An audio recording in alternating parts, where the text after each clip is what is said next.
Tune in to nostalgia. Tune in to now. Golden Radio Hour.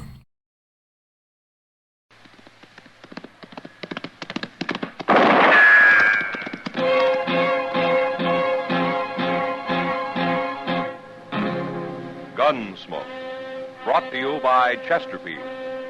Chesterfield packs more pleasure because it's more perfectly packed, thanks to Accuray. They satisfy the most. Around Dodge City and in the territory on West, there's just one way to handle the killers and the spoilers, and that's with a U.S. Marshal and the smell of Gunsmoke.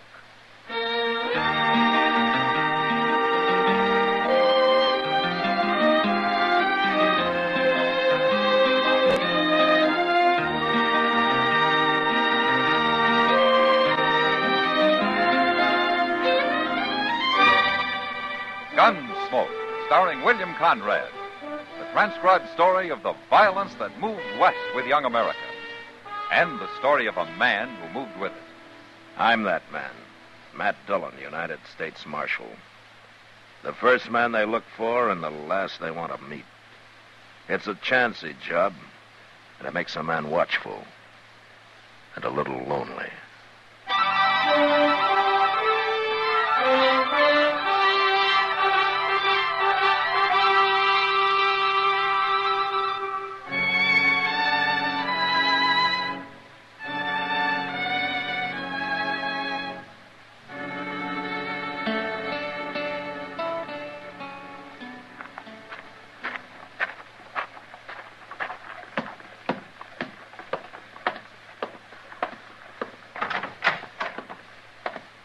Hello, Marshal.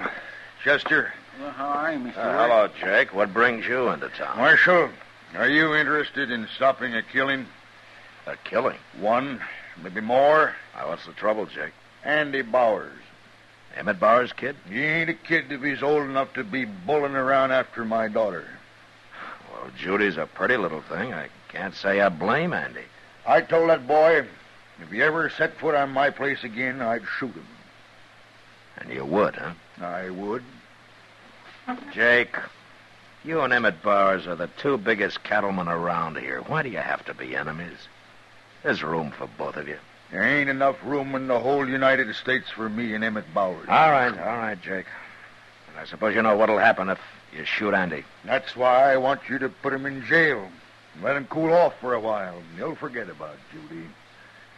You think I'd put a man in jail just because you don't happen to like him, Jake? I'm an important man in Kansas, Marshal, and I run things my way. But you don't run the United States government, and you don't run me. All right. I tried. Now it's going to happen, Marshal. It's going to happen fast.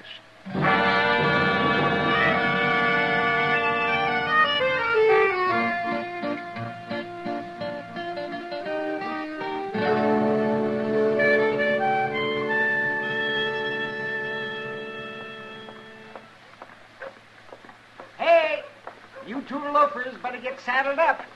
Your whittling days are over. Now, what's Doc yammering about, Mr. Dillon? I don't know, Chester. Sitting here taking your ease in the sun while the whole country's gone to war. Why, you ought to be ashamed of yourselves. What you been feeding on, Doc? It isn't me, Chester. I just came back from Bowers Ranch, Matt. The cook out there's got the ague again. And let me tell you, that place is an armed camp. Every man on it is carrying a rifle. They've got sentries posted and everything. Does Emmett think Judy Worth is going to come over there and steal Andy? No, but it seems like some of Jake Worth's men fired on a couple of Bowers' riders the other day. Said they were off their home ground or some such fool thing. And ever since, both sides have been fixing for battle. Oh, and it won't take much to start one either, Matt. Yeah. Well, knowing Jake and Emmett, there's no point in my talking to them. Yonder comes half the cause of the trouble right now. What? Yonder. That's Andy Bowers. Hey, Andy! Andy! Oh, he's a nice boy, Andy. Well, that little Judy Worth's a nice girl, too. Howdy, Doc. Hello, Andy. Andy, Doc tells me that there's a war about to break out over you and Judy Worth. Well, I know, Marshal. But I can't talk my paw into anything any more than Judy can hers. If her mothers were alive, it might be different. The way it is, it's pretty hopeless. What do you mean, hopeless? Well, I guess I'd better stop trying to see her, that's all. Oh, that's a fine way to talk. Well, I don't want to, Doc. Then where's your spunk, boy? Where's your get up and go? Don't you love the girl? Of course I love her. But you're going to let a couple of cantankerous, selfish old men beat you out of her. Doc. Why, you don't deserve her. What she needs is a man, not a whimpering kid who turns back at the first sign of a little rain. Doc. Well, it's true, Matt, and you know it. But they'll never let us get married, Doc. What have they got to do with it? It isn't them who's getting married. I know. Well, I've thought of running off. I never said nothing to Judy about it, though. Don't talk about it, act. And if Doc. she won't go with you, then she doesn't love you as much as you think she does. Well, maybe you're right. What do you think, Marshal? It's not for me to decide, Andy. Yeah, you're right. It's my business. Mine and Judy's. Yes. I better get going now. Goodbye. Goodbye, boy. Oh, Doc, you did a real good job. Yeah. You think he'll do it? I don't know. But if he does, there'll be war sure. And I know a broken-down, romantic old country croaker we can blame it on. Oh, fiddle-faddle. You want those kids to get married just as much as I do. And anyway, it's time you started earning your pay around here. Well, I got things to do. Let me hear what happens, Matt. Yeah, don't worry, Doc. You'll hear.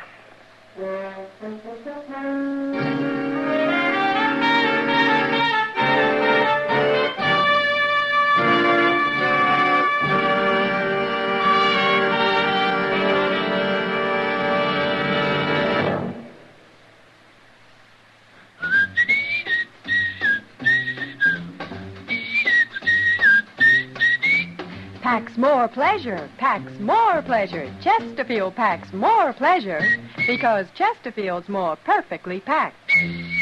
The more perfectly packed your cigarette, the more taste and mildness are released for you. Chesterfield, made by exclusive Accuray, has an open, easy draw that unlocks all the pleasure of fine tobaccos.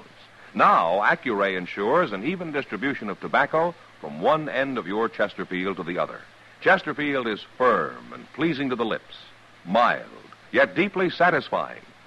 Chesterfield packs more pleasure because Chesterfield's more perfectly packed.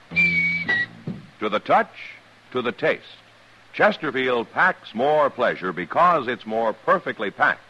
By Chesterfield, mild, yet they satisfy the most.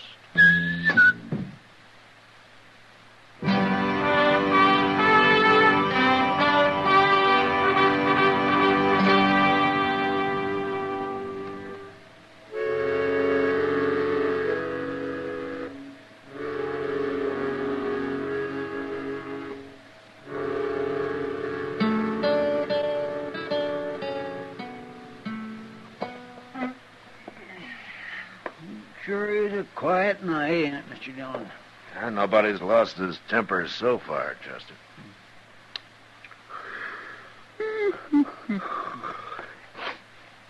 Reckon you'll be needing me any more?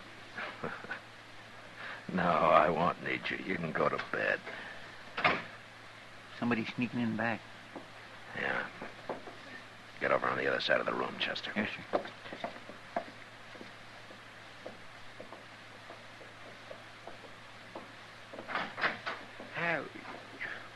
Why, it's Andy Bowers. Andy? Who's that in back of you? Come on, Judy. Hello, Marshal. Chester? Well, What are you two doing here? I got word to Judy, and she sneaked off and met me. Doc was right, Marshal. She wanted to go. Of course I did. Well, what did you come here for? We're being followed, Marshal. We gotta hide somewhere. You can't stay here, Andy. I'll think of a way we can sneak out of Dodge, Marshal. But we can't do it tonight. You say you're being followed, huh? Yeah. Judy's pa and a couple of his men.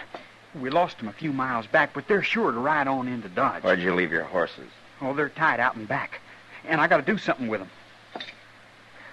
Look, Andy, your pa and Judy's are going to start a war over this, and you're putting me right in the middle of it. Don't you realize that? Well? I guess he's right, Andy. We can't get him mixed up in it. But he's the only man around here we can trust. I know, but it isn't fair to put all this on him. Oh, maybe you're right, Judy. Come on. I'll think of something. But we better hurry before they catch us. Wait a minute. What, Marshal? Chester, Yes, sir. you go with Andy, take those horses down to Moss Grimmick's stable and tell him to hide them. Oh, well, Moss knows how to do that, Mr. And put Andy up in the loft somewhere. Moss will understand. All right, sir. Oh, what about Judy? Now, you two get going. I'll take care of Judy. Oh, he's going to help us, Andy. He's going to help us. Yeah, I'm going to help you. But who's going to help me, I sure don't know.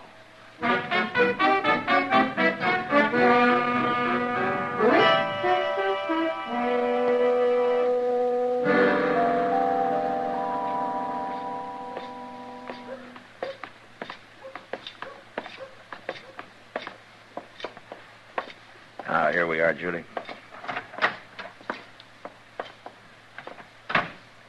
Doc. Hey, Doc. Yes, Matt. Let her do it. Come out here a minute, will you? I was just mixing a little something out there. Well, hello, Judy. Hello, Doc. Look, Doc, I was wondering if Judy could stay here until she and Andy can get on out of town. I'm sure it'll surprise you, but they're running away. They're running away. Oh, no. They are? Oh, well, isn't that wonderful? Yes, and we're going to make it, too, in spite of our fathers. You sure are. And you're welcome to stay right here as long as you want, Judy. Nobody will look for you here. Oh, that's real kind of you, Doc. Oh, no. It's just that I like the idea of people who want to get married just as much as you and Andy do. Yeah. Well, I better get going. Now, you stay here, Judy, until you hear from me. You understand? All right, Marshal. Yes. I think I'll go with you, Matt. And now you can make yourself comfortable, Judy. And I'll be back in a couple of hours, and I'll bring you something to eat, huh? How's that? I'll be waiting for you, Doc, and thank you. Oh, you're a nice girl. Come on, Matt.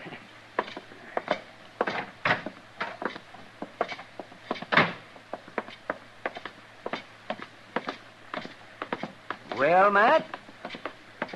Doc, I know how, but I don't know why I got mixed up in this.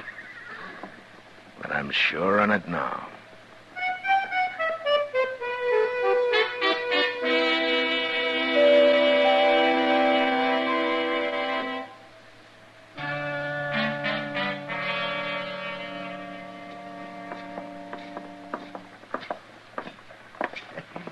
Come on into Long Branch, Matt.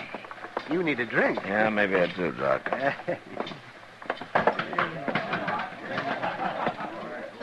Say, look, Matt. It's Jake Worth. Yeah. Who's that with him? His name's Ab Drain, Doc. Ab Drain? Yeah, Jake's hired himself a gunman. And a pretty good one, too. Uh-oh. They've seen you. Yeah, you stay out of the way, huh? Don't worry.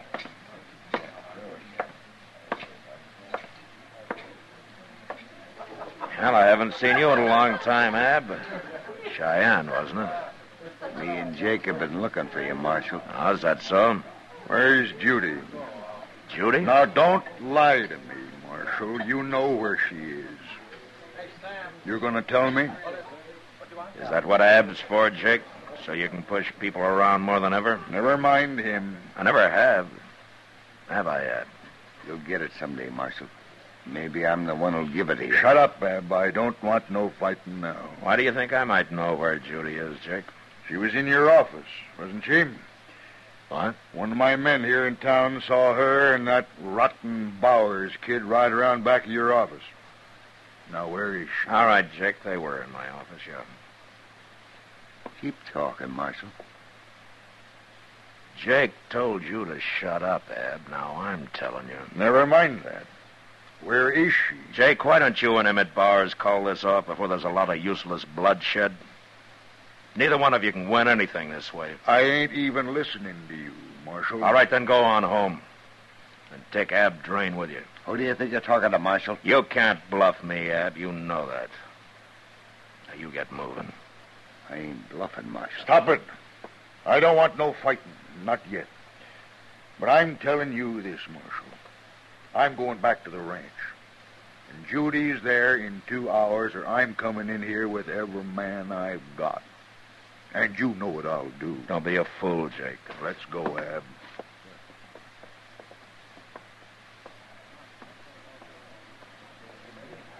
Say, they look mad, Matt.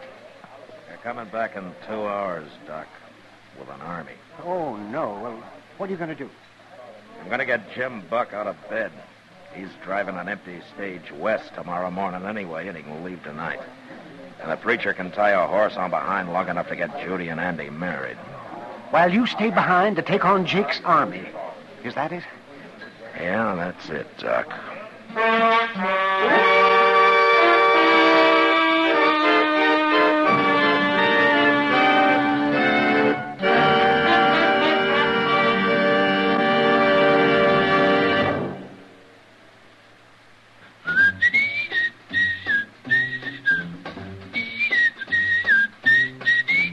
Packs more pleasure, packs more pleasure. Chesterfield packs more pleasure because Chesterfield's more perfectly packed. The more perfectly packed your cigarette, the more taste and mildness are released for you. Chesterfield, made by exclusive Accuray, has an open, easy draw that unlocks all the pleasure of fine tobaccos. Now, Accuray ensures an even distribution of tobacco from one end of your Chesterfield to the other. Chesterfield is firm and pleasing to the lips, mild, yet deeply satisfying. Chesterfield packs more pleasure because Chesterfield's more perfectly packed. To the touch, to the taste, Chesterfield packs more pleasure because it's more perfectly packed. By Chesterfield, mild, yet they satisfy the most.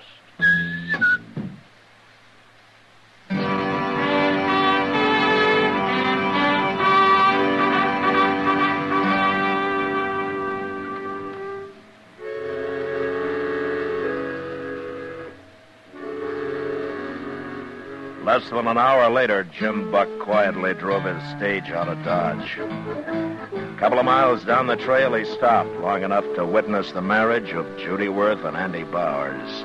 And then he headed west as fast as his team could travel. 6 hours later, I was sitting in the front room at Jake Worth's ranch house, stalling for time. As I had been ever since I got there.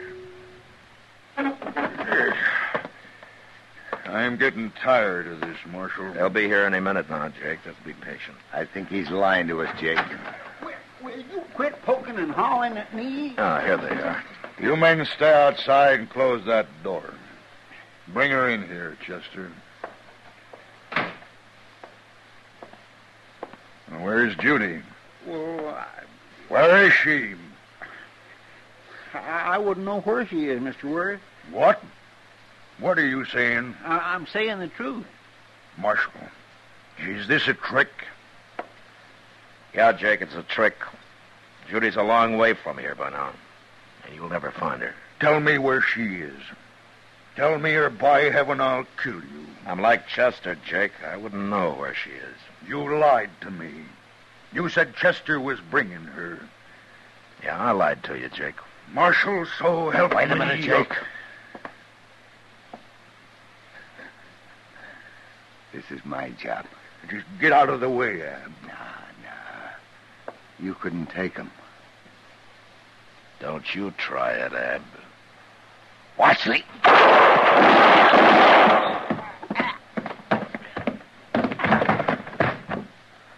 Now, don't make me kill you, Jake. No. It's too late anyway. Judy's gone. It's too late for anything. Mr. Worth? Now, get out of here. I'll call you when I want you. Just get out.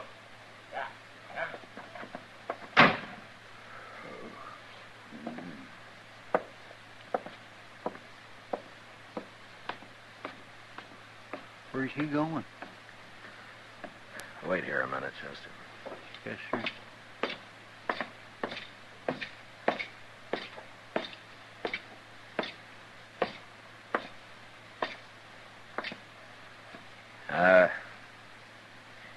must be Judy's room, huh, Jake?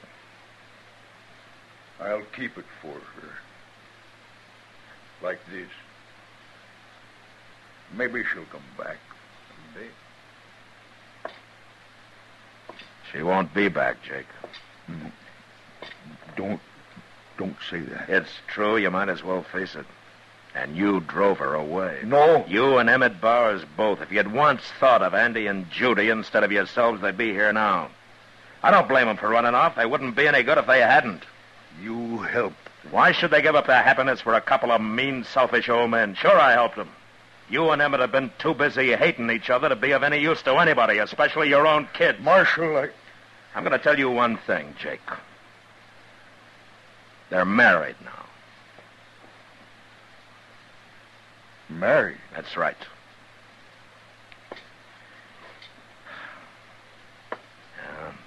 Now I'm going over and tell Emmett Bowers about it. No, wait, Marshal. Yeah, what? You think it might help if maybe I rode over to Emmett's with you? It might help you and Emmett, Jake. And it might help the kids, too, when they hear about it.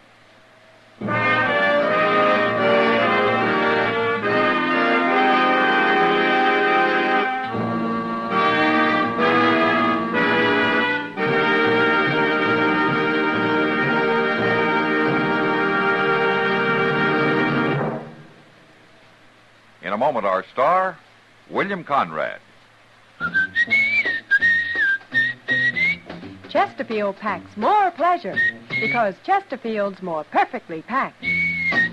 Chesterfield, made by exclusive Accuray, packs more pleasure because it's more perfectly packed. Unlocks all the pleasure of fine tobacco. Chesterfield packs more pleasure because Chesterfield's more perfectly packed.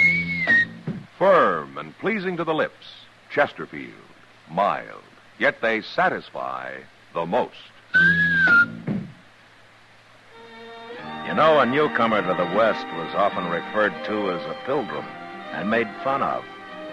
But next week, a pilgrim nearly causes a wholesale massacre. And that was the West. Good night.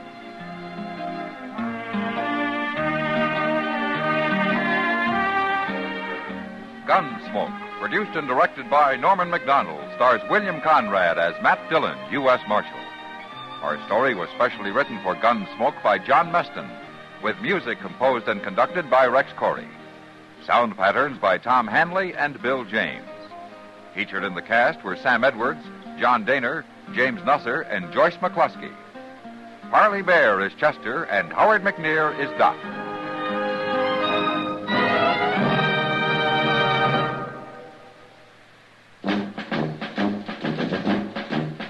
Make today your big red letter day, your L&M red letter day. Superior taste and filter, it's the miracle tip. Make today your big red letter day. Change to L&M today. L&M. So good to your taste. So quick on the draw. Get L&M today. L&M filters. So good to your taste. So quick on the draw. Relax with L&M, America's best filter cigarette. Be sure and listen to another transcribed story of the Old West on Gunsmoke.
Gunsmoke. Brought to you by Chesterfield. Chesterfield packs more pleasure because it's more perfectly packed, thanks to Accuray. They satisfy the most. Around Dodge City and in the territory on West, there's just one way to handle the killers and the spoilers, and that's with a U.S. Marshal and the smell of gun smoke.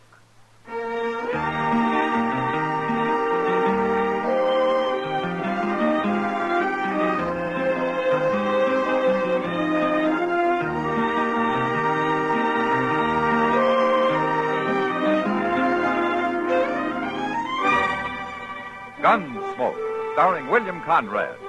The transcribed story of the violence that moved west with young America. And the story of a man who moved with it. I'm that man, Matt Dillon, United States Marshal. The first man they look for and the last they want to meet. It's a chancy job, and it makes a man watchful and a little lonely.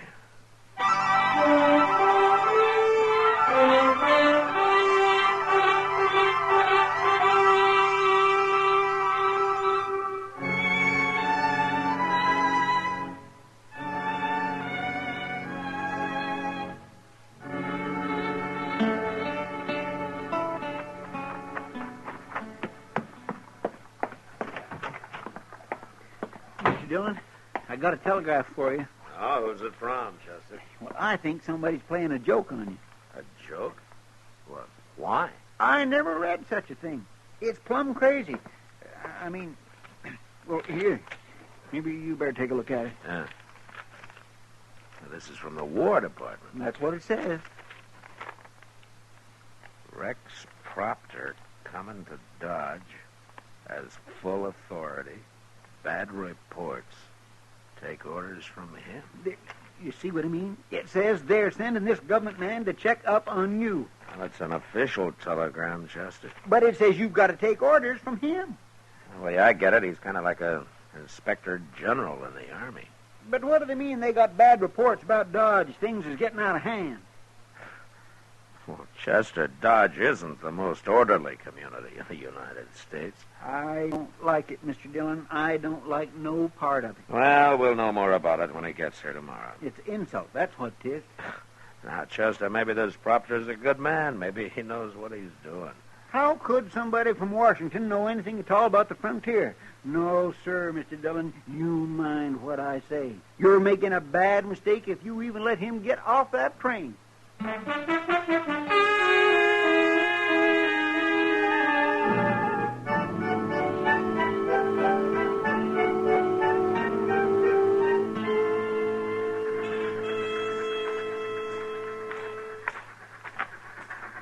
There it comes, Mr. Dillon, the good old Santa Fe. You're right on time.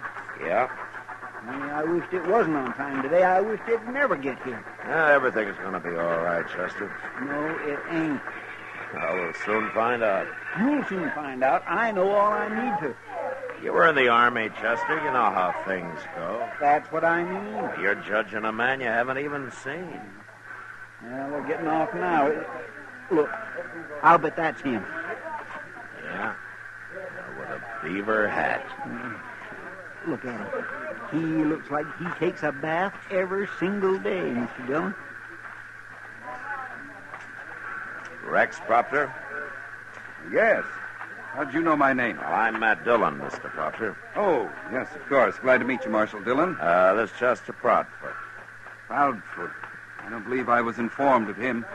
Well, that's all right, mister. I never heard of you neither. You'll be wanting a hotel, Mr. Proctor. I've got you a room at the Dodge House. Well, thank you, Marshal. I'll go there first. I would like to wash up a little. What did I tell you, Mr. Dillon? Never mind, Chester. Then I'll show you the town, Mr. Proctor. No, Marshal. Oh? I'll look the town over alone. I want to be free to form an unbiased opinion of the situation here. I see. I might as well tell you we've had some rather damaging reports about Dodge City. And they all say that Dodge is a pretty rough town, is that it? The government is interested in making the frontier safe, Marshal, safe for everybody. And the impression in Washington is that Dodge hasn't entirely achieved that goal. In Washington? Oh, my You know, I'm going to tell you something, Mr. Proctor. Yes, Marshal? You're right. You're absolutely right about Dodge.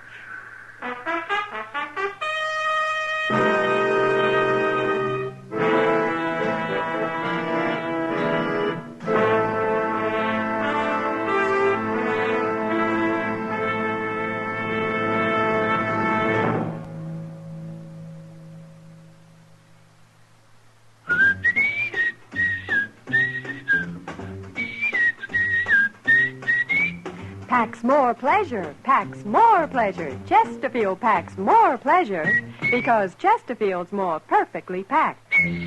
The more perfectly packed your cigarette, the more taste and mildness are released for you. Chesterfield, made by exclusive Accuray, has an open, easy draw that unlocks all the pleasure of fine tobaccos. Now, Accuray ensures an even distribution of tobacco from one end of your Chesterfield to the other. Chesterfield is firm and pleasing to the lips, mild, yet deeply satisfying. Chesterfield packs more pleasure because Chesterfield's more perfectly packed. To the touch, to the taste, Chesterfield packs more pleasure because it's more perfectly packed. By Chesterfield, mild, yet they satisfy the most.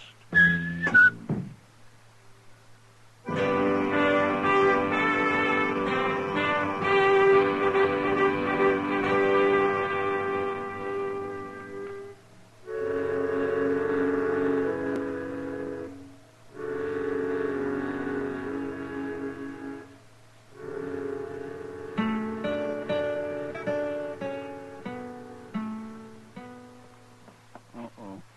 Get out the draining water. Here comes Mr. Proctor. Hello, Marshal. Come in, Mr. Proctor. And Chester, isn't it? Chester Wesley Proudfoot. Well, I've looked Dodge over carefully, Marshal. Yes, it's been pretty quiet today, Mr. Proctor, so far. You mean you're expecting trouble? Well, nothing out of the ordinary. What do you call the ordinary? I don't suppose you got out to Boot Hill, did you? No. No, but I've certainly heard about it. Well, it's got a growing population. Which doesn't seem to bother you much, Marshal. It has, Mr. Proctor. What do you mean, it has? Well, I've accounted for my share of those graves. I'm sure you have. And that's one of the things wrong with this town. Oh? There's no need for shooting here. I've made a study of such towns as this, Marshal, and I can't understand why you run Dodge the way you do. And what way is that, Mr. Proctor? Well, there's no deadline, for one thing. Your riffraff should be restricted to one part of town where they won't endanger respectable people. You know, there was a deadline when I came here. I got rid of it. And why, may I ask? Well, Mr. Proctor, the riffraff that you're talking about, they're not all bad men. Most of them are just honest cowboys or buffalo hunters or sodbusters on a little spree. But there isn't one of them that likes to be reminded he isn't quite respectable. And they don't need a deadline. They know where it is. I don't agree, Marshal. We'll put the sign back up. We'll put up some other signs, too. Like what? Plant your Delphiniers straight? Take it easy, Chester. This is a serious matter. Well, go ahead, Mr. Proctor. How is it I haven't seen a man in Dodge who isn't wearing a gun? Oh, you think they should check their guns? Certainly. If men want to fight, they'll fight, Mr. Proctor. But if they haven't got guns... They'll use something else. And besides, if there's a rule that they have to check their guns, they'll think I'm afraid of them.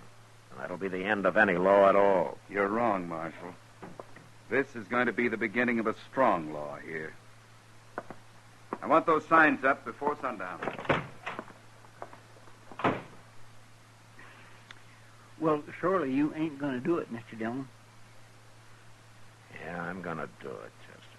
But why? Because it's the only way I can teach Proctor his lesson.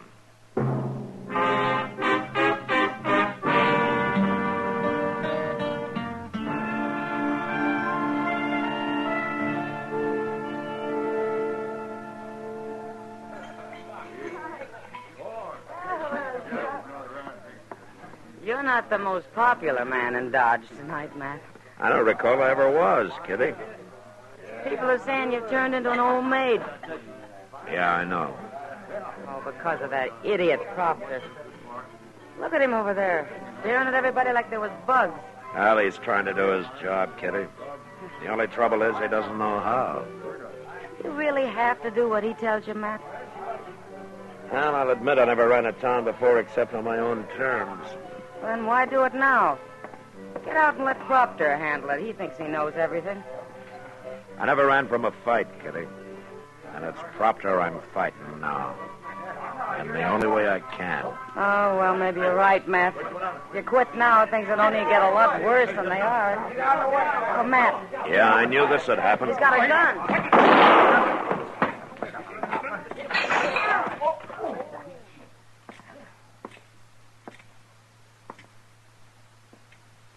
All right, I'll take that gun, mister. No. Give it to him, Charlie. I got it. The boy's drunk. He just killed a man, mister. I know that. And what are you standing up for him for? You a friend of his? My name's Stroud, Marshal. I'm trail boss of the TR outfit. And he rides for you? That's right. Well, he murdered an unarmed man, Stroud. He's under arrest. You want me to lock him up, Mr. Dillon? Yeah, take him, Chester. All right, come on with me, fella. Ain't far. Stroud? I don't like to see that, Marshal. Neither do I, Stroud. Well, the other man started it. Charlie didn't know he wasn't armed. He just got into town. He hadn't heard about your new rule against carrying guns. That's a good defense, Stroud, but Charlie wasn't wearing a gun belt. He had that six-shooter hidden. He knew. All right, I tried. But I'm telling you, Marshal, that's what comes of trying to disarm the men. I've seen it in other towns. I know. Then you better do something about it, fast.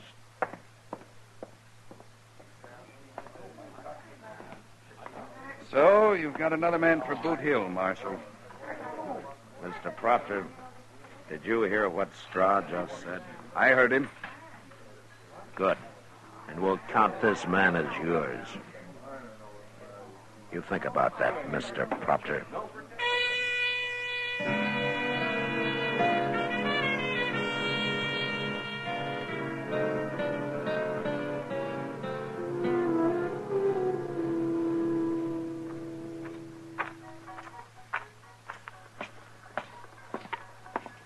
Matt. Oh, Matt. Well, hello, Matt. Oh, you look like you've been to a hanging, Matt. I guess I'm not too cheerful today, Doc. Proctor? Last night's killing didn't seem to bother him much. He doesn't learn very fast, does he? No. Well, I admire you for trying, Matt. But from what I hear people saying, you're buckling under to this man is making you look mighty foolish in their eyes. They don't work for the government, Doc, and But I do. I've told them that. I've said with a job like yours, you have to take the good with the bad. Up to a point, I do, Doc. What do you mean? Things might get so bad here, I'll have to quit. For everybody's sake. Marshal Dillon. Oh, it's Proctor. Yeah, now what's he got on his mind? Marshal. Right next door here. Right in that saloon, there's a man wearing a gun. I told him about the rule, and he laughed at me. He said to send you in. He said you know him. Maybe I do. His name is Fane. Nick Fane? Yes. Well, what's the matter? Is he a special friend of yours? Nick Fane's a gunman, Mr. Proctor. Does that mean you're afraid of him? I'll talk to him. See you later, Doc. Yes, sure, Matt. I'm coming with you, Marshal. You shouldn't be trying to enforce the law around here, Mr. Proctor. I have that authority. On paper, maybe. I'm just telling you for your own good. You might get hurt.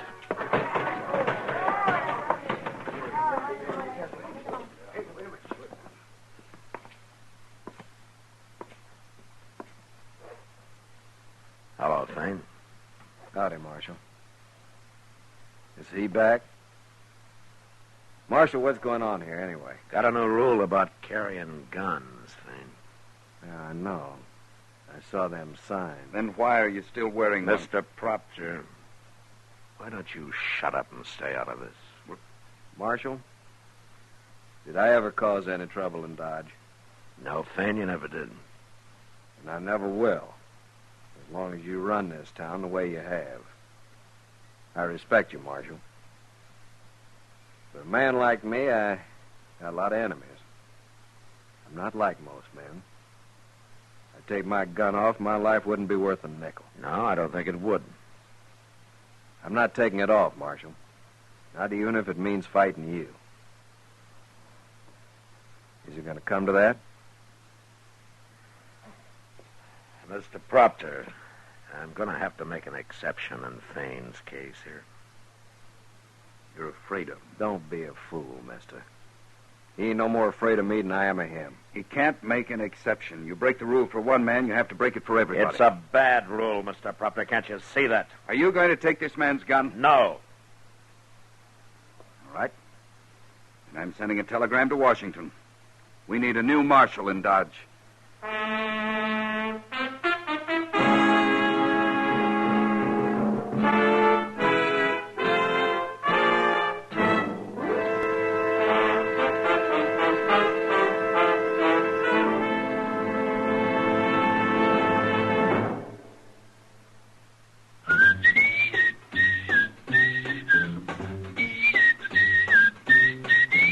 Packs more pleasure, packs more pleasure. Chesterfield packs more pleasure because Chesterfield's more perfectly packed.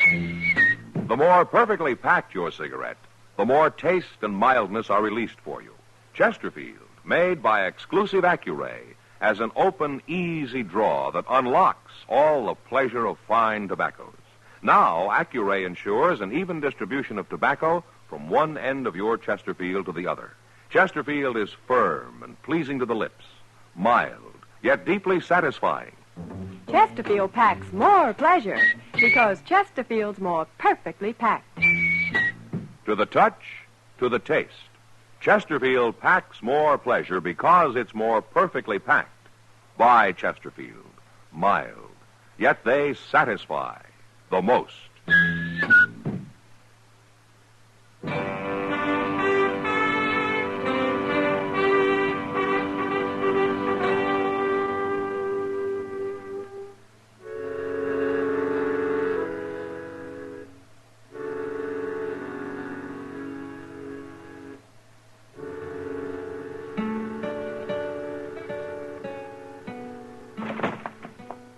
Mr. Dillon?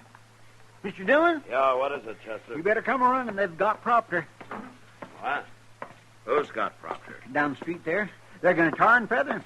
Tar and feather. That trail boss, Stroud, him and some other fellows, they're going to tar and feather, and they caught him just as he was going into the telegraph office. Now, that was to get me fired. Now, he'll probably think I had something to do with this. Well, he's taking it real good, Mr. Dillon. He ain't saying a word. Look, see, they got a fire going under that pot and everything. Yeah. All right. Let me through here, man. Let me through, man. Hello, Stroud. I hate to spoil your fun. You ain't going to spoil it, Marshal. Yes, I am. We know the whole story. We get rid of this meddler here and things will be all right again. Little hot tar ain't going to hurt him. I can't let you do it, Stroud. You can't stop us, Marshal. All right, you men, clear out of here. All of you. You see? They ain't about to move. You heard me. What are you going to do, Marshal? Shoot us? If I have to.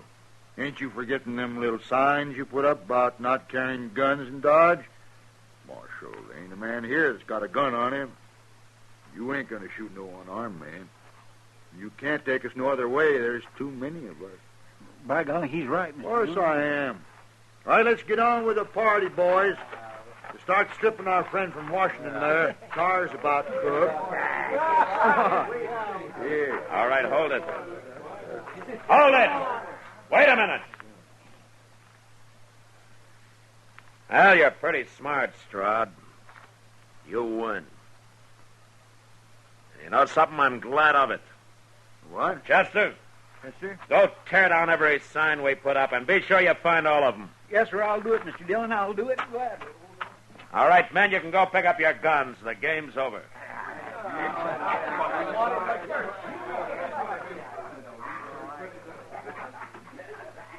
Marshal, Yeah, what's wrong? no hard feelings? You'll get to know me better. I think I'd like to.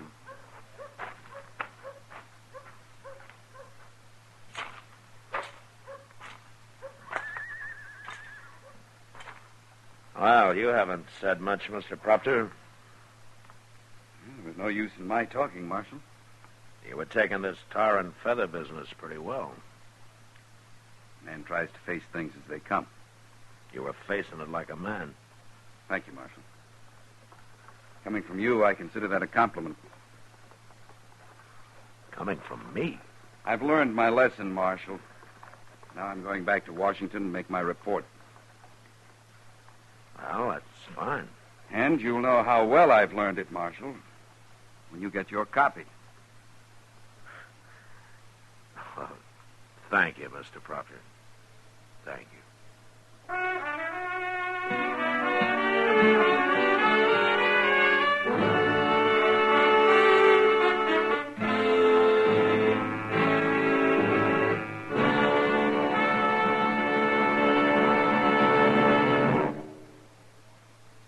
In a moment, our star, William Conrad.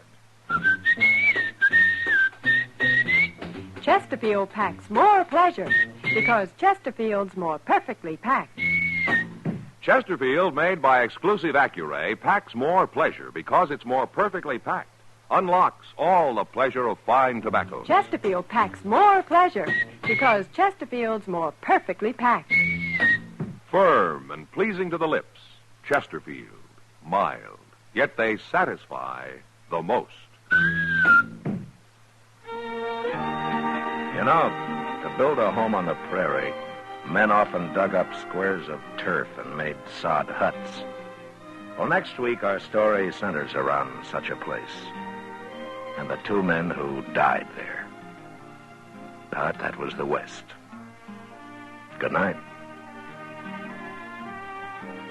Gunsmoke, produced and directed by Norman MacDonald, stars William Conrad as Matt Dillon, U.S. Marshal. Our story was specially written for Gunsmoke by John Meston, with music composed and conducted by Rex Corey. Sound patterns by Tom Hanley and Bill James. Featured in the cast were Vic Perrin, John Daner, and Harry Bartell. Parley Bear is Chester, Howard McNear is Doc, and Georgia Ellis is Kitty.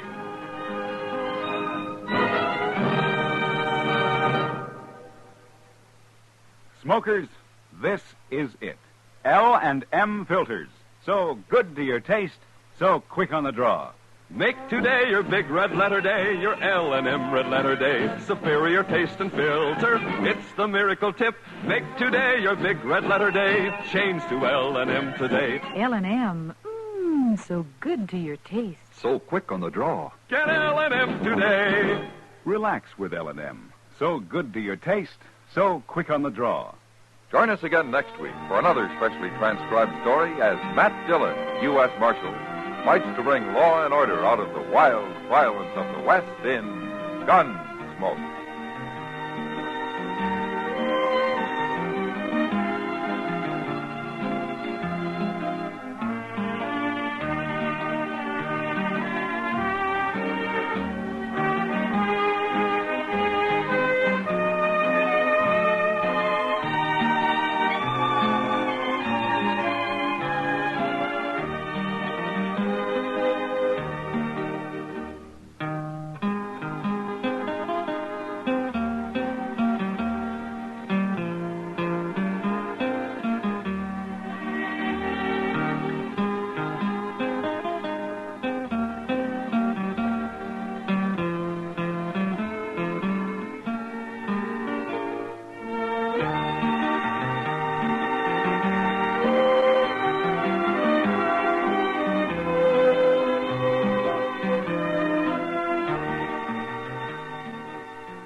Gunsmoke, brought to you by Chesterfield.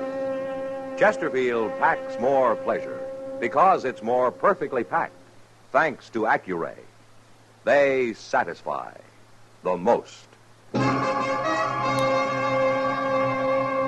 Around Dodge City and in the territory on West, there's just one way to handle the killers and the spoilers, and that's with a U.S. Marshal and the smell of Gunsmoke.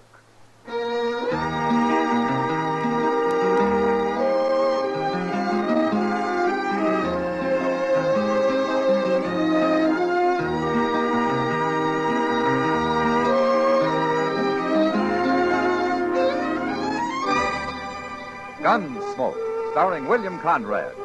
The transcribed story of the violence that moved west with young America. And the story of a man who moved with it. I'm that man, Matt Dillon, United States Marshal. The first man they look for and the last they want to meet. It's a chancy job, and it makes a man watchful and a little lonely.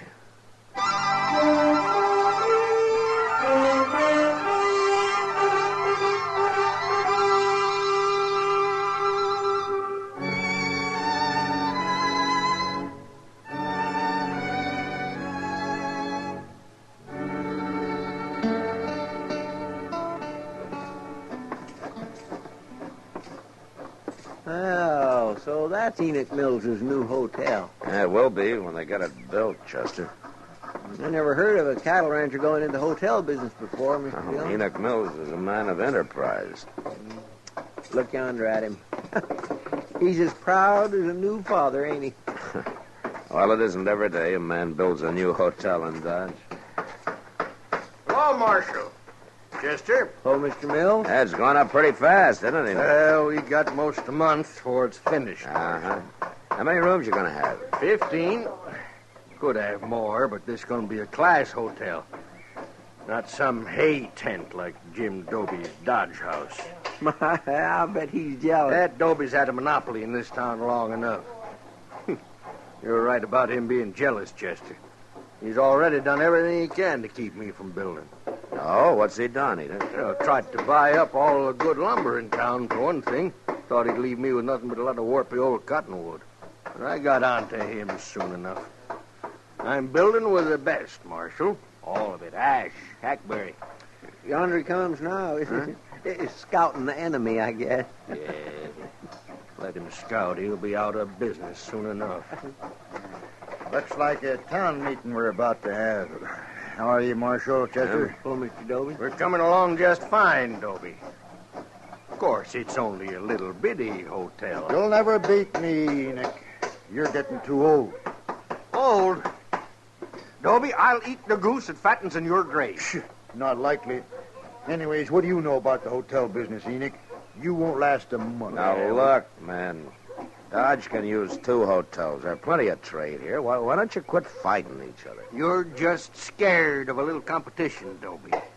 You ain't slept a night since I started building. You got a ranch to run, Enoch. That's enough for one man. You shouldn't be pushing into other people's territory. You ain't gonna stop me, Dobie. I've tried to stop you, and I'll go on trying. Marshal, he's threatening me. You heard him. I'm gonna fight you, Enoch. I'm gonna fight you all the way. So now you'd better start staying up nights. That man belongs in jail, Marshal.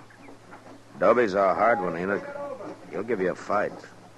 But I don't think he'll do anything illegal. Oh, you don't, eh? Well, you just wait and see. And it's going to be your fault for not stopping him now. The whole blame's going to be on your shoulders, Marshal.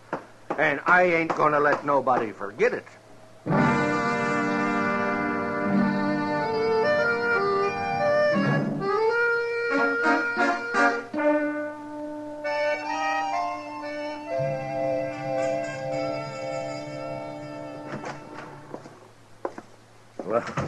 Well, evening, Kitty. What are you doing here? I came by to tell you something, Matt. Oh? You ever hear of a man called Gil Shank? Don't tell me he's in town. I met him at the Long Branch this afternoon. He didn't say much, but a man like that stands out like a white buffalo. You can pick him, Kitty. Yeah, Gil Shank's a gunman and a crook. He isn't wanted that I know of, but he sure ought to be. I didn't figure him for a drummer. Well, like a I'll let him stay around a few days. See what he's up to, maybe. Well, there were a couple of men with him, but it's hard to say if they're friends or if they just met. Yeah, they're probably friends. Gil Shank never liked traveling alone. Oh, they didn't look like gunmen, Matt. They're just a couple of saddle bums. Oh, well, maybe I'm wrong. Thanks for telling me anyway, Kitty. Mr. Dillon. Oh, hello, Miss Kitty. Something to scare you, Chester? Worse than that, the new hotel's on fire. On fire? On fire. And old Enoch saying Jim Dobie to own the place. You better get down there, Mr. Dillon.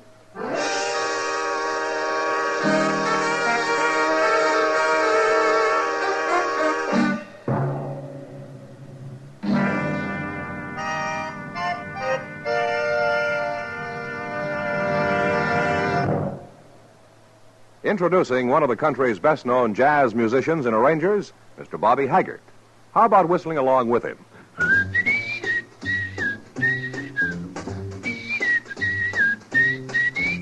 Packs more pleasure, packs more pleasure. Chesterfield packs more pleasure because Chesterfield's more perfectly packed.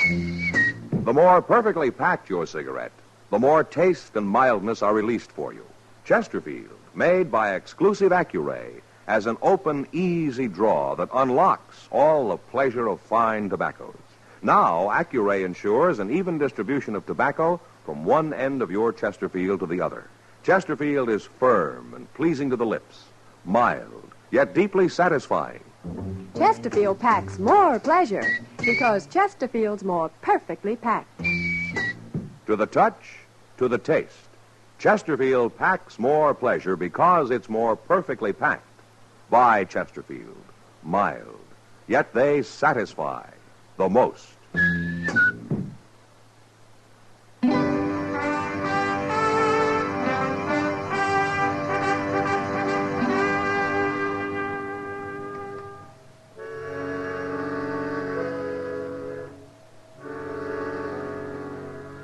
By the time I reached the fire, a bucket brigade had been formed. And there wasn't much to do but get in line myself. Even while we worked, I could tell the fire had been set and that the wood had been soaked with kerosene. It was all over in a half hour, but not because we'd put it out. There was nothing left to burn. Next morning, I went back and had a talk with Enoch. And he'd already bought more lumber, and he had his workmen busy cleaning up. This ain't gonna stop me, Marshal. Takes more than a little arson to stop Enoch Mills.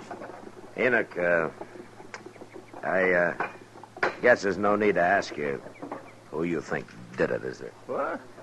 Jim Dobie, of course. You know as well as I do. Yeah, but you don't have any proof of that, Enoch. I got what proof I need. And if you was anything of a lawman at all, Dobie'd be in jail right now. Enoch, you know I can't arrest a man because you and he are enemies. Well, it don't matter. I ain't counting on you no more. I got other ways. Yes, sir. Hey, come in right there, Marshal. What? There. You mean Gil Shank? That's right. He seen me after the fire last night, and he offered to go to work for me.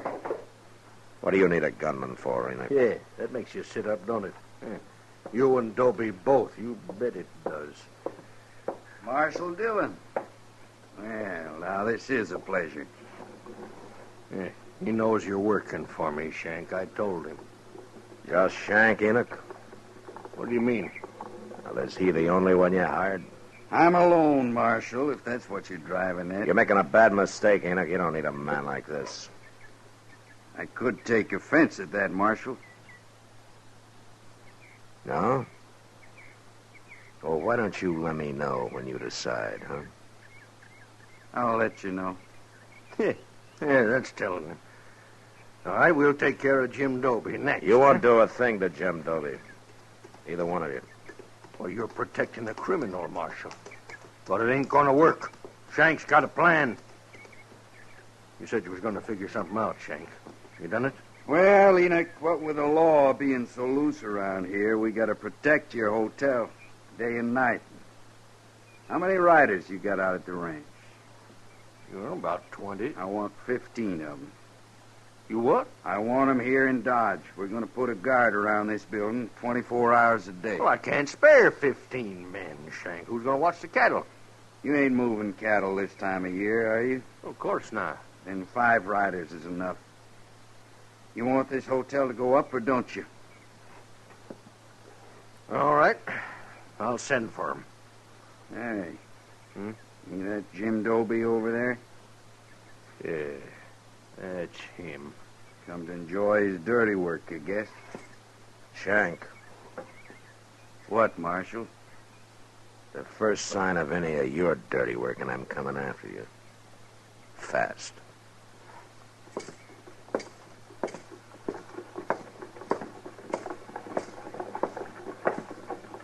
Morning, Marshal. Dobie? I suppose I'm getting the blame for this? You are. Yeah. Then why ain't you arresting me? I've known you for a long time, Dobie. You're pig-headed and you can be downright mean. But you don't fight this way. You make it hard to thank you, Marshal. You can thank me by laying off Enoch Mills for a while. There's going to be enough trouble without your making any.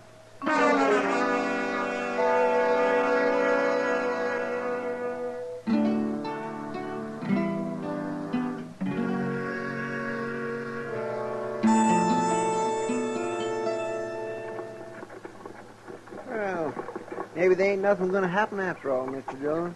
What? I mean about old Enoch Mills' hotel. Been a week now, and everything is purely pond peaceful. Well, what with 15 armed guards spelling one another day and night, it ought to be. I didn't see that fellow Gil Shank around yesterday. Oh, Enoch said he rode down to Tascosa. What for, to hold up the bank? It wouldn't surprise me. No, hardly. Well, here's Mr. Botkin. No? Well, morning, Marshal. Morning, Chester. Morning, Mr. Botkin. You look like you're dressed for traveling. Well, a banker doesn't do all his work behind a desk, Marshal. I've been looking over some land up north the last couple of days. How'd you have a good trip? Fine, except for crossing the Pawnee. It was almost in flood. And how'd you make it? Well, I was lucky, Chester. Some cowboys were taking a herd across, and they gave me a hand. Swimming a herd across the Pawnee this time of year? Yes. Must have had 1,000 head, Marshal. Well, who was it?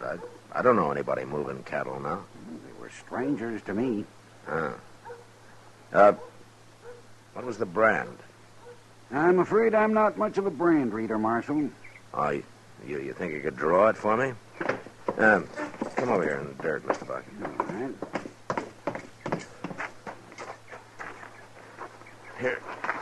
Here's a stick. Now, what did it look like? Well, there was a circle here and a line through it, like this. It stopped just about here. Well, everybody knows that brand, Mr. Botkin. Everybody but me, I guess. Where would they be taking those cattle, Marshal? Only one place. The Greystone Indian Agency is about 20 miles beyond there. No, they're going to sell them to the agency, eh? Well, they won't get top prices, but it's always a fast cash sale. Chester. Yes, sir? Go saddle 3 horses and tie them up behind the office, and then wait for me. I'll be back after dark.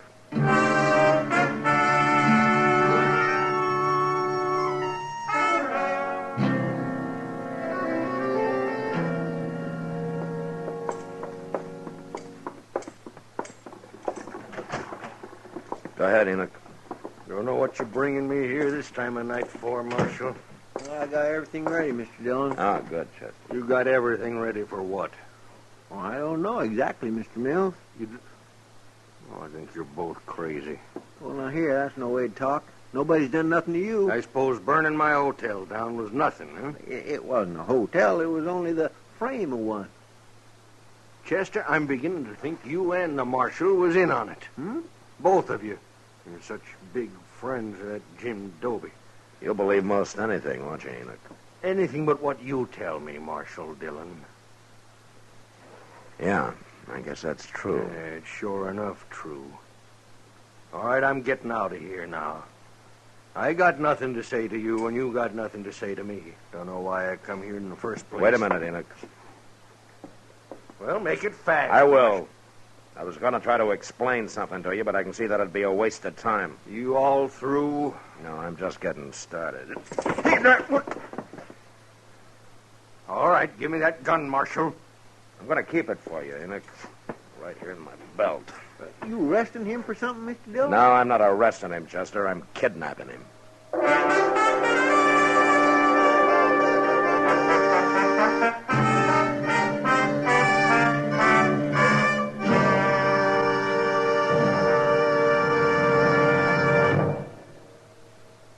Where are you listening to Gunsmoke?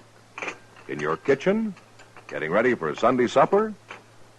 Maybe in your living room, relaxing? Or out driving? Say, be sure and watch the road. But remember, there's pleasure ahead when you smoke Chesterfield. When you satisfy yourself with Chesterfield's better taste and mildness. You see, Chesterfield packs more pleasure because it's more perfectly packed. A more perfectly packed cigarette gives you an open, easy draw that unlocks all the better taste and mildness of fine tobaccos. And Chesterfield, made by exclusive Accuray, is more perfectly packed, with an even distribution of tobacco from one end of your Chesterfield to the other. Firm and pleasing to the lips, mild, yet deeply satisfying. Remember, to the touch, to the taste. Chesterfield packs more pleasure because Chesterfield's more perfectly packed. Buy Chesterfield. Mild, yet they satisfy the most.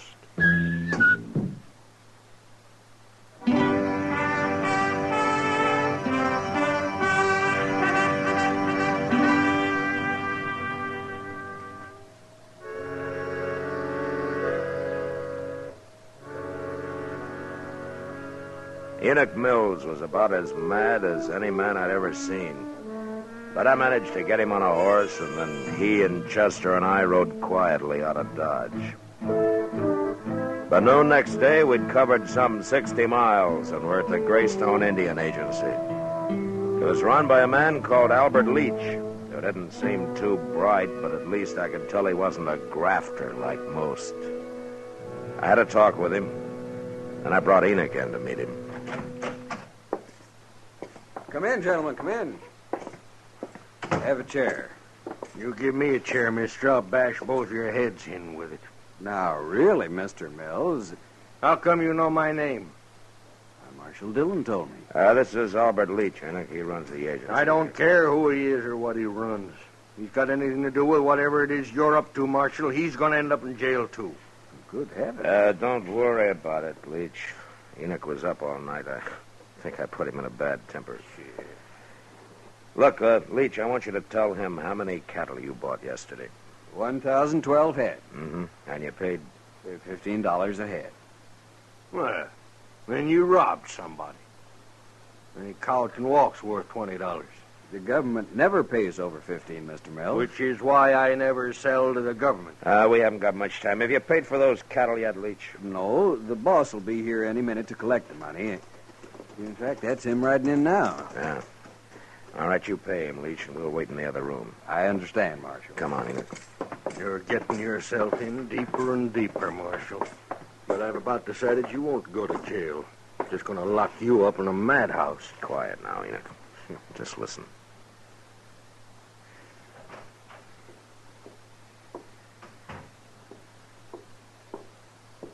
Well, you got the money, mister? Are you the boss of that outfit? Enoch Mills is the boss. I run it for him. What? Be quiet. Come on, give me the money. I ain't got Well, all that's day. Gil Shank.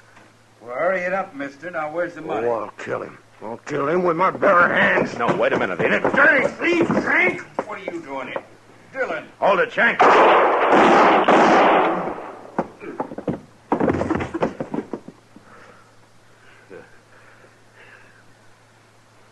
Yeah, you killed him, Marshal.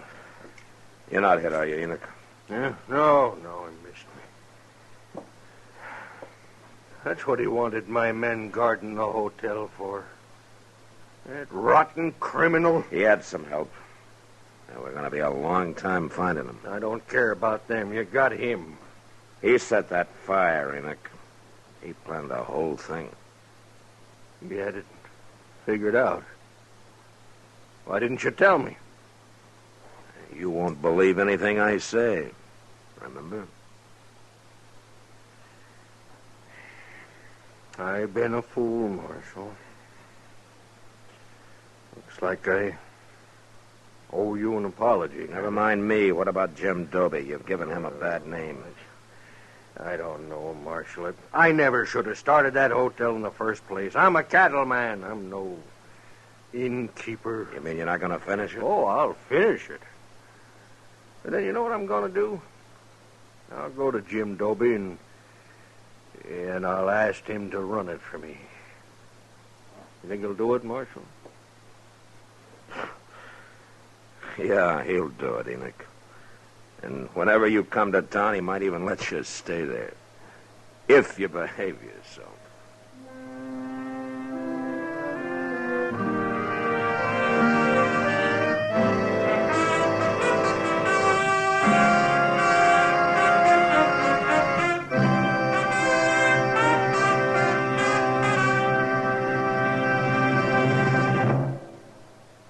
In a moment, our star, William Conrad. Chesterfield packs more pleasure because Chesterfield's more perfectly packed. Chesterfield, made by exclusive Accuray, packs more pleasure because it's more perfectly packed. Unlocks all the pleasure of fine tobacco. Chesterfield packs more pleasure because Chesterfield's more perfectly packed. Firm and pleasing to the lips. Chesterfield. Mild. Yet they satisfy the most. You know, on the frontier, an outlaw was called a gunman, while a peace officer was referred to as a gunfighter. But they both lived by their guns, and they usually died by them. And that was the West. Good night. Gunsmoke, produced and directed by Norman MacDonald, stars William Conrad as Matt Dillon, U.S. Marshal. Our story was specially written for Gunsmoke by John Meston, with music composed and conducted by Rex Corey. Sound patterns by Tom Hanley and Bill James. Featured in the cast were Lawrence Stobkin, Vic Perrin, John Daner, Harry Bartell, and Joe Duvall. Parley Bear as Chester, and Georgia Ellis as Kitty. If you're a young man of draft age or a veteran, the National Guard offers you many outstanding opportunities. Contact your local National Guard unit for details.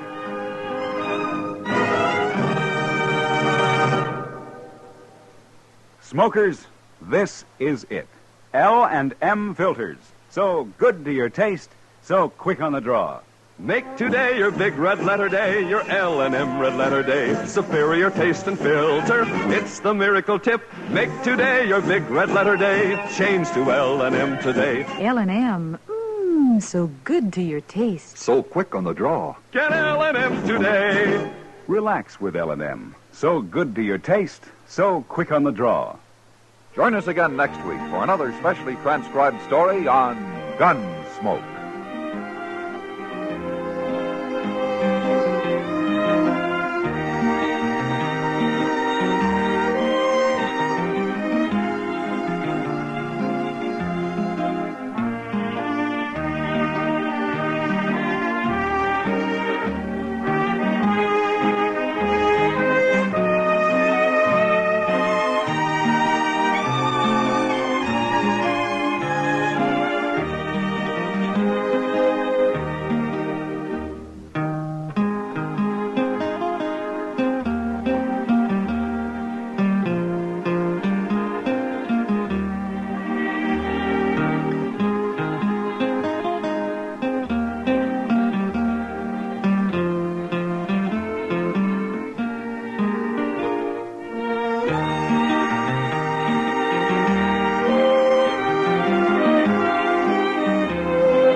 Gunsmoke, brought to you by Chesterfield. Chesterfield packs more pleasure because it's more perfectly packed. thanks to Accuray. They satisfy the most. Around Dodge City and in the territory on West, there's just one way to handle the killers and the spoilers, and that's with a U.S. Marshal and the smell of gun smoke.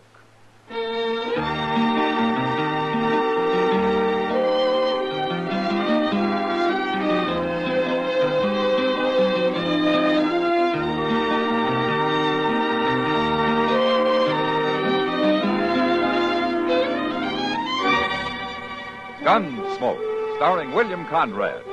The transcribed story of the violence that moved west with young America. And the story of a man who moved with it. I'm that man, Matt Dillon, United States Marshal.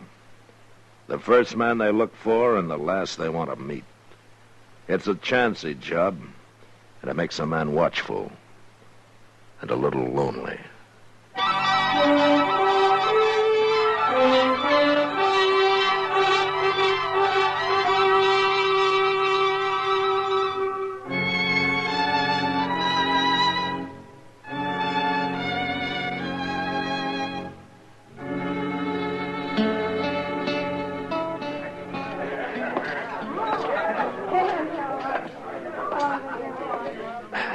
Evening, Matt. Hello, Kitty. You look a little blue. Oh, it's cold outside. Well, you sit down. Yeah. I'll have Sam fix you up a coffee grub. That'll warm you. Why do you think I came in?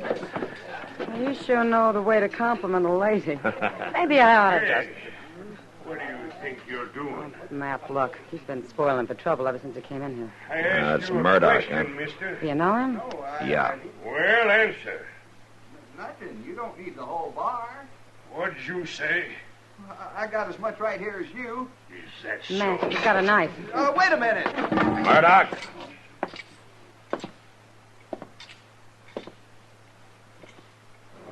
Put it up. You again, Dillon. Just like the last time. You want more of the same? It's a little different now, Murdoch. So I see. You got a badge to hide behind now. Put up the knife.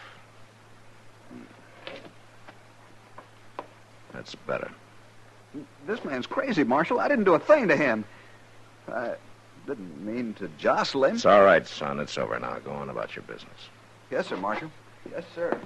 Yeah. What kind of a bone picker is that for the high plains? Times have changed, Murdoch. Nothing but settlers and dudes, bone pickers and trackmen, cow wranglers and bluecoats, and lawmen. There's something you better understand, Murdoch. When Dodge was full of you buffalo hunters, you could throw your weight around. Well, not anymore. I ain't changed, Dillon. Just stay out of trouble. I'll do as I want. He always did. What are you doing in Dodge anyway? There haven't been any buffalo around here for years. Well, maybe I came to see you, Dillon. And I thought you probably figured me for dead. Oh, no. I heard about you and your badge. Maybe it's just as well for both of us I'm wearing it. I don't fear no man. And least of all, you. All right. Just let me give you a little warning. If you're thinking of going south for buffalo into Indian territory, I wouldn't. I do a lot of things you wouldn't. This is orders from Washington. They don't want any more trouble with the Indians. The territory is closed to hunters. They got cavalry patrols along the line. I go where I aim to go. And I don't fear no cavalry. And I got orders to stop anyone. Have you now? You just remember what I said.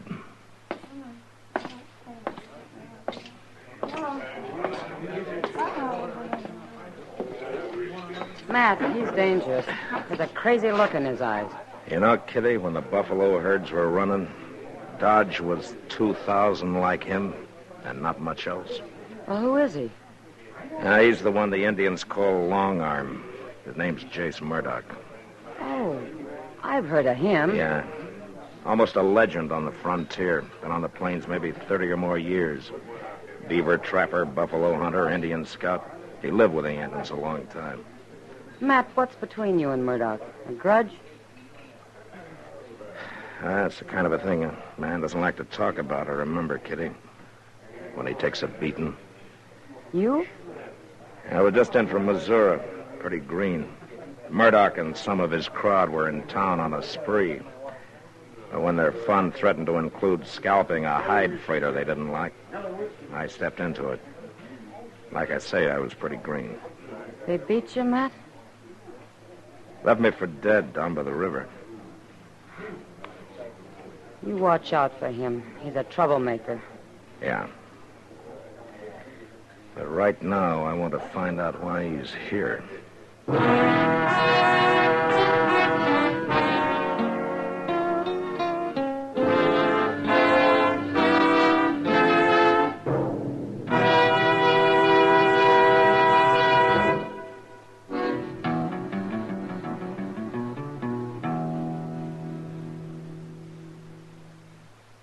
Introducing one of the country's best-known jazz musicians and arrangers, Mr. Bobby Haggart. How about whistling along with him?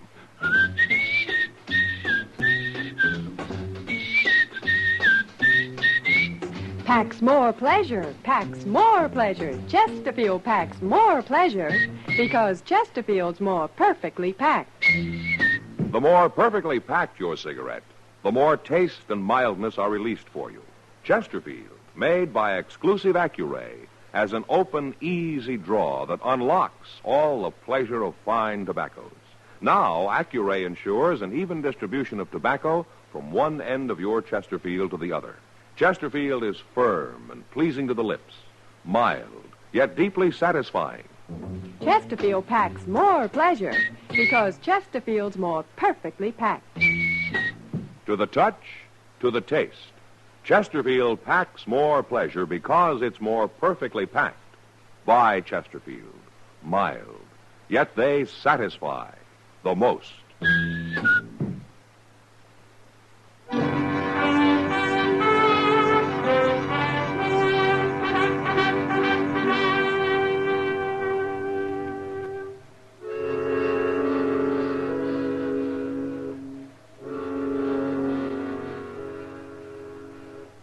I figured Murdoch was in Dodge outfitting a hunt, so I found the merchant who sold him supplies. He couldn't tell me much, except that Murdoch had an Indian with him for a skinner, and that they were camped somewhere outside town.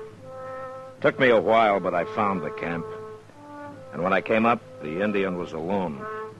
He was a young brave, and he was hunched over the fire, sharpening a long, curved skinning knife.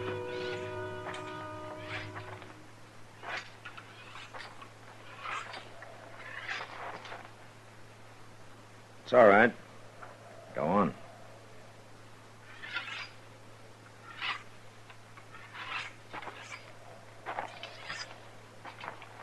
You're a long way from home, aren't you? What are you, Blackfoot? How do you know that? The scars on your wrists, the cut arms. Your people do that in mourning some close relative's death, don't they? No. Who are those for? Father, brother, mother?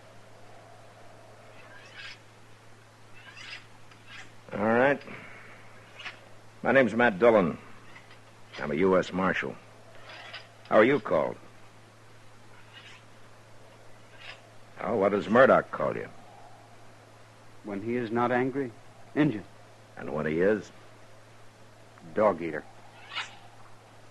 Ah. And he knows his Indian insults. What do your people call you? It means golden calf. Now, you're a breed, aren't you? I'm an Indian. And then what are you doing here, so far from your tribe, skinning buffalo for a man like Murdoch? In the lodges at night, my people speak of the pale warrior with the long arm. Chase Murdoch, huh? When he was with us, his medicine was good. The plains were dark with buffalo.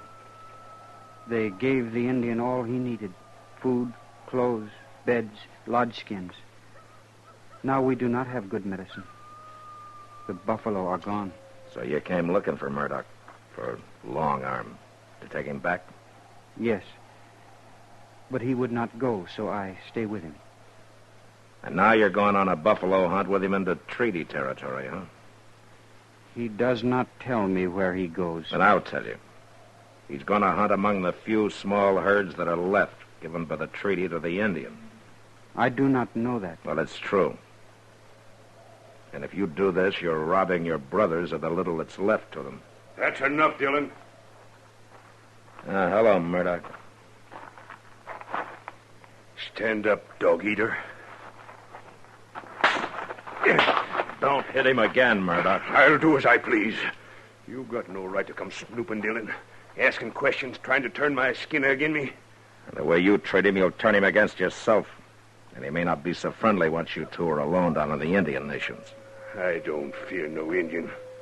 Least of all him. I know him. Lived with him plenty of years. So I heard. They thought you were good medicine then, huh? Sure. I brought him the long arm. The first gun they ever seen. Gave him more meat than they ever seen, too. Sure, I was good medicine. Yeah, but you've changed some. I'm not so romantic as I was. I can take him or leave him alone. Besides, Injun's day is done. A man don't need to walk easy with him no more. I wouldn't be too sure of that. With this, I can be sure. Well, you still shoot a big 50, huh? Yeah, and I can load and fire as fast as another man with one of them new repeaters.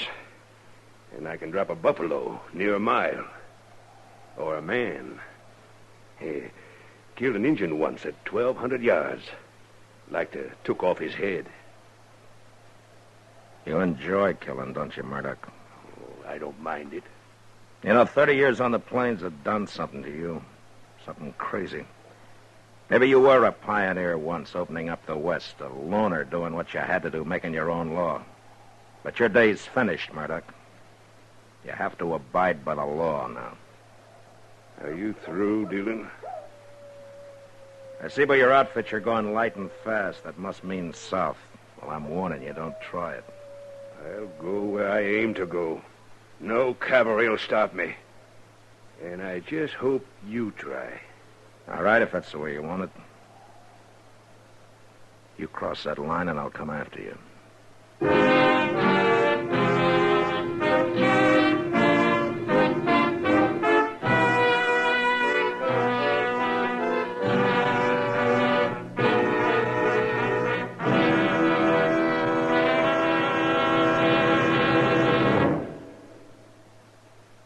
Say, where are you listening to Gunsmoke? In your car? Getting ready for dinner? Oh, I see. Just relaxing in your favorite easy chair. I'd say you're in a good spot right now to really enjoy Chesterfield's better taste and mildness. You see, Chesterfield packs more pleasure because it's more perfectly packed. A more perfectly packed cigarette gives you an open, easy draw that unlocks all the better taste and mildness of fine tobaccos. And Chesterfield, made by exclusive Accuray, is more perfectly packed, with an even distribution of tobacco from one end of your Chesterfield to the other. Firm and pleasing to the lips, mild, yet deeply satisfying. Remember, to the touch, to the taste. Chesterfield packs more pleasure because Chesterfield's more perfectly packed. By Chesterfield. Mild, yet they satisfy the most.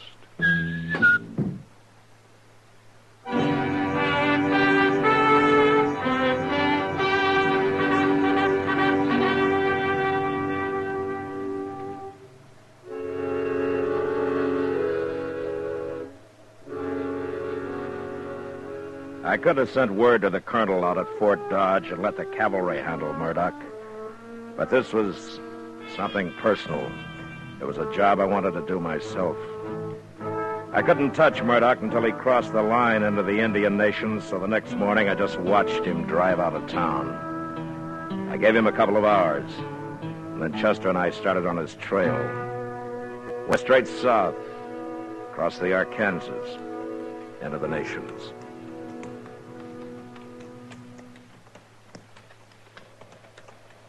I don't know, Mr. Dillon. It seems almost too easy. His wagon tracks in the snow going straight as a board as far as you can see over the next rise. Yeah, I know, Chester. But we better keep our eyes open. We should be getting close to him now. Well, I guess ain't nothing to worry about, as long as we can see his tracks up ahead. Maybe not. But we'll come up on that rise easy. Just might be waiting for us on the other side. Well, I don't know. The way he ain't bothering to cover his trail, it seems like he ain't expecting us to follow him. Maybe he didn't believe you. Don't count on it. No, I ain't. I swear this ain't the time of year for traveling, is it? Good time for buffalo hunting, though. Coats will be prime. And if I was... Mr. Dillon!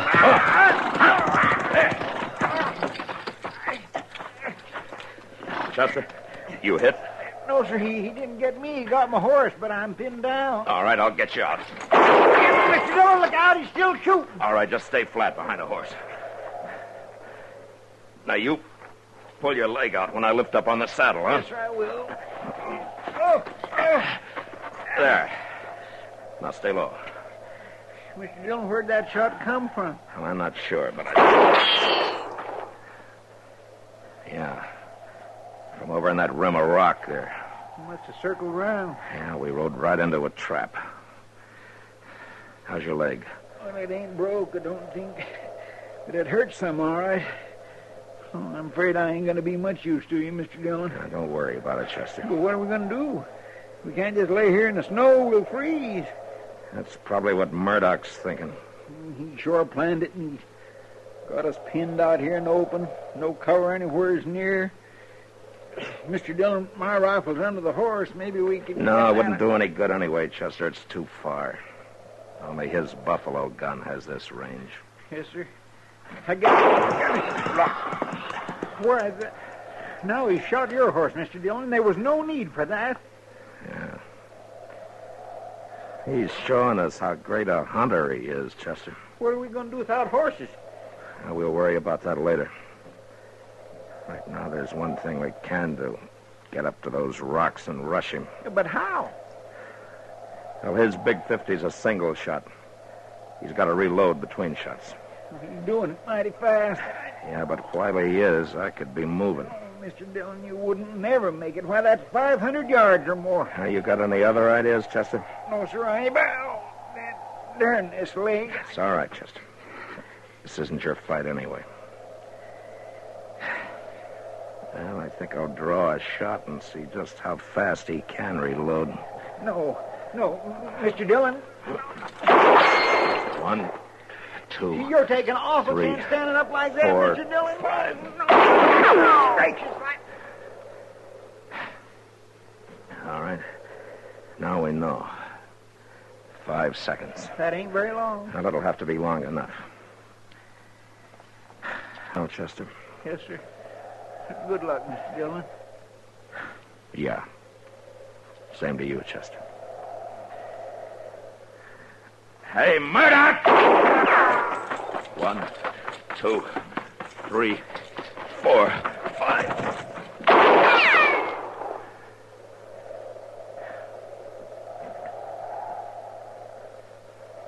Not like hunting buffalo, is it, Murdoch? 1, 2, 3, 4, 5.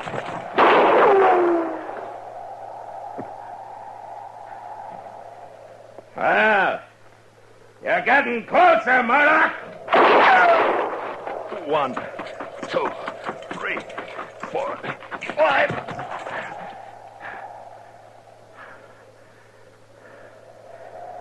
Oh, maybe he's caught on. Hey, Murdoch! You couldn't be out of ammunition, could you?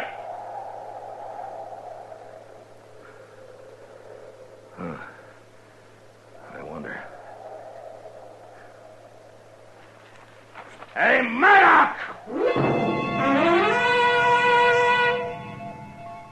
I lay there half covered by the snow, knowing Murdoch might easily be holding me in the sights of his rifle. But I also knew I couldn't lie there much longer. I'd freeze before darkness could give me the cover I needed. Then I saw movement among the rocks. It was Golden Calf. He walked to the rim, then started down toward me. The body of Jace Murdoch, lifeless in his arms. I got up and went to meet him. And as I approached, Golden Calf stopped, and after a moment, he placed the body gently on the ground.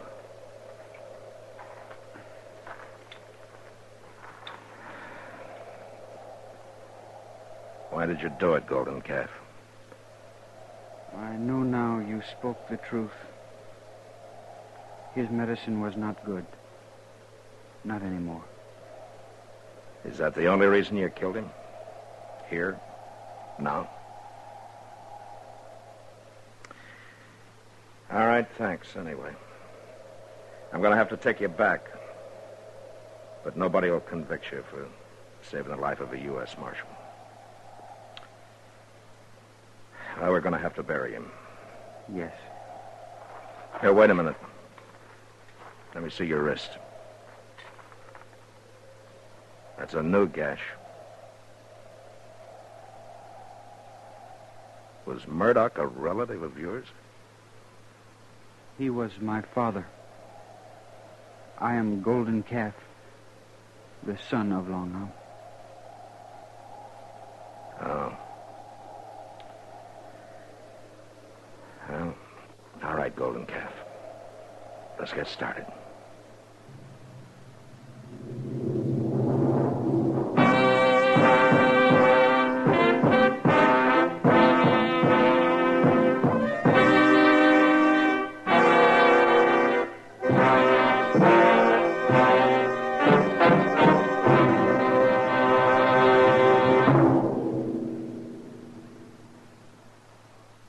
In a moment, our star, William Conrad. Chesterfield packs more pleasure because Chesterfield's more perfectly packed. Chesterfield, made by exclusive Accuray, packs more pleasure because it's more perfectly packed. Unlocks all the pleasure of fine tobaccos.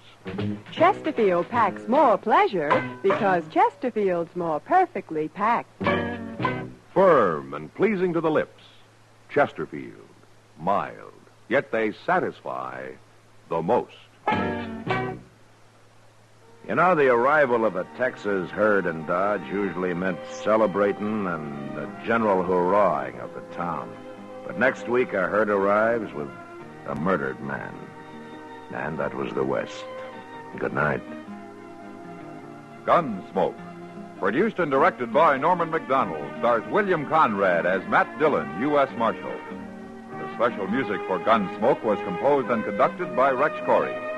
Sound patterns by Tom Hanley and Bill James. Featured in the cast were Nestor Paiva, Sam Edwards, and Harry Bartell. Harley Bear is Chester, and Georgia Ellis is Kitty.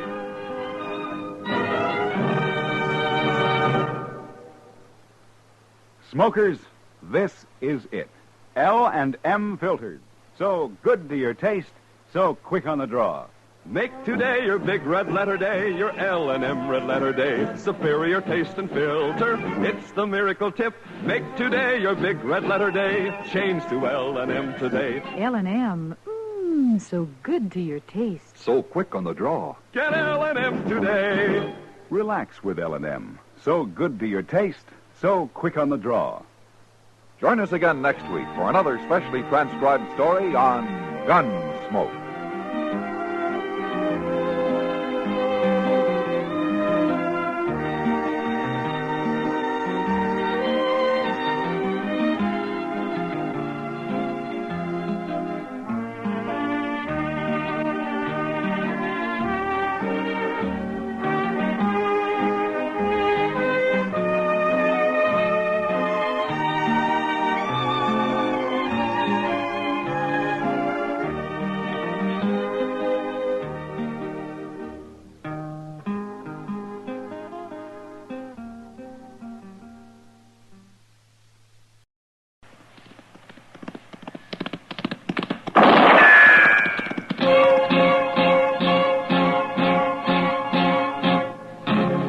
Gunsmoke, brought to you by Chesterfield. Chesterfield packs more pleasure because it's more perfectly packed, thanks to Accuray.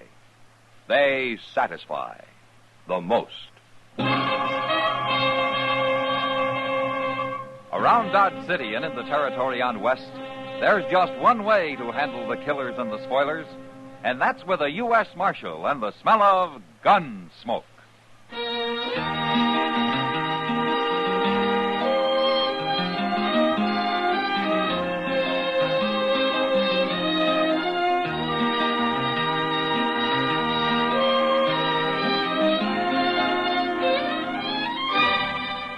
Gunsmoke, starring William Conrad. The transcribed story of the violence that moved west with young America. And the story of a man who moved with it. I'm that man, Matt Dillon, United States Marshal. The first man they look for and the last they want to meet. It's a chancy job, and it makes a man watchful and a little lonely.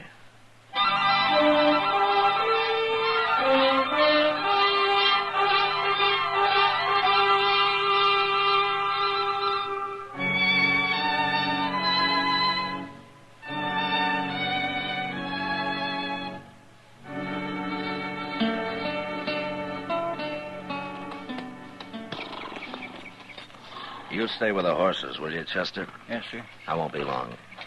I sure don't envy you having to talk to her, Mr. Dillon. Well, somebody has to do it. I don't understand that, Zach Morton. It's good land out here. There's a nice little house, water, everything. Why do you have to go trying to get rich the hard way? And I guess it never looks hard till you try it. Mr. Dillon, Ada's seen us. She's come out on the porch. Oh, yeah.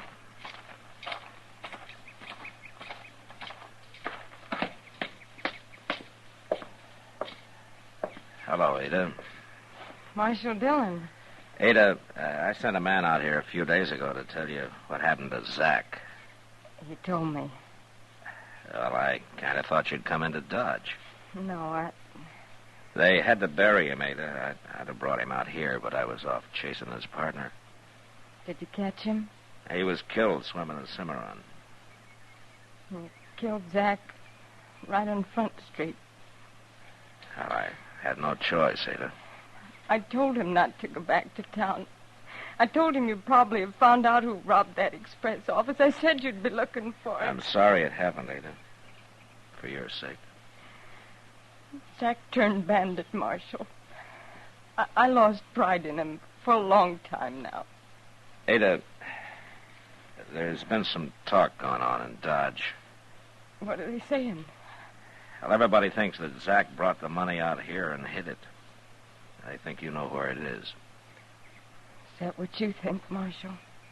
Well, they could have been headed south with it, riding bold and innocent like right through Dodge. The money could be at the bottom of the Cimarron with Zach's partner. Zach went bad, Marshal. I hated him for it. That's why I didn't come to town when he got killed. Yeah. Well, I won't bother you anymore, Ada. Goodbye. Goodbye, Marshal.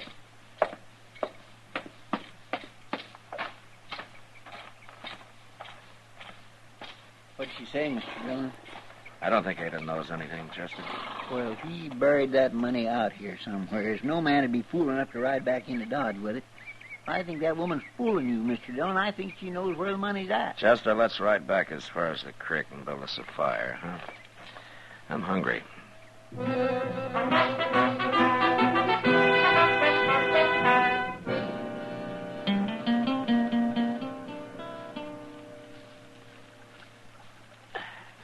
Here's another strip of meat that's about done, Chester. Well, that's yours, Mr. Dillon. I ate the last one. Hey, look. Huh? We got company. It's that Leach Fields fella. Leach Fields? Well, who's he? He got off Santa Fe one day while you was down on the Cimarron. But I don't know for sure where he comes from or wonder what he's doing out this way. Now. Is he a gambler? Oh, I ain't never saw him gambling, but he sure dresses like one, don't he? Yeah, he looks pretty fancy. Oh, he's a gentleman, Mr. Dillon. A real gentleman. We don't get many like him. How do, Mr. Fields? Hello, Chester. Mr. Fields, this here is Marshal Dillon. Well, it's a pleasure to meet you, Marshal. I've been looking forward to it. Well, that makes you different from most men that come to Dodge. Yes, I've been observing those men, Marshal. They're bad. They're evil. Yeah, some of them sure are, Mr. Fields. You do right to kill them, Marshal. When I kill somebody, it's because I have to, not because it's either right or wrong. Well, it was certainly right to kill Zach Morton. Was it? Of course it was. I'm on my way now to console his widow with that same thought, Marshal. Oh? Yes, we're old friends, even though I haven't seen Ada in years. Where did you know her, Fields? Back in St. Joe. Oh, that's right. She is from St. Joe. I've heard her talk about it. I'll buy you a drink when I return to Dodge, Marshal. Goodbye. Goodbye, Chester. Bye, Mr. Fields. Here. See what I mean about him being a gentleman, Mr. Dillon? Your meat's burning, Chester. You mean you don't think he's a nice fellow? I said your meat's burning.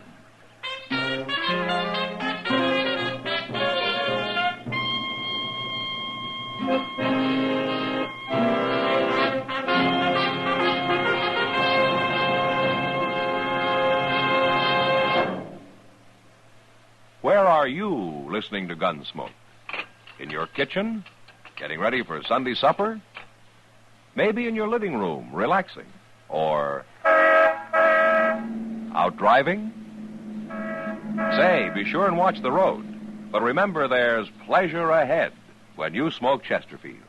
When you satisfy yourself with Chesterfield's better taste and mildness. You see, Chesterfield packs more pleasure because it's more perfectly packed. A more perfectly packed cigarette gives you an open, easy draw that unlocks all the better taste and mildness of fine tobaccos.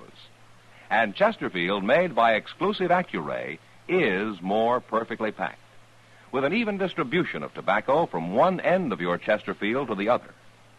Firm and pleasing to the lips, mild, yet deeply satisfying. Remember, to the touch, to the taste. Chesterfield packs more pleasure because Chesterfield's more perfectly packed. Buy Chesterfield. Mild, yet they satisfy the most.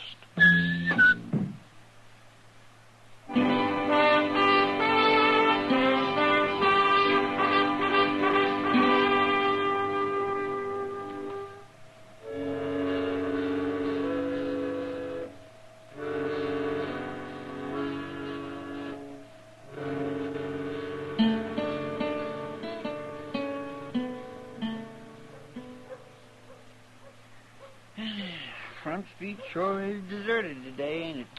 It's fine with me, Chester. I hear there's some cattle coming up the trail in a couple of days, though. Well, that's a couple of days off. We'll enjoy ourselves while we can. Yeah, sure. Well, forevermore. What do you know? Oh, what is it? Look, it's Leach Fields and Ada Morton. Oh, yeah. Ah, hello, Ada. Fields. Hello, Marshal. How do? Chester. Well, I've got good news, Marshal. How's that so? Haven't I, Ada? Let me tell him. We're going to get married, Marshal. Married? Tomorrow, right here in Dodge. I brought Ada in today so she could buy some clothes and things. Ah, I see. I know what you're thinking, Marshal. You're thinking it's awful fast with Zach gone only a couple of weeks. Oh, it's no business of mine, Ada. Well, it's not so fast considering how we knew each other back in St. Joe and all. Ada, you'd better run along now and do your shopping. I'll meet you at the Dodge house in about an hour. All right. Ada. I just wanted to wish you happiness. Thank you. Leach is a good man, Marshal. He's a good, God-fearing man.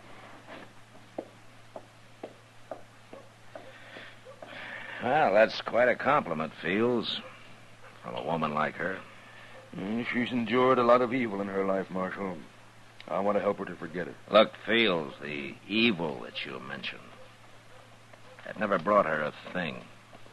Not a thing. Well, of course not. What I mean is, it didn't bring her any money. Money? From Zach? That'd be tainted money, Marshal. I wouldn't touch it, and I wouldn't allow her to. Now, what about that drink I promised you? No, not today, Fields. I'm pretty busy. But I'll be waiting for you next time you come to town.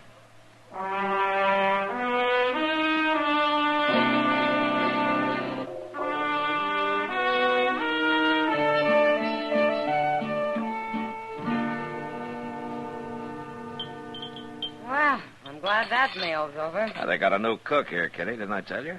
You didn't have to, Matt. Oh, no, it wasn't that bad. Oh, wasn't it? Where'd he learn to be cook? Out poisoning wolves? Good cook's hard to find. Yeah, I'm sure of it. Yeah, long hours, not much pay. If he doesn't like the job, why doesn't he go back to oil and leather or whatever he was doing? Well, if he could hear you, I expect he would. Well, hello, Matt. Kitty. Hello, Doc. Sit down. Hello, Doc. Oh, thank you. Where you been the last couple of days? Oh, out in the country, Kitty. Waiting for a baby to make up its mind. Oh, say. I passed by Ada Morton's place on my way back, man. It's been Ada Fields for the last month, Doc. I know. Well, how are they getting along, Doc? I didn't see Ada, but Leach Fields was there. So?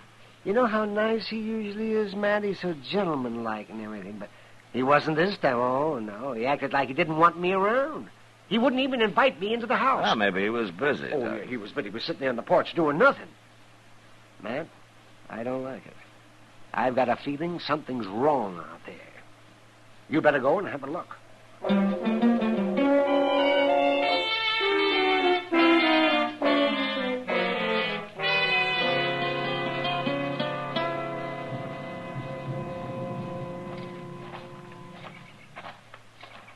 He's sitting right there on the porch, Mr. Dillon, just like Doc said. Yeah? Of course, I always did think Doc's just an old worrier. Hello, Fields. Good afternoon, Marshal. Chester. How do, Mr. Fields? What are you doing way out here? Well, we were riding by. We thought we'd say hello. Well, I'm glad you did. I'm sorry you missed Ada, though, Marshal. She's going to be mighty disappointed. Where is she, Fields? I don't know. She got on a horse this morning and said she was off to visit some neighbors. Mm-hmm. Didn't she say who? She wants to go visiting. I don't ask her where. I trust Ada. Yeah, sure. I'd ask you in, Marshal, but one thing she did tell me was if anybody rode by, not to let them see the house. She didn't take time to clean it up, and you know how women are. Well, we got to go back to Dodge anyway, Fields. You tell her hello for us. Yeah, I'll do that, Marshal. Goodbye. Goodbye. Bye, Mr. Fields. Goodbye, Chester.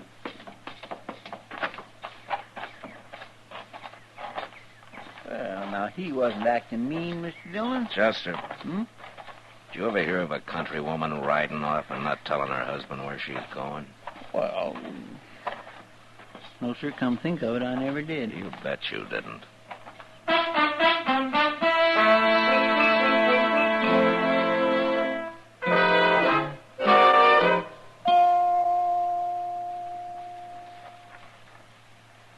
Over here, Chester. I couldn't see him behind this bush, Mr. Dillon. Did you find a place to tie the horses? Yes, sir, there was an old log down in that gully. Have you saw anything? Well, as soon as we were out of sight, Fields left the porch and went into the house. And nobody's come out yet. Well, I still think you're wrong about him, Mr. Dillon. Yeah, maybe I am. Maybe I just don't like men who go around preaching how bad other men are. You're awful suspicious of everybody, Mr. Dillon. Well, Chester, nothing pleases me more than when I'm wrong. I know. How long are we going to have to lay out here in this doggone dirt, Mr. Dillon? It'll dark, if nothing happens before. Then what? Then we're going up to that house, Indian style. It ain't hardly noon. We got an awful long ways. Say now, maybe I'll just... Wait a minute. Look. It's him. He had a horse around back. Yeah. He's riding north. We gonna follow him? Maybe. After we take a look in the house, let's get our horses.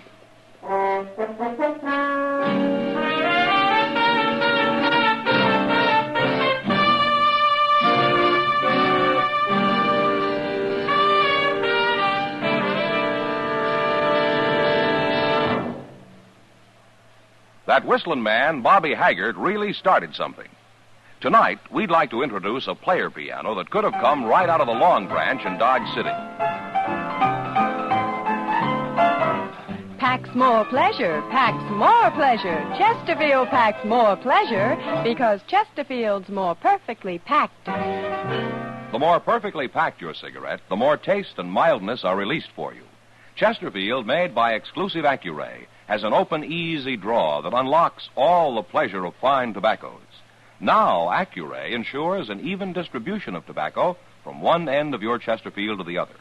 Chesterfield is firm and pleasing to the lips, mild yet deeply satisfying. Chesterfield packs more pleasure because Chesterfield's more perfectly packed. To the touch, to the taste, Chesterfield packs more pleasure because it's more perfectly packed. Buy Chesterfield.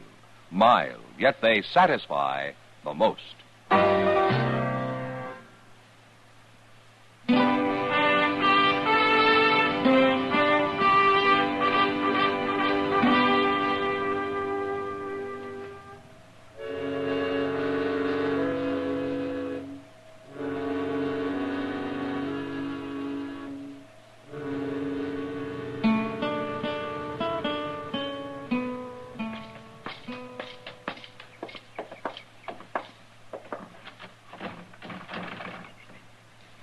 You're going to have to bust that door open if you want in, Mr. Dillon. And I'll bust it open. Come on. I feel like a crook entering a man's house this way. Don't let it bother you, Chester. Let's take a look in the bedroom. You going to bust it open, too? Guess you are. Hey, look on the bed, Mr. Dillon. He's got her all tied up. Yeah. You untie her feet, Chester. Yes, sir. Dear. She looks sick. Oh, Marshal. You all right, Ada? Have you been hurt? No, Marshal. Starved. Starved? Nothing to eat. Not for days. Weeks. Oh, my goodness. Take a look in the kitchen, Chester, see if you can find something for Yes, her. sir, I sure will. Where did Leach Fields go, Ada? We saw him right off. He wanted the money, Marshal. He starved me so that I'd tell him. And you finally gave in? You told him? He's gone to dig for it. Inside that old sod hut up near Willow Spring. Oh, yeah, I know where it is. If he don't find the money, he's coming back to kill me, Marshal. Look, Ada, we're going to leave a rifle with you. You think you're strong enough to use it? I'll get strong enough. I'll use it. Ada, you never knew Leach Fields before, did you? No, I only said it so it'd look better marrying him so quick. Yeah, I thought so. I'll go help Chester now, and as soon as we can feed you something, we'll go after him. He seemed so good, Marshal. He seemed so good for a day or two.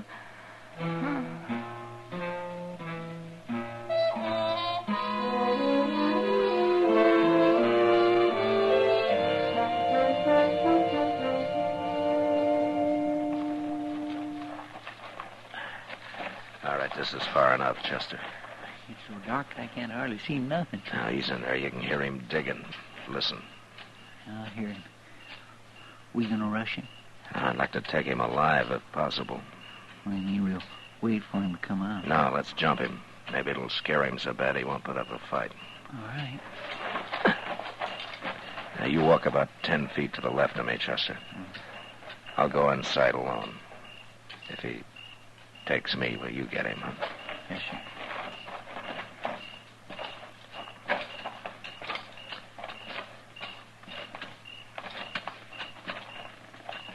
Okay, Chester.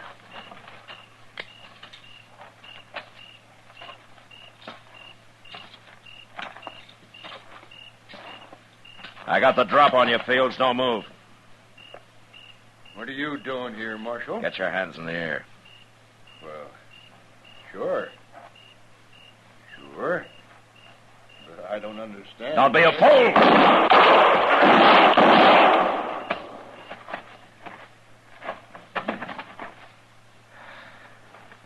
All right, Chester. You get him, Mr. Dillon? It's too dark in here. I tried for his shoulder the first shot, but I missed.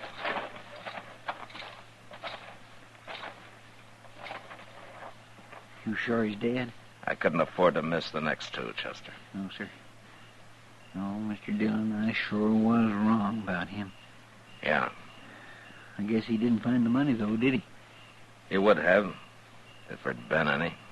But this is where Ada said it was. You want to start digging for it, Chester? Well, no, sir. That money's at the bottom of the Cimarron with Zach's partner. Well, then why'd she say it was out here? Well, I guess she thought if she could get rid of Leach Fields even for a little while, she might have a chance. Well, she was right, wasn't she? Yeah. And you and everybody else had better start believing in Ada. She's been through enough over something that she never even knew anything about.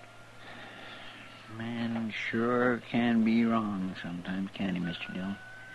Now, you tell everybody that back in Dodge, Chester. And maybe Ada can have a little peace. She's earned it.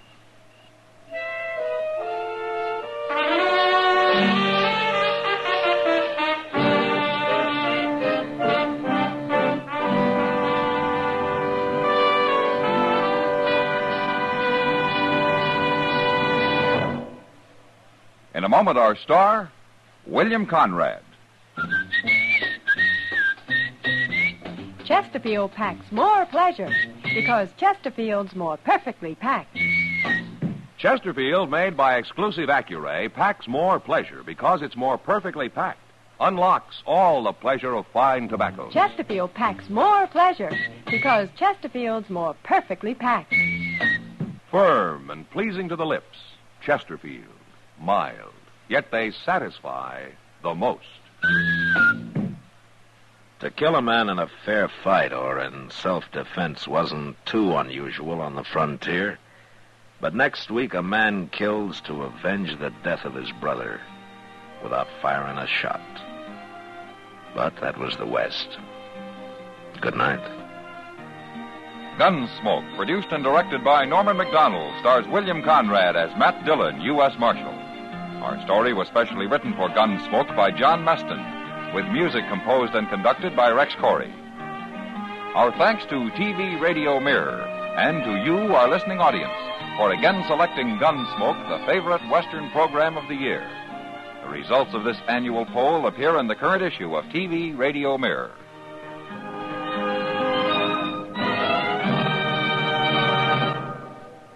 Talk about good taste.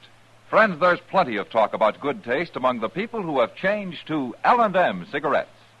That's because L&M is so good to your taste, and L&M is so quick on the draw. Just take an easy puff, and the flavor of superior tobaccos comes rich, comes clean, comes easy. And the secret of your pleasure? It's the L&M Pure White Miracle Tip. So make today your big red letter day. Change to L&M. Join us again next week for another specially transcribed story on Gunsmoke.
Gunsmoke, brought to you by Chesterfield. Chesterfield packs more pleasure because it's more perfectly packed, thanks to Accuray. They satisfy the most. Around Dodge City and in the territory on West, There's just one way to handle the killers and the spoilers, and that's with a U.S. Marshal and the smell of Gunsmoke.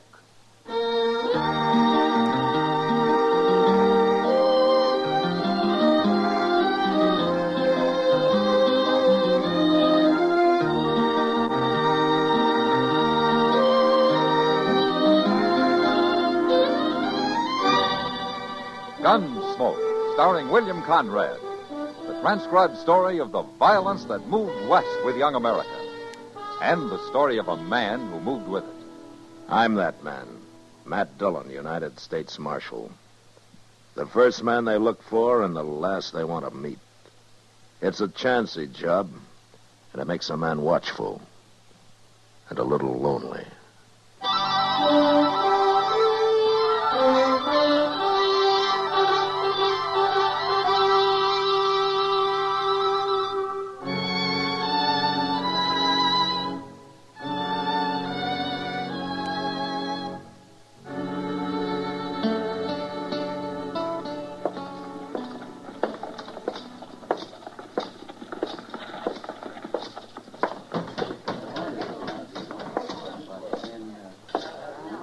Marshal Dillon. Hello, Bowers. How's the cattle business? I shipped 1,000 head out into Santa Fe this morning.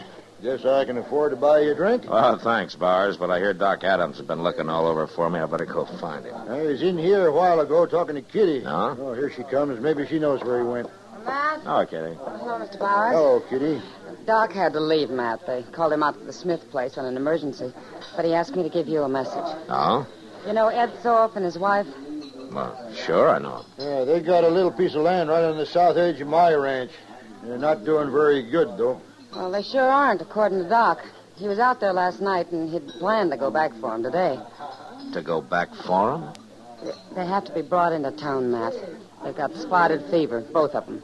Hey, they got a little baby out there, too. Well, that's why Doc says somebody's got to fetch all three of them into Dodge where they can be taken care of. Well, I'll find a wagon and go after him tomorrow. We couldn't get him back tonight anyway. You want some help, Marshal? I got a pack of cowboys who ain't earning their feed. Well, thanks, Bars, but Chester and I can manage. You might need some help. Oh, what do you mean? Ed Thorpe. Sick as he may be, he'll get a gun and fight before he lets you carry him off that place. I know him. Then he can stay there, but I'm going to bring his wife and child in. All right. But you keep an eye on him. He can be a bad one.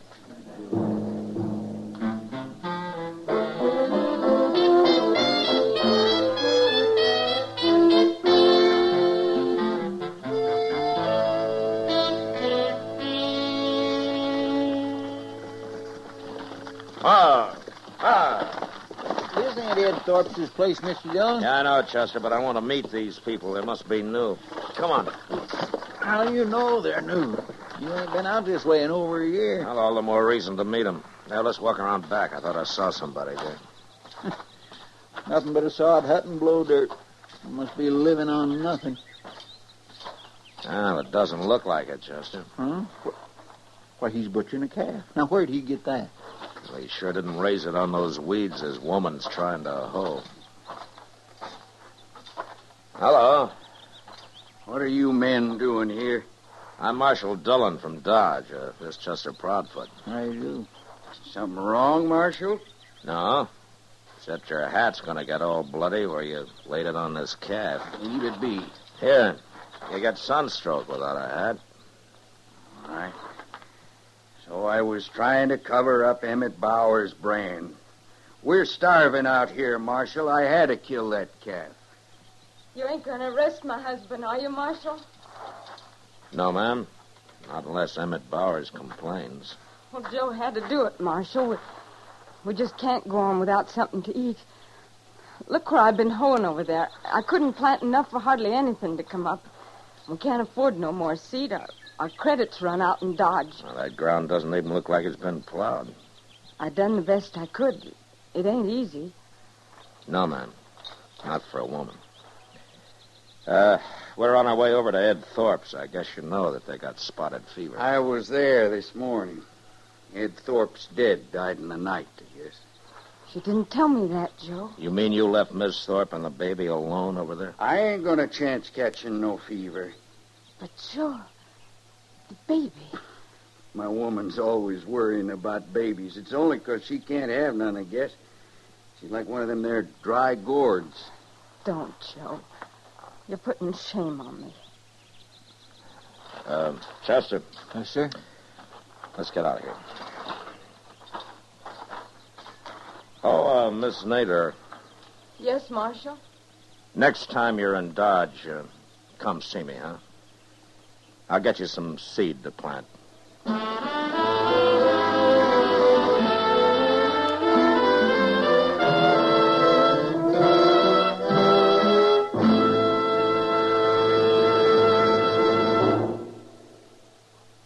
That whistling man, Bobby Haggart, really started something. Tonight, the Calypso Boys join in. Ready, amigos?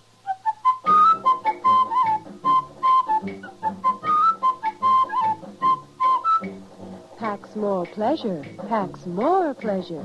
Chesterfield packs more pleasure because Chesterfield's more perfectly packed. It stands to reason a cigarette made better and packed better, smokes better, tastes better.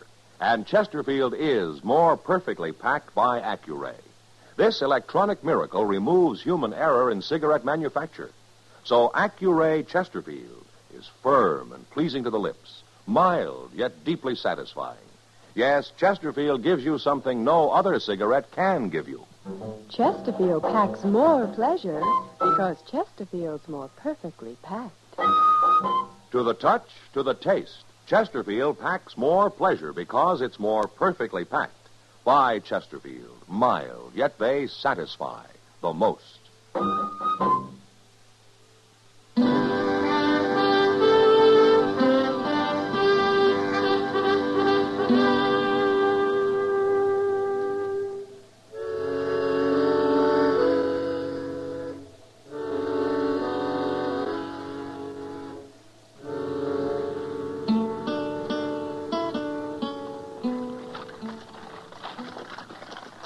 Goodness, Mr. Dillon, I thought we wouldn't never make Dodge tonight. How's the baby, Chester?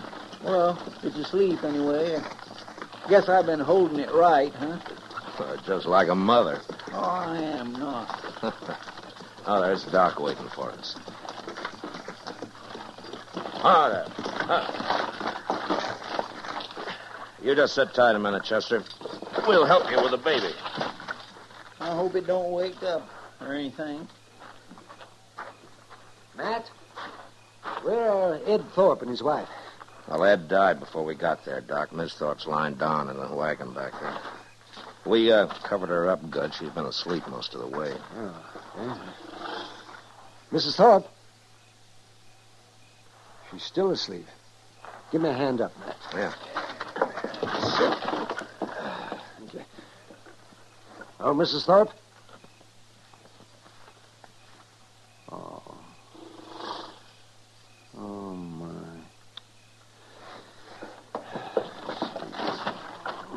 What's the matter, Doc? She's not asleep, Matt. She's dead. No. Died on the way in, I guess. Now we got a baby to take care of. You know, Doc, I think she knew she was going to die. Why? Just before we left her place, she told me that if anything happened to her, the baby was to be put in Ma Smalley's care. And Ma Smalley was to have complete charge over him. Well, what she says goes. Well, Ma's a widow. She's had kids herself. That was a good choice. Yeah. But she's too old to raise them herself, man. Well, we'll worry about that later, Doc. Let's get busy.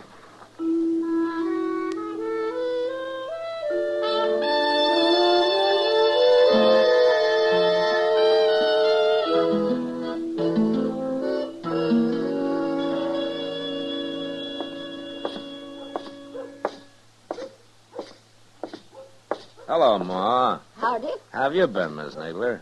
Pretty good, Marshal. Marshal, Mrs. Nadler wants to adopt the Thorpe baby. Oh? Well, Miss Thorpe left the baby in your charge, Ma. It's all up to you.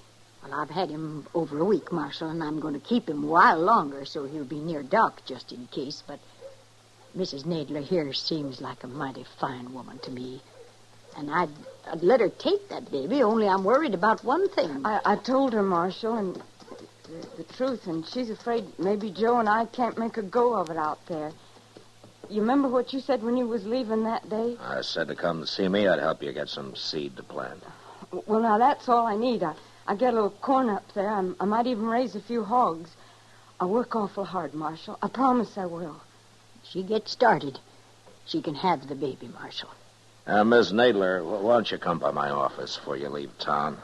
I'm going to the store here and have a talk with Mr. Jonas now. Oh, Marshal, I do thank you. Come on back to the house, Mrs. Nadler. All right. You can look at him.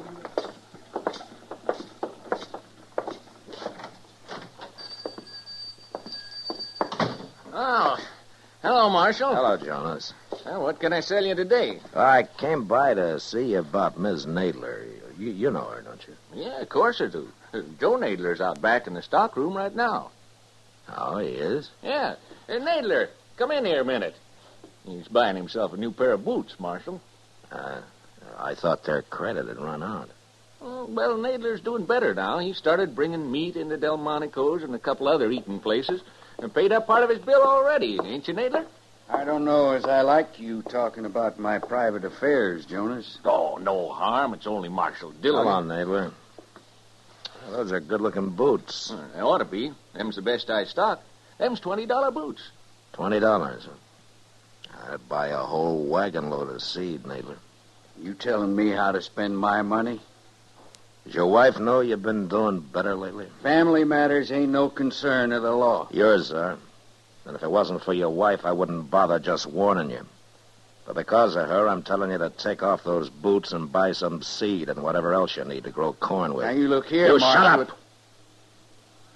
Now, I'm giving you a chance, Nadler. In 3 days from now, I'm riding out to see what you've done with it. It's up to you whether or not you'll be riding back with me.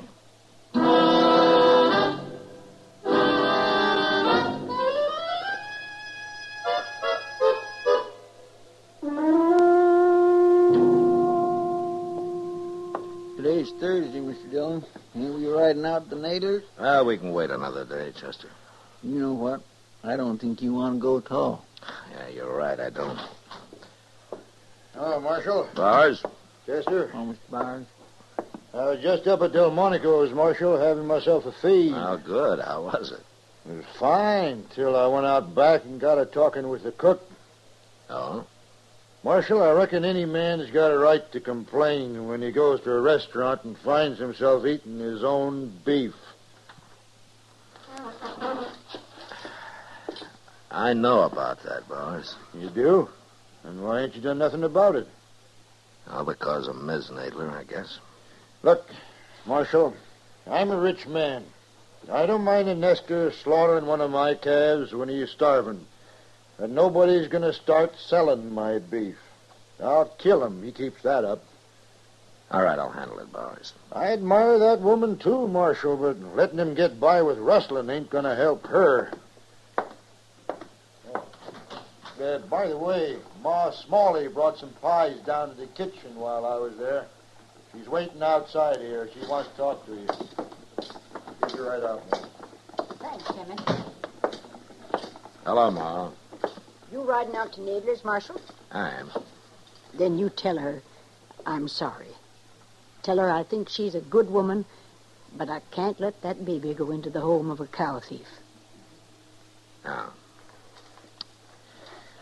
That'll break her heart, Ma. Son, I got a trust put in me. All right, I'll tell her.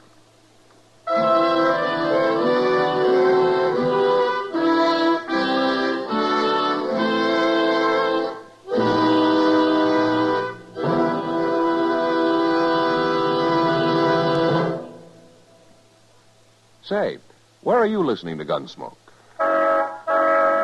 In your car? Getting ready for dinner? Oh, I see. Just relaxing in your favorite easy chair. Well, I'd say you're in a good spot right now to really enjoy a Chesterfield. You see, Chesterfield packs more pleasure because it's more perfectly packed. It stands to reason. A cigarette made better and packed better smokes better, tastes better. And Chesterfield is more perfectly packed by Accuray. This electronic miracle removes human error in cigarette manufacture. So Accuray Chesterfield is firm and pleasing to the lips, mild, yet deeply satisfying. Yes, Chesterfield gives you something no other cigarette can give you. Chesterfield packs more pleasure because Chesterfield's more perfectly packed. To the touch, to the taste, Chesterfield packs more pleasure because it's more perfectly packed. Buy Chesterfield. Mild, yet they satisfy the most.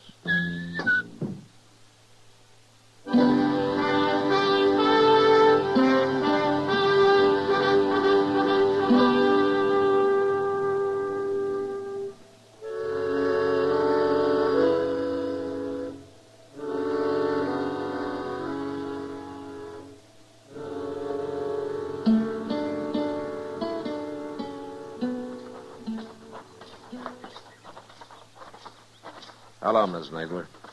Oh, Marshal. Hello, Chester. Hi, ma'am. What brings you out here, Marshal? Is your husband home? No, he's been gone since morning. Oh. Miss Nadler, do you know that he's been slaughtering Emmett Bauer's beef? Oh. Mr. Bowers complained about it. About that calf? Oh, it's more than that one calf, Miss Nadler. He's been selling meat around Dodge lately. So that's what he had in the wagon. Now, I know you had nothing to do with it, Miss Nadler, but I hate to tell you this, but Ma Smalley isn't going to let you have the baby. Oh. Well, she's right, Marshal. It wouldn't be fitting. Mr. Dillon, look. Huh? Over yonder. That's Emmett Bowers. I'll be back, Miss Nadler. I'm going to go talk to him.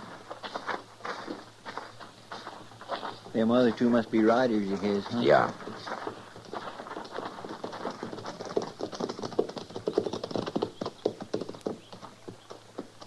Thought I might find you here, Marshal. There's something wrong, Bowers? One of my men's been murdered. We found him out yonder about 5 miles. He'd been left for dead, but he talked a little. Well, what happened? He's gone now, Marshal, so you'll have to take our word for what he told us. All right. You run across Joe Nadler, slaughtering another steer. Nadler shot him? That's right. Anything else? Only that Nadler got on his horse and headed for Dodge. I guess he figures he'll get caught, and he might as well get drunk one more time. He'll get caught. I promise you that, Bowers.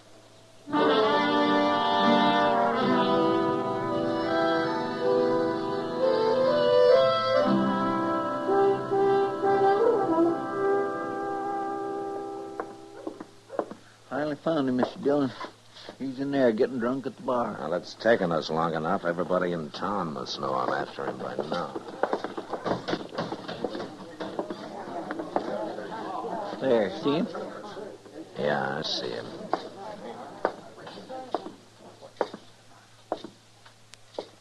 Stop there, Marshal.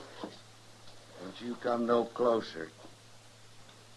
Put that gun away, Nadler. I saw Chester. I knew you'd be in here next. Why, Nadler? You don't fool me. You know all about it. You admit killing that rider? I knew when I shot him I couldn't get by with it. My horse's tracks was all over the place. Well, don't make it any worse than it is. I told you not to come no closer. Put your gun on the bar, Nadler. You watch what I'm going to do with it. No, Nadler, don't. Why not? Hit you, didn't I? Now I'm going to kill you. You hurt bad, Mr. Dillon? He hit me in the arm, Chester, but I'll be all right. You killed him? Yeah. Do something with him, will you? I'm going over to Doc's. Yes, sir, I will. Alvin.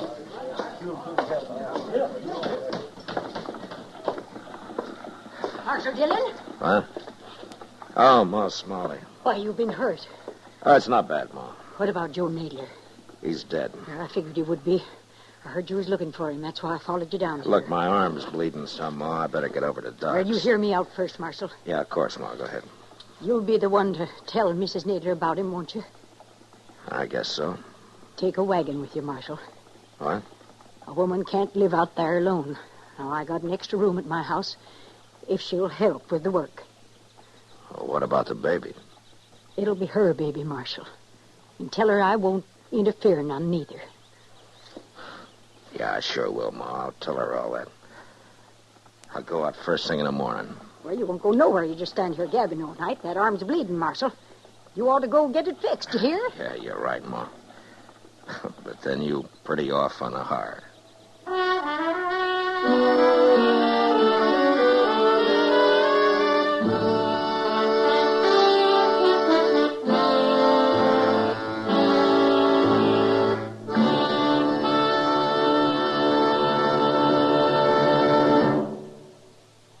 In a moment, our star, William Conrad.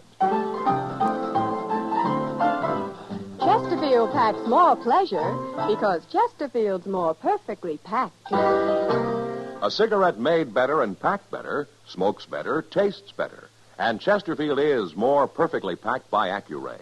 This electronic miracle removes human error in cigarette manufacture. So Accuray Chesterfield is firm and pleasing to the lips. Chesterfield, mild, yet they satisfy the most. You know, the buffalo hunters killed off the entire High Plains herd in a few short years, leaving the Indians to starve. And next week, this hunger sets off an Indian massacre. And that was the West. Good night. Gunsmoke, produced and directed by Norman MacDonald, stars William Conrad as Matt Dillon, U.S. Marshal. Our story was specially written for Gunsmoke by John Meston, with music composed and conducted by Rex Corey. Sound patterns by Tom Hanley and Bill James. Featured in the cast were Vic Perrin, John Daner, Jeanette Nolan, Virginia Christine, and Frank Cady. Harley Bear is Chester, Howard McNear is Doc, and Georgia Ellis is Kitty. Help today and hope tomorrow is the slogan of the 7th Annual United Cerebral Palsy Drive. Support United Cerebral Palsy.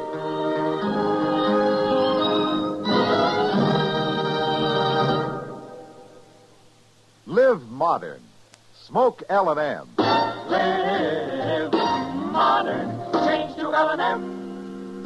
Only with L&M can you enjoy the full, exciting flavor of today's finest tobaccos through the modern miracle of the pure white Miracle Tip.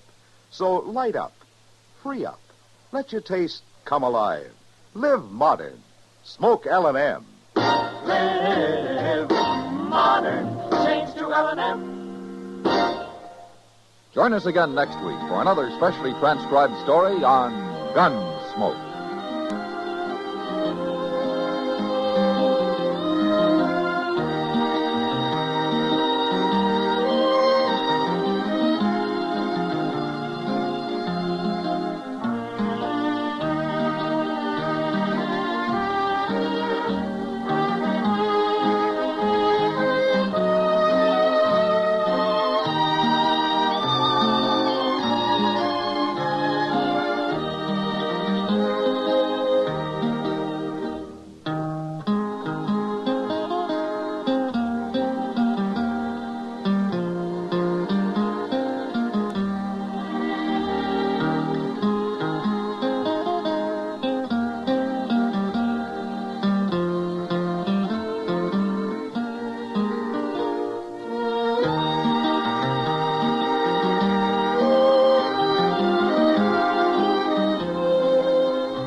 Gunsmoke, brought to you by Chesterfield.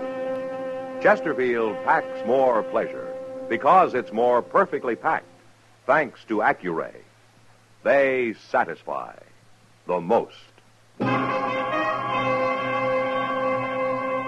Around Dodge City and in the territory on West, there's just one way to handle the killers and the spoilers. And that's with a U.S. Marshal and the smell of Gunsmoke.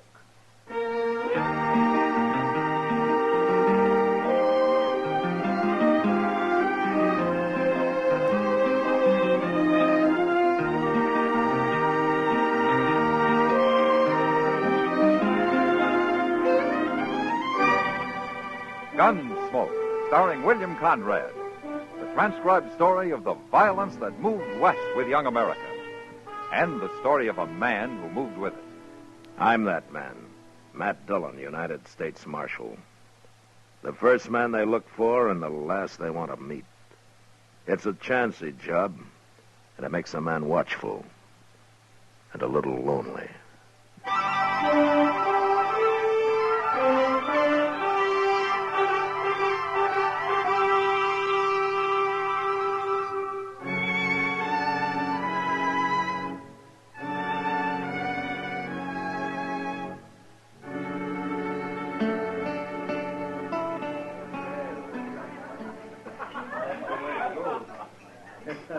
So your name's Force Capper, huh?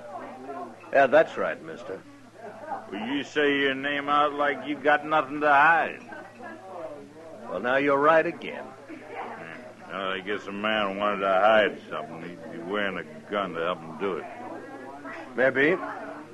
Well, are you agreeing with me, or ain't you agreeing with me? Any way you want it, mister. Yeah, you're big, Capper, but I ain't afraid of you. There's no reason you should be. You're awful big. Man'd be a fool to go against you without a gun, wouldn't he? But wouldn't he? Mister, have a drink. No. Here. You have this instead. I always carry an extra gun in my belt. I don't want your gun. Well, I can't fight you letting you have a gun. You're too big. We got no cause to fight, mister. Now, you take your gun back. You're afraid. You're a coward. You're a sneaking coward. Don't you push it, mister. I said you're a coward. All right, fella. You've had enough. Now, you keep out of this. I am wearing a gun, mister. And I'll bend it across your skull in a minute. Oh. You're the marshal. Get out of here. Go on, move. Sure. Sure. Well, suppose I ought to thank you, Marshal. No need. Name is Foss Capper. You know, most men around Dodge do wear guns, Capper. I've had enough of fighting, Marshal. Oh? And where was that? By the war. Had it from Harper's Ferry all the way to Richmond. You know, a man gets tired of killing. Yeah, I know. Mr. Dillon? Yeah, what is it, Chester? Mr. Dillon, Ben Stacel's out there in the street. So? He's about to beat up one of his riders. I suppose it has to do with his sister again, huh? Yes, sir, it sure does. And Carrie's there, too. All right, let's go. Oh, I declare that poor Carrie. Mr. Dillon, she was trying to load their wagon all by herself. And this rider, Stansel's come along, and he was helping her when Stansel himself come up and got real sore about it. Stansel doesn't deserve a sister like Carrie. She's as nice as he is, mean and ugly. There they are. Yeah. Well, say, where's that cowboy at? He's lying on the ground behind Stansel. Well, I sure didn't hear no shooting. Back to loading that stuff, Carrie. You hear me? Yes. I hear you, Ben. Well, I hope you didn't kill him, Stansel. Oh. He's all right, Marshal. I only knocked him down. Well, I'll go get some water from over there. I should have killed him. For what? Trying to help Carrie do a man's work? Carrie's my sister, Marshal. What she does ain't no business of yours. No. But you're keeping men away from her the way you do is going to lead to real trouble one of these days. My trouble, Marshal. Not if you kill somebody. You know, I guess men don't like the way you treat her. There's somebody else trying to help her. What? Now, by heaven. You just take it easy, Stancil. That man's not wearing a gun. Then he better go get one. There you are. What do you think you're doing, stranger? Well, that box seemed a little heavy for a lady to be lifting. Please, Ben. He meant no harm. You know this man? He told me his name. Jerry, you're turning into a regular doxy. I wouldn't talk like that, mister. You shut up. You're going to beat me like you did the other fella? There's been enough fighting for one day. Stancil, your wagon's loaded. So why don't you get going? All I can say to you, mister, you better get yourself a gun. Get up on the seat, Carrie. Good day, Miss Carey. Goodbye, Mr. Capper.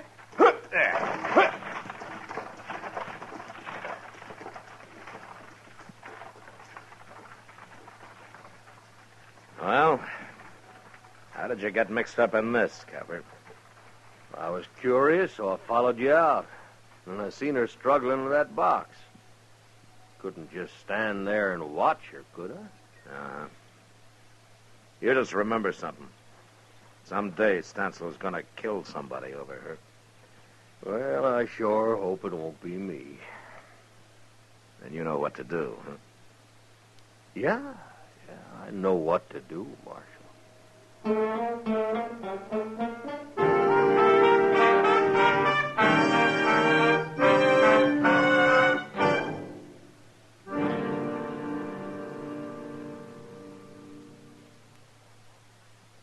You've heard Bobby Haggart whistling it on radio and television.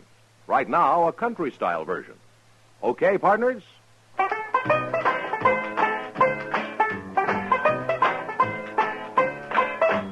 Packs more pleasure, packs more pleasure. Chesterfield packs more pleasure because Chesterfield's more perfectly packed. It stands to reason a cigarette made better and packed better, smokes better, tastes better. And Chesterfield is more perfectly packed by Accuray. This electronic miracle removes human error in cigarette manufacture. So Accuray Chesterfield is firm and pleasing to the lips, mild yet deeply satisfying. Yes, Chesterfield gives you something no other cigarette can give you. Chesterfield packs more pleasure because Chesterfield's more perfectly packed. To the touch, to the taste, Chesterfield packs more pleasure because it's more perfectly packed. By Chesterfield, mild, yet they satisfy the most.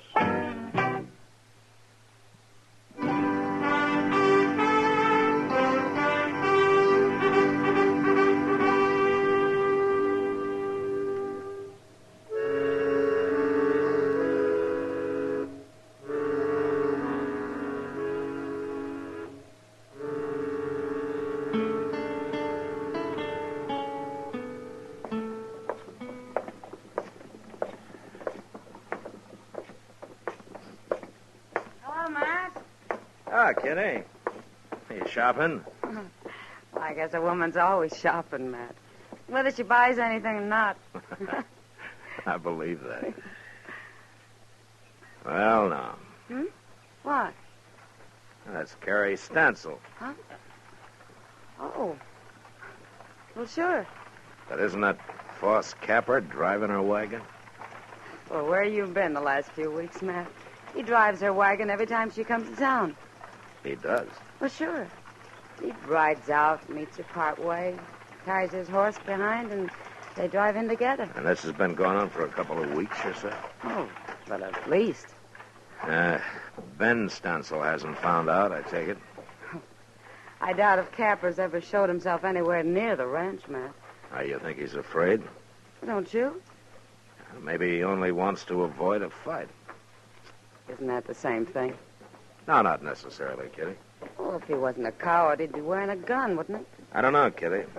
I haven't decided about Foss Capper. Look at them, Matt. They're so wrapped up in each other they don't even see us. This is the last time. It's got to be. I don't want to bring you no trouble, Carrie, but I ain't going to stop seeing you. She's smarter than he is. Yeah, maybe. You know, I guess she'll never be able to get away from that brother of hers. Oh, Matt, look. Yeah. There's going to be trouble, Matt. Stansel looks awful mad.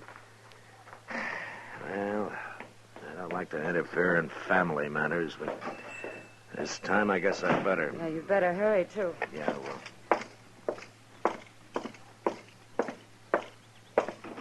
How long's this been going on, Carrie? Please, Ben. Let's talk about it at home, not here. We're going to settle this here and now. You ain't going to stop it, Marshal. I just wanted to be sure you remember that Foss Kepper doesn't carry a gun, Stansel. Dirty coward. Of course he doesn't. A gun wouldn't solve anything, Stansel. It'd get you killed. That'd solve things. Maybe for you, not for Carrie. I don't even want to hear you saying her name. You're going to have to hear it. Now, it's gone on long enough, Stansel, the way you treat her. What I do with Carrie ain't no business of yours. I want Carrie to marry me.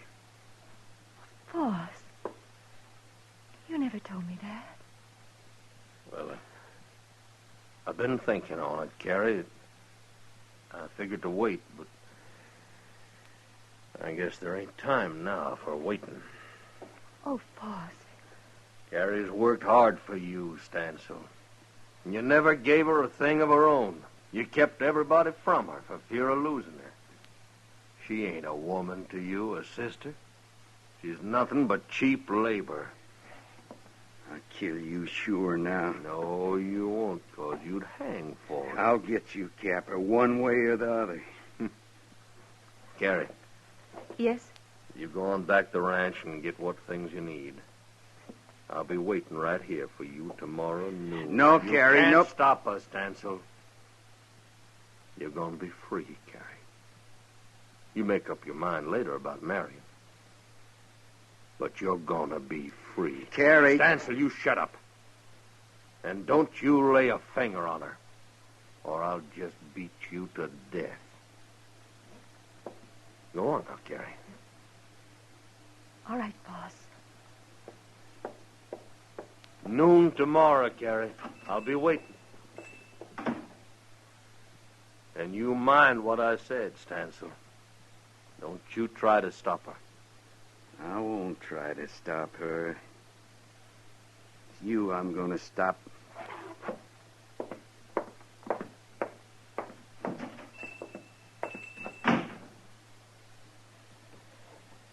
Now, you know, Marshal, I didn't mean to cause trouble when I come here. Yeah, maybe not, Kepper. But you sure done it.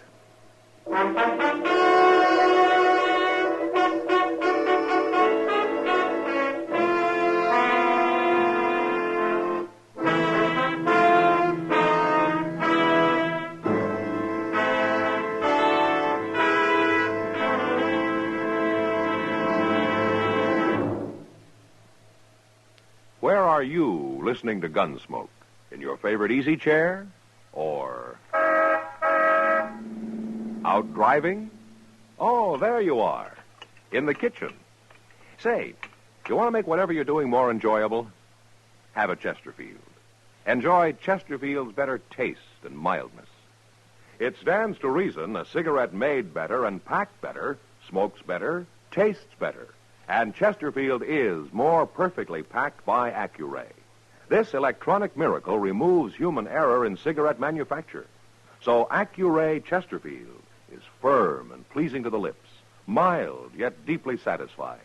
Yes, Chesterfield gives you something no other cigarette can give you. Chesterfield packs more pleasure because Chesterfield's more perfectly packed. To the touch, to the taste, Chesterfield packs more pleasure because it's more perfectly packed. By Chesterfield, mild, yet they satisfy the most.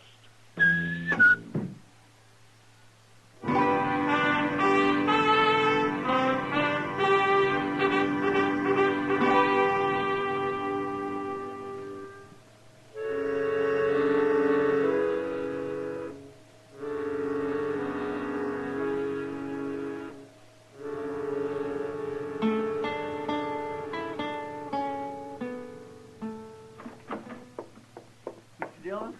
Yeah, what is it, Chester? You better get on out there quick. It's fixing to happen. Ben Stansel just rode in with 2 of his men. What? Has Carrie showed up yet? No, sir, she ain't. But Foss Capper was waiting for her when them others come in. Yeah. I didn't think Stansel would let her go without a fight. Oh, there's going to be a fight, all right. Of some kind. Look how they're crowding him. Get out of this now, Captain. We're going to fix you good. I see you brought plenty of help. Ah, you're too big for one man to handle. If the 3 of us can do it. No, you don't, Stansel. You keep out of this, Marshal. You don't think I'm going to stand by and watch 3 men work over one, do you? Wait, Marshal. Yeah, what, Capper?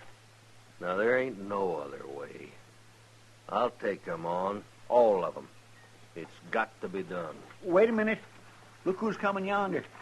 It's Carrie. I told her to go back home. What in the world's the matter with her? She looks like she got drugged. You keep away from her, Captain. Shut up, Stansel. Leave him be. Carrie, what happened to you? They caught up with me. At the edge of town. Here, I'll help you down. I got here anyway. He couldn't stop me. Did your brother do this to you? Did he knock you around? You get back on that wagon and go home, Carrie. All right, hold it, Stansel. Let her talk. Carrie, did he do it? Yes. You sure need convincing, I told Carrie. you to shut up, Stansel. Chester. Yeah? Would you be good enough to take Carrie over to Miss Kitty's? Because I got a little business here. Be glad to. Don't you move, Stansel. You come on with me, Miss Carrie. All right, boys.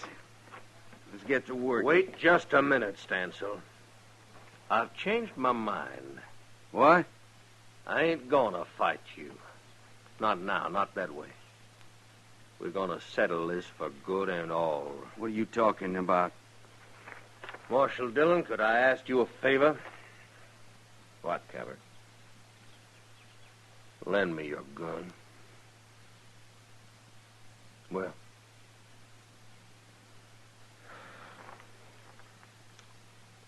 All right.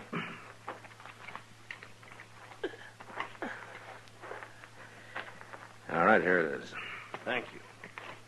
Now, what's this? What are you 2 doing? Who ever heard of a lawman lending his gun? I think Capper's right, Stansel. This business has got to be settled for good. And he's the one to do it, not me. Okay. And you can watch him die. You ready, boys? Now, wait a minute, Stansel. You didn't say nothing about no gunfight. What difference that make? There's something about him. I don't like the way he wears that gun. He looks kind of professional to me. He's nothing but a tin horn, and he's a coward at that. He ain't no coward. And I ain't having no part of this. Come on, Bob, let's don't be fools. Now, you're fired, both of you. Good. Stansel? Was he right, Capper? Are you a gunman? You can find out. Easy enough. You gonna stand there and allow this, Marshal? I can't stop it now. Well, I think he is a gunman. I think he's a killer. Stansel, you're through. Get going.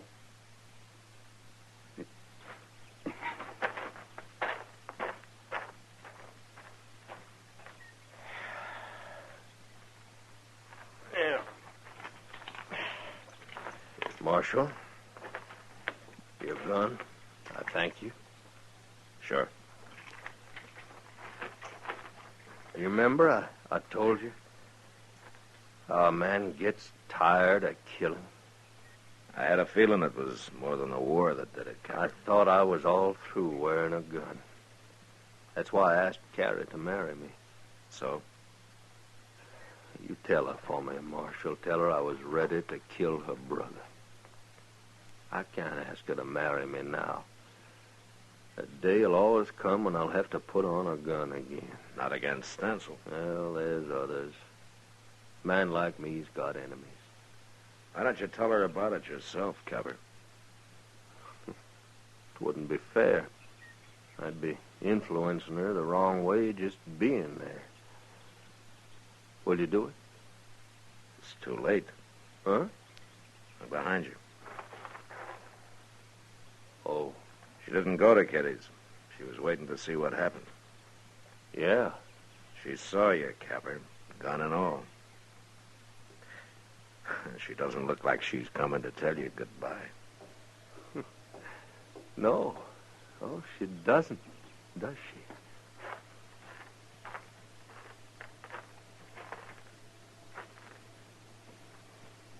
Boss?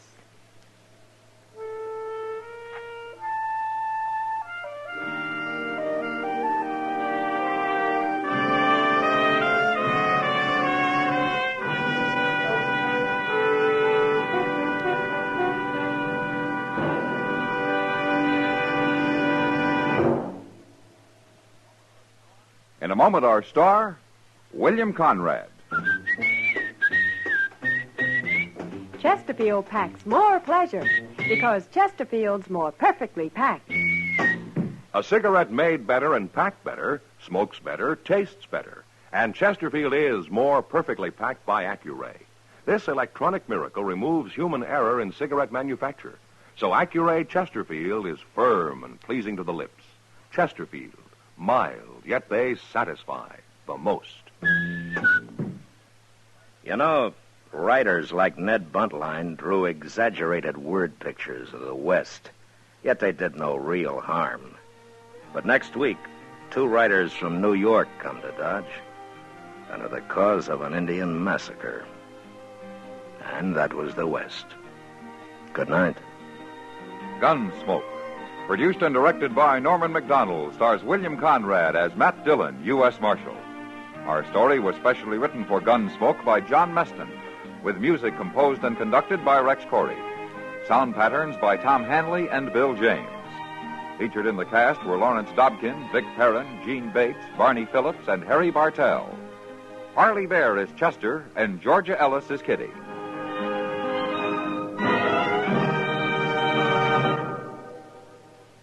Live modern. Smoke L&M. Live modern. Change to L&M. Live modern. Smoke L&M. Only with L&M can you enjoy the full, exciting flavor of today's finest tobaccos. No other cigarette, plain or filter, gives you the full, exciting flavor you get through the pure white miracle tip. So light up, free up, let your taste come alive. Live modern. Smoke L&M. Join us again next week for another specially transcribed story on Gunsmoke.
Gunsmoke. Brought to you by L&M, the modern cigarette that lets you get full, exciting flavor through the modern miracle of the pure white miracle tip. Live modern. Smoke L&M.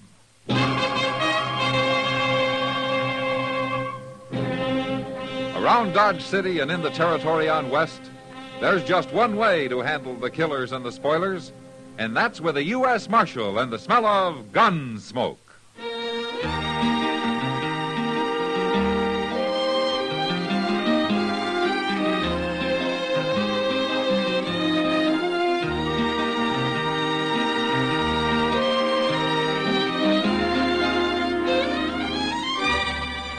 Gunsmoke, starring William Conrad.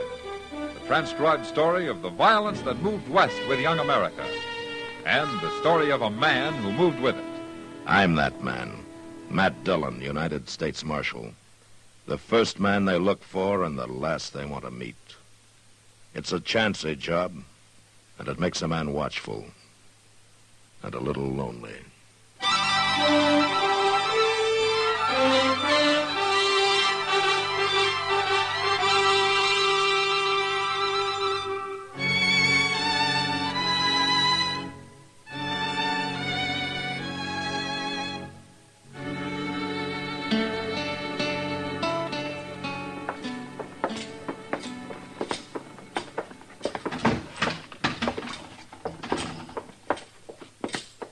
Hello, Matt. Chester. Hello, Kitty. Oh, Miss Kitty. I'm looking for your partner, Kitty. Oh, Sam? Mm-hmm. He's in back breaking out a shipment of whiskey we just got. Sit down. He'll be here in a few minutes. Okay. Sam in trouble, Matt? Oh, no, Kitty. I just wanted some information from him. It's nothing important. Well, that's good. Who are those two men? I don't know. They're strangers to me. That one wearing the gun, I'd like to keep a stranger. Where is the owner of this place? He don't look like he's going to make nobody happy. Hey. Excuse me. Let Sam take care of him, Kitty. Well, it's my job, too. Go get the owner, miss. We want to talk to him. I'm one of the owners. You? What is it you want? Well, we can't do business with no woman, Breeze. And what's wrong with doing business with a woman, mister? Well, it ain't fitting, that's all. Well, what's going on, Kitty? You the real owner here, mister? Miss Kitty and I own it together. What can we do for you?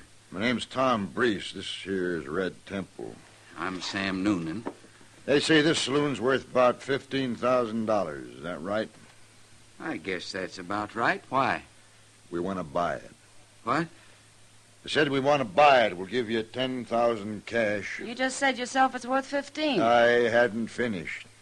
We'll give you $10,000 now and $5,000 a year for the next 2 years. That makes $20,000 in all. You'll give us $20,000? Go check at the bank. The first 10's on deposit there right now, and your banker, Mr. Botkin, will have the bill of sale drawn up by tomorrow morning. You're awful sure of yourself, aren't you, Brees? Now, Kitty, all they want to do is give us $20,000. Where are you men from, anyway? Abilene, we come in on the Santa Fe this morning, and our money is good.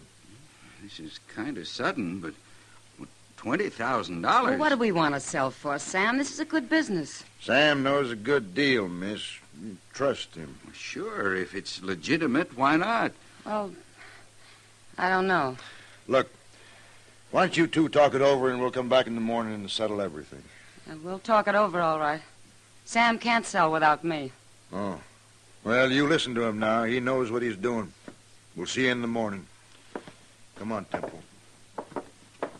He's right, Kitty. We'd be crazy not to sell at that price. I'll sleep on it, Sam. Sure, you do that. But come on out back for a minute. I want to show you that new whiskey we ordered. All right. I'm going out back for a minute, Matt. Okay, Kitty.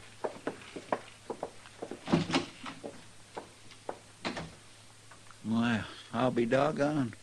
What do you make of that, Mr. Dillon? Sounds like a good deal, don't it? Yeah. If, like Sam said, it's legitimate.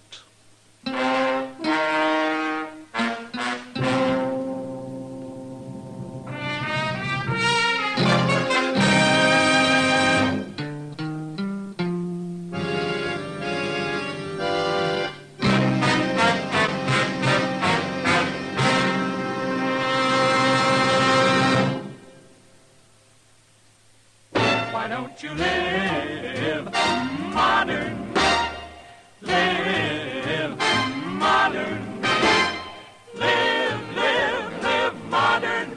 Change to L&M. Only with L&M can you enjoy the full, exciting flavor of today's finest tobaccos through the modern miracle of the L&M Miracle Tip. Through the pure white Miracle Tip, L&M tastes richer, smokes cleaner, draws easier. No other cigarette, plain or filter, gives you all the flavor you want. The rich, exciting flavor you get only from L&M. So light up, free up, let your taste come alive. Live modern. Smoke L&M. Make today your big red letter day and start to live the modern way. Live, live, live modern. Get L&M today.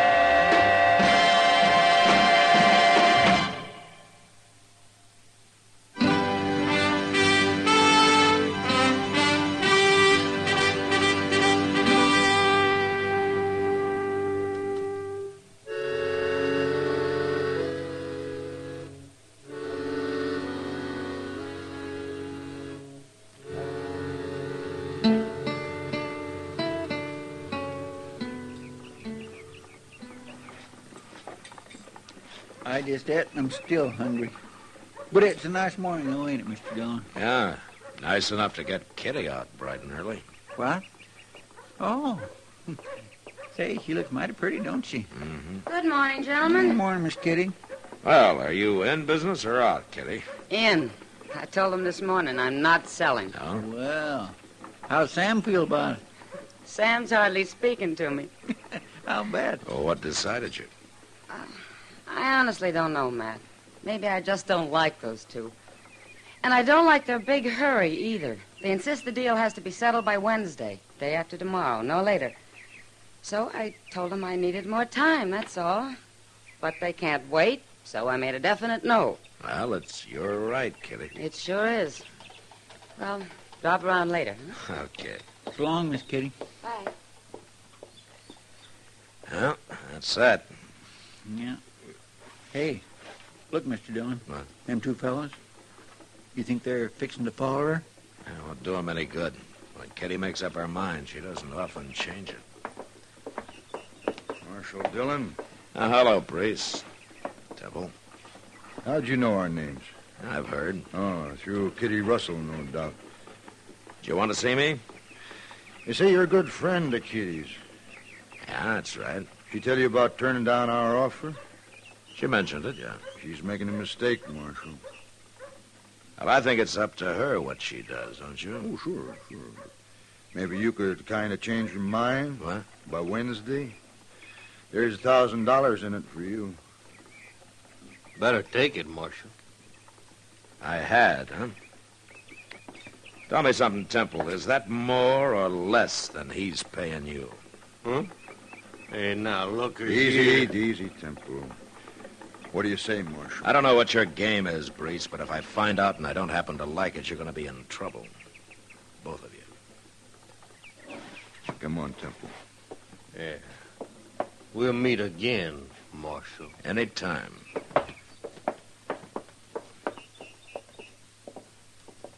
My goodness, they're going to bear watching, ain't they? Yeah, they sure are.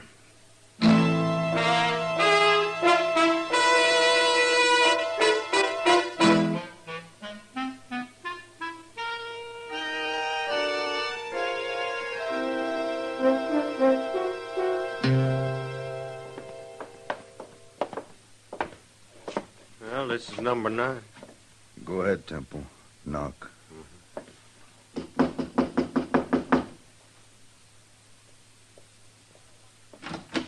What do you want? We want to talk to you, Kitty. In private. Now, look here. Just be quiet. What do you think you're doing, busting into my room Shut like up, this? else you'll get hurt. Oh, so that's it. I should have known you were nothing but a hired gun when I first saw you, Hey, Temple. you get quiet. Let go of me! Hit me, I'll show you. No, Temple, now hold it. Leave her alone. She slapped me. I said leave her alone. You later, Kitty. Kitty, you listen to me. I'm going to make it real short. Then you're through now. Get out of here. We're going to buy the Long Branch, Kitty. And we're going to buy it before Wednesday. No, you're not. Okay, Kitty. You were right about Red Temple.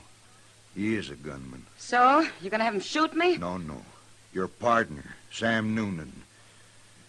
You wouldn't dare. But if you go to the marshal or anybody else about it, he'll shoot you, too. It'd be a pleasure. No. Look. You can't do anything to Sam. We'll kill him, that's all. Think it over, Kitty. Think it over hard.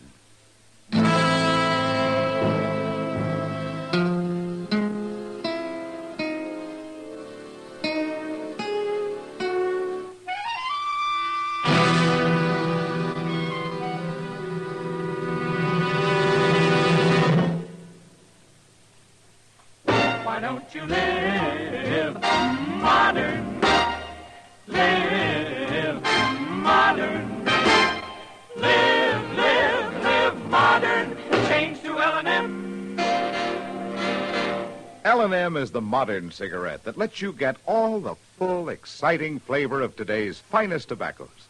No other cigarette you can buy, plain or filter, gives you the flavor that you get through the modern miracle of the L&M Miracle Tip. Through the pure white Miracle Tip, L&M tastes richer, smokes cleaner, draws easier. So light up, free up, let your taste come alive. Live modern. Smoke L&M. Make today your big red letter day and start to live the modern way. Live, live, live modern. Get L&M today.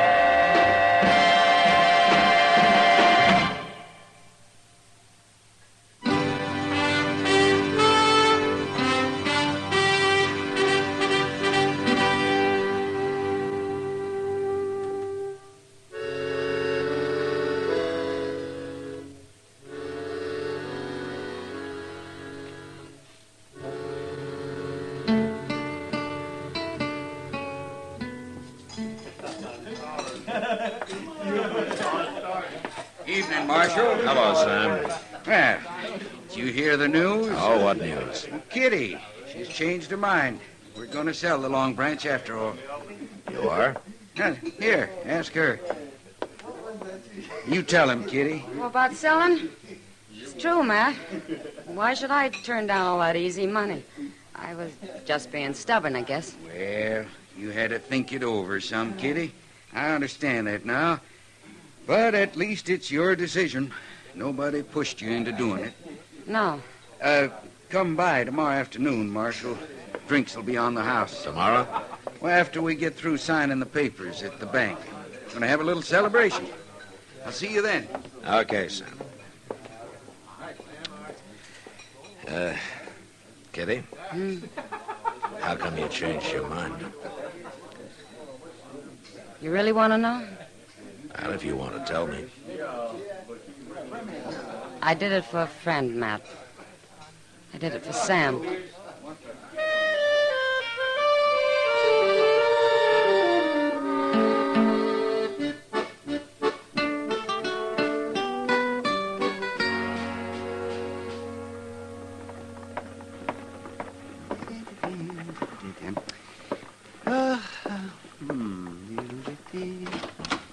Well, good morning, Matt.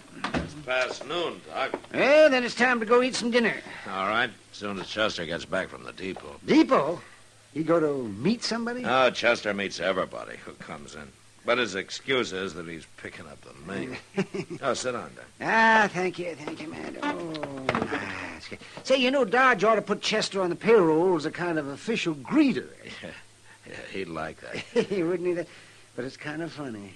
He welcomes them, makes them feel at home, and then you come along and look them over and run half of them back out of town again. Well, maybe that's why I'm not as popular around here as I might be. Well, lawman isn't supposed to be popular, man. Not if he's doing his job right. No, I guess so. You know, practically everybody has something on his conscience, Doc. Yes, that's true. Yeah, that is. Even of me. Oh? You want to tell me about it, or wait till I find out and come after you, huh? Well, no, I'll wait. It'll kind of give you something to think about on a rainy afternoon. Okay, Doc. Mr. Dillon, well, hello, Doc. You here? No, I'm not, Chester. Oh, a friend of yours is in town, Mr. Dillon. I met him down at the depot. Oh, who, Chester? Glenn Horn. Do you remember him? Sure I do. One of the richest gamblers in Abilene. What's he doing here? He didn't say. Oh, where is he? He went to the Dodge house. He said he'd be by later. Oh? Glenn Horn doesn't travel for pleasure. I think I'll go see him right now.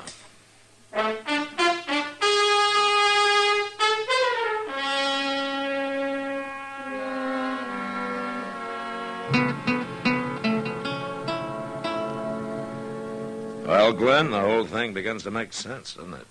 Yes, it sure does, but I don't like being taken for a fool, Matt. And I won't be in the middle on any kind of a crooked game. You never have, I know of. I don't even know this pair, Brees and Temple. The game works better for them that you don't. I'll admit I was talking some about my plans, but I never thought anybody'd try a trick like this. Anything for $1, Glenn. I suppose you've got some fool law here against shooting people. Well, you take him back to Abilene and shoot him. I'd rather have Bill Hickok worry about it. No, I'm serious, man. And you leave the fighting to me, Glenn. If there is any. You think this Red Temple's much of a gunman? Well, you never know till it happens. But if we handle it the way we plan, maybe there won't be any shooting. Men like them never give up easy, Matt. Well, let's find out. You ready to go? I'm ready for anything. Come on.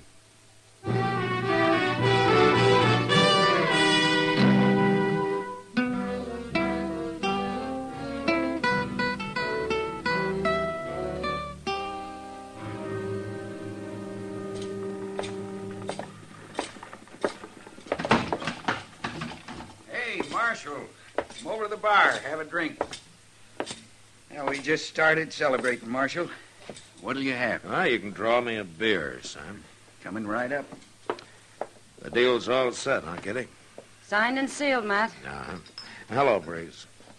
Temple. Marshal. Sam and Kitty have 10,000 cash in the bank, Marshal, and I've got the bill of sale.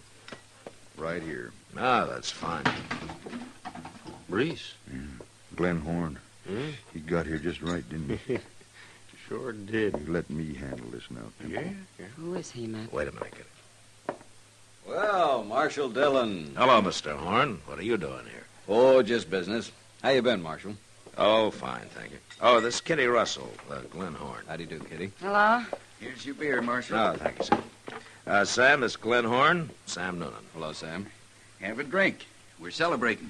No, thanks. I'm taking the train back to Abilene in a few minutes. What'd he say? Shut up, Temple. I thought you were here on business, Mr. Horn. Well, I was, Marshal, but I've changed my mind. Matter of fact, I was going to make an offer for the Long Branch here. You were going to buy it? Well, I was going to try to buy it, Miss Kitty. I guess I told everybody in Abilene about it. I even told them I was going to offer $15,000 for it. Hey, excuse me, Mr. Horn. My name's Brees. My partner there's Red Temple. We just bought the Long Branch. Well, that's fine, Mr. Brace. I wish you good luck with it. Yeah, you haven't really changed your mind, have you? Yes, I've decided I prefer Abilene to Dodge. I don't know why I was thinking of moving anyway. But it's for sale. We'll sell it to you, maybe even for $14,000. You'll do what? You stay out of this. No, it's no use, Mr. Brace. My mind's made up. Goodbye, Miss Kitty. Goodbye. Sam. Goodbye, Mr. Horn. Good to see you again, Marshal. Yeah, I'll look you up in Abilene sometime. Fine. We can't let him go, Breeze. He means what he says, Temple. Kitty, Sam, I got something to tell you. What? Here's the bill of sale. You can have it back. What do you mean? We've changed our minds, too. We want our money. What's going on here, anyway? Deal's off. We want our money. We're going back to the bank and get it right now. But you can't do that. Yes, we can. Wait a Sam. minute, Temple. I want to explain Marshal, something. just you keep out of this. Not now. likely. What is it, Matt? It's real simple, Kitty.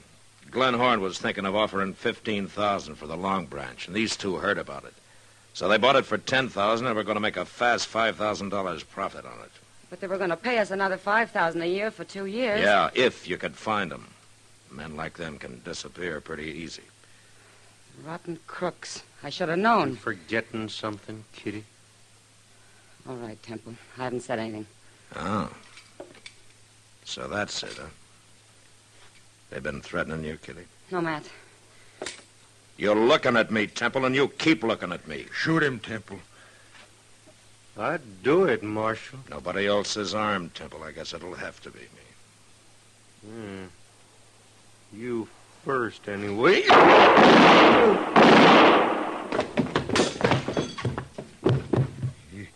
You killed him. You should have hired a better gunman, Brees. Now, you can't touch me. I ain't done nothing illegal. No, but you're leaving town after we go to the bank. What? You want your money back, don't you? Kitty, you and Sam come along, too. Glenn Horn is waiting there with $15,000 if you still want to sell. No. No, that ain't fair. Brees, you're lucky to get out of this alive. Now, you keep quiet. You two, you still want to sell? But I ain't even going to the bank, Marshal.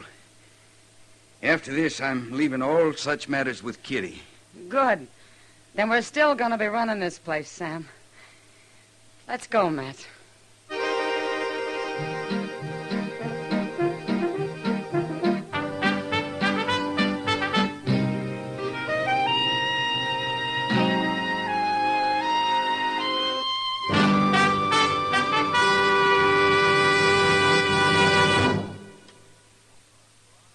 moment, our star, William Conrad. How can we make America a better place to live? First, we must keep our own homes in good condition. That goes without saying. Secondly, we must clean up slums. Slums hurt everyone, not only those who live in them. If there's a slum near you, it lowers the value of your house. If there's a slum anywhere, it breeds delinquency and crime, which you pay for in higher taxes. What can you do? Well, some slums are beyond repair and should be torn down, but some can be rehabilitated. Right now, local groups may be at work in your town seeking adequate housing for all our people. Find them. Join them. Write to Action. Action is the American Council to Improve Our Neighborhoods. It's a new national nonprofit organization designed to give you the information you need to protect the housing health of your community. Send for Action's free booklet. Write today to Action, Box 20, Radio City Station, New York 20, New York. This has been a CBS Radio public service announcement. And now, William Conrad. You know, on the frontier, most men, even the gunfighters, wore only one gun. Because they felt if you couldn't get the job done with 5 bullets, you shouldn't get in arguments to begin with. And that was the West. Gunsmoke. Produced and directed by Norman MacDonald, stars William Conrad as Matt Dillon, U.S. Marshal. Our story was specially written for Gunsmoke by John Meston, with music composed and conducted by Rex Corey. Sound patterns by Tom Hanley and Bill James. Featured in the cast were John Daner, Lawrence Dobkin, Vic Perrin, and Harry Bartell. Parley Bear is Chester, Howard McNear is Doc, and Georgia Ellis is Kitty.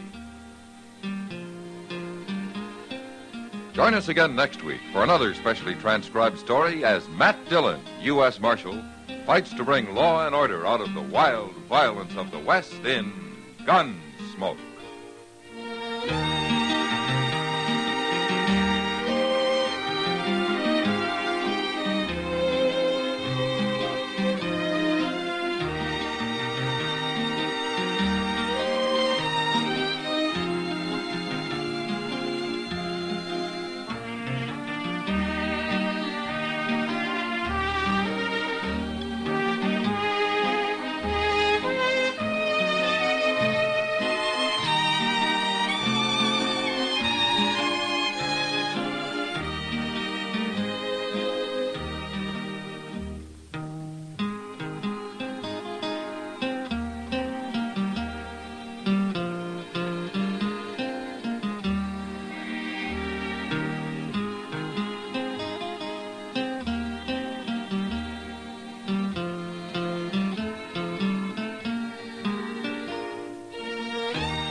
Gunsmoke. Brought to you by L&M, the modern cigarette that lets you get full, exciting flavor through the modern miracle of the pure white miracle tip. Live modern. Smoke L&M.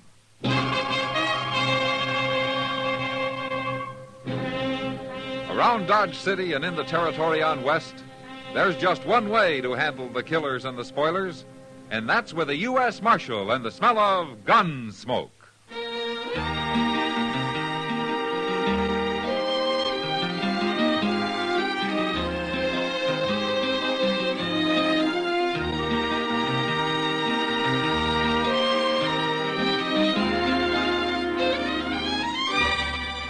Gunsmoke, starring William Conrad. The transcribed story of the violence that moved west with young America. And the story of a man who moved with it. I'm that man, Matt Dillon, United States Marshal. The first man they look for and the last they want to meet. It's a chancy job, and it makes a man watchful and a little lonely.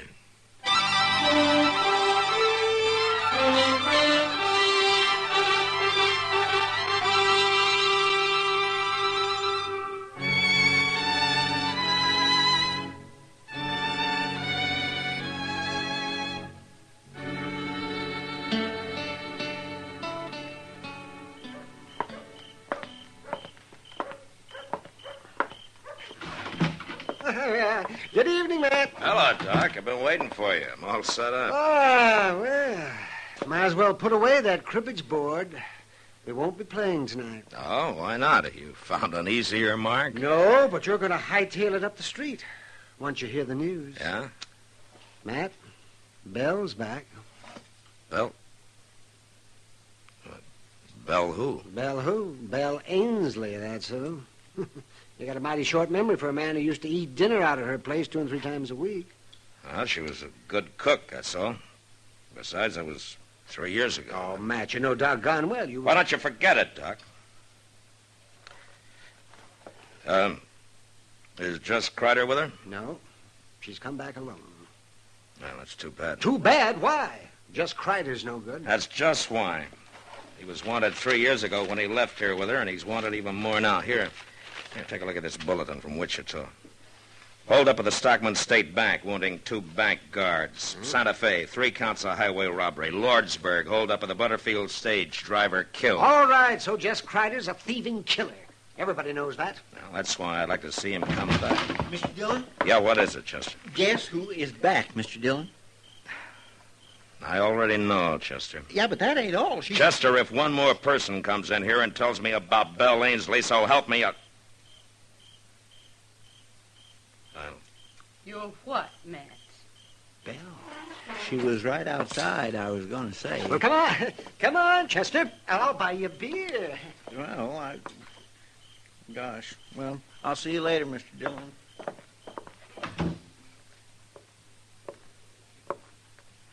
How are you, Matt? I'm fine, Belle. And you? Huh? A little older. Are you a visitor, or are you planning on staying? Well, I'm staying. If the town will let me. What about Jess Kreider? Where is he, Belle? I don't know. And I don't care. I left him in Durango. I'm through with him, Matt. I see. I want to stay here with my father. He's getting old, and my kid sister, Phyllis, well, she's grown into a young woman since I went away. And pretty bitter, I understand, when it comes to you. She'll get over it. Everybody will, if you'll help me, Matt. Help you? 3 months after I left, I came back, if you remember. And I found the good people of Dodge had already tried and condemned me. What could I do but go back to Jess? Well, you chose to run off with him in the first place. Chose. Who knew whether I had? Who bothered to ask? You? Anybody? What are you saying? Matt, I rode out of Dodge, thrown across the back of Jess Kreider's saddle, with a gag in my mouth and my hands tied. Oh. Why didn't you tell somebody that? Who'd have believed it? Yeah, but he didn't keep your hands tied for 3 years, Bill. Matt, a woman has to have somebody. Somebody who wants her. And nobody here did. As bad as he was, Jess was my man. Yeah. What do you want me to do, Bill? Just tell people, that's all. If you believe me. Just tell them how it happened.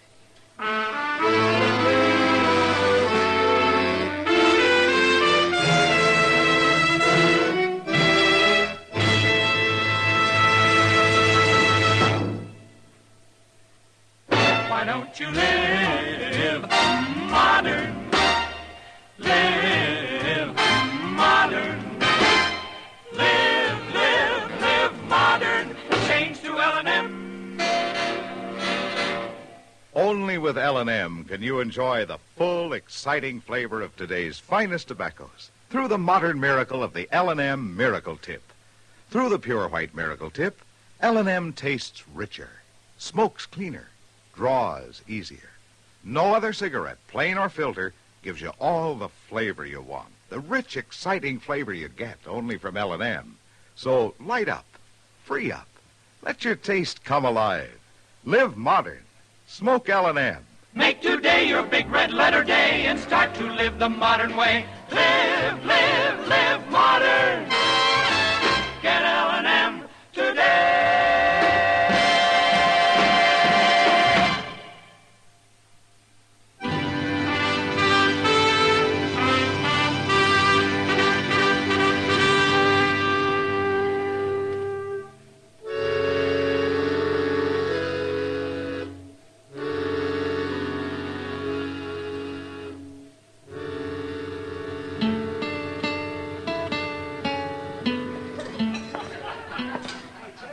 Hello, Matt.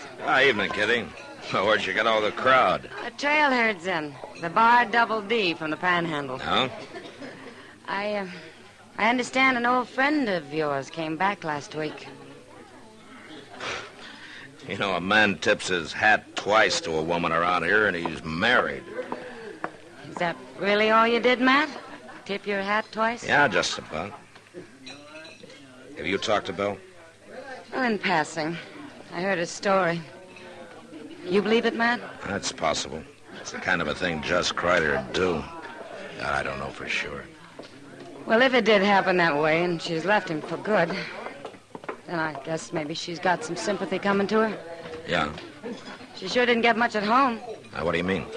Well, she moved back in at the ranch. Yeah, so I heard. It was all right with her father, probably on account of her cooking. You remember her cooking, Matt? I remember old man Ainsley well enough. He worked both those girls half to death. Well, anyway, I guess her sister really raised Cain. Well, I figured that'd happen.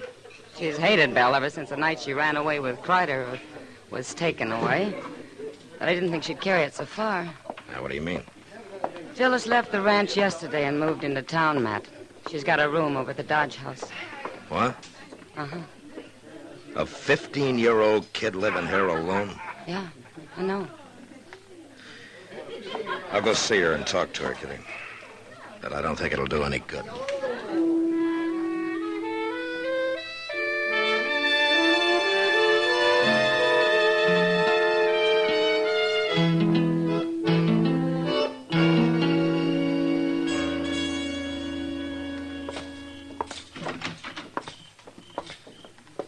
Well, good evening, Marshal. Chester. How are you, Dubby? Some of my guests been kicking up their heels, have they? Dubby, I understand that the youngest Ainsley girl, Phyllis, took a room here yesterday. Is that right? Yeah, she certainly did. Wanted to get away from that environment, I reckon. And I can't say I blame her, Marshal. I know if my sister'd been cavorting around for 3 years with a cutthroat like Jess Kreider, Dubby, would you mind telling the girl that I'd like to talk to her? Well, I can't very well do that, Marshal. Oh, why not? Because she up and left this evening. What? Yep. I've already let the room to somebody else. She said she was leaving the country and wasn't coming back. Leaving the country? Well, was she alone? Well, now, she walked out alone, but I kind of had the impression there was some man waiting for her outside. And you let her go? Well, there wasn't nothing I could do about it. Well, you could have told somebody, her family or me. She's only 15, Dubby. Well, that's growed up the way I look at it. Anyway, I figured it's just another case like her sister Belle. It sure ain't none of my responsibility.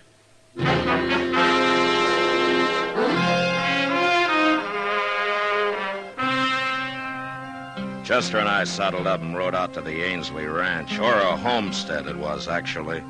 A broken back spread with a flinty range and short water. When we got there, we sat and talked with Belle and her father, all polite and formal-like, and nobody saying much of what they meant. Chester kept looking at me funny because I didn't mention young Phyllis, but I'd decided against that 2 minutes after we walked in. And I still hadn't said anything when we left. Belle came out into the yard with us.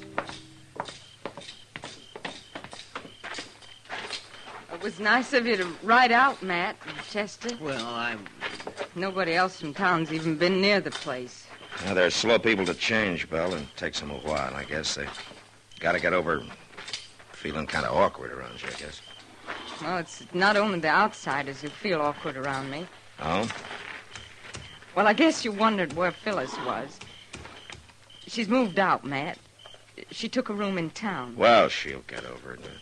A girl can be pretty flighty at that age. I suppose so. Well, thanks for coming out. Sure. You ready to ride, Chester? Yes, sir. We'll see you again, Belle. I hope so. Good night, Matt. Good night, Chester. Good night. Mr. Dillon, you didn't say one word about Phyllis. Wait a minute, Chester. We're going to ride away from here now, but we're coming back later tonight. What? Didn't you notice how they acted? Old man Ainsley was scared to death, and Belle was jumpy as a young colt. Well, I did notice that, but... Belle didn't come back home alone, Chester. Just Kreider's around somewhere.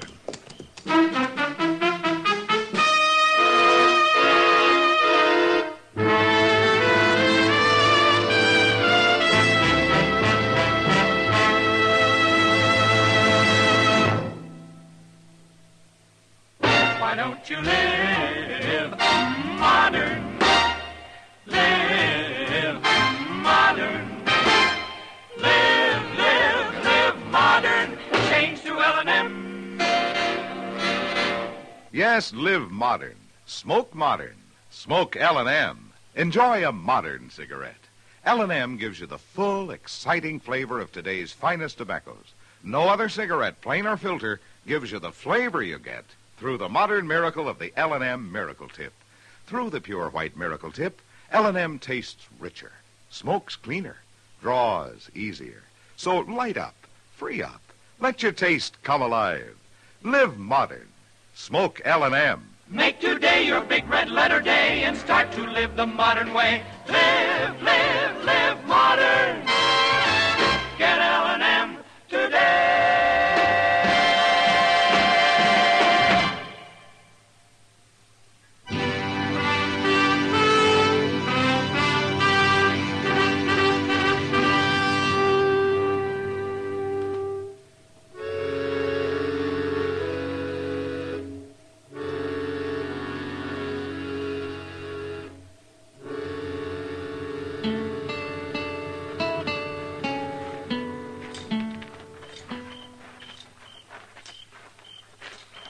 You figure Crider was right there in the house tonight when we was, Mr. Dillon? No, he couldn't have been, Chester. There's no place for him to hide.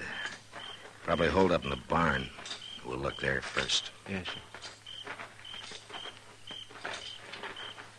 There's a lantern burning inside. Yeah. Now, you wait here and keep me covered. I'll edge up to the door and then go in fast. Yes, well, now, you be careful.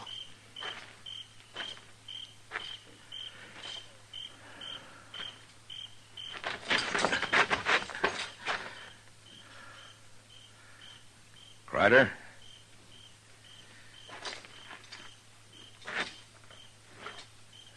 Jess?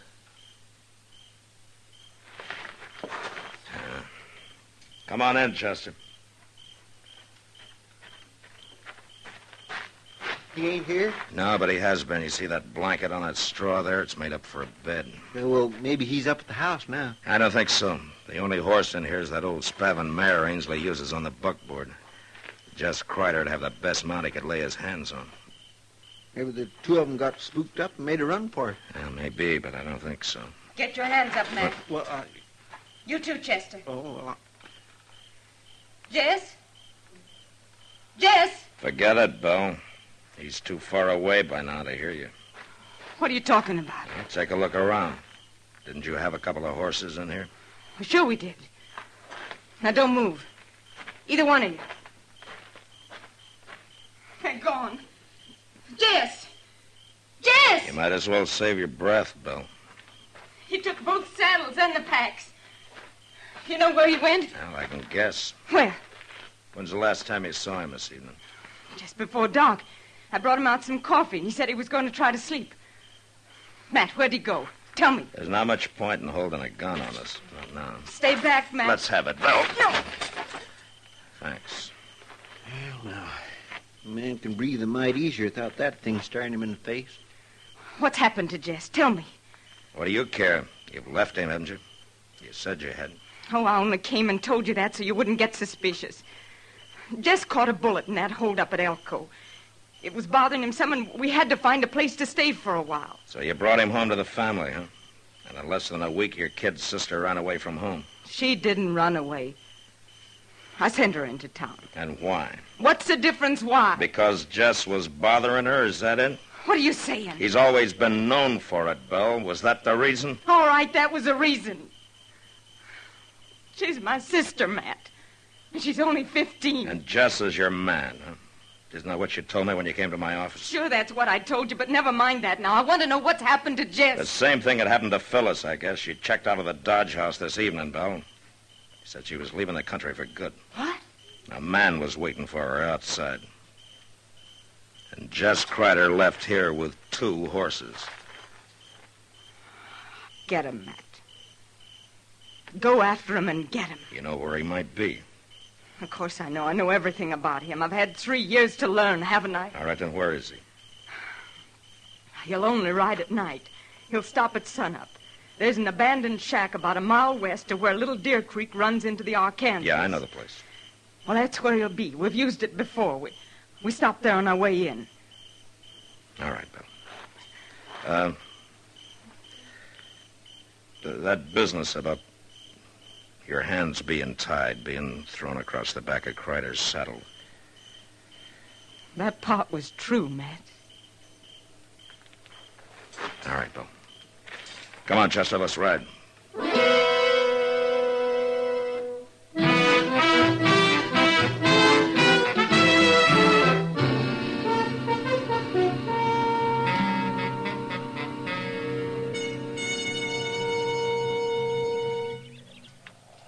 Come out of that shack all day, Mr. Dillon. He will, Chester. They just got here. Those horses are still sweating.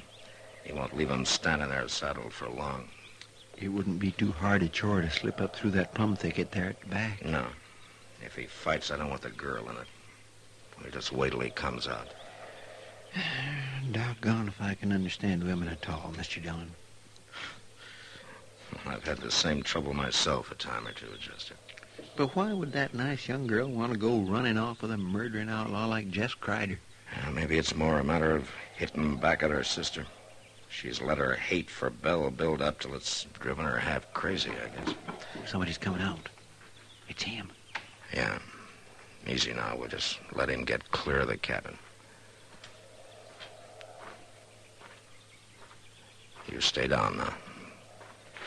All right, hold it, Kreider. You're under arrest. He's going for his gun. Have it your way.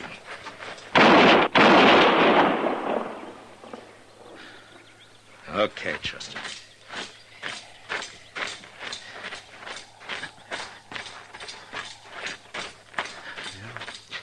It looks like maybe he got out of hanging. Yeah. You killed him! Marshal, you killed him! Why? Do you know what you've done? I know, Phyllis. Oh, no, you don't. Yes, I do. I've kept you from making an even bigger fool of yourself than you already have. Oh, what are you saying? I love him. We were going to be married. Well, we were. Phyllis, you better go home and talk to Belle about that. Oh, Bill, I'll never say a word to her again as long as I live. Now, you listen to me, Phyllis. You got to get rid of that hate of yours. If you don't, it's going to ruin your life for good. Now, you go home and you talk to Belle and you listen to what she's got to say before you judge her. No, I won't go back. Yes, you will. I can't. Not now. Nobody will ever know about this, Phyllis.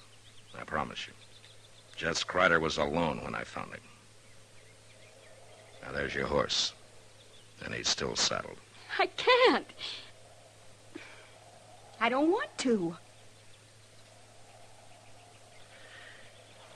I know what you need, young lady.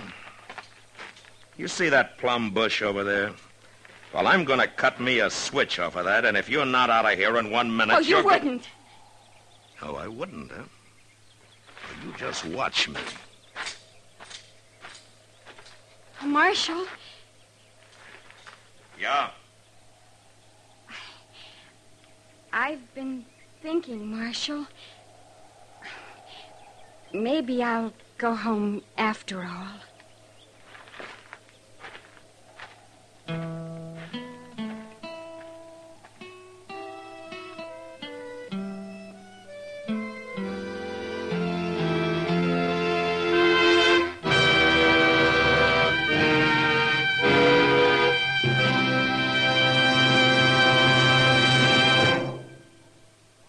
In a moment, our star, William Conrad. Learn more now, earn more later.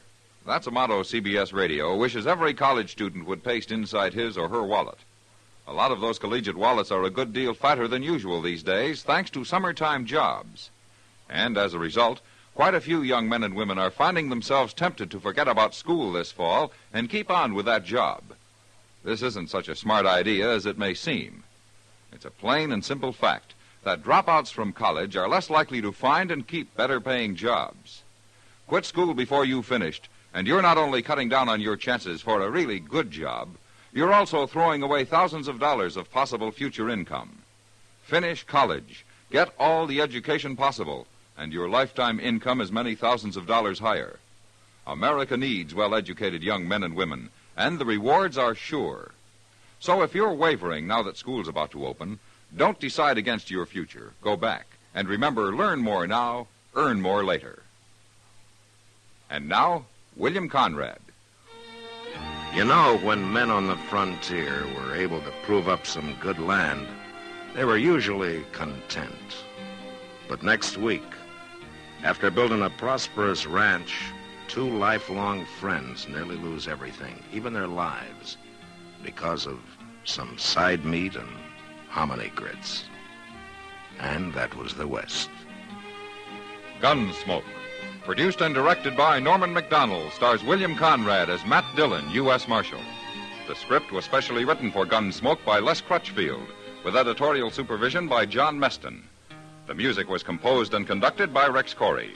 Sound patterns by Ray Kemper and Bill James. Featured in the cast were Virginia Christine, Ralph Moody, and Sammy Hill.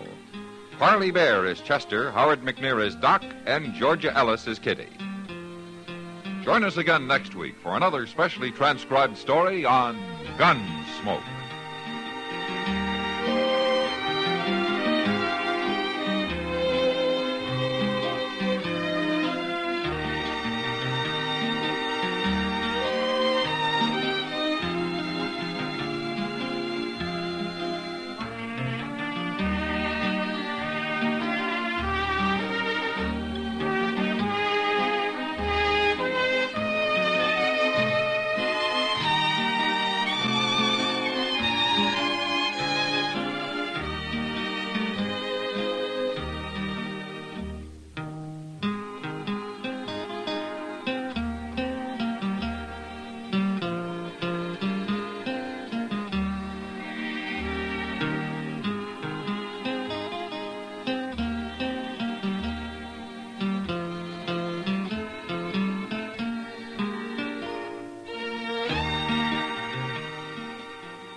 Gunsmoke. Brought to you by L&M, the modern cigarette that lets you get full, exciting flavor through the modern miracle of the pure white miracle tip. Live modern. Smoke L&M.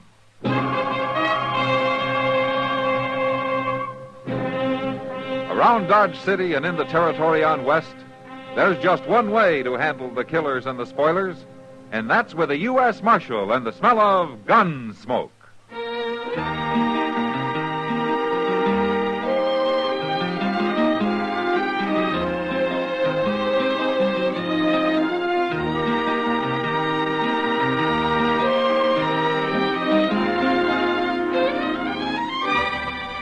Gunsmoke, starring William Conrad.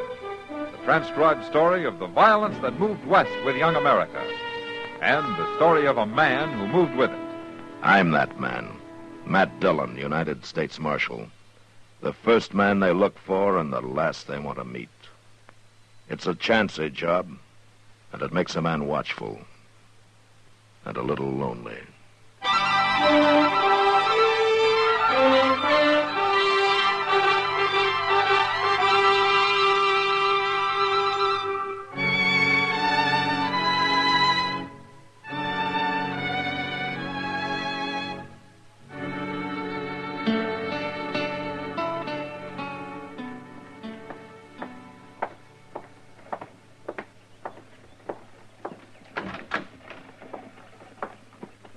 Mr. Dillon? Are you eating already, Chester? No, sir. Oh, why not? Well, I didn't like to ask Alfred for no more credit. Oh. Yeah, I heard that you were at Chalk Beeson's faro table again last night. All right. Read me a sermon. I deserve it. I guess an empty belly will do you more good than a sermon. I tell you what, you can think about that while I'm eating, huh? Yeah, that's where I'm heading right now. All right, sir. But I think a sermon would do me good, too. You know, All about the evils of gambling? Mm-hmm. It Well, kindly would lift me up, Mr. Dillon. The best one I ever heard was back in Prairie Falls. Yeah, well, that's very interesting. This Chester, here I'm sure. circuit rider was a real hellfire and brimstoner. Come right into the gambling hall, he did, and stood up on the table. He like got shot before he finished the first sentence. Look, but Chester, he could you tell me... out-shouted him and went right on. Took up a collection afterwards, must have got $40, $50. But there was only one trouble. Yeah, what was it, Chester? Well, nothing much, really. Only the money was in chips. See, he could cash 'em or play 'em. He played 'em, and he won. That kindly soured everybody on the sermon. Yeah. Well, I'm going to go eat now, Chester. I'll be back. There's more to the story than... Hello. Are you the marshal here? Yeah, that's right. Do you want to see me? If you're not too busy. No, come in. This is Chester Proudfoot. Hello. How do you do? My name is Ascom, Marshal. Clint Ascom. I'm a gambler. Well, I kind of figured that. But you're not from around here. I'd say maybe you work the Mississippi riverboats, huh? That's pretty close. The Ohio. Ah. Well, you're a long way from water here. Thanks to the Santa Fe Railroad. But that's only a temporary necessity. I have a matter to settle. Oh, well, how can I help you? I'm looking for a man. I've traced him to this vicinity. Uh-huh. You know his name? That's all I know. His name is Cass. Jameson Cass. Old Jim Cass? Well, I never figured him to get mixed up with gambling. You do know him, then. Yeah. Well, maybe you can direct me to him, then. Well, he has a place out in the country. Those aren't very explicit directions, Marshal. No, they're not. But they're all I'll get? Well, I'd like to know what your business with him is. It's a personal matter. Oh, sure, but what? You told me what I wanted to know, Marshal. He's here. I'll find him without your help. Ask him. Why do you want to kill Jim Cass? What makes you think I'd do? A man eaten up by hate gets a look in his eyes. I've seen it too often.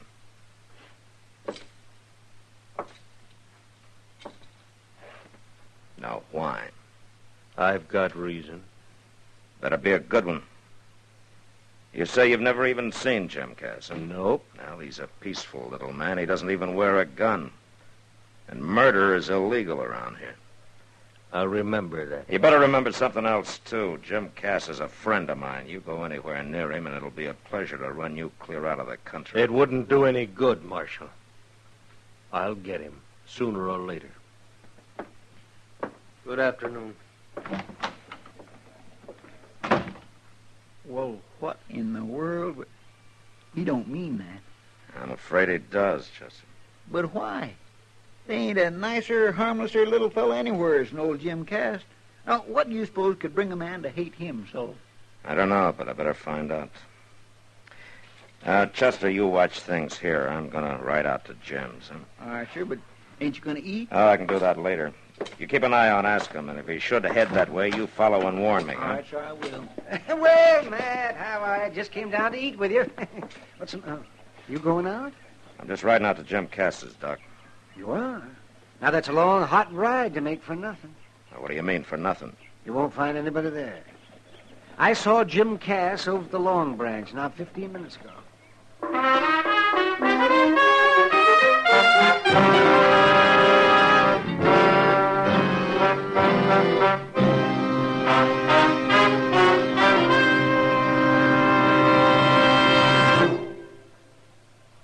Free yourself of old-fashioned ideas. Why don't you live modern? Live modern. Live modern. Free up. Freshen up your taste. Smoke an L&M. Today, all over the country, more people are changing to L&M than to any other cigarette. And it's all because only L&M gives you full, exciting flavor through the pure white miracle tip. L&M draws easier, tastes richer, smokes cleaner. So free up, freshen up your taste, live modern, Change to L&M. Make today your big red letter day and start to live the modern way. Live, live, live modern. Smoke an L&M. It's America's fastest growing cigarette.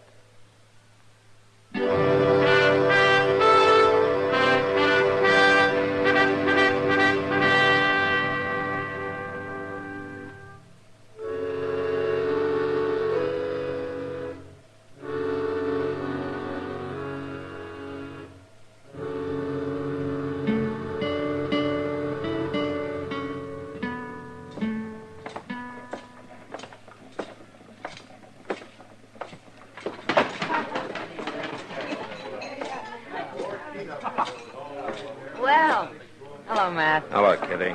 Have you seen Jim? Oh. Marshal? Following me? Well, I might be. Ask him. Kitty, can I talk to you for a minute? Sure, Matt. Is Jim Cass still around, Kitty? Oh, no. You know where he went? Home, I suppose. His wagon was hitched right outside. He got in and drove off about 10 minutes ago. Yeah. All right, thanks. Well, what's the matter, Matt?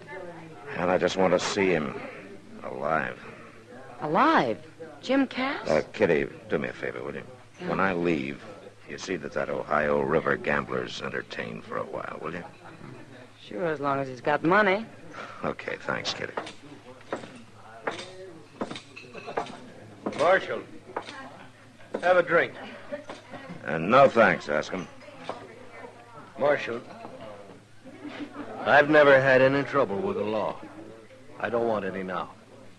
This has got nothing to do with you.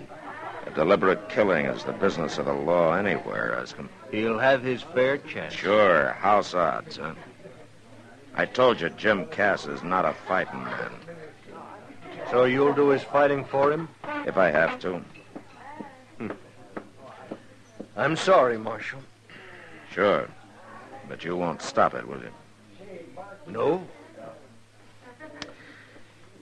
You must have a powerful hate.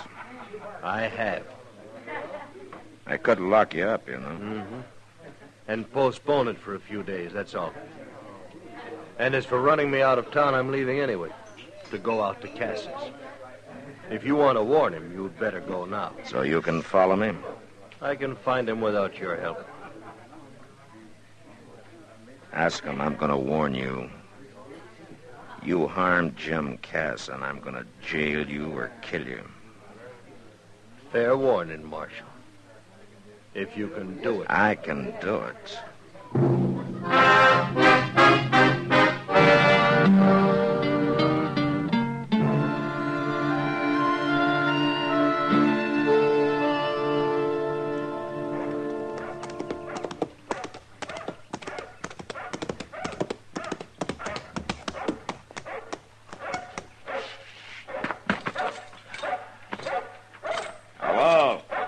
Anybody home?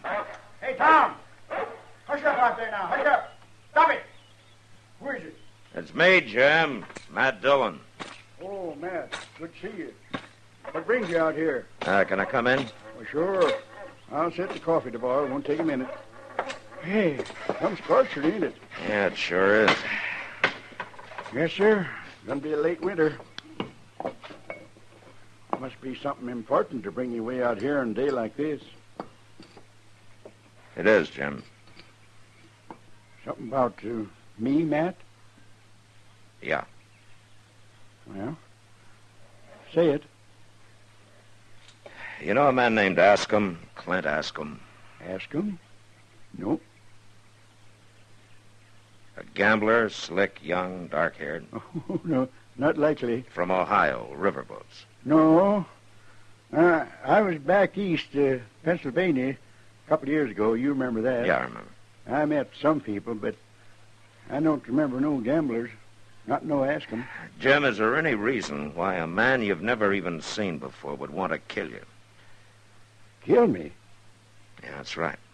This fella, Ascom, he's here gunning for me? He probably followed me out here. Says he's got good reason.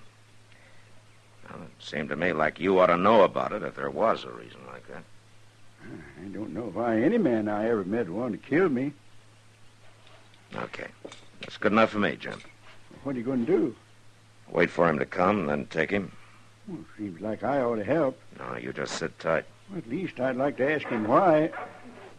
Gee, reckon that could be him? Yeah, maybe. I'll take a look. No, it's Chester. Hey, Tom, shut up out there now. Stop it. Tom. Here. Oh, howdy, Chester. Hi there, Jim. Nice dog. Say, Mr. Dillon, Yeah, Chester. ask him followed you out like you thought. But soon as he spotted the place he turned off, I come in to tell you like you said. Yeah. That's my mistake. Now we've lost him. He's out there somewhere waiting for us to leave. Well, what'll we do?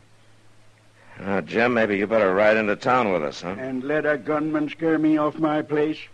Something no Kiowa or Comanche was ever able to do? All right, Jim. Come on, Chester. We'll head back toward town. Yes, sir, but ain't we... And then circle and come back. Oh, well, he'll likely use that drawback by the barn. That's the way the Kiowa come in. All right, Jim, but you stay in the house now. Well, don't worry none about me. I got my old scatter gun. Don't use it unless you have to, Jim. Come on, Chester.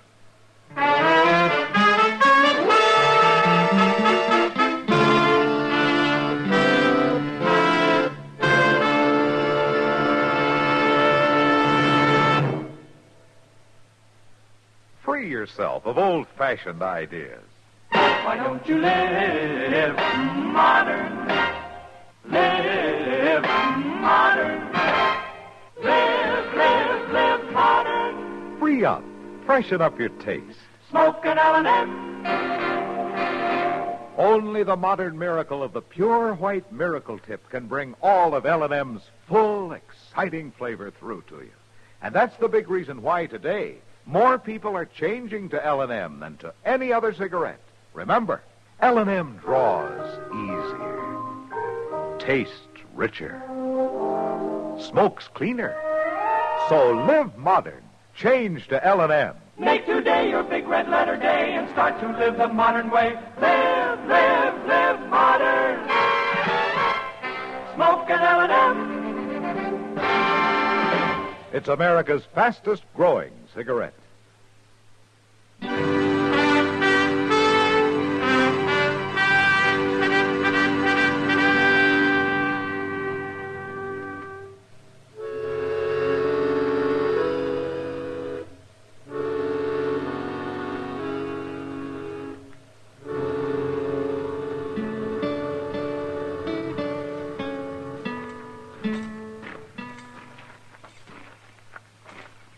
You see anybody, Mr. Dillon? No, not yet. Now, wait a minute. There he is. Yeah. All right, you stay here. I'm going on up. All right, sir.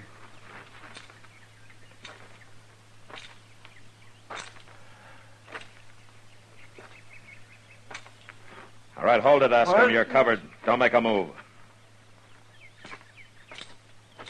Where'd you come from? I'll just take that gun. Chester. Yes, sir. My mistake, Marshal. I guess I underestimated you. I guess you did, Askham. Chester, get the horses and we'll get out of here. Jim, I told you to stay in the house. Man comes to kill me, I gotta ask him why.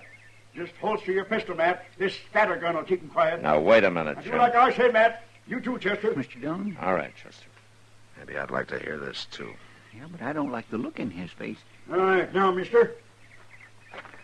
My name's Jim Cass. You tell me yours. Askham. Clint Askham. I'm supposed to know you? No. We ever met? No. But you got the notion to kill me? And I'll do it. Not while you're looking down this gun. Now you're going to tell me why. Talk, mister. You killed my best friend. Without reason or sense. In cold blood. Well, that's a lie. I never killed no man. Jameson Cass of Kansas Territory. On the night of June 12th, 2 years ago, in a barroom on the Cincinnati waterfront. You pleaded self-defense, and they let you go. Only it wasn't self-defense. It's taken me 2 long years to track you down. But that was an Indian. That was a Delaware Indian. He was my servant and he was my friend. The best friend I ever had.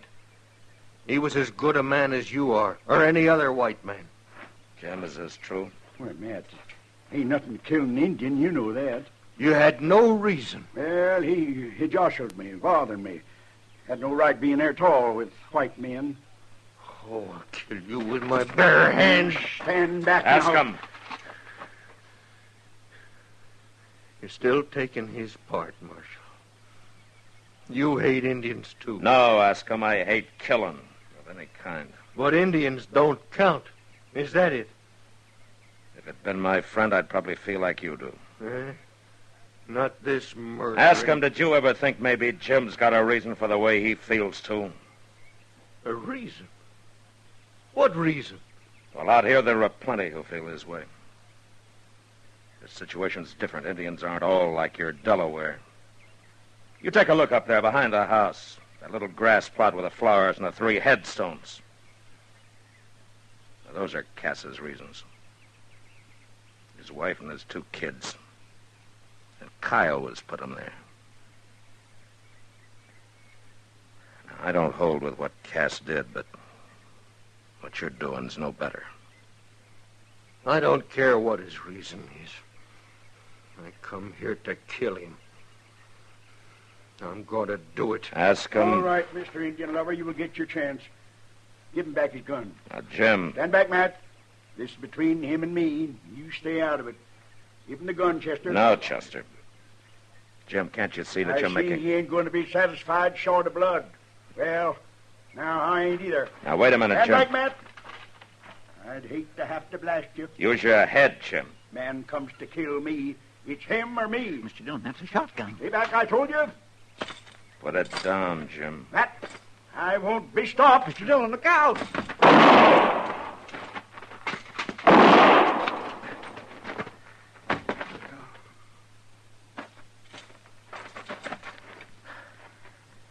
Jim? Matt, I should have known you was faster than me. I'm sorry, Jim. Oh, you had to. But I figured I had to, too. Chester, give me your kerchief. Here, Marshal. Take mine. No. Ask him. Maybe I had this coming.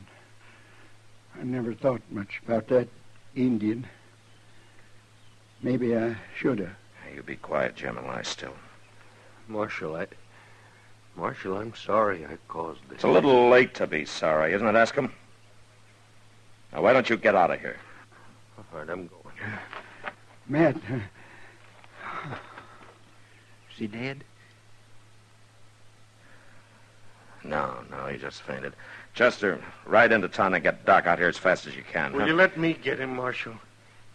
Least I can do. All right, ask him. Go ahead, but hurry. Mr. Dillon, you think he'll really bring Doc back? Yeah, Chester, he'll bring him back. My, you took an awful chance with that cussed shotgun. Well, it was a gamble, Chester. Yeah, but one you could have lost. Well, maybe you better read me a sermon on the evils of gambling.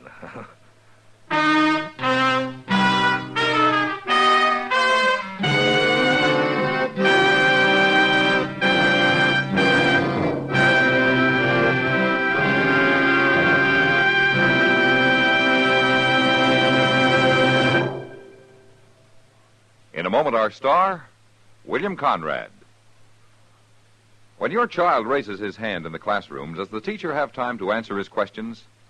How many questions go unanswered in your schools because teachers in crowded classrooms just don't have the time to get around to each child? This is only one of the serious situations that's going to be faced again and again this year in schools all over the nation. Every child deserves the best possible educational facilities. Though a good deal has been done since the post-war years, increased enrollments for this term threaten to wipe out all gains. Our schools are packed by the largest enrollment in history. There will be critical shortages in schoolrooms, staff personnel, and transportation unless you do something about it. Join and work with your local civic group and school board now. Through the PTA and other groups, you can take action to improve the schools in your own community and help find more qualified teachers who are so desperately needed. Don't waste time. Your child's education is at stake. Don't leave it up to the next fellow, because you're the person who can help improve our schools. This has been a public service message by CBS Radio. And now, William Conrad. You know, the frontier's so its share of needless killings. But next week, Dodge City watches the most useless of all. Because of a bullet fired 2 months earlier, 3 men die. And that was the West. Gunsmoke. Produced and directed by Norman Macdonald, stars William Conrad as Matt Dillon, U.S. Marshal. The script was specially written for Gunsmoke by John Dunkel, with editorial supervision by John Meston. The music was composed and conducted by Rex Corey. Sound patterns by Tom Hanley and Bill James. Featured in the cast were Lawrence Dobkin and Ralph Moody. Harley Bear is Chester, Howard McNear is Doc, and Georgia Ellis is Kitty. Join us again next week for another specially transcribed story on Gunsmoke.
Gunsmoke. Brought to you by L&M, the modern cigarette that lets you get full, exciting flavor through the modern miracle of the pure white miracle tip.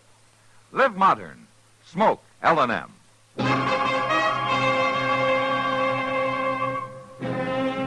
Around Dodge City and in the territory on West, there's just one way to handle the killers and the spoilers, and that's with a U.S. Marshal and the smell of gun smoke.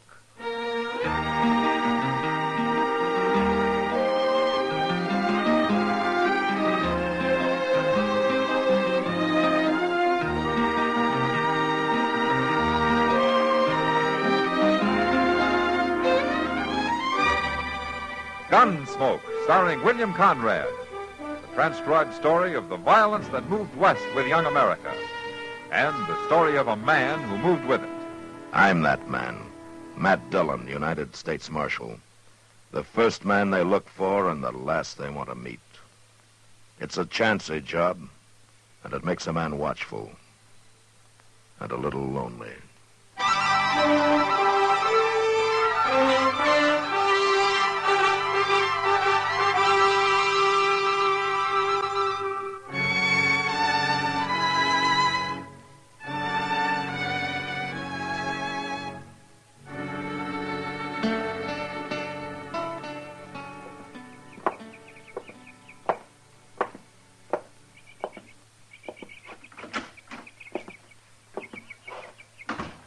Morning, Dr. Clay. Oh, good morning, Nielsen. You wanted to see me? No, I never wanted anything less than to call you in here. You got bad news. Yeah, it's been bearing down on me for 2 days. But you've got to know, Nielsen. I'm not going to make it? Nope. Sooner or later, that bullet in you is going to kill you. Are you sure? Yes, sir, I'm sure. Well, I feel good enough, Doc. You could be wrong, couldn't you? Well, I wish I was. I don't know if I'm right in telling you about it, but I treated the same kind of case at Shiloh. And the bullet kept moving, just like yours. And there was no way to stop it. How long did he last? Not as long as you have. You've been going 2 months since the fight. And how much longer I got, Doc? Well, there's no way to know. Another month, maybe longer, maybe less. I just thought you'd want to know, Nielsen. Better to know now than when it's too late to do anything about it. What are you going to tell Alice? What's there to say? Well, with her planning the wedding, there ought to be some explanation. You, want me to tell her? Just say I changed my mind and I'm heading west. Where are you going? Back to Dodge. To look up the Mailer brothers? If they've killed me, I don't see any reason to let them go on living.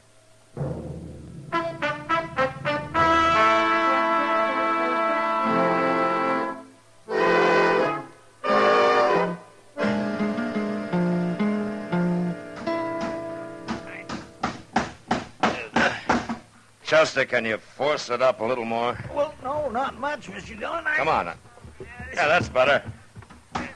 Hold it then.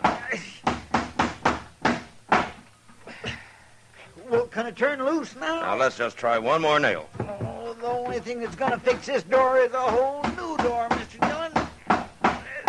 There. That'll hold it for a while. Cussed wood so rotten dry it won't hold a nail no more. Well, haven't you two given up with that door yet? Oh, hello, Kitty. I gave up a long time ago, Miss Kitty. Matt, Jim Nielsen's back in town. Jim Nielsen? What? Nielsen's dead, Kitty. No, he's not.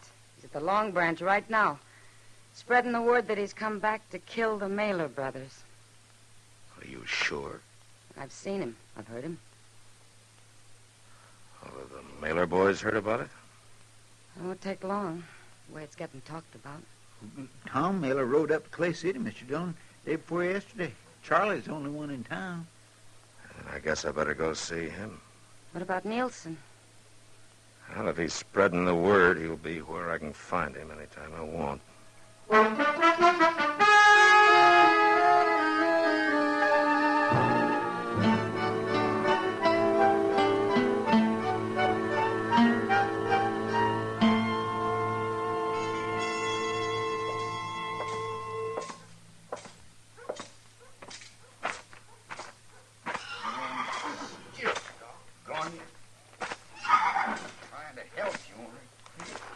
Charlie. Oh. Afternoon, Marshal. Hello, Charlie. What's the trouble? Oh, this blamed mare got a rock in her hoof. She won't even let me pick it up. You want me to hold her for you? No, I'll manage. How are you, Marshal? Oh, I'm fine, Charlie. Fine. Charlie, did you know that Jim Nielsen was in town? Nielsen? Nielsen's dead, Marshal. Tom did for him. He's not dead. He's back in Dodge looking for you and Tom. All right. He's welcome. Look, Charlie, I know a lot of people are on your side, but there are a lot of others on Nielsen's, and I'd like to stop this trouble before it goes any further. It was a fair fight, Marshal. I know it was. Any time Nielsen wants to stand up again against either of us, we'll be ready. It'd be better if you'd stay out of sight until he leaves. I can't do that, Marshal, and you know it. People would say I was a coward. What people say isn't important, Charlie. I don't hide from nobody. Now, the only thing behind that fight was some temper and some strong words. Aren't you man enough to forget it? What are you going to do about it, Marshal? There's nothing I can do if you're set on facing Nielsen. Except try and get him out of town.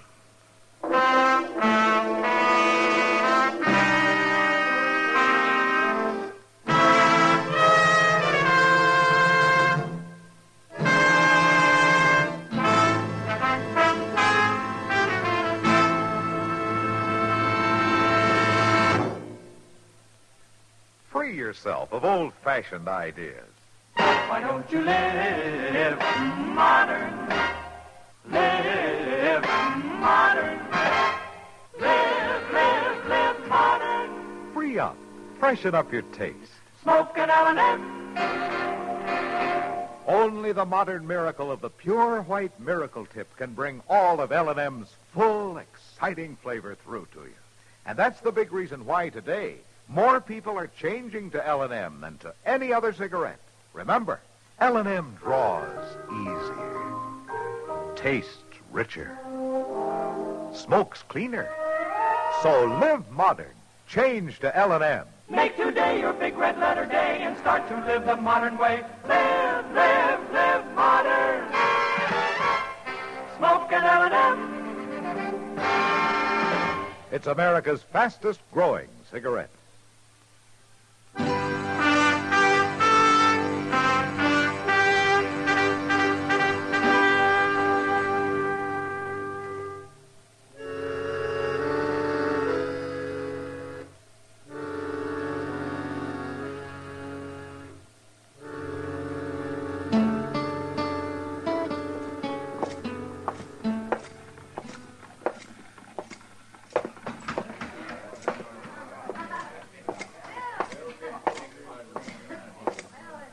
Hello, Nielsen.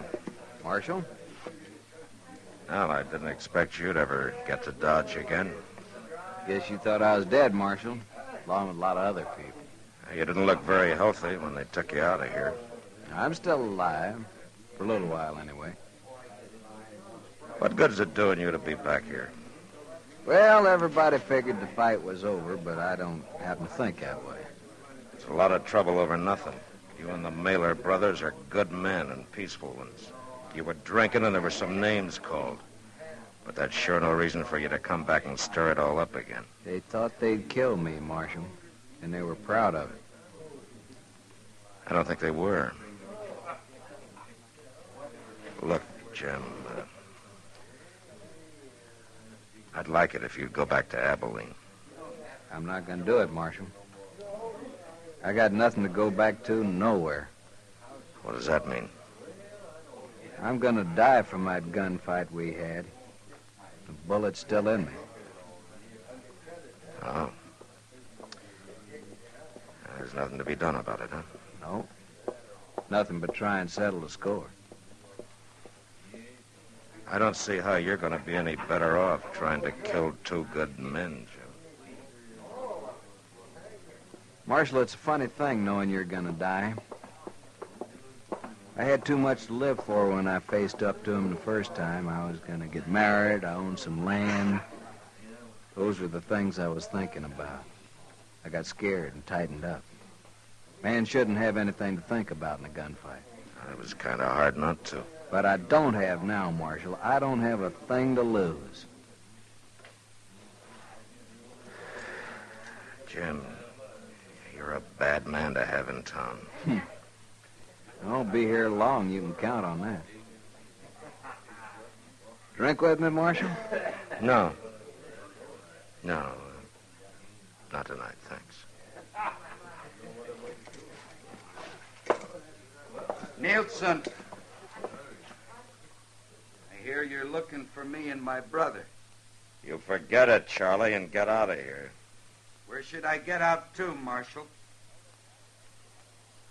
You want me to run away, Nielsen? Hold it, Charlie!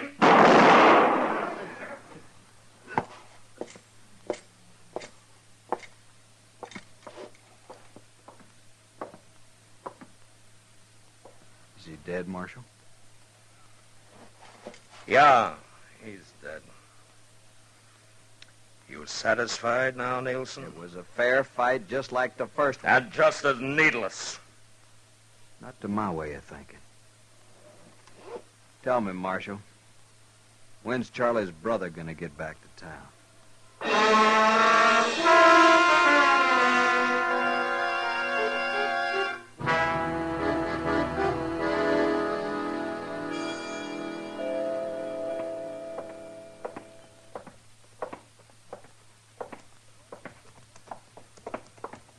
Tom!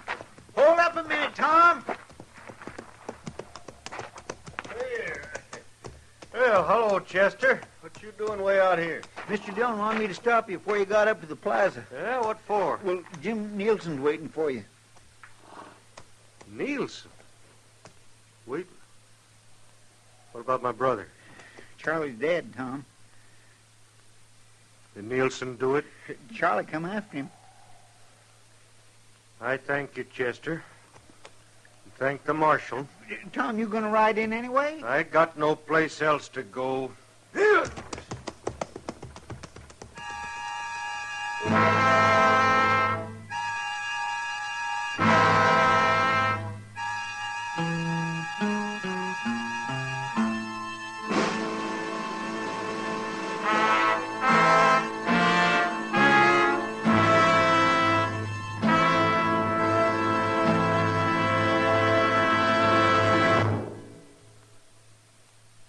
Free yourself of old-fashioned ideas. Why don't you live modern? Live modern. Live modern. Free up. Freshen up your taste. Smoke an L&M. Live modern. Smoke modern. Smoke L&M. Enjoy full, exciting flavor through L&M's Pure White Miracle Tip. L&M draws easier. Tastes richer. Smokes cleaner. That's why today more people are changing to L&M than to any other cigarette. So free up. Freshen up your taste. Live modern. Change to L&M. Make today your big red letter day and start to live the modern way. Live modern. Smoke an L&M. It's America's fastest growing cigarette.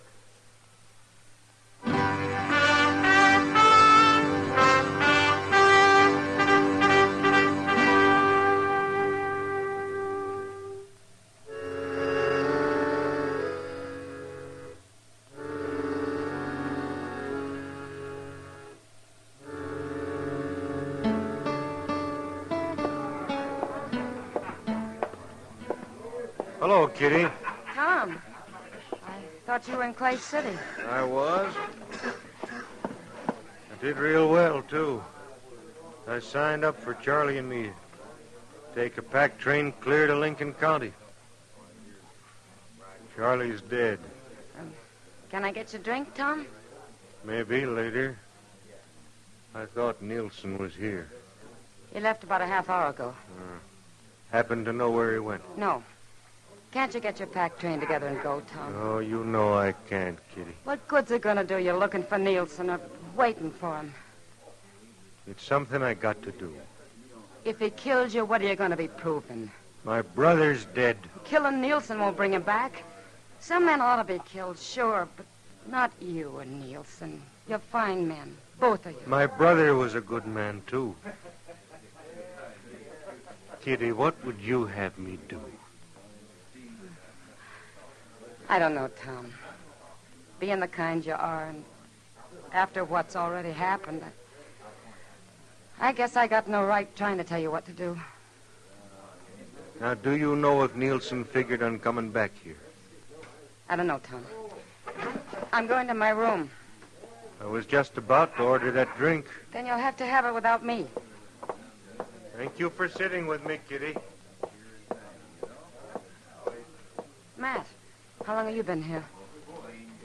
There's not a thing I can do, is there, Kitty? Not if you don't take the guns away. They'd only find more. Then you watch them kill each other, Matt. I can't do it.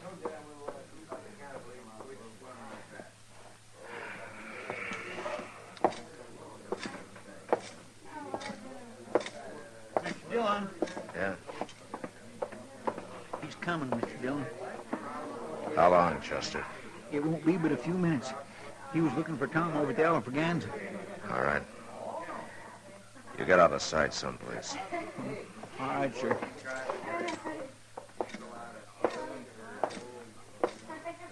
Afternoon, Marshal.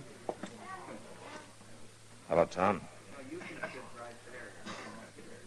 Look, Tom, I'm going to ask you to do a brave thing. Will you let me keep your gun for as long as you're in town? No, I won't, Marshal. You and I have been good friends, Tom. I'd like to keep it that way. But But you won't do what I say, huh? What would you do was you in my spot? What you're going to do, I guess. Tom, it's a different kind of a fight this time. Nielsen's going to die from the bullet you put in him 2 months ago, and he knows it. He's got nothing to lose. I kind of wondered why he come back. That's why. Now, will you either take off your gun or get out of town? I'd like to leave, Marshal. I'd like to be rigging our string of mules with Charlie. But there won't be any more of that. All right. All right, Tom. I told Nielsen, and I'll tell you from the beginning, this thing has been needless. My mistake was not throwing the three of you in jail right off. Marshal Dillon, have a drink with me. No, thanks, Tom. I'm going back to my office. Goodbye.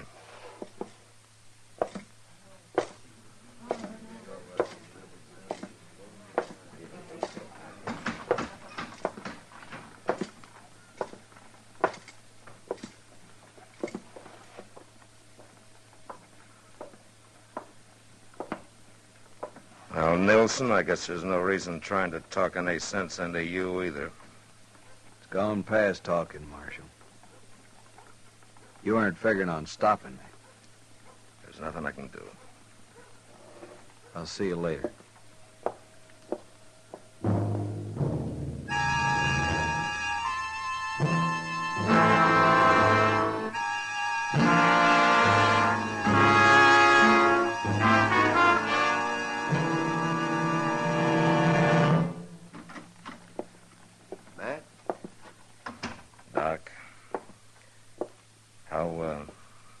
There was nothing I could do for him, Matt.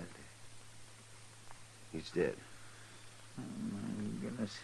Seemed like such a waste. He was a good man, both of them was. There's no reason for you to feel bad, Matt. You tried your very best to stop it. Someday there's going to be a law about carrying guns, and there's going to be fights like these that'll bring it. A man's got the right, Mr. Dillon. They're going to lose it, Chester, if this sort of thing doesn't stop. Doc, I'll have the body taken away. All right, man. I'll go with you if you want me to. Yeah, sure, Chester. I think I'm ready for that drink everybody offered me. Me too. You reckon Miss Kitty knows? By this time, I'd think so. There he is, Mr. Dillon. Yeah. Hey, Nielsen!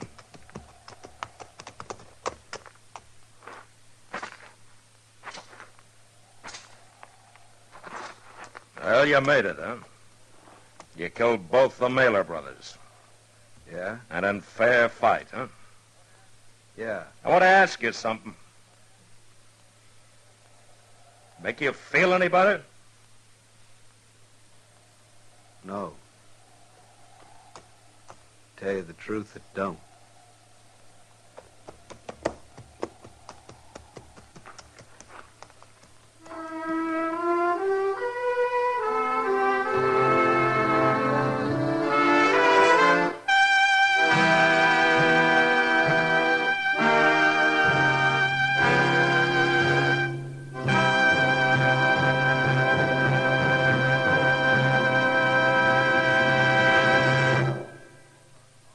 In a moment, our star, William Conrad. Americans today are earning more money than ever before. And smart Americans are planning ahead, too, to preserve prosperity. They're investing part of their paycheck every payday in United States savings bonds. And you can, too, an easy, automatic way, by joining the payroll savings plan and buying savings bonds regularly where you work. With payroll savings, money is set aside for you by your employer before every payday, in any amount you say. That way, you never plan on the money and never miss it. Payday after payday, these sums grow into savings bonds, and before long, you'll find you have a collection of them. And remember, every Series E bond you buy pays back $4 at maturity for every 3. That's right. You get back $4 for every 3 invested. Help today's higher earning power pay off for you tomorrow. Begin saving regularly with United States savings bonds. Join the payroll savings plan. And now, William Conrad. You know, on the frontier, a woman had to scratch pretty hard to make any kind of a home for a man. And next week, a woman who had worked at this for over 20 years finally lets the frontier beat her, and a man dies. But that was the West. Gunsmoke. Produced and directed by Norman McDonald, stars William Conrad as Matt Dillon, U.S. Marshal. The script was specially written for Gunsmoke by Gil Dowd, with editorial supervision by John Meston. The music was composed and conducted by Rex Corey. Sound patterns by Ray Kemper and Bill James. Featured in the cast were Harry Bartell, Vic Perrin, Lawrence Dobkin, and Jess Kirkpatrick. Parley Bear as Chester, Howard McNear as Doc, and Georgia Ellis as Kitty. Join us again next week for another specially transcribed story on Gunsmoke.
Gunsmoke. Brought to you by L&M, the modern cigarette that lets you get full, exciting flavor through the modern miracle of the pure white miracle tip.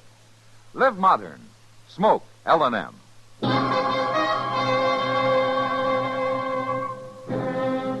Around Dodge City and in the territory on West, there's just one way to handle the killers and the spoilers, and that's with a U.S. Marshal and the smell of Gunsmoke.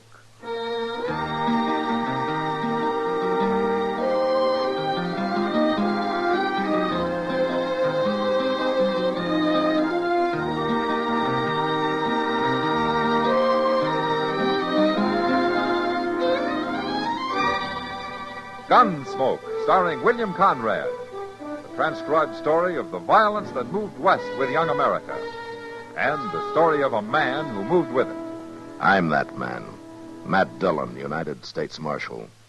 The first man they look for and the last they want to meet. It's a chancy job, and it makes a man watchful. And a little lonely.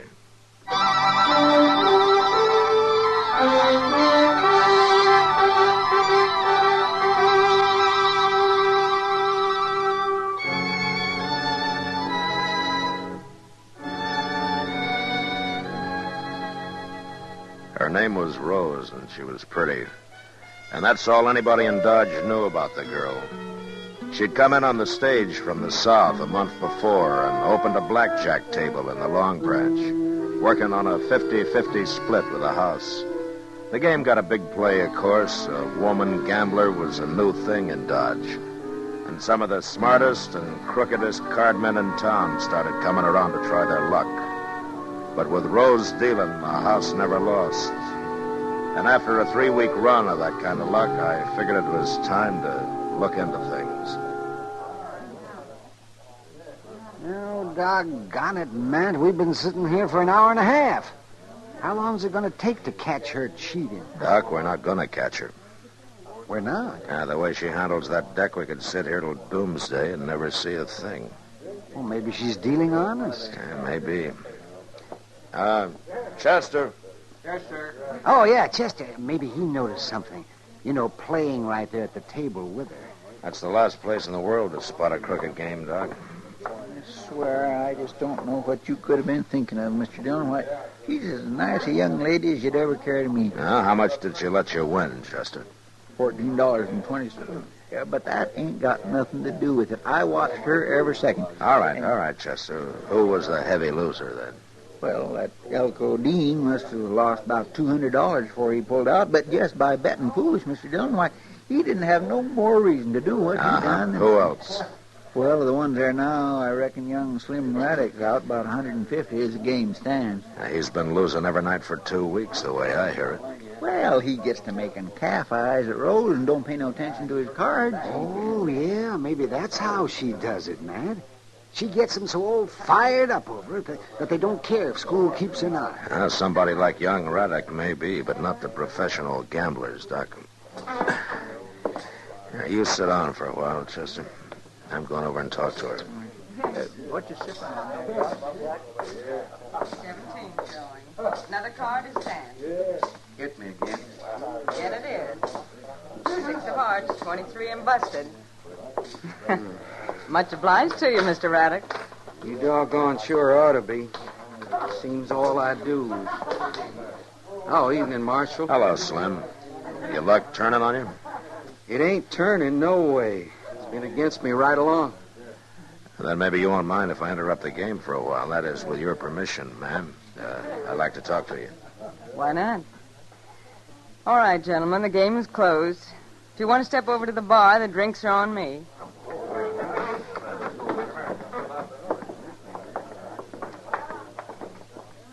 Well, how about it, Marshal? Do I get a clean bill of health? Along what lines, Rose? Running a square game. You've been watching me like a hawk for the last hour and a half. Every deal, every move I made. You see anything off color? Well, I saw Elko Dean slip a cold deck in on you.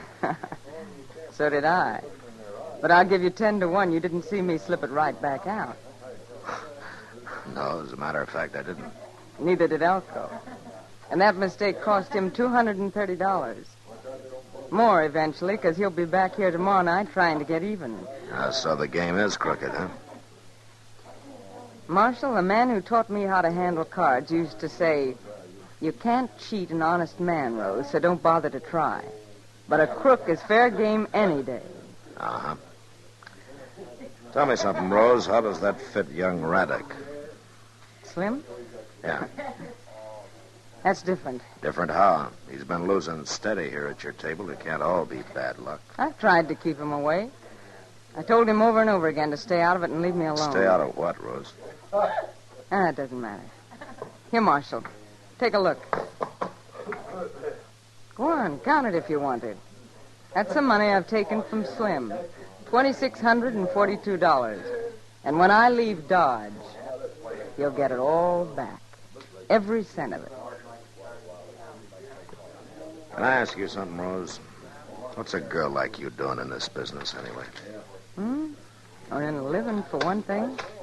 Now, there are other ways, you know. None that I know as well. Besides, it lets me cover a lot of country. Look people over. Why is that so important? I'll tell you why, Marshal. I've spent 4 years now looking for one certain man. Now, you won't quit till you find him, huh? I found him. Tonight. Oh? What happens now? I'm going to kill him.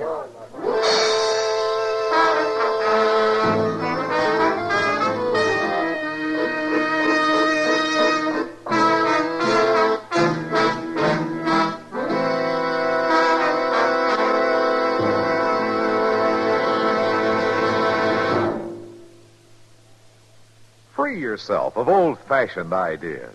Why don't you live modern? Live modern. Live modern. Free up. Freshen up your taste.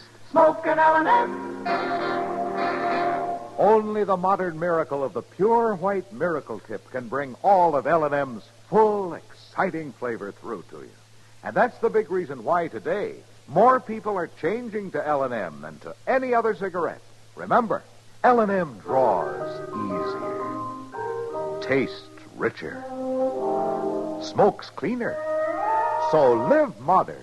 Change to L&M. Make today your big red letter day and start to live the modern way. Live, live, live modern. Smoke an L&M. It's America's fastest growing cigarette.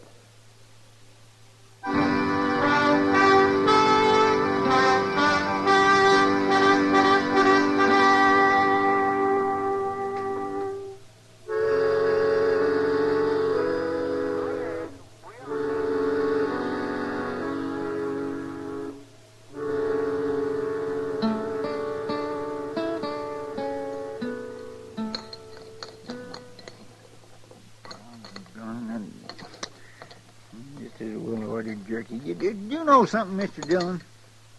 No, what, Chester? The doggone ham you get nowadays ain't nothing like it used to be. Oh, is that so?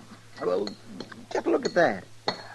Lamb, they don't even half smoke it anymore. Just put on more salt. That's all they do. Well, it's better than side meat, anyhow. Why, even down in Texas, we used to smoke our meat at least 2 days. How are you, Marshal? Chester? Oh, morning, Slim. Oh, Slim. You had breakfast yet? I'm aiming to right now. I'll pull up a chair and join us, huh? Thanks, Marshal. My, you must have made a night of it. Didn't even get back to the ranch, huh? Oh, ranch will keep. I have some eggs and ham, Jeff. Right away, Slim. Yeah, say, maybe if you ain't tried this ham before, you ought to think twice. I've tried it, Chester. Most every morning out at my place. Jeff here buys all his meat from me. Oh. Well, it sure is a whole lot better than side meat. How's the ranch coming along, Slim? Had a good year? Best one yet. Mm-hmm. First time the place has brung me any hard cash. Feels mighty good to hear a few eagles jingling in your pocket. Might jingle some louder if you stayed clear of that blackjack table. My luck's bound to change. Not with Rose dealing. She's warned you already, I understand. Told you to keep out of the game. I guess I'm a stubborn man, Marshal. Here's some coffee while you're waiting, Slim. Oh. Slim, what are you after? Well, it's like this. Been 5 years now since I took that leased land up there on Bitter Creek. I spent 5 winters out there all alone. That ain't good for a man. I need me a wife on the place. Huh? When'd you decide that? 3 weeks ago. First time I seen Rose. Oh. How'd she feel about it? Hard to say. She got something on her mind that won't let her think of nothing else. Yeah, I know, Slim. She told me that she aims to kill a man. That's so. You wouldn't know her last name, would you? I never asked her. You know where she comes from? Nope. Any idea who the man might be? Marshal, if I did, I reckon I'd up and kill him myself. Just to make Rose happy.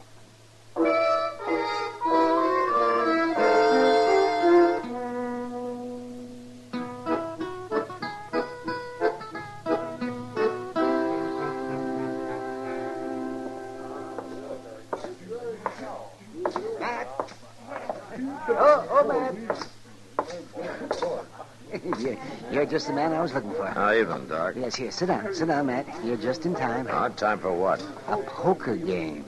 We got these 2 drummers here, fresh off the Santa Fe from St. Louis. Oh, Matt, they're as green as grass. So help me, Doc. If you'd sweat as hard over healing the sick as you do trying to clip some tenderfoot, well, we'd have This a lot... town's never been healthier, thanks to me. Matt, you got a minute? Yeah, sure, Kitty. I'll see you later, Doc. Maybe later it'll be too late, too. Oh, man, they will be sorry. I'm sorry to break in that way. Oh, that's all right, Kitty. Matt, I just found out. Oh, found out what? About Rose, who she is. Oh? Matt, she's Bill Prawley's daughter. Bill Prawley? That's right. The gambler who was killed in Liberal 4 or 5 years ago. Oh, yeah. Yeah, I remember. Rose Prawley, her name is. Bill Prawley's daughter, huh? Who told you, Kitty? Mule Skinner came in tonight. He saw her dealing a table out in New Mexico last year. Yeah, and I guess that explains a lot of things about her. It explains one thing, Matt. I haven't told anybody, of course, but the word will get around. And once it does, she's through here. Nobody's going to buck a game run by Dirty Bill Prawley's kid. They'll know it's crooked. Maybe the word's already out. I noticed Slim Raddock's pulled out of the game. He's standing over there at the bar. Well, she threw him out, along with all the other players except Elko Dean. She said it was a private game. I guess Elko wants to get back the money he lost last night. Say, Mr. Dillon. Yeah, what is it, Chester? Oh, something kindly funny happened. You know that sawed-off shotgun Sam keeps behind the bar, the one with the pistol grip? Yeah, what about it? Well, it's gone, and Sam thinks maybe it was Rose that took it. Rose? Yeah, but that don't make sense. Her and Elko were just sitting over there at the blackjack table looking at each other. Neither one of them made... What's the matter, Mr. Dillon? We're about to have a killing on our hands, Chester.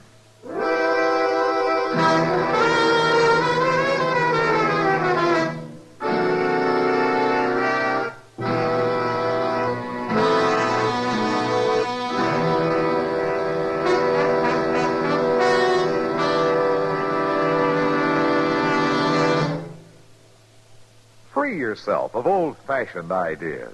Why don't you live modern? Live modern. Live modern. Free up. Freshen up your taste. Smoke an L&M. Live modern. Smoke modern. Smoke L&M. Enjoy full, exciting flavor through L&M's Pure White Miracle Tip. L&M draws easier. Tastes richer. Smokes cleaner. That's why today more people are changing to L&M than to any other cigarette. So free up. Freshen up your taste. Live modern. Change to L&M. Make today your big red letter day and start to live the modern way. Live modern. Smoke an L&M. It's America's fastest growing cigarette.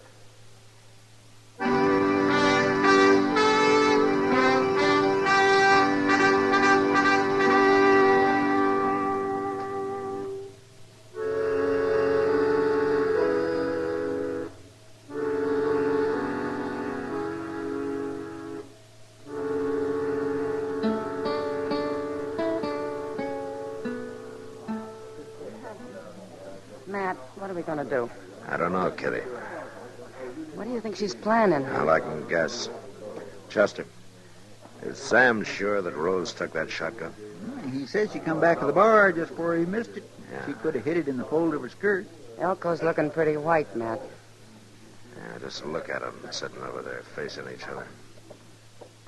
You know, 10-1, she's got that shotgun under the table pointed at him. Can't you slip up behind her, Matt? Grab her before she can use it? A shotgun's not like a pistol, Kitty. All you got to do is point in the general direction of your target. Yeah, but why she want to kill Elko? Revenge, I guess. Chester, did Slim Raddock hear about her having the gun? No, sir, nobody didn't. Sam called me to one side. Good. Word got around, somebody'd be sure to lose his head and touch the whole thing off. Well, it's going to happen anyway, Matt. Elko's starting to get restless. He's sure going to make a move soon. Well, it'll be his last one if he does. Matt? Oh, Matt. These plums are just ripe for the picking. I can't hold up the game all night for you. I'm sorry, Doc. I'm busy. Oh, well, as long as you feel that way about Doc, you don't understand. Oh? Well, only one way to handle it, I guess. No, you stay there, Chester. Yes, sir. Be careful, Matt. Will somebody tell me what's going on here? Good evening, Rose. I'm sorry, Marshal. Table's closed. Oh? It, not closed to Elko, then. Marshal, she Shut said... up. Elko and me have a personal game going, Marshal. Yeah, I know. Better hand over the gun, Rose. Sit down. Sit down and put your hand flat on the table, Marshal. Same as Elko's got his. Good. Now keep him there. I guess you know this is a shotgun I'm covering you both with, underneath the table. Yeah, I know that. Well, why'd you come over here if you knew that... Keep your voice down, Elko. Why didn't you shoot her from where you was standing? She's aiming to kill me, Marshal. Yeah, I figured it was about the way things stood. I knew I'd find him someday if I just kept traveling and kept on dealing cards. And last night it happened. I recognized him the minute he sat down at my table. I knew he'd be back tonight, and I was ready for him when he come. Now you mean to kill him, huh? She's crazy, Marshal. She's out of her head. Keep your hands on that table. I mean to kill him. Why, Rose? If you knew me, if you knew who I am, you'd understand. I do know, Rose. You're Bill Prawley's daughter. That's right. Dirty Bill's daughter. Look, Rose. Oh, I know what they called him. Dirty Bill Prawley. All the cheap little tin horns that tried to cheat him and lost their shirt doing it. They're cowards. That's the only way they could hit back. Give a dog a bad name and shoot him for mad. Take her, Marshal. She's going clean out of her Shut up, mind. Otto, before you get us both killed. My father was a fine man, and anybody that says different is a liar. Marshal. That night he was killed, I was upstairs asleep, and the shots woke me up. I looked out of my window, and I saw a man run out the front door with a gun still in his hand. I saw him for just a second in the light from the door. But I never forget his face. Elko here, huh? That's him. Don't listen to her, Marshal. She's lying. It's a job for the law now, Rose. Now you walk away from this table, Marshal. Stay clear of this. I got nothing against you personally. I want your gun, Rose. Sorry. The hand's played out. No, not yet, it isn't. I got a whole card. Hey, Slim Raddick. Marshal. Yeah, Marshal? Come here a minute, will you? What do you think you're doing now? Marshal, you... Hold it, Elko. Keep your hands on the table. What's going on? Get away, Slim. Stay back. We're right here, Slim, between me and Elko, huh? No. That's right. What's the matter, Rose? Oh, you fool. All right, Rose, you were planning to give him back his money, so he must mean something to you. And he's in it now, too. The way a shotgun works, it's all three of us or none of us.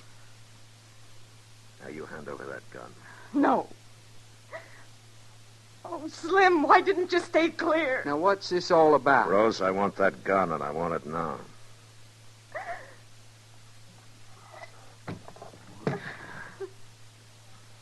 You knew I couldn't. You knew I couldn't, not with him in it. Well, I was sure hoping you couldn't. Chester. Here, put this in back of the bar, will you? Yes, Mr. Jones. It wasn't fair, Marshal. It was cheating. It wasn't fair. Sometimes you have to cheat, Rose. Get her out of here, Slim. And if you take my advice, you'll keep her out of here. Don't you worry about that. Come on, Rose. Matt, if that wasn't the doggonest thing I ever saw. Hey, Elko. What? Wait a minute. No. I said wait a minute. You're under arrest. You're not taking me in, Marshal. Look out, he's got a gun! Drop it. Drop that gun!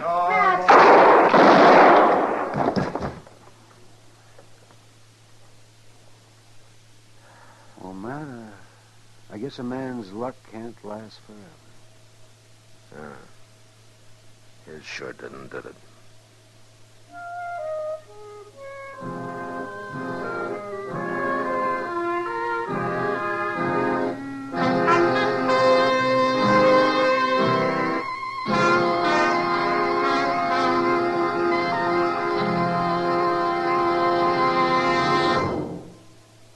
In a moment, our star, William Conrad. Now a public service message from CBS Radio. What is America really like? Thousands of men, women, and young people all over the world want to know the truth. There's proof of it in the flood of mail received by the volunteer group called Letters Abroad, which gets mail from people everywhere in the free world who are eager to be in correspondence with someone in the United States. They want to know all sorts of details about our everyday life. Anyone who is over 15 years of age who would like to write to someone overseas in Europe, the Middle East, or the Far East should send his or her name in a stamped, self-addressed envelope to Letters Abroad, 45 East 65th Street, New York, New York, together with information about age, occupation, and interests, which will make possible selection of a suitable correspondent. That address again is Letters Abroad, 45 East 65th Street, New York, New York. Everyone who does enter into such a correspondence is sure to find it greatly rewarding, a contribution to better understanding among peoples of the free world. And now, William Conrad. You know, when they buried a man out on the high plains, they usually wrapped him in his saddle blanket and forgot about him. But next week, a man dies and leaves a will that keeps the whole of Dodge from forgetting him. And that was the West. Gunsmoke. Produced and directed by Norman McDonald, stars William Conrad as Matt Dillon, U.S. Marshal. The script was specially written for Gunsmoke by Les Crutchfield, with editorial supervision by John Meston. The music was composed and conducted by Rex Corey. Sound patterns by Ray Kemper and Bill James. Featured in the cast were Virginia Christine, Vic Perrin, and John Daner.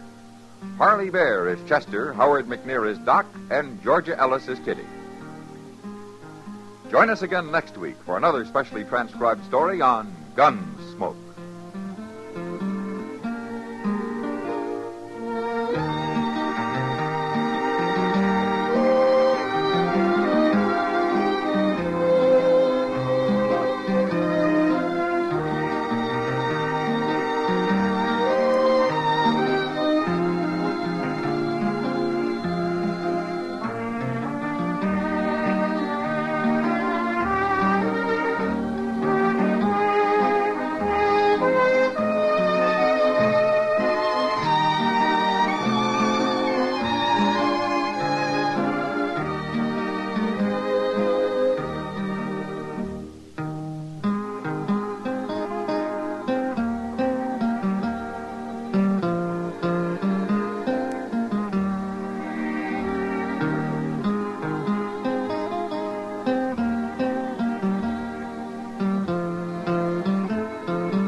Gunsmoke. Brought to you by L&M, the modern cigarette that lets you get full, exciting flavor through the modern miracle of the pure white miracle tip.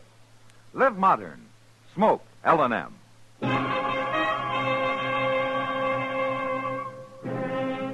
Around Dodge City and in the territory on West, there's just one way to handle the killers and the spoilers, and that's with a U.S. Marshal and the smell of gun smoke.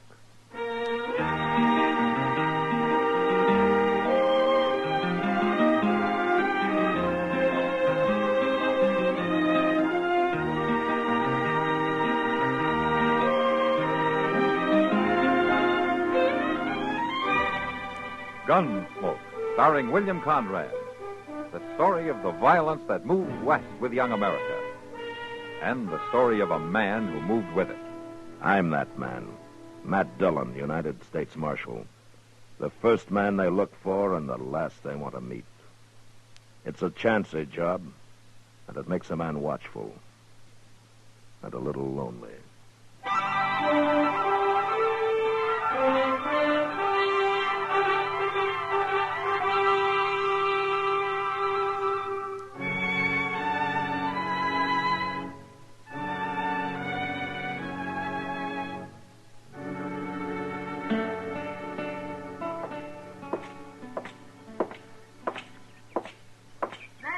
Huh? Matt, wait a minute. Ah, hello, Kitty. Is the Long Branch on fire or something? Oh, of course not. What do you mean? I can't figure anything else that'd get you up this early in the morning. Twice a year, Matt. Today's one of the days. You going to breakfast? Yeah, you want to join me? Thank you, sir. Where do we go? Delmonico's? That's the only place open before 10 o'clock. Are the mornings always like this, Matt? What? Oh, so crisp and clear. Oh, yeah, most always. The best part of the day, as a matter of fact. It's peaceful. I guess that's the feeling. That's the only time of day Dodge is peaceful. That little shaver's in a big hurry about something. That's Hank Marvel's kid, Beanie, they call him. Well, he stopped at the jail, Matt. Yeah, wait a minute, Kitty. Yeah. Hey, Beanie. What's the matter, Beanie? You gotta come out to the ranch, Marshal. Right away. It's my pop. He's been shot. Been shot? Well, how bad is he? He's dead.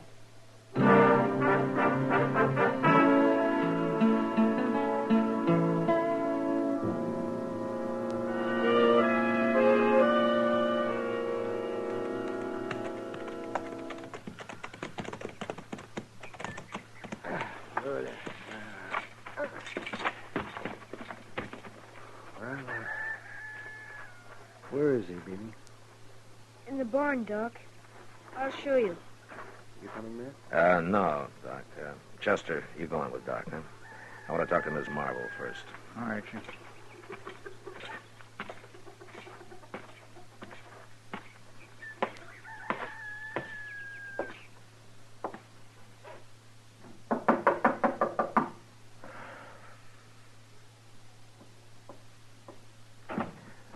Miss Marvel?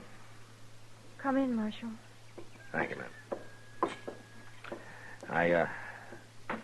I'm sure sorry to hear about this. Just a few hours ago, Hank was sitting there eating his breakfast. Now he's dead. Where did it happen, Miss Marvel? Down by the creek. He was laying there on the ground, shot to death. And Beanie and me got him into the buckboard and brung him back. Do you have any idea how he was shot? No, Marshal, no idea at all. Hank didn't have no enemies. He got along with everybody. When did it happen? Right after he left home? Half hour, maybe. Him and Beanie left together. I was going to make soap today, and I just got the kettle set up out there in the yard when Beanie come riding back half out of his wits. Was Beanie with him at the time? No. Hank left him at the pumpkin patch and went on alone. We raised some pumpkins along the slope below the edge of the bluff. That's Hank's favorite kind of pie pumpkin. He always said... Well, he liked it better than any other kind. Yes, did Beanie hear the shot? Yes, and he rode along the bluff to see if maybe Hank had shot a deer. And then he seen his father laying down there by the creek. Did he see anything else? Anybody around? No, it's awful brushy down there in the bottoms. You're kind of short on neighbors around here, aren't you? Well, there ain't any at all, Marshal. There's just the Badlands on to the west, and the Circle D spread comes up against us on the other side. Yeah. Circle D's got a line cabin around here, haven't they? Oh, it's about a mile and a half north. They got the same rider staying there, Jack Teague? Yes. You folks see much of him? Well, he's stopped by a few times. Ms. Marvel, there's been a little talk around Dodge about Teague and... And about me, too, I know. And it's a lie, Marshal. Well, I didn't mean anything, ma'am. It's just that they say that he's a chaser. Hank heard the same stories and the same lies. That's why he ordered Jack Teague off the place. No? Well, when was that? Last night.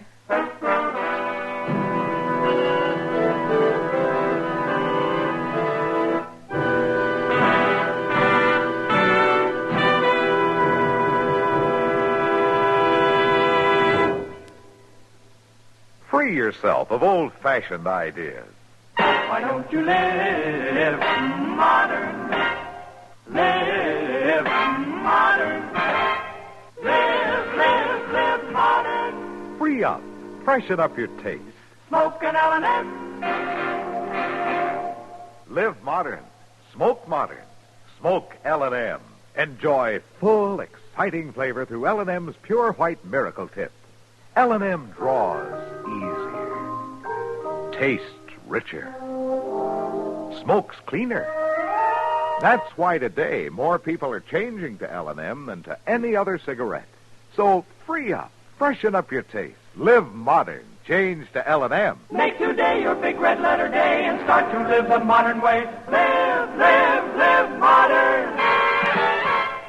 Smoke an L&M. It's America's fastest growing cigarette.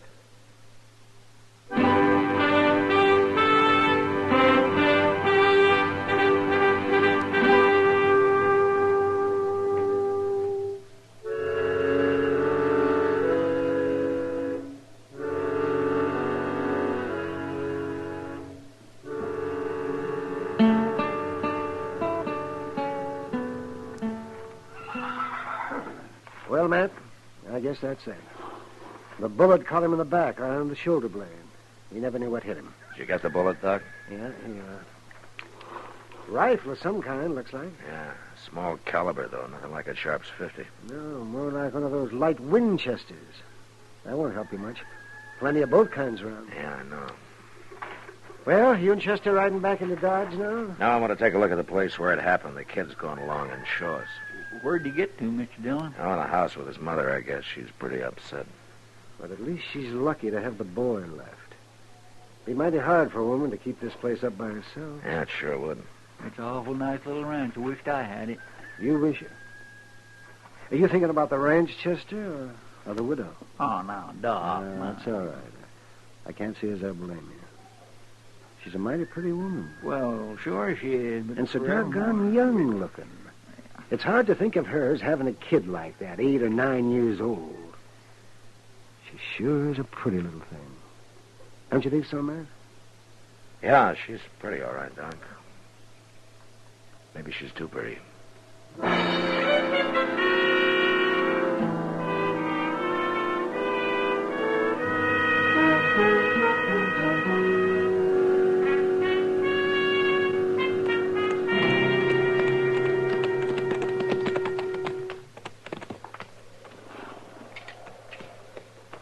There's where he was, Marshal. Laying right there in the trail. All right, Beanie. Let's take a look, Chester. Sure. I come riding along the bluff up there after I heard that old shot, and I got right there at the point where I seen him laying here. Uh-huh. Your mother was right. There's plenty of brush in here. There's cover enough for a tribe of Comanches. You think maybe it was Comanches? Oh, well, no, Beanie. I was just saying that. There sure ain't much to go on, Mr. Dillon. No, nothing. With all this brush for a man to hide in without being seen. To hide in, yeah, but getting away after it'd be a different story. Oh. Anybody up there on the edge of that bluff ought to be able to see a man moving down here, whether he was afoot or horseback. Yeah, lots of open spaces he'd have to cross. Yeah.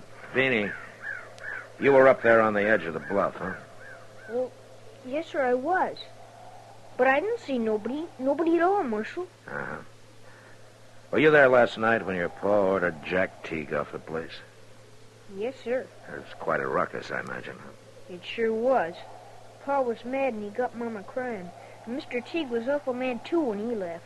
I imagine a boy your age might be a little scared of a fellow like Teague, huh? Yes, sir. Mom was scared of him, too, Marshal. She told Pa he was a bad man to cross. Yeah. I want you to tell me something, Beanie. From up there on the bluff, who did you see riding away? I see Mr. Teague.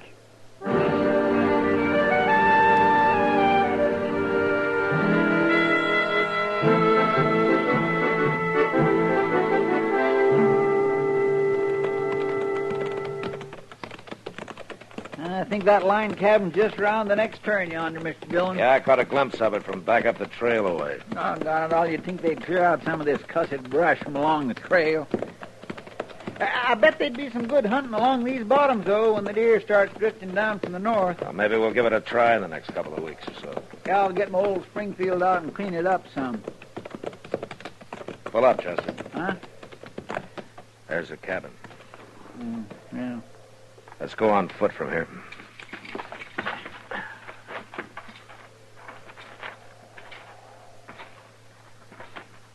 There's a horse tied there at the corner. Yeah. All saddled up. Bedroll tied on behind. Looks like maybe Teague's figuring on moving. Hit the ground. Reckon we come to the right place. Yeah, it looks that way.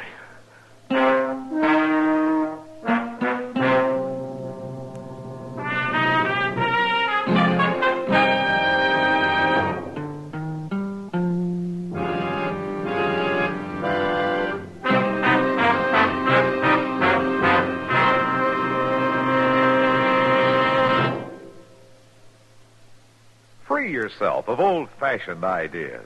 Why don't you live modern? Live modern. Free up. Freshen up your taste. Smoke an L&M. Only the modern miracle of the pure white miracle tip can bring all of L&M's full, exciting flavor through to you. And that's the big reason why today more people are changing to L&M than to any other cigarette. Remember, L&M draws easier, tastes richer, smokes cleaner. So live modern. Change to L&M. Make today your big red letter day and start to live the modern way. Live, live, live modern. Smoke an L&M. It's America's fastest growing cigarette.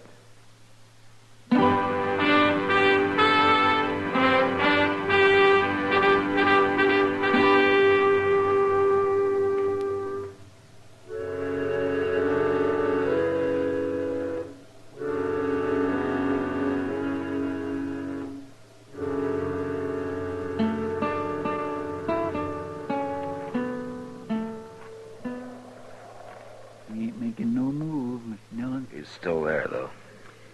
That cabin ain't much protection. Just built out of shake sidings. Yeah. Maybe we ought to show him that, Chester. Might convince him.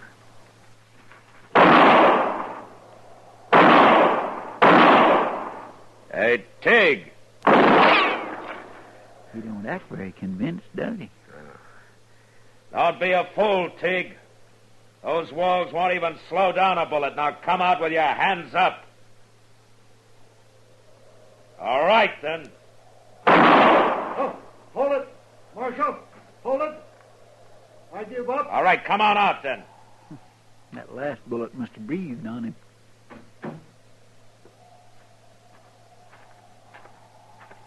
All right, hold it, Tig. That's far enough. I knowed I was in for it when June rode over and told me Hank was shot. June? Yeah, Miss Marvel. That's why I was trying to get away. I knowed I wouldn't have a chance. Tig, Hank's boy saw you. He saw me?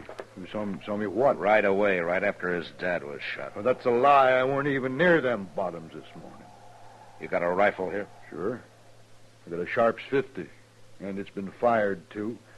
I tried for a deer this morning. Hank Marvel wasn't killed with a Sharps. You got a small bore here, a light Winchester, maybe? Of course not.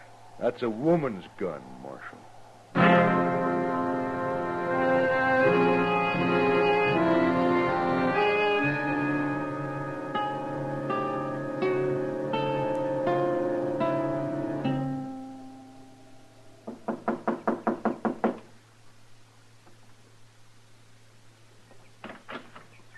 Marshal. Miss Marvel? Oh, I wasn't expecting you back so soon. Was something I had to check on, ma'am. Oh, won't you come in? No, thanks. Got a couple of questions, that's all. Have you talked to Mr. Teague? I arrested him. What? Chester took him into Dodge. Is Beanie here, Miss Marvel? Oh, no, he went out along the bluff where he stacked them pumpkins. Raccoons are always getting into them.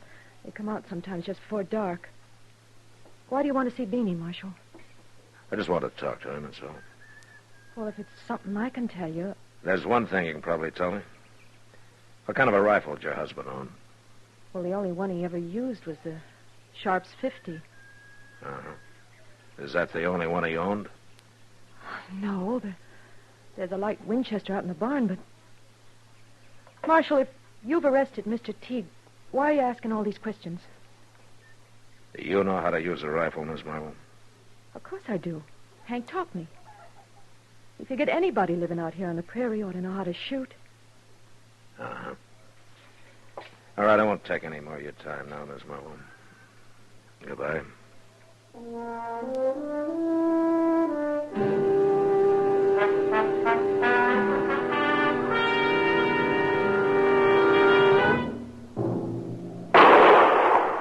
Got him! By golly, I got him! That was a good shot, Beanie. Marshal, I didn't hear you come up. Well, I kept quiet. I saw you trying to get a sight on that coon. Sit down, Beanie. I want to talk to you. Sure, Marshal. That darn old coon sure won't get no more of them pumpkins. No, I guess he won't. That, your mother's Winchester? Well, yeah, Pop got it for her. But she said it's part mine, too. That's a fine-looking gun. It sure is, Marshal. It's just a mighty fine gun, that's all. Did you find Mr. Teague? Yeah, I found him.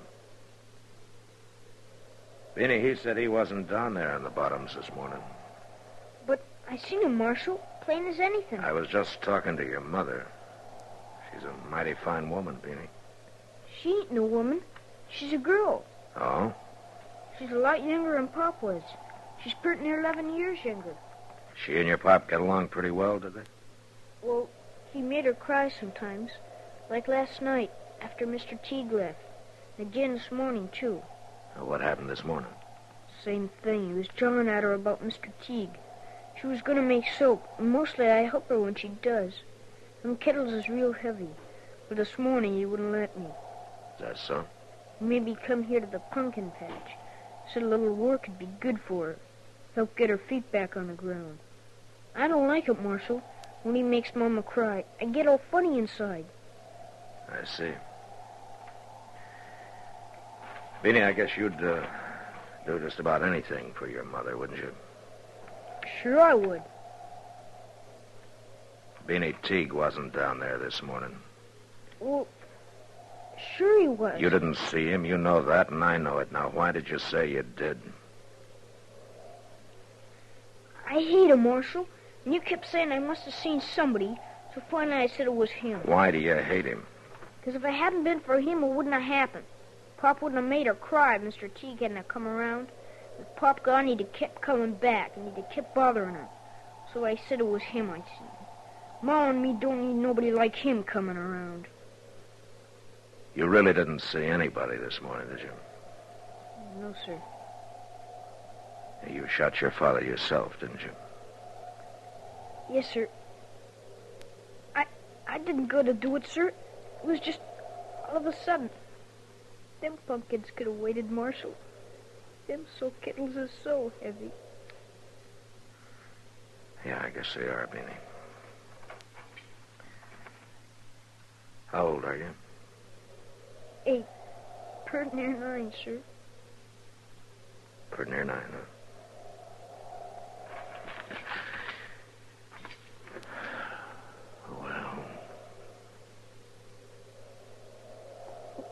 What do you figure will happen, Marshal? Beanie, I wish I knew.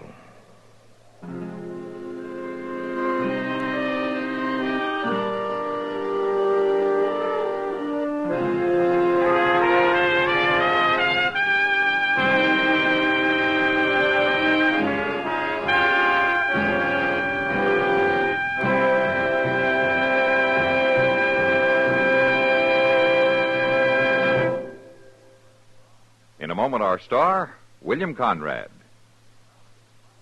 America's Protestants, Catholics, and Jews are strengthening the bonds of brotherhood and friendship by helping the needy overseas.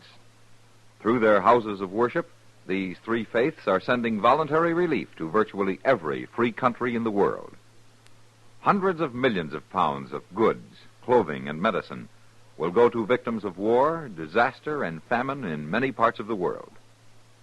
More than 80% of American voluntary relief work for the hungry and needy overseas is conducted through the religious agencies of these three major faith groups.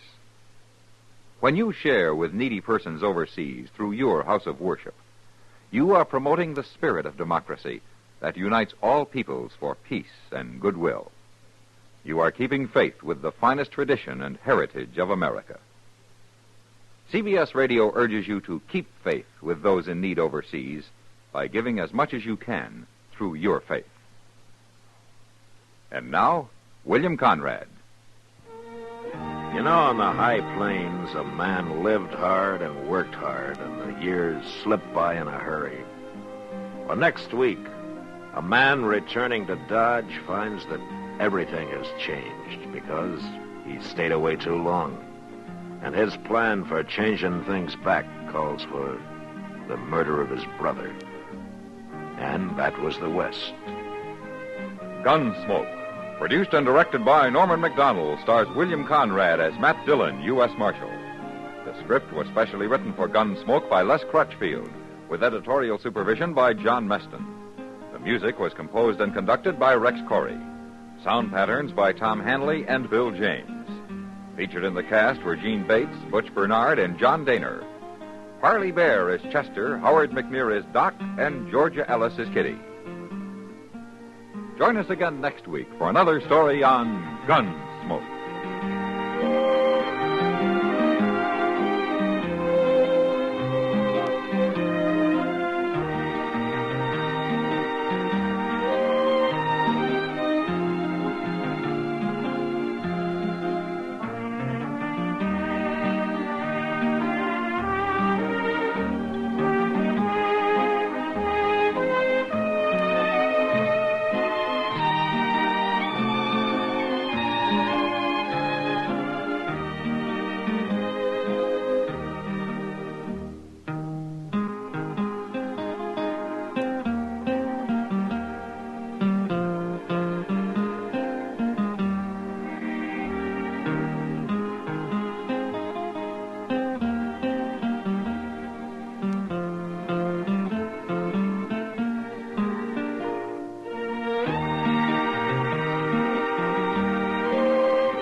Gunsmoke, brought to you by L&M, the modern cigarette that lets you get full, exciting flavor through the modern miracle of the pure white miracle tip. Live modern. Smoke L&M.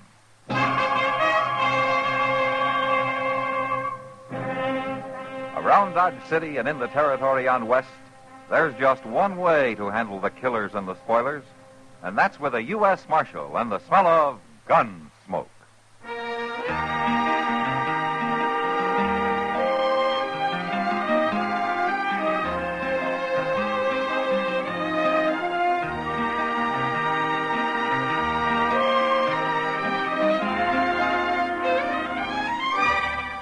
Gunsmoke, starring William Conrad. The story of the violence that moved west with young America. And the story of a man who moved with it. I'm that man, Matt Dillon, United States Marshal. The first man they look for and the last they want to meet. It's a chancy job, and it makes a man watchful and a little lonely.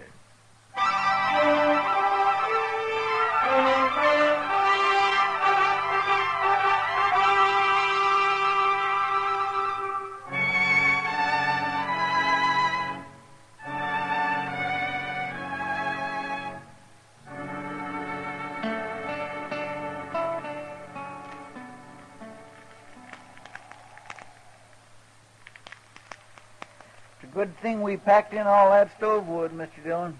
Gonna need plenty of it for morning. Yeah, it'll be a real cold night, looks like. That snow keeps on there, so it's gonna be 2 foot deep on the level and 4 in the draws. And if you don't take your boots off that stove, you're gonna have 2 feet on the bare ground, Chester. What are you talking about? Well, your soles are starting to smoke. Now take them off. My golly, I thought I smelled something burning in here. The stove's red hot. Yeah, well, at least my feet's warm for the first time in 2 days. Yeah, maybe I'll rub my boots with tallow. The leather ought to soak it up real good, being so hot that way. Evening, Matt. Oh, hello, Kitty. Come on in. Kitty. Oh, cold out tonight. Yeah, well, come over here and stand by the stove and burn with a Chester. Oh, now. I can't stay, Matt. I gotta back to the Long Branch. Yeah, big crowd tonight? Yeah, but quiet one. Men get sentimental around Christmas time. Oh, I'm that way myself, Miss Kitty. So am I, Chester. I was thinking earlier this evening what it was like when I was a little girl. We used to always say... Well, that was a long time ago. Well, why don't you stay a while, Kitty, and let Sam run the place tonight, huh? Well, the boys sort of need me, Matt. Talk with them and laugh with them, even though they're thinking of somebody else at the time. Well, yeah, I know, but... Well, I don't mind, really. Kind of nice to be needed by somebody. What I was thinking, though, Matt, later around midnight, maybe the 3 of us could get together. Make some hot rum, maybe? It's a good idea, Kitty.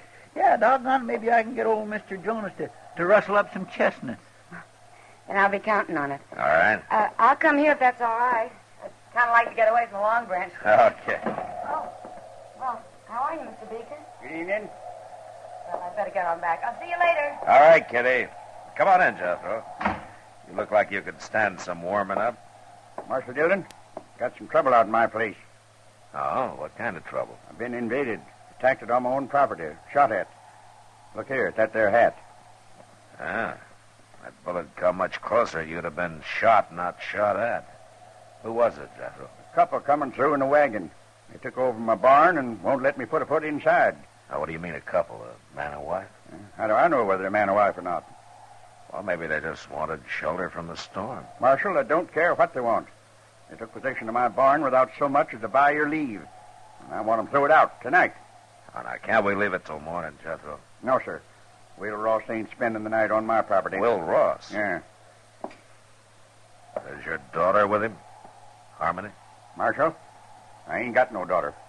Well, you did have until 2 years ago when she married Ross and you threw them both off the place. For the last time, I ain't got no daughter. You had one for 19 years, Beaker. You know me for a man of my word, Marshal. Now I'm telling you this. If you don't ride back out there with me right now and get them two off my property, I'm going to burn that barn down with them inside it. Chester. Yes, sir. You better saddle a couple of horses.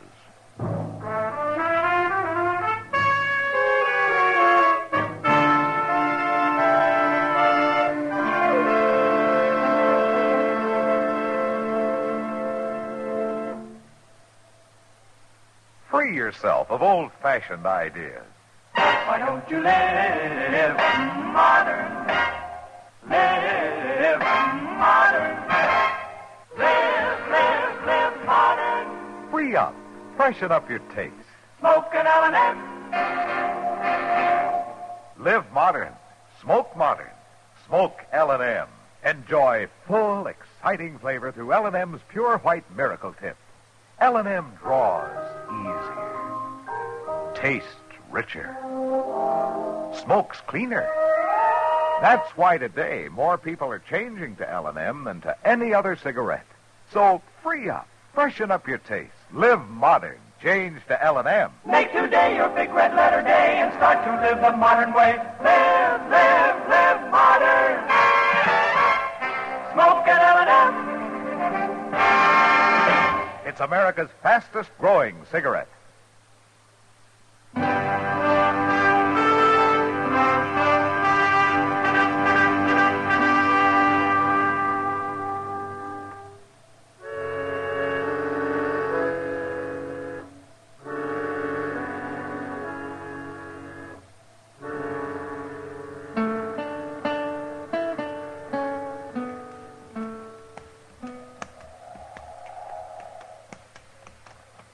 I don't see any wagons, Jethro. Yeah, they're halted inside the barn. Blast them. They're burning the coal oil stove in the tack room, and they got a fire going in the blacksmith forge. Well, it's a cold night. Yes, and charcoal and oil cost money. Come on out there, Ross. Got the law with me now. Jethro, if I'm going to handle this, I'll handle it my own way. Now, you stay right here. Come on, Chester. Yes, sir. Now, don't you go easy on them. I want them two treated like any other criminals. You make mighty good targets again this snow, Mr. Jones. Yeah, I guess we do it that. The wind dies down, may not turn into a blizzard after all. But I just don't like the idea of walking right into a gun. Who is it? Who's out there? It's Matt Dillon. Hold your fire, Will. Stay back. I'm warning you, Marshal. Just want to talk to you, Will. Now, come on, open the door. It's cold out here. Is old Jethro with you? No, just me and Chester. You can come in alone, Matt. You leave your gun out there with Chester. All right, open it up. Here, Chester, hang on to this. Mr. Dillon, I just don't like this. Now, we got no choice. All right, hurry up, Matt. Well, welcome home, Will. You took a big chance walking up here like that. I doubt that. You wouldn't have shot anybody in cold blood before. I don't think a man changes that much in 2 years. Not unless he's pushed hard enough. Maybe. Now, take that gun, Will. You said you just wanted to talk. I do, but not over a gun sight. Now, hand it over. No, now stay back, Matt. No! Like I said, Will, a man doesn't change that much. No, I guess not. I wouldn't even have shot old Jethro. I figured that. We didn't aim to stop here, Marshal. We was trying to make dodge, and the storm come down on us. A man takes shelter where he can. I wouldn't even ask him for a drink of water. Not after the way he treated us when we got married. But we didn't have no choice. Where's Harmony, Will? She's in the tack room. It's warmer there. I made up a bed for her with some straw and some blankets. A bed? You better go talk to her, Marshal. She'll be right glad to see you after all this time. All right. Chester. Yes, sir? Come on in. I'll be right back. All right, sir. How you been making out, Will? Not too bad. Harmony? Who is it? Matt Dillon. Oh, Matt. What's going on here, young lady? Oh, everything, Matt. We're in trouble. Real trouble. What's wrong? You sick? I reckon you might call it that. It'll be any time now, I think. Oh. Well, now, look, no, don't you worry, Harmony. I'm going to get some help out here right away. Everything's going to be all right now. I'll be right back. Get out of my barn, off my property, Ross, and take that woman of yours with you.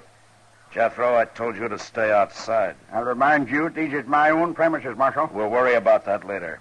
Chester, go get Doc out here fast. Well, what'll I tell him? Is Miss Harmony took down sick? Not exactly, no. What? Just get riding, Chester. My. Yes, sir.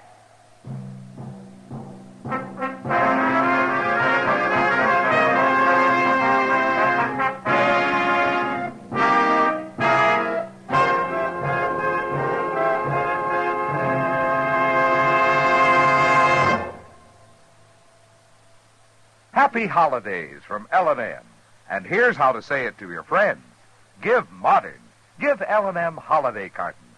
L&M holiday cartons are gay, handsome. A gift that says both you and your friends know how to live modern.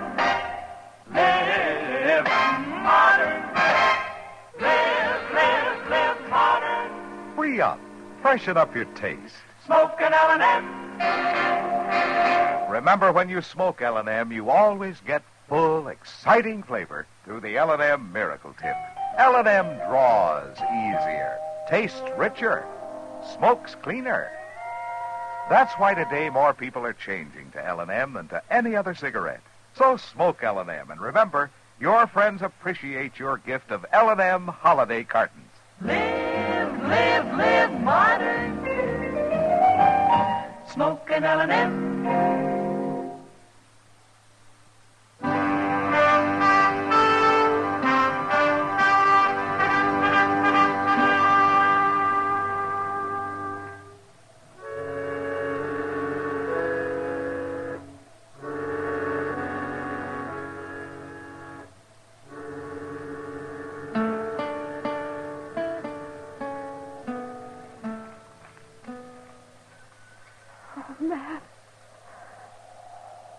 Matt, I'm scared. Now, you just take it easy, Harmony. Now, Will and Chester are going to be back any minute now. They'll have Doc with them. Why don't they hurry? Don't worry, it won't be much longer. They've got to hurry. Oh, they've just got to. Oh. It's going to be all right, Harmony. Couldn't Chester have gone alone? Oh, why did you have to send Will with him? Well, if he'd stayed here, Harmony, your father and him would have been at each other's throats. Where's Pa? He's out there keeping the forge burning, heating up some water. He's looking sicker by the minute. Why did it have to happen? Here, Matt. Oh. Harmony, take it easy. If I only had something to hold on to. Maybe if you'd give me your hand. Here, take my hand. Oh. Here. There you go. There you go. There you go. You know, baby's first look at the world ought to be all love and joy, not like this. Now, with Pa hating us like he does. Oh, no, Harmony. He does. He hates us. Will and me both. Well, maybe not as much as he puts on. Oh, Matt. Oh, you're right, I think. What do you mean? Oh, it's not going to be much longer. It's... Oh... Just take it easy. If Doc doesn't get here, you'll stay with me. You'll help me, won't you, Matt? Well, sure I will, Harmony. I'll do what I can. But he'll get here, though. Doc always makes it. I hope so, Matt, but I'm afraid he... Oh, say, look, it's coming. Now, what's all this fuss about? Oh, Doc, thank goodness. It's a fine time of night to drag a man out in the snow. Yeah, put my bag right. I can't see why you didn't plan this thing at a decent hour, young lady. Doc, I'm scared. Oh, scared? Fiddlesticks, not a thing to worry about. Women were having young'uns long before you and me was even born. Hurry, please. Oh, well, now then, you just settle back there and you quit worrying. I'll tell you when it's time to hurry. Doc, do you mind if Well, now, Matt, well, you're as white as a sheet. Oh, well, Doc, Oh, you thought you was going to have to take over by yourself, huh? Now, you go on out there and you tell that old buzzard out there to heat up some more water. He hasn't got half enough. All right, Doc. And then stay out from underfoot. Me and Harmony's got some work to do. Go on, now, get.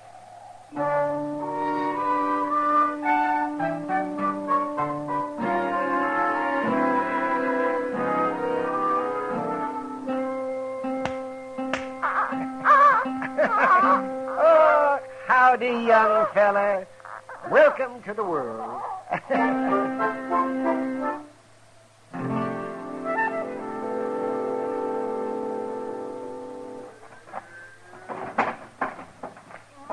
Gracious, it is cold, Mr. Dillon.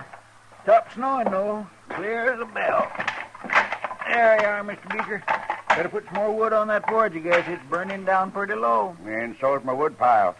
It's a fool waste trying to heat a barn in midwinter. I'll cut enough to make it up before we leave. Yeah. One thing sure, Jethro, we ain't going out beholden to you. You always was a fine one to talk. And mostly, I can back it up. You didn't with Harmony.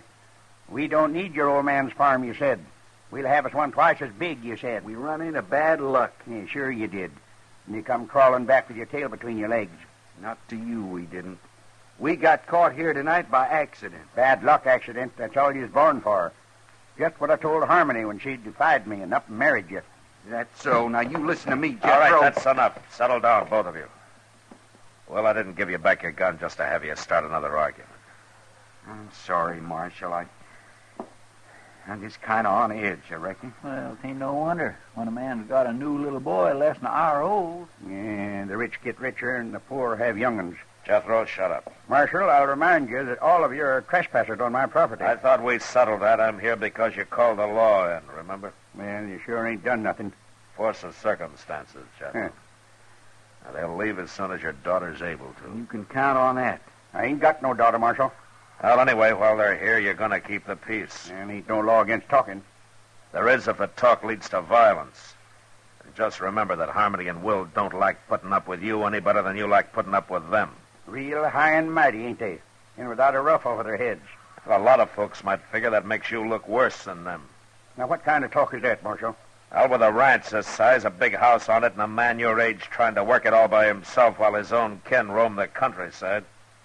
Some folks might figure a man like that's got a lot of meanness in him. I told her what to expect if she married this feller.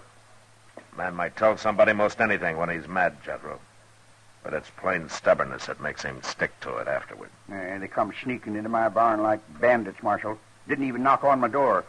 Now you're saying I ought to go crawling to them. I didn't tell you what you ought to do. Well, it comes to that, though, and I ain't doing it. Don't worry, Jethro. We don't want no part of your ranch. And it ain't being offered to you. I worked mighty hard to make this place look like what it is. A little peace and quiet out here wouldn't do the patient any harm, you know. How is she, Doc? Is she going to be all right? She's fine. And so's the young'un. She'll live to have a dozen more, and he'll grow up and probably come to a bad end. Like being a marshal or a country doctor. Oh, now, young lady, I'll be back in the morning. You get yourself some sleep. All right, Doc. But would you tell my pa that... If you got any telling to do, you do it yourself. Pa? Pa? Well, answer her, you old coot. She's talking to you. Yes? What is it? Pa? Would you come in here and say howdy to your grandson? Grandson. Did she say my grandson? Of course he's your grandson. Well, I hadn't thought of that. My grandson. Now, wait a minute. I don't know, Jethro. You just got through claiming you didn't even have a daughter. Confounded, Marshal, you're trying to put words in my mouth. Of course I got a daughter. And a grandson. And as fine a boy as you could ask for. Will. What?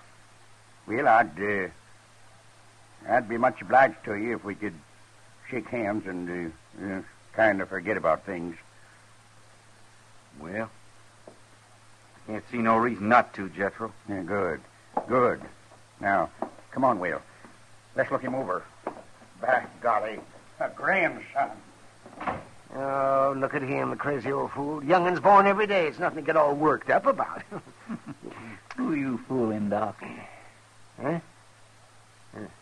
Nobody. Well, what are we going to do? Head back to town? Might as well, Doc.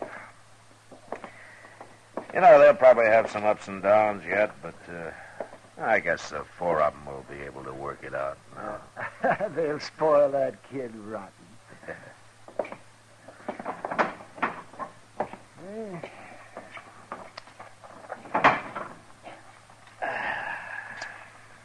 Well, turned out to be a fine night after the snow quit, didn't it? Yeah. Mm. Look at those doggone stars.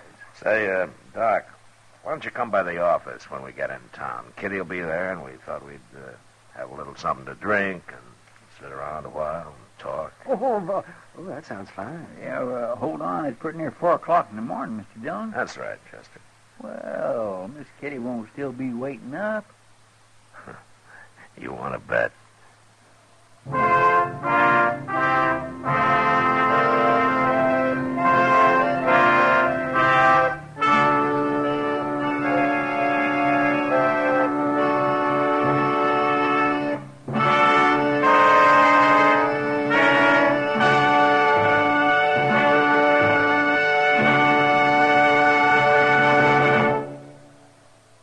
In a moment, our star, William Conrad.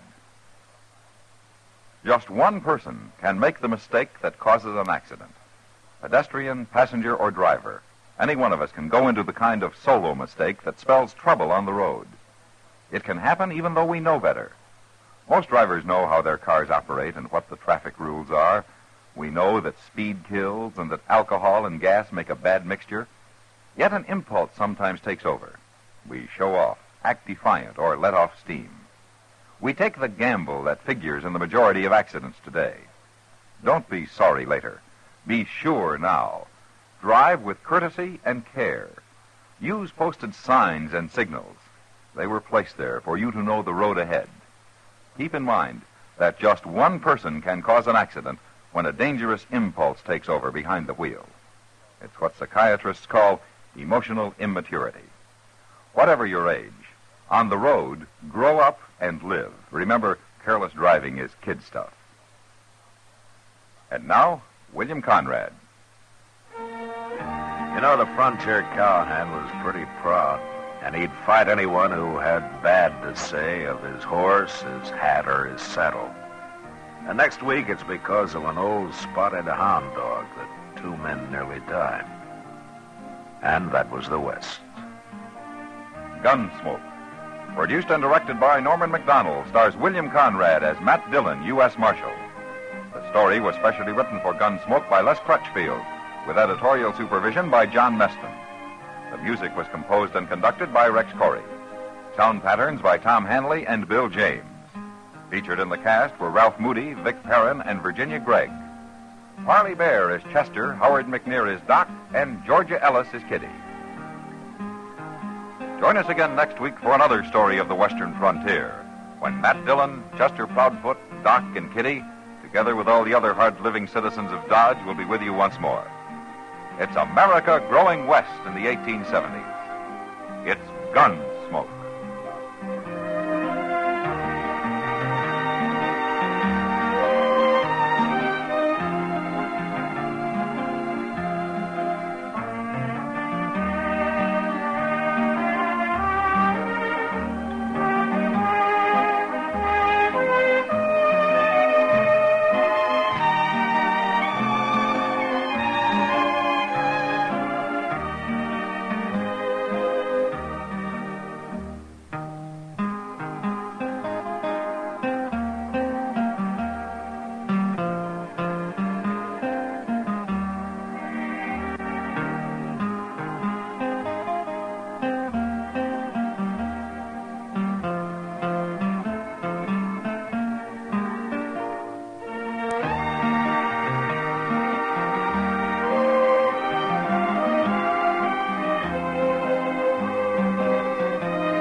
Around Dodge City and in the territory on west, there's just one way to handle the killers and the spoilers, and that's with a U.S. Marshal and the smell of gun smoke.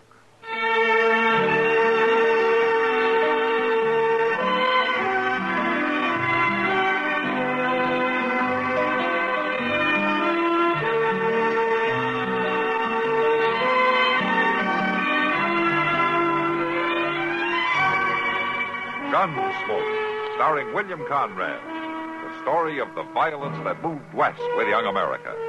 And the story of a man who moved with it. I'm that man. Matt Dillon, United States Marshal. The first man they look for and the last they want to meet. It's a chancy job, and it makes a man watchful. And a little lonely.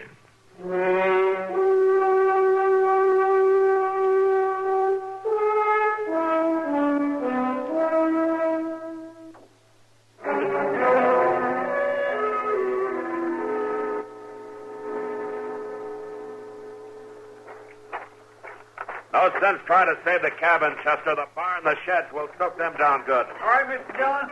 Oh, hauling well water takes too long. You better get it from the stream. I'm after the bucket. It's a sight bigger than these 10 pails we got. Here, let me give you a hand. I'm thick with rust. I don't know how this fellow drawed water. It don't seem like nobody hasn't worked this thing for a long time. Well, it's coming some, but the bucket's still a long way down there. Wait a minute, hold it. Maybe I can haul it up by hand. Can you get it? Yeah, I can get it. There. Hold fast to it now. I will, but whether this rope can hold the bucket or not is something else again. That rope was plumb rotten. Yeah. Well, maybe out in the barn, the sheds, you can find something to haul water in. Sure, I just don't figure how he got his water. He sure didn't use this well. He?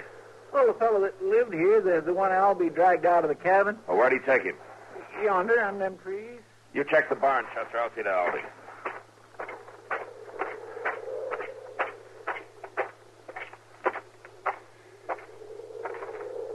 You look kind of singed, Albie. You all right?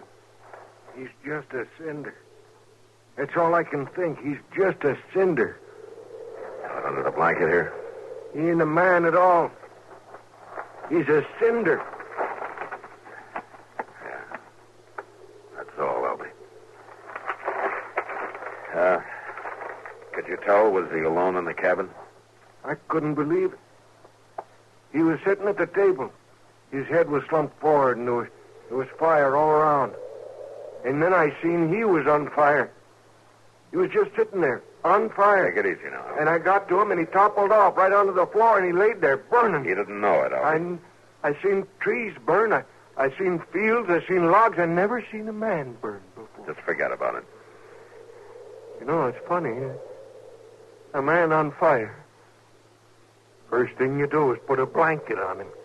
He's burning hot, so you smother. You put the fire out, Albie. That's the way to look at it. You put a blanket on his All right finger. now, Albie. You put Albie, a blanket stop it. around his Stop it. finger. You...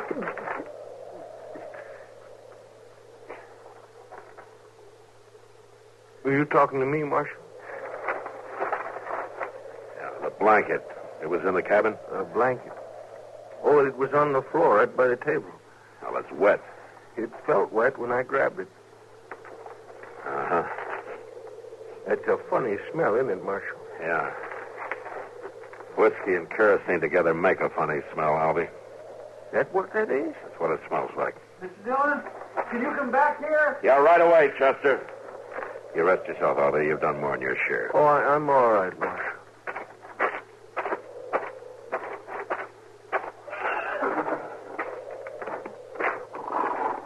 Where'd you find him, Chester? In the corral, behind the barn. Poor things, ain't they puny looking? All thin-fleshed, bone-shone. Yeah. Somebody neglected them for a long time. Mr. Dillon, they're about starved. Any feed in the barn? Ain't nothing in that barn but rusty cans and a broke plow. Everything in there's crumbling, except the rats. Well, there's grass down by the creek. We'll lead them down there. It don't seem like this was Indians, does it, Mr. Dillon? Oh, it looks queer, Chester. Everything around here looks queer.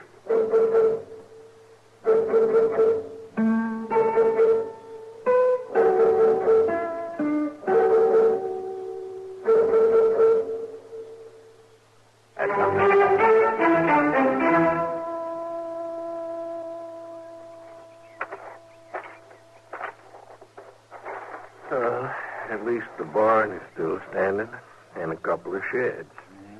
We done what we could, Mr. Dillon. You hadn't been riding by and come to fetch us, we couldn't have done this much, Albie. I couldn't do enough alone.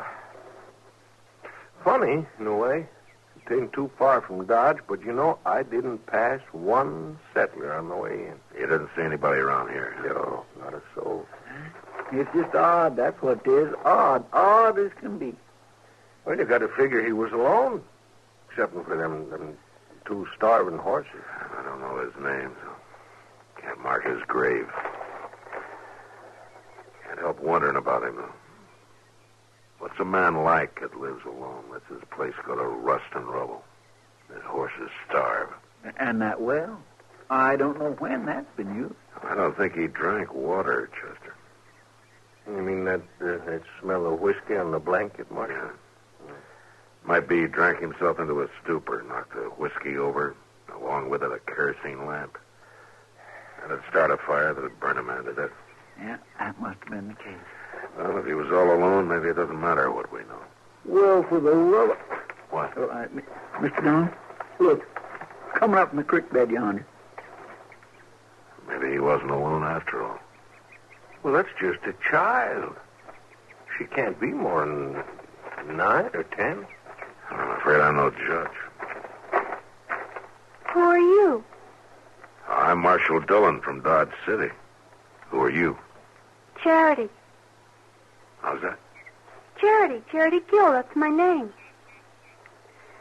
It was a big fire, wasn't it? Yeah, it was. You live here? Mm-hmm. Well, where you been, Charity? Up the creek. I play up there, stay up there all I can. I like it up there. You knew about the fire, Charity? I tried to make him move. I told him to, and I pulled at him, but he was too big. I couldn't move him. I tried. See, I burned my dress. He was your father? You know, he married Mama and me when I was little. She said I was to call him Daddy, and I did, but I didn't like him. Where is your mama, Charity? Oh, she's dead. She died when I was 7. I'm almost 10 now. He's dead, ain't he? Yes, he is. I didn't like him. Mr. Dillon, you don't think... I don't know. But it'd be hard to think, wouldn't it, Chester?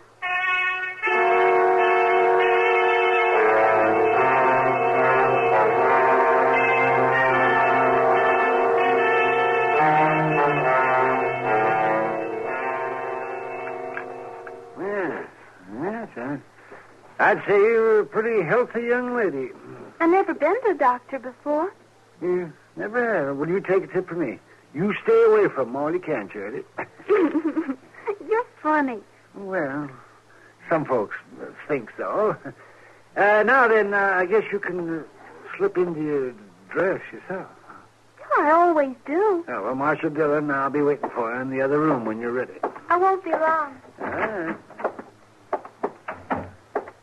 What about her, Doc? Oh, she's fine.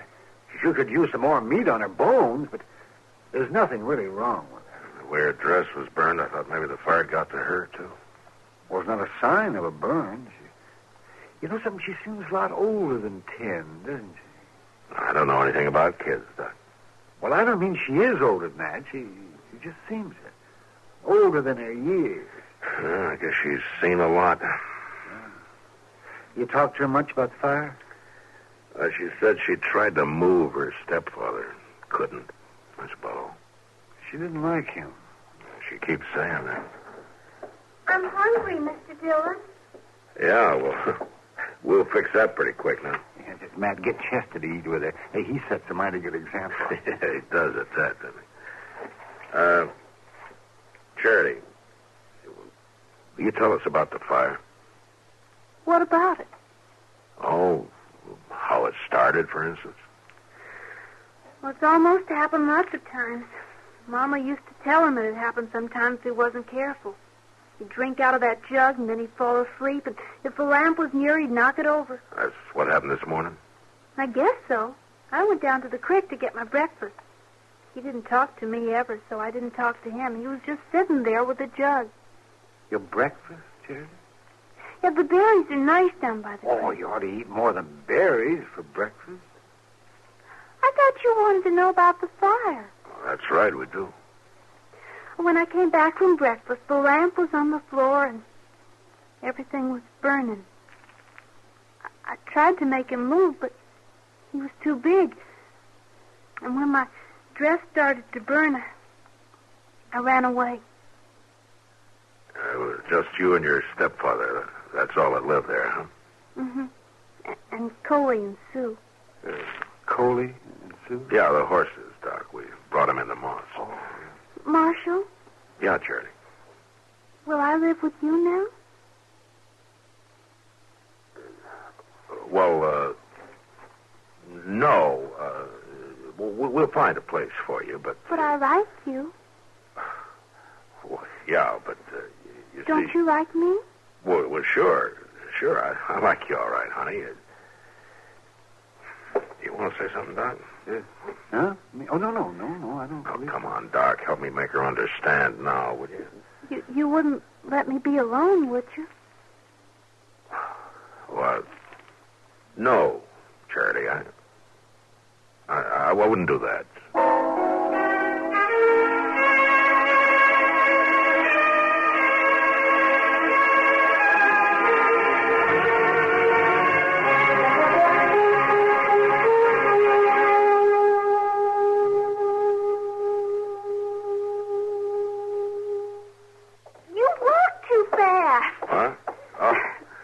Yeah, I guess I do. Are you in a hurry? Well, it's going to be dark before long. I want to get you settled with Ma Smalley for the night. Who's Ma Smalley? Oh, she's a woman who runs a boarding house. What's the boarding house? Well, you know, you board there. You get a room to sleep in and your meals. Can I eat with you? Well, sure. Sometimes, maybe. Sure. I can cook a little bit. I mean, when there's food in the house, I can cook. Well, yeah, I bet you can. Do you have a little girl like me? No. Little boy? No. Why not? Well, I'm not married, Charity. Well? Well, what? Why don't you have a little girl, little boy anyway? Now, you listen to me, little lady. Oh, you were going to call me Charity? Yeah, well, you ask an awful lot of questions, Charity. Well, that's how you learn asking questions. Well, sure. That's how you learn. Then why don't you have a little girl like me? I told you, Charity, I'm not married. Well? Come on, Charity. You're going to like Ma Smalley. She have a little girl? No. She married? Well, I think she used to be, yeah, but, Well?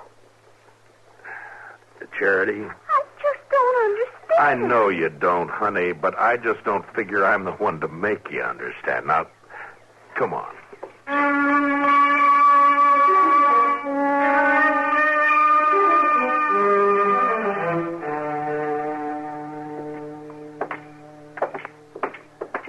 Well, evening, Marshal. Evening, Rob.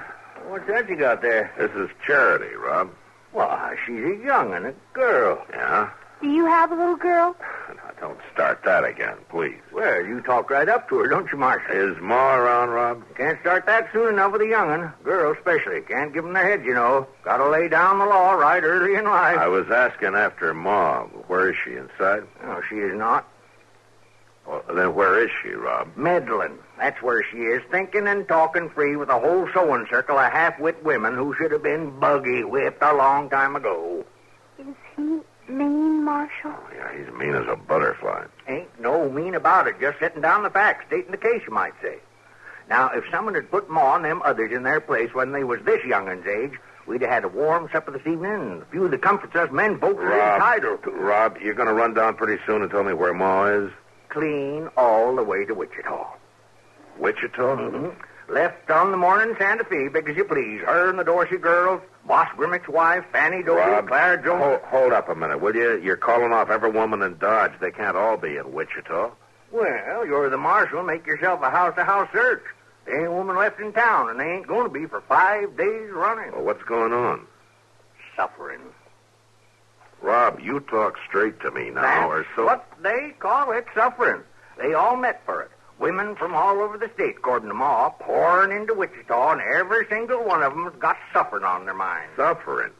You mean suffrage? Oh, it's one and the same thing. It's that sneaky way women folks has of talking. Why don't they just come out plain and say that they want the vote? No, they got to call it suffrage. Suffrage.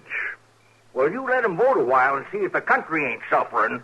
I'm awful sleepy, Marshal. Yeah, me too, Charity.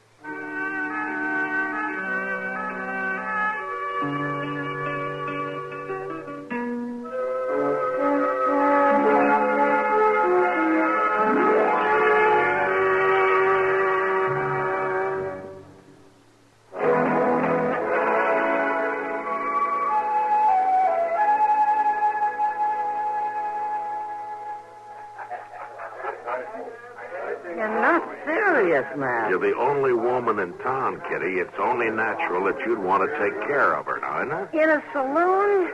There's nothing natural about that. She can sleep in your room, can't she? My room, the Long Branch, any of this. It's no place for a little girl. You should know it isn't. You think one of my jail cells is better, maybe, huh? Well, it's no worse. Honestly, Matt, I know this is a problem, but I don't think I'm the solution. There must be someplace in town, or even out of town, some family. We rode out to Albie Stevens. He's got 8 kids. Yeah, they're stacked up out there, and they're all boys. What about Mrs. Stevens? She's gone to Wichita with Ma Smalley and the rest of them. 8 kids, and she wants to vote, too? Well, Albie says she went for the outing. I guess you can't blame her for wanting to get away. Hello. Oh, hello, honey. Did you get the drink you wanted? No, the man said he didn't have any milk, so I had some water. She ought to have milk, Matt. Well, yeah, but... They keep a cow at Delmonico's. Oh, yeah. Yeah, I guess they do. Well, go and get us some. Charity will be all right here for a little while. Here, honey. You sit down here. And you wait with Miss Kitty, huh? You're not going to leave? No, I'll be back as soon as I get you some milk.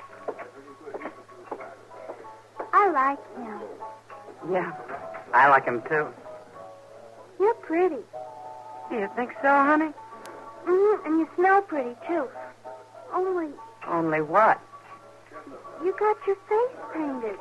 Mama used to tell me only Indians painted their faces.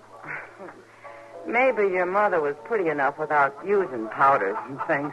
Oh, she was pretty. Freckles. She had freckles all over. Well, that proves it. I don't have any freckles. This is a funny place, ain't it? Kind of funny, yeah. Sometimes I don't understand grown-ups, Miss Kitty. Outside, there's alfalfa and sweet clover to smell, and creek water to drink, and currants and wild gooseberries and sheep shower to eat. But grown-ups are always crowding together indoors and smelling smoke and drinking whiskey and talking loud. What is that? I don't know, Charity. I just know they do. And if they didn't, I'd be out of business.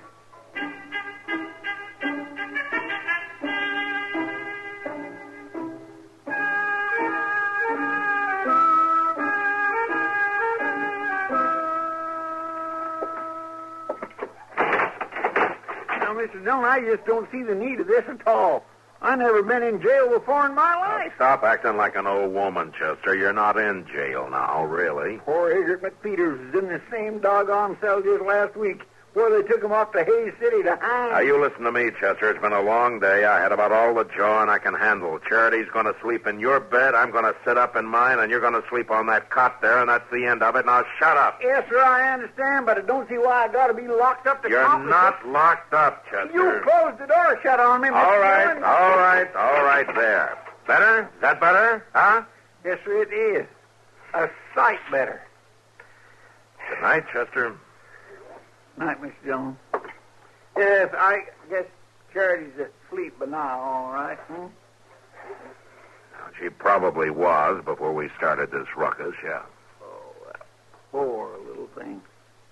Whatever is going to come to her, Mr. Dillon? No, I don't know, Chester. I don't know anyone who wants kids that hasn't got them. I sure never run up against anything like this before. She's plumb gone on you. Tags along like a little stray. Too bad you can't keep her. Oh, you're out of your head. Well, now I can see it ain't the most practical thing in the world. Chances are you'd feel a lot better having a little boy, but all the same... Chester. Yes, sir? I'd feel a lot better having nothing at all. No boy, no girl. Well, yes, I suppose so. You're more used to that. Good night, Chester. Good night, Mr. Dillon.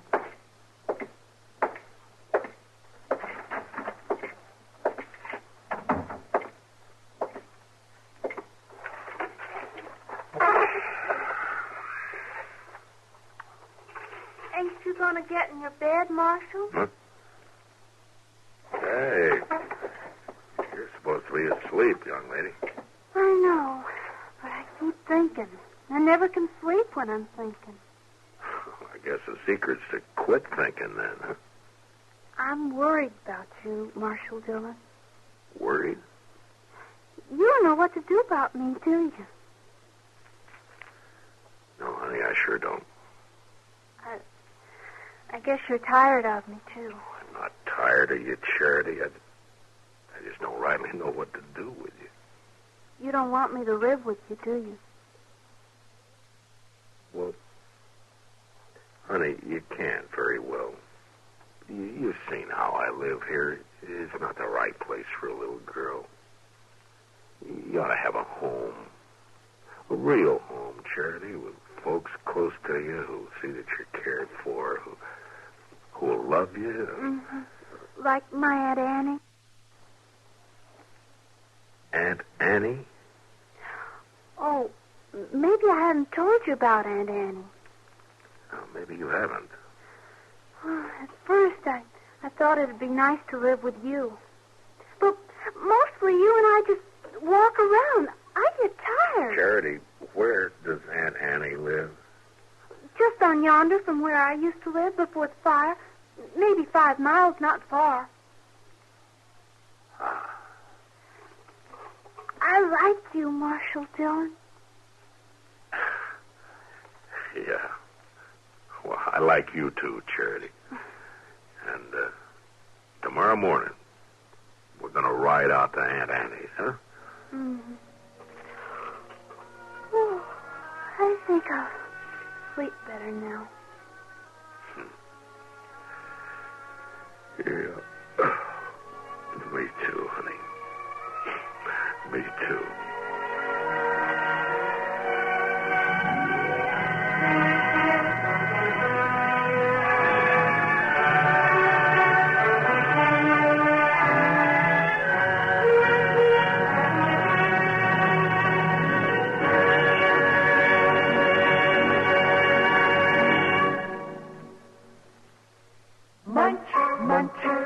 bunch of Fritos. Corn chips, it's not polite to smack your lips, but you can't help it with Fritos. Corn chips, munch, munch, munchy bunch of Fritos. Corn chips.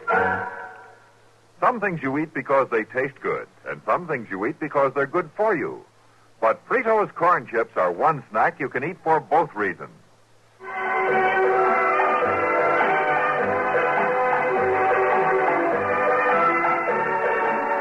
Gunsmoke. Produced and directed in Hollywood by Norman Macdonald, stars William Conrad as Matt Dillon, U.S. Marshal. The story was specially written for Gunsmoke by Kathleen Height, with editorial supervision by John Meston. Featured in the cast were Ann Whitfield, Joseph Kearns, and Lawrence Dobkin. Harley Bear is Chester, Howard McNear is Doc, and Georgia Ellis is Kitty.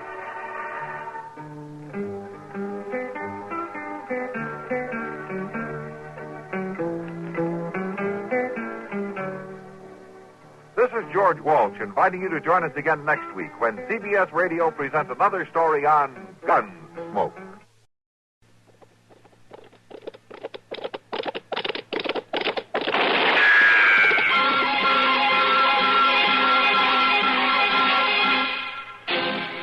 Around Dodge City and in the territory on West, there's just one way to handle the killers and the spoilers, and that's with a U.S. Marshal and the smell of Gunsmoke.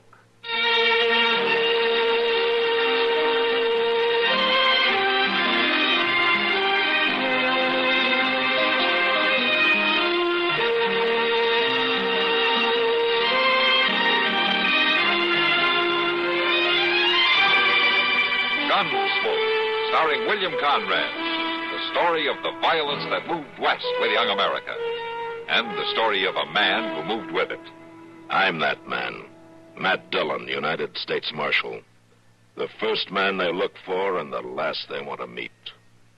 It's a chancy job, and it makes a man watchful and a little lonely.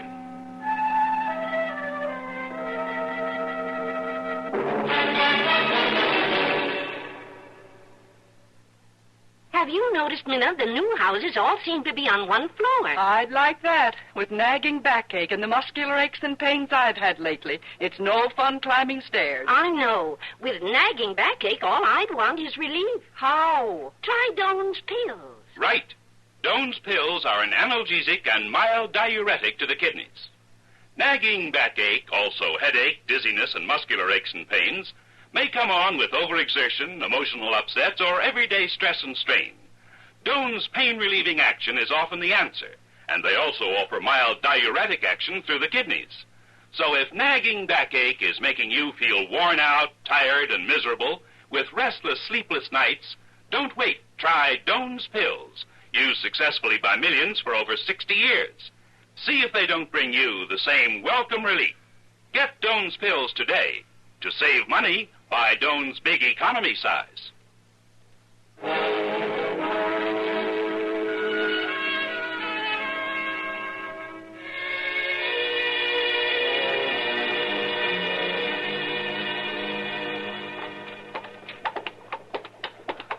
My gracious, Doc, I never heard so much complaining in all my life.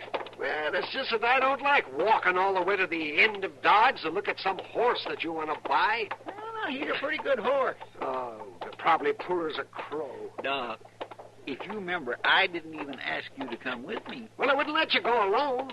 Moss could sell you a blind horse, lame and 3 legs, and you wouldn't know the difference. You don't know the difference between a slick fork and a single tree, and you're trying to tell me... Well, I'll be... Huh? What? Look at that fella yonder, over by the stable. Oh, what about it? Doc, that's a coffin he's got in his wagon, ain't it? My golly, it sure looks like it. Hello there. Hello? What's that you got there? Hey, my wagon? Well, that's a burying box. And a mighty fine one, too. I made it myself. Is it, got anything in it? Well, now, that's a mighty personal question, mister. I don't even know your name. Oh, well, I'm Chester Proudfoot, and this here is Doc Adams. Yeah? Well, my name's Mather. Gus Mather. Glad to know you. How do? Hey, you a real doctor? Well, that's been argued both ways. I like you. Well, I sure wish you'd been here when Orson Boggs took sick. Well, who's Orson Boggs? That's Orson Boggs laying right there in that box. Oh, what'd he die of? Killed an acre. He fought her for a whole week, and then he just give up. He was the best friend I had in this whole world. You live around here, do you? No, we was traveling there heading west. You aim to take him with you? Orson Boggs? No, sir. His last request was to be buried in a proper burying ground, and I'm going to do it right here in Dodge. Proper burying? Yeah. You mean you call Boot Hill a proper burying ground? It'll do. I'm going to plant him this afternoon, and then tonight I got to fill his other last request. What was that? Well, Orson left me share of our grub steak. It ain't much, but it'll serve for a wake. A wake? Yeah, well, it's fitting and proper a man should have a wake if he wants one, and Orson said to hold a bed one. Well, they hold a wake, before the burying, not after. Well, this is the way Orson wanted it, so that's the way it's going to be. I'm going to hire a room and invite everybody who wants to come. And you're invited, both of you. Oh, well, yes, thank you, but what about this burying? Don't you need a preacher and all? Oh, no, Orson Boggs had no dealing with preachers. No, he asked me to dig a hole and put him in it and fill it up, and that's all. Well, maybe I'll speak a word or two. Well, I gotta find the stable man. I'll see you later. And be sure to come to the wake. Bring anybody you like. Lots of liquor. Absolutely. You know, Doc, I wouldn't be surprised but what I went to that burial and wake. Well, you know something, Chester? I wouldn't be surprised if you did either.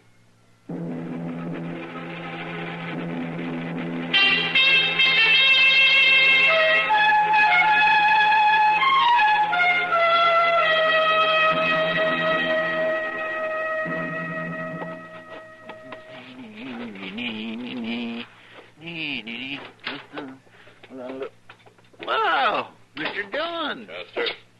Well, I sure am glad you got back, but I didn't expect you till tomorrow. I'm away 3 days, and you've got to go and get married, huh? Yeah, oh, now, looky here, Mr. Dillon. Just because a man wants to look nice for a party ain't no cause to think he's clean lost his mind. Oh, party. Well, that's different. Who's celebrating? Gus Mather. He's holding a wake tonight. There's lots of free food and liquor, all you can drink, he says. Who died? A friend of his, Mr. Orson Boggs. Orson Boggs? I don't believe I know him either. Well, you're invited to the wake anyway. Everybody is. And you'd better come, too. Well, why? There's something funny about this whole business, Mr. John. Oh, how's that? Well, sir, Gus Mather drove into Dodge with Orson Boggs already in his coffin. Buried him on Boot Hill this afternoon with no preacher, no nothing. You think something's wrong? To tell the truth, I don't know what to think. Well, we'll go see. That is, if you don't mind being with a man who isn't quite as flashy a dresser as you are. Oh, no, I don't mind a bit. I mean... Right. All right, let's go then.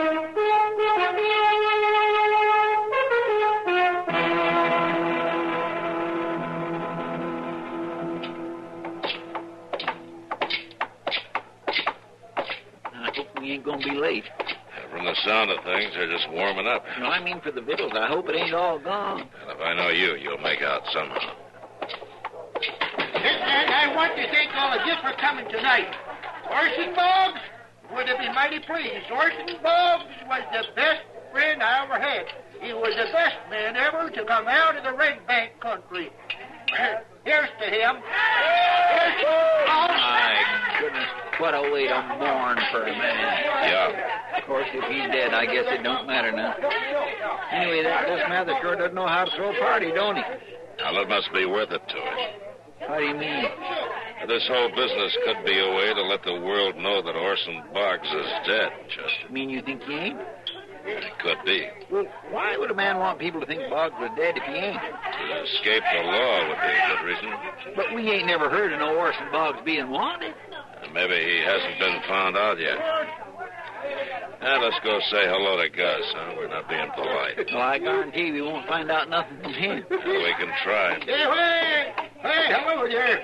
Hello there, Chester. Well, hello, Gus. This here is Marshall Dillon. Hello, Gus. Marshall. You're welcome here. Thank you. Yeah, let me get you a drink. Thank you. Yeah. It's too bad about Orson Boggs, Gus. Where was your prom, anyway? Oh, it's a long way from here, Marshal. But he was from Kansas, right? Yes, you could say that. Here's your drink, Marshal. Chester. Yes, he was from Kansas, all right. We was headed west. And I'll have to go it alone now. Uh-huh. Yeah. You from Kansas, too, Gus? Me? I'm from everywhere. I got no real home, Marshal. I just drift around like Orson Boggs did. Yeah. Just as we came in, you were saying something about the Red Bank country. That's down near the Pawnee Reservation, isn't it? Uh-huh, yeah. Well, we drifted through there a couple of times, and well, Marshal, I better see to the men's drinks. I gotta keep the boys oiled up, you know. Yeah, come on, boys. Yeah. He's a sly old devil, ain't he? He's hiding something, all right, Chester. And it's going to take time to find out what it is. Well, we sure ain't going to find out tonight. And as long as we're here, there ain't no reason to be standoffish, are they? No, I guess not, Chester. Come on, let's belly up to the bar. Yes, sir.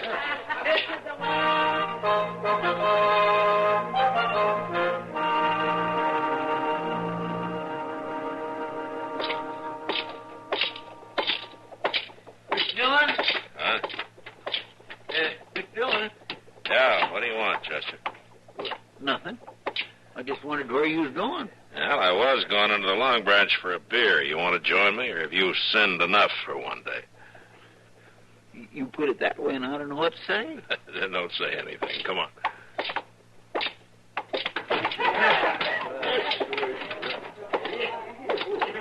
Well, Matt, Chester. Kitty? Come to join the party? Oh, what party? Gus Mather over there. He's buying drinks for everybody. We already been to one of his parties. 2 beers, Sam, huh? I heard about the wakey, too, the other night. What I heard, there were men drinking there until dawn. Yeah, and most of them were in here the next day trying to cure their hangover. Oh, thanks, Sam. Here you go, Chester. Yeah, well, thank you, Mr. Dillon. Well, Matt, you're getting as free with your money as Gus Mather. He's been buying drinks in here right and left 3 days running. You think he has millions. Kitty, how much money has Gus been spending? Oh, that little group he's got over there with him now is nothing. Come evening, he'll have 15 or 20 men he's treating. It's always like that. What are you thinking, Mr. Dillon? I'm thinking that's too much money for a man to come by easily. Legal, you mean? Yeah, legal. But doggone it, Mr. Dillon, why don't you just go set him down hard somewheres and make him talk? Chester, I can't just beat it out of him. Besides, he's pretty sly. He's only let one thing slip so far. What's that? About Orson Boggs coming from the Red Bank country. Remember how he tried to cover that up when I asked him about it? Oh, by golly, he did, didn't he? Yeah, it's a long way from here. But we're going anyway. We are. Finish your beer and get the horses. I'll meet you at the office. Yes, sir. So long, Kitty. Good luck, Matt.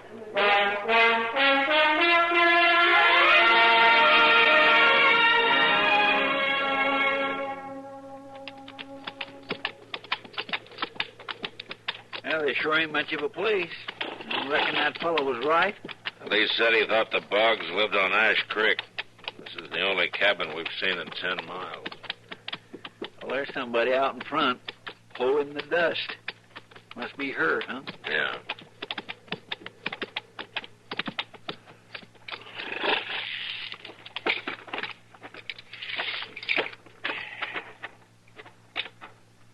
How do, ma'am? Howdy. You, Miss Boggs? How do you know my name? We ran into a buffalo hunter way back. He said he thought you lived down along here somewhere. He was pretty nosy, wasn't he? I'm a marshal out of Dodge, Matt Dillon. This is Chester Proudfoot. I do, ma'am. Just what do you want here, Marshal? We're looking for Orson Boggs, ma'am. He is your husband, isn't he? Of course he's my husband. Is he around? I'd like to talk to him. And he ain't here. Ain't been here for some days, so you might as well tell me what this is all about. Did you know a man named Gus Mather, friend of your husband?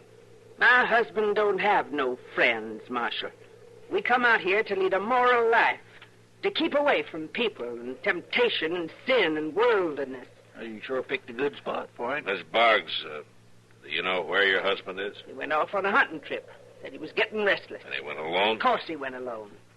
What's this all about, Marshal? Miss Boggs, that man I mentioned, Gus Mather, he's in Dodge, telling everybody that Orson's dead. He ain't dead. I'd know it. Somehow I'd know it if he was.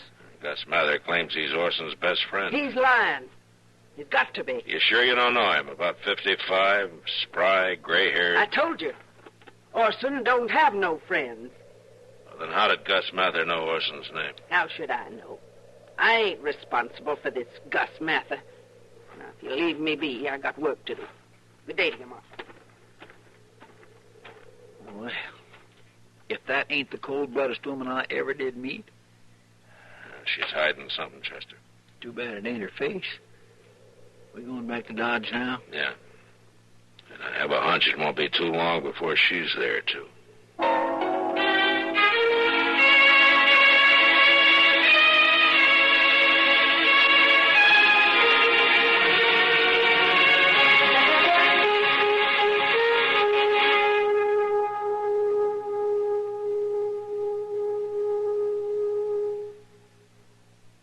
Income tax time seem a long way off?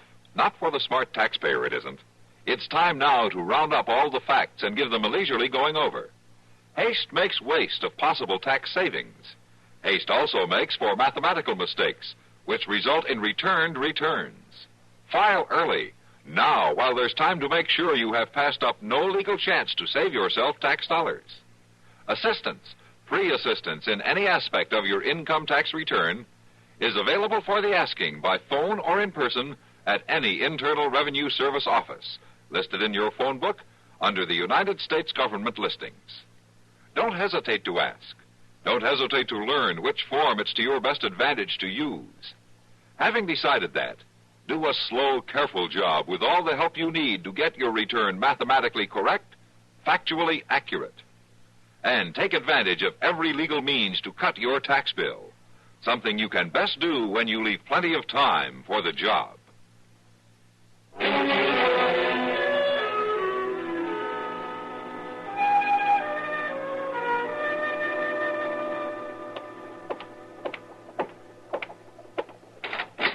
Marshal? Ah, Miss Boggs. Come in. Orson ain't come home yet, Marshal. Oh? This Gus Mather you was talking about. I'd like to have a look at him. Well, he's over at Long Branch, Mr. John. At least he was an hour ago. The Long Branch is that saloon just across the street there. The saloon. The earth will open up one day and swallow this sinful town, Marshal. I'm afraid they just built another one like it. Chester, why don't you go get Gus Mather out of there for Miss Boggs, huh? I said I'd like to have a look at him. I won't talk to any man who has liquor on his breath. Well, would you mind getting close enough to look through the window at him, Miss Boggs? And no closer. All right, let's go then.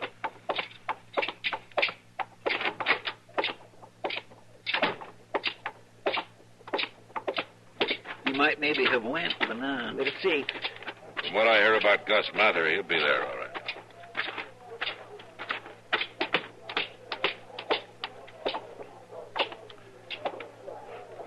Yeah, he's there. He's drunk. Little, maybe.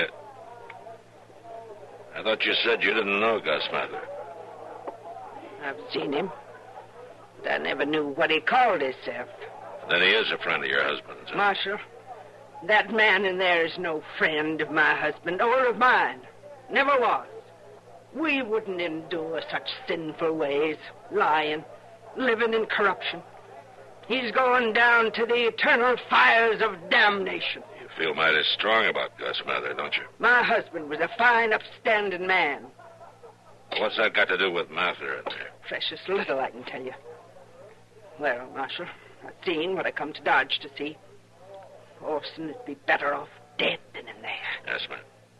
Well, what are you going to do now? I'm going home. First thing in the morning. There's a good hotel up the street here. Thank you kindly, Marshal. Well, if that don't beat all. Traveling all this way just to take a look at Gus Mather. She had more reason than that, Chester. What's that? I don't know exactly. But go find Doc and then meet me at the office. We're going to make a little trip up to Boot Hill.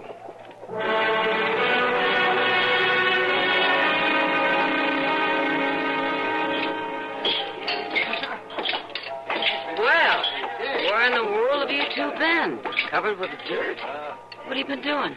You wouldn't believe me if I told you, Miss Kitty. Have you seen Gus Mather, Kitty? Gus? Yeah. About the middle of the afternoon, he went out back. He was mighty drunk. Long about dark, some fella found him and carried him up to the docks. He thought he was dead at first. Probably had the fan tods. I was looking for you earlier, Matt. Where were you? Digging up a grave on Boot Hill.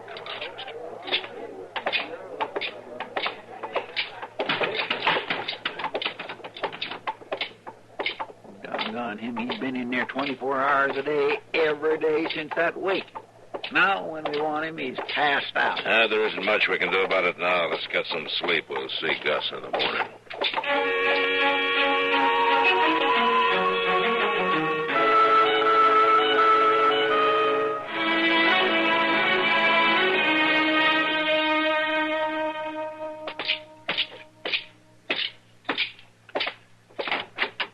Good morning, Matt.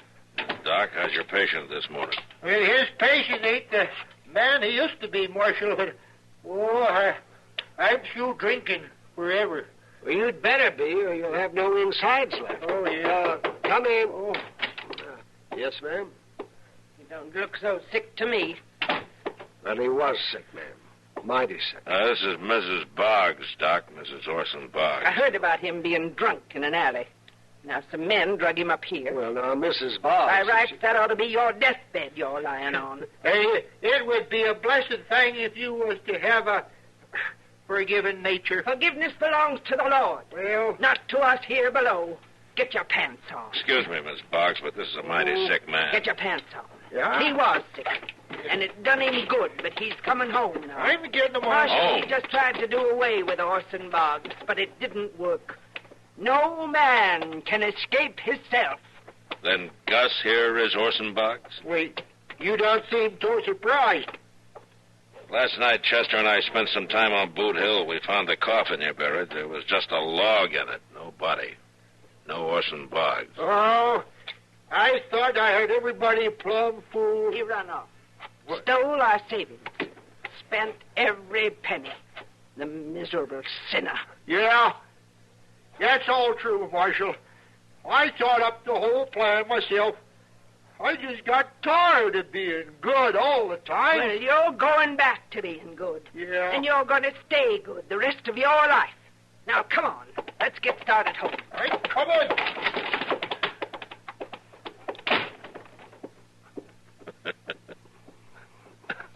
Well, Doc, at least we know Orson Boggs isn't dead. But if you ask me, Matt, he was a whole lot better off when he was.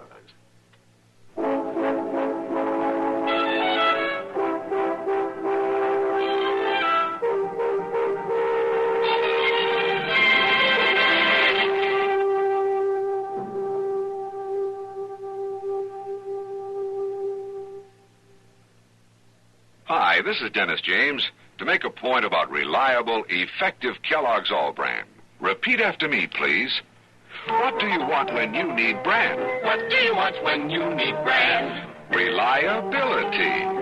Reliability. Now, what do you get in Kellogg's All Brand? What do you get in Kellogg's All Brand? Reliability. Right. You see, Kellogg's All Brand is the reliable brand that millions depend on for the effectiveness they want. It's the real Battle Creek formula that brings you more brand bulk in every serving. More of the vital brand bulk that helps you keep regular. Kellogg's All Brand is also low in calories and mighty pleasant tasting. You can trust Kellogg's for that. The crisp toasted shreds have the kind of good bran muffin flavor that most folks are partial to. So next time you're shopping, get Kellogg's All Brand, and you'll get reliability. That's what you get in Kellogg's All Brand. Reliability.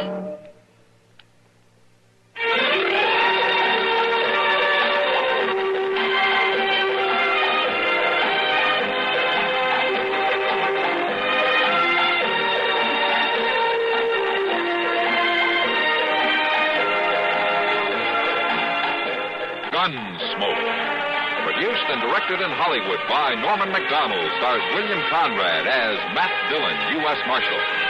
The story was specially written for Gunsmoke by John Meston and adapted for radio by Norman McDonald. Featured in the cast were John Daner and Virginia Gregg. Harley Bear is Chester, Howard McNear is Doc, and Georgia Ellis is Kitty. This is George Walsh inviting you to join us again next week when CBS Radio presents another story on Gunsmoke. Have a happy habit. Monday through Friday, Bing Crosby and Rosemary Clooney on the CBS Radio Network. Save now at Zenith Cleaners. 4 men's shirts laundered the magic personalized Zenith way, only 87 cents cash and carry at all Zenith Cleaners. You're tuned to KRLD, AM and FM Dallas, 1080 complete big time radio, the 50,000-watt voice of Texas. Now, Post Toasties, the heat good cornflakes, is proud to present Gunsmoke.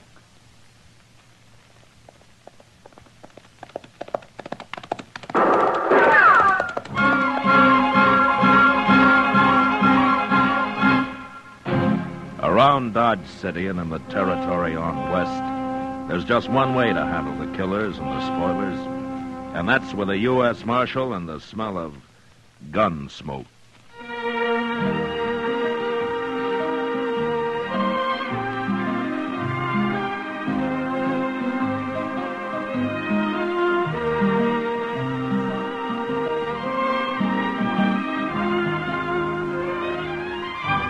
Gunsmoke, the story of the violence that moved west with young America. The story of a man who moved with it. Matt Dillon, United States Marshal. Say there, next time you hear a crackling noise in your kitchen, better get up and investigate. Maybe somebody just couldn't wait for his breakfast of crackling crisp Post Toasties. And that's a treat you shouldn't miss. Post Toasties, you know, are the heat good cornflakes. Why, after one taste, I'll bet anything you'll agree with me.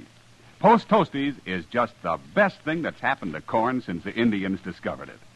There's nothing quite like sweet kernel corn flavor when it's toasted right in. Toasted into crisp, fresh cornflakes. Man, oh man, that's Post Toasties. Heat good cornflakes. Better try 'em. And now, Gunsmoke, starring William Conrad.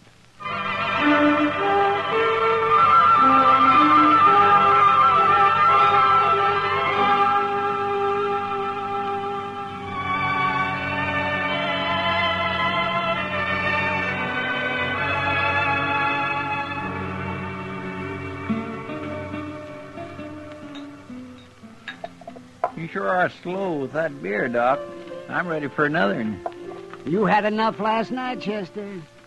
Matt told me you were still asleep at 9 o'clock this morning. Oh, I was. And it was mighty kind of him not to wake me up. Say, are you sure he said he'd be back this afternoon? That's what he told me. So I... Oh. Now, what in the world is that fella? Who? It just come in the door there with Tyler and Short. Oh, him. That's Weed Pendle. He rode in on a mule a couple days ago. Well, which has the bigger ears? Him or the mule?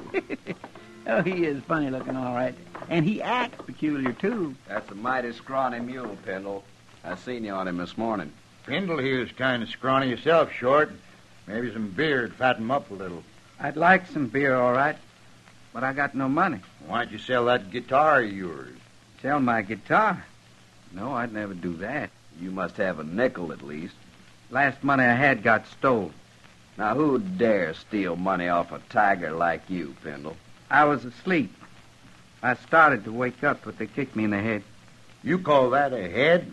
Looks to me more like your neck just growed out and haired over. I ain't very handsome. You sure ain't.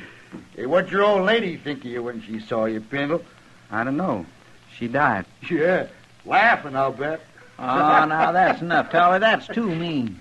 Pendle's a harmless little fella. Ain't nobody talking to you, Chester. Well... Bartender, 3 beers. You buying, Tyler? I'm proud to. A fine old soldier like Weed Pendle. How'd you know I was a soldier? I didn't. Where was you a soldier, Pendle? 3rd Illinois Cavalry? Illinois. You was with the Yankees. Well, I never done much. We had hard luck and never got to see no real Confederates at all. Just a bunch of ragged-tailed bushwhackers in South Missouri. They was led by an old chicken thief named Klein. Yeah, so there was. Tell me something, Pendle. Did you ever kill any Klein's men? A few, before I got shot myself. They caught some of them after and hung them, but I never did see a hanging. You never saw a hanging? Nowhere. I never did. That's so. Well, Pendle, you're in luck. Since we was kind of in the war together, so to speak, I'm going to show you a hanging. You're about ready, ain't you, Short? My rope's on my saddle. I'll get it and meet you out back. They going to be a hanging? A real hanging? There sure is. You're lucky, Pendle. You run into us just in time. What are you talking about, Tyler? Who are you going to hang? It's a kind of surprise, Chester. You can watch, too. Here. You know it's against the law to hang people around here? I saw Marshal Dillon ride out town this morning. When he gets back, it'll be all over. And don't you try to buck me in short, Chester. You'll die if you do. Come on, Pendle. You don't want to miss it. Sure. What do you suppose they're up to, Doc? And I don't know, Chester, but I'd like to find out. Yeah, I guess we'd better. I sure do wish Mr. Dillon was here. I never did think much of Tyler and Short. They play no good. I'm worried, Doc. Yeah, there they are. Why, it's Pendle. They got a rope around his neck. Of course, you won't see all the hanging, Pendle, just the start of it. What are you hanging me for? I ain't done nothing. You was in the 3rd Illinois Cavalry. Well, sure. We was fighting under that old chicken thief Klein in South Missouri. It's a real pleasure to hang a Yankee like you. But I only done what they told me to. I didn't kill nobody on purpose. All right, now, wait a minute, you two. You've gone far enough. Shoot him, Tyler. You go shooting anybody, and you'll be the ones to end up on a rope. Doc ain't armed. He never is. Go on, Tyler. All right. You can try it. But you're sure going to have to kill me before you hang anybody. I'll kill you. You'll have to kill me, too, Tyler. Mr. Dillon. Where'd he come from? Take your rope off that man's neck, Short, and do it quick. Sure, Marshal. Sure. I told you shouldn't hang me. Oh, we was just funning the Marshal. We wasn't going to hang him. What's this all about, Short? Well, he's a Yankee, Marshal. Killed a lot of us in Missouri during the war. We was going to scare him and then run him off. Well, you forget about that. And forget about the war, too. It's over. The next time I catch you up to anything like this, you're going to go to jail. Go to jail? Over a dumb Yankee who don't own nothing but a skinny mule and a guitar? Get out of here, Short. And you, too, Tyler. Okay, Marshal. But this Yankee better get out of here, too. Out of Dodge. Shut up, Tyler. And get moving. Sure. See you later, Pendle.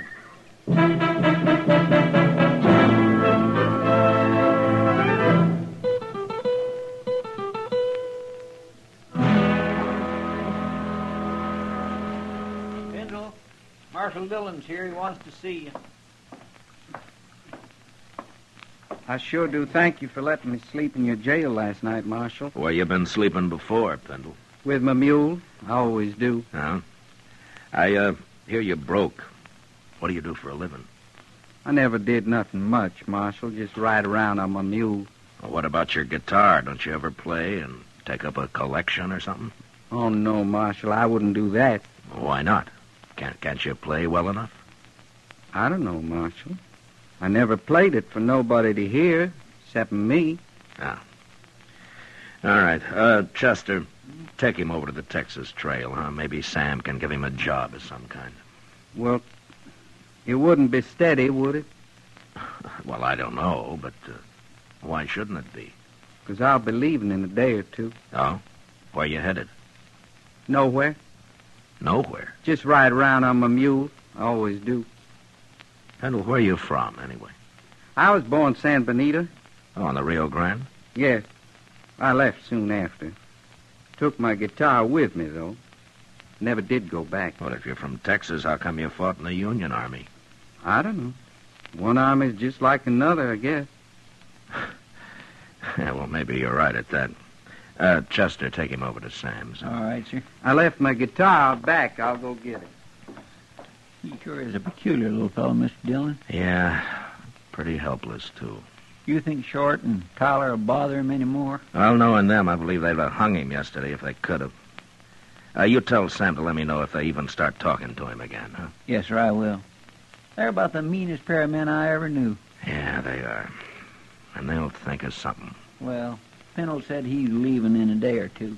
I hope that's soon enough, Chester.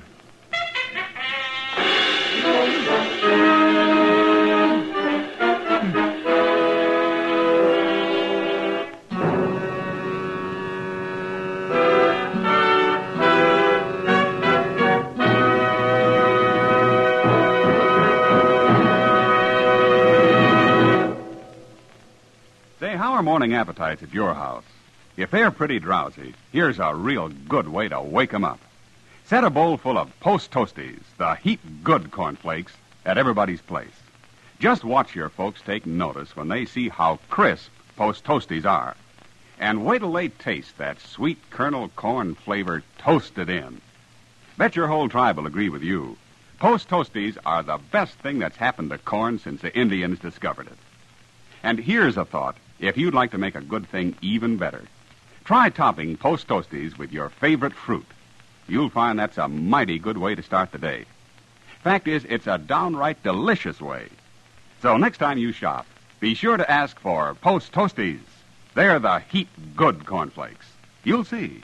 Post Toasties, heap-good cornflakes. The best thing that's happened to corn since the Indians discovered it. Heap-good cornflakes. Post Toasties, heap-good cornflakes. Now back to Gunsmoke.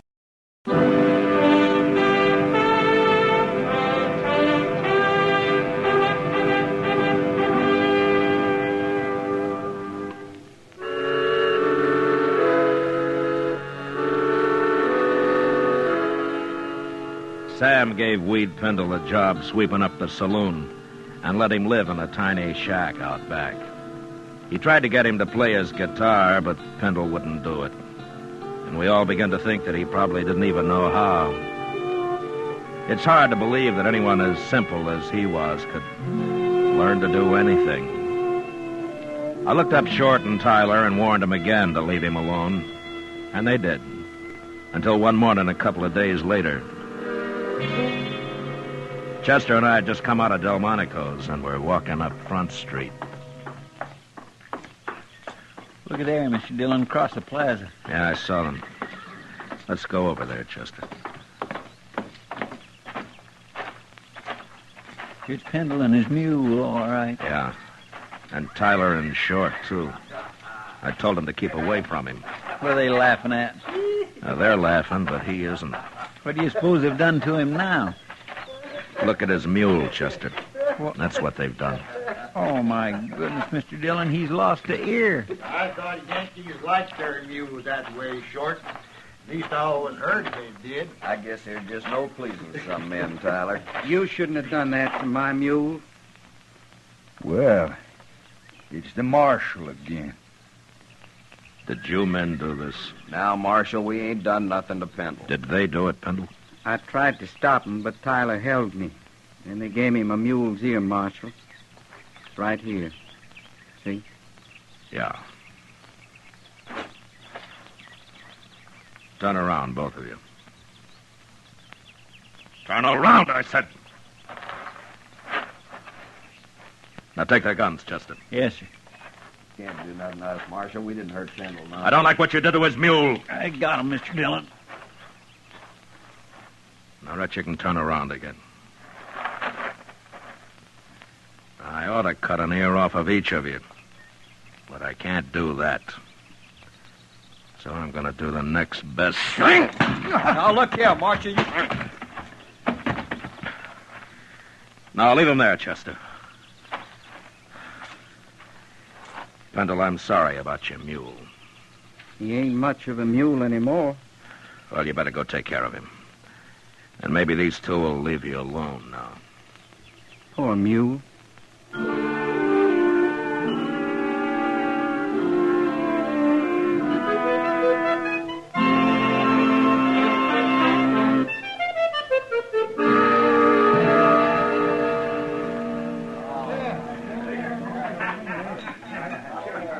You know what Weed Pindle told me yesterday, Matt? Well, it could have been almost anything, knowing him, Kitty. No, this kind of makes sense.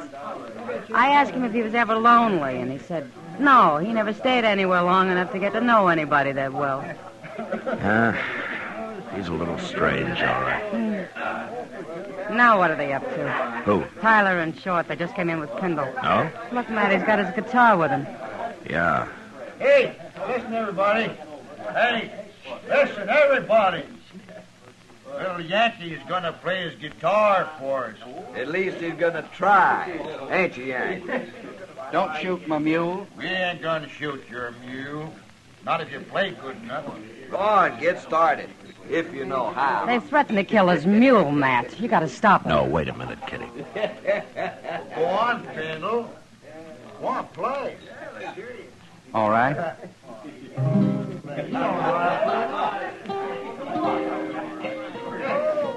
Wait.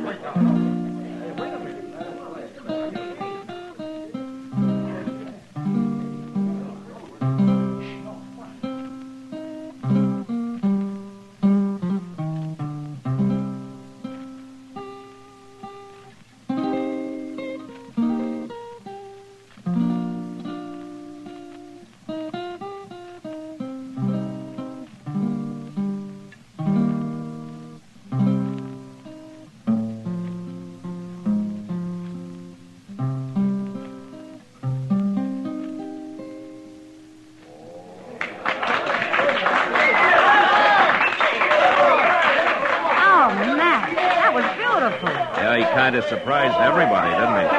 Tyler and Short don't look so happy about it. No. The crowd's with Pindle now. Good. They'll leave him. Yeah, they better.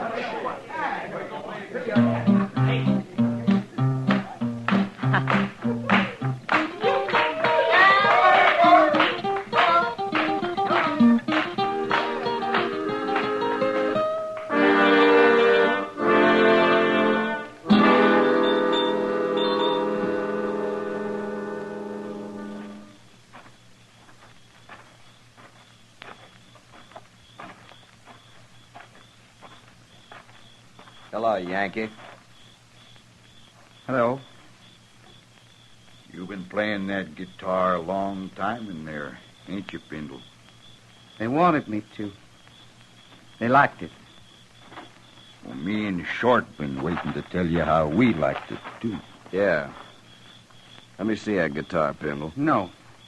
You hurt my mule. Give it to me. I got a gun in your belly, Pindle. Don't move. I want my guitar. You can have it. I just want to sort of tune it for you first. Please. There. Please don't do that. Another thing that's wrong with this guitar, it's a little bit too big for a man like you. But I can make it smaller. There you are, Yankee soldier. Maybe this'll learn them. Let's go, Short.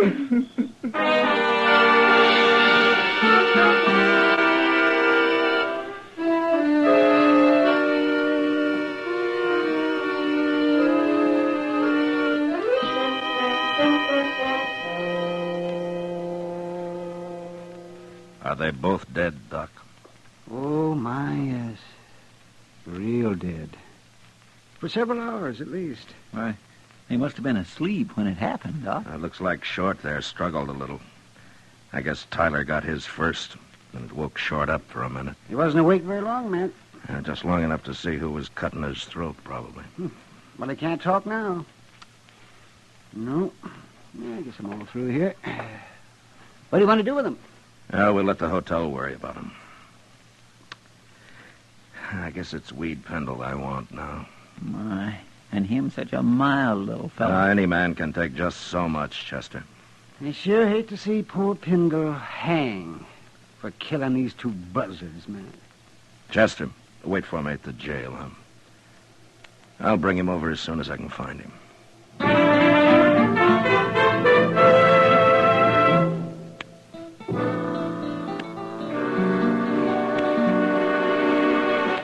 Sam? Yeah, what'll it be, Marshal? Where's Weed Pindle, Sam? Oh, I just sent him out back for a bucket of sawdust. What do you want him for? Short and Tyler got their throats cut early this morning. Good. I guess their smashing his guitar was too much for Pendle. That's so, huh? Oh, there he is now. Pendle, come over here. Morning, Marshal. Good morning. Pendle, where was you last night? I don't know. Here, I guess. You don't know? Now, wait a minute, Marshal. Pendle, where was you after they wrecked your guitar? Well, I sat in the alley a while, then I come back here. Yeah, that's right. And he was so broke up about his guitar, I didn't want to leave him alone, so I took him up and let him sleep on the floor of my room. That right, Pendle? Well, go on, tell him now. Sure, Sam. That's right. Are you trying to alibi for him, Sam? I know, Marshal Dillon, but I care about him. Some people care about me. Who, Pendle? He's just talking, Marshal. Who cares about you, Pendle? Tell me. Those men. What men? He means some of the boys that was here when he come back with his busted guitar, Marshal. They just told him how sorry he was, that's all. I see. They liked his music, didn't they? Yes, they did. They liked to hear me play. Who was in here then, Sam? Well, now, Marshal Dillon, you know how it is. I'm busy pouring drinks, and I don't pay no mind to who's here and who ain't. I couldn't rightly say it all. Okay, Sam, I guess I can't beat the truth out of you. Oh, now, Marshal Dillon, who cares about Tyler and Short? Dodge is better off without him. There's a law against murder, Sam, and it's the same for everybody. Well, I'll be back later.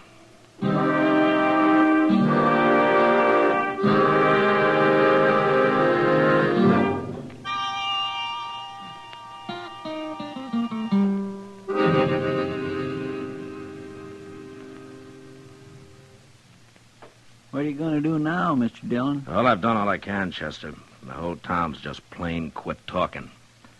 Nobody knows anything. Well, I guess they're all trying to protect Pendle. Yeah, they are. But he didn't do it. Well, who did then? Well, if I could prove who did it, Chester, I'd have him in jail. Say, come over here. Well, I declare, Mr. Dillon, it looks to me like he's leaving town. Yeah, I told him he could go. He looks funnier than ever on that one-eared mule. Yeah. Well, Dodge treated Pendle pretty rough. It sure did. Poor little fellow looks kind of empty like that his guitar, don't he? Well, maybe you'll find another one somewhere. Anyway, they sure like to hear him play in this town. A couple of the boys in particular, I guess. Yeah, they liked it just fine.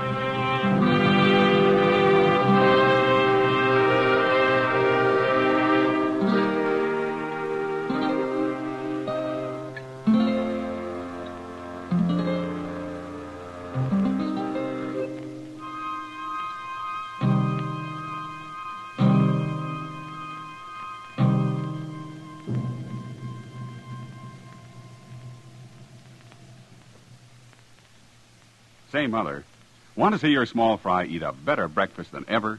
Well, may I suggest that you dish him up some sugar crinkles to start with? Sugar crinkles, you know, make breakfast more fun than a circus.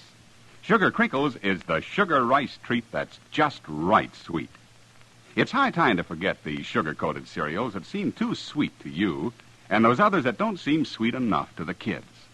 Just pour out crisp golden sugar crinkles and see how just right sweet a sugar-coated cereal can be. Just right sweet. Be sure to get several packages of sugar crinkles, because they're great for snacks. Kids love them that way. Kids love them anyway. Try sugar crinkles, and you'll love them too. Remember, new sugar crinkles is the sugar rice treat that's just right sweet.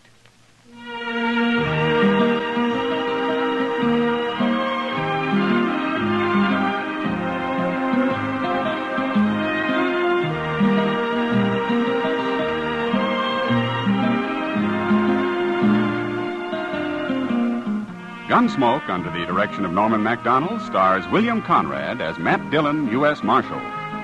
Tonight's story was specially written for Gunsmoke by John Meston, with music composed and conducted by Rex Corey. Featured in the cast were Vic Perrin, John Daner, Lawrence Dobkin, and Harry Bartell. Parley Bear is Chester, Howard McNear is Doc, and Georgia Ellis is Kitty. Special guitar effects by Al Hendrickson. Ken Peters speaking. Join us again next week as Matt Dillon, U.S. Marshal, fights to bring law and order out of the wild violence of the West in Gunsmoke.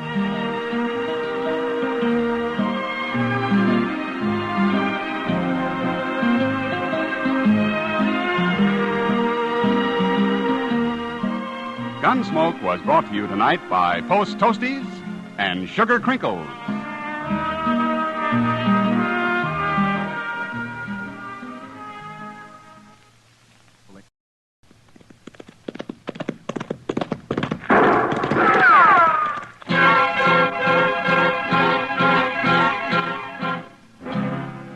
Around Dodge City and in the territory on West, there's just one way to handle the killers and the spoilers, and that's with a U.S. Marshal and the smell of Gunsmoke.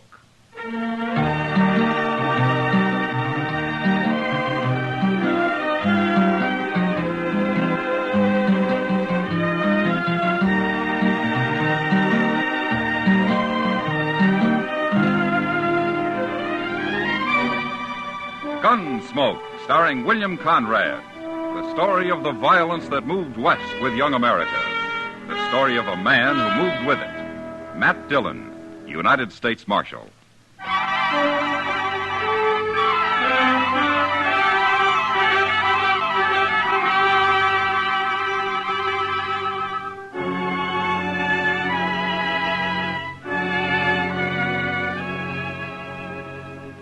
The trip from Hayes City to Dodge was long enough horseback, but by stagecoach, it seemed endless.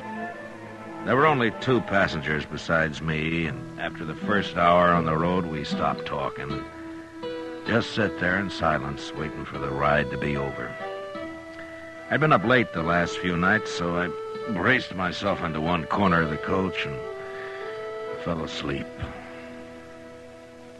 I vaguely remember the stage pulling to a stop and somebody shouting. But I came fully awake when the door was jerked open and a man behind a bandana stuck a shotgun in my face. Get out of the coach. Hands in front of you. Be a pleasure to blast you open.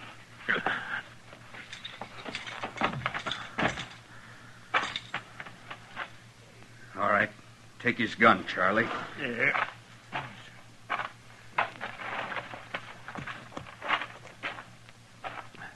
Now, stand over there with the driver.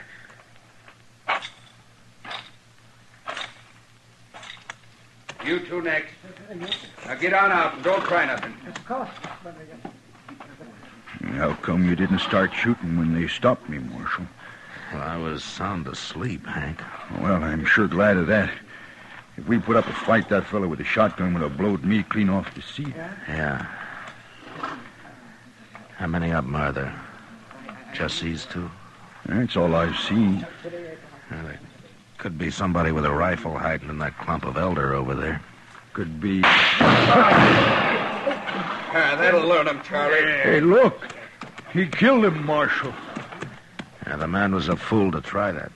Go get the box down, Charlie. Take this one to help you. Oh, come on, you.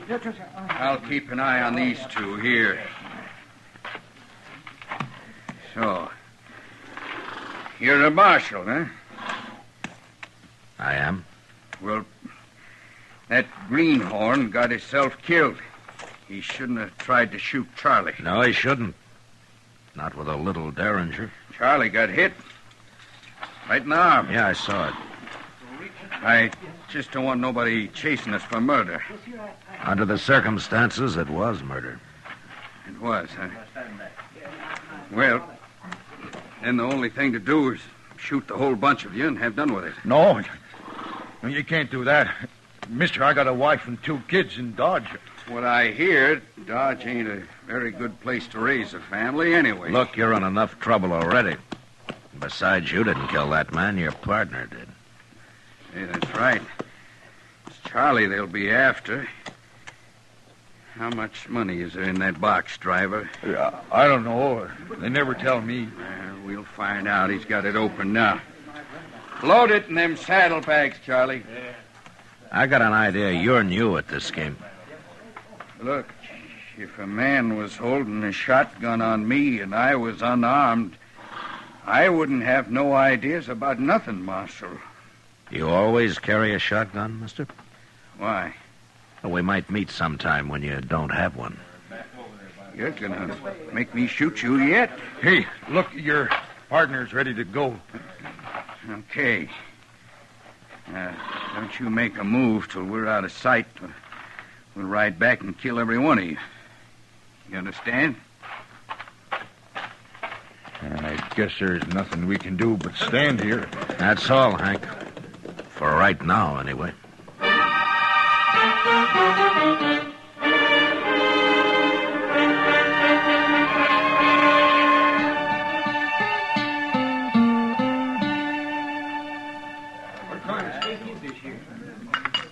Ow! What'd you do, Kitty? Burn your mouth again? Oh, darn it, yes. What do you mean again? Well, it seems like you always do if the coffee's hot enough. Thanks for the sympathy. It's as much as you gave me about the stage hold-up the other day. All I said was I'm glad you were asleep. You're a lot safer that way. Well, being safe isn't exactly my main goal, Kitty. Yeah, I know. How much money was there, Matt? $2,000? You'd think they'd have paid a man to ride shotgun. Have you any idea who did it? No, they were both masked. I hear Wells Fargo put up a reward for him. Yeah, there's $1,000 for the one who killed the passenger, dead or alive. They must want him real bad. That's not good for business. People getting murdered. What about the other one? $300 for his capture. And if you recover the stolen money, Kitty, well, they'll give you half of it. If I found that money, they'd give me all of it. You'll end up in jail yet. Well, the Texas Trail isn't far from being a jail. For me, anyway. I gotta get back there pretty soon, Matt. Sure. Hey, you. Waiter. Come here and take this money or I'll throw it at you. Another gentleman in town. Kitty, I don't want to turn around. What does he look like? Well, I think it's the one with the black beard You over there. heard me, waiter. Get over here before I bust your neck. That's the one, all right. Is there anybody with him? No, he's alone. And he's leaving now. Oh, good. No, don't stare at him. I don't want him to see me. Well, he's not even looking this way. He's going out the door, Matt. All right, come on. I want to follow him. Okay.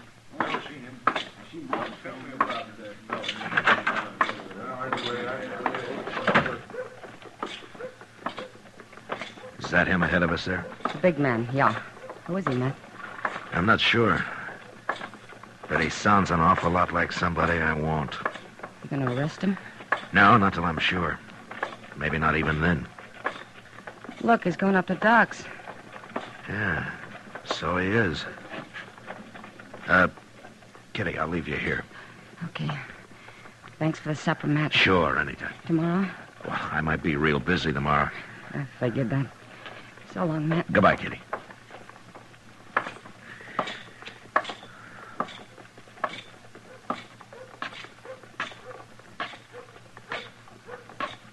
That's a serious thing. It sounds like his arm is infected to me. How'd he do it? Well, he just tore it on some wire. Well, why didn't you bring him into town? It might be gangrene. Is that bad? Bad. Why, he could lose the arm, or even die. Where is he, anyway? On the prairie, camp. Ain't there some medicine or something I could take back with me, Doc? Oh, hello, Matt. Good evening, Doc. Yeah. Go right ahead. I just came up for a smoke. Oh, sure. Sit down, Matt. Yeah, thanks. Now, look, mister. There isn't a medicine in the world. Never mind. But Doc. I'm telling you... Forget it. I'll talk to you tomorrow. Everything's okay. Yes. You better not wait too long. I'm warning you. I won't. We'll take care of everything tomorrow. So long. That man's crazy, that's what. No, he's not crazy, Doc. No, you should have heard him. I did. What do you mean you did?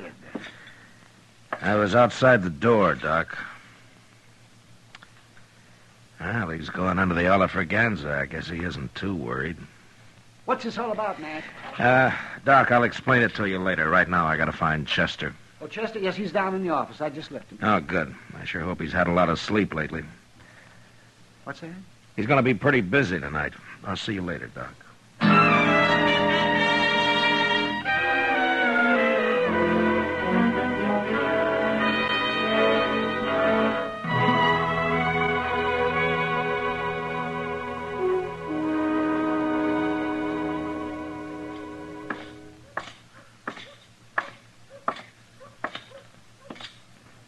Well, did you follow him all night, Chester? Oh, Mr. Dillon, I'm about ready to drop. Everything's getting hazy. Where is he? In the restaurant there? Yes, sir, that's where he went. He gambled the entire night. I swear I don't know how he stays awake. I can't hardly keep my eyes open. Oh, rub a rouser of tobacco juice on him, Chester. That'll help. Oh, my goodness. He just come out the door. Yeah, he's seen us. Stand steady. Yes, sir.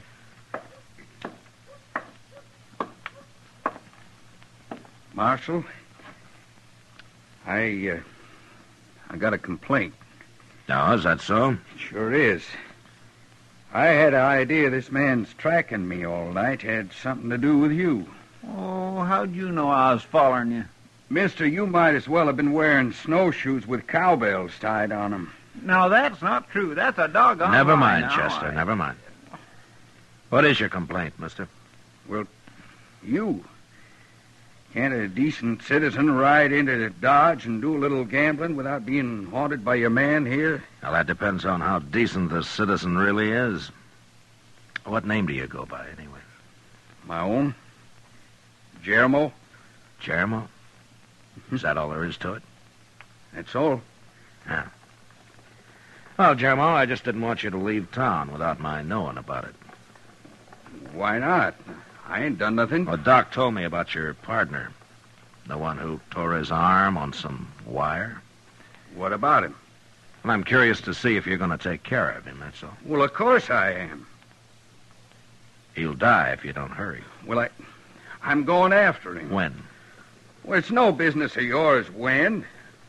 Anybody following me is likely to run into trouble. From a shotgun, Jeremo? I don't use a shotgun, Marshal. Your partner's dying, Jeremo. You're wasting time. And he's dying. He's my partner, not yours. I'll take care of him. Sure, Jeremo. But you better hurry.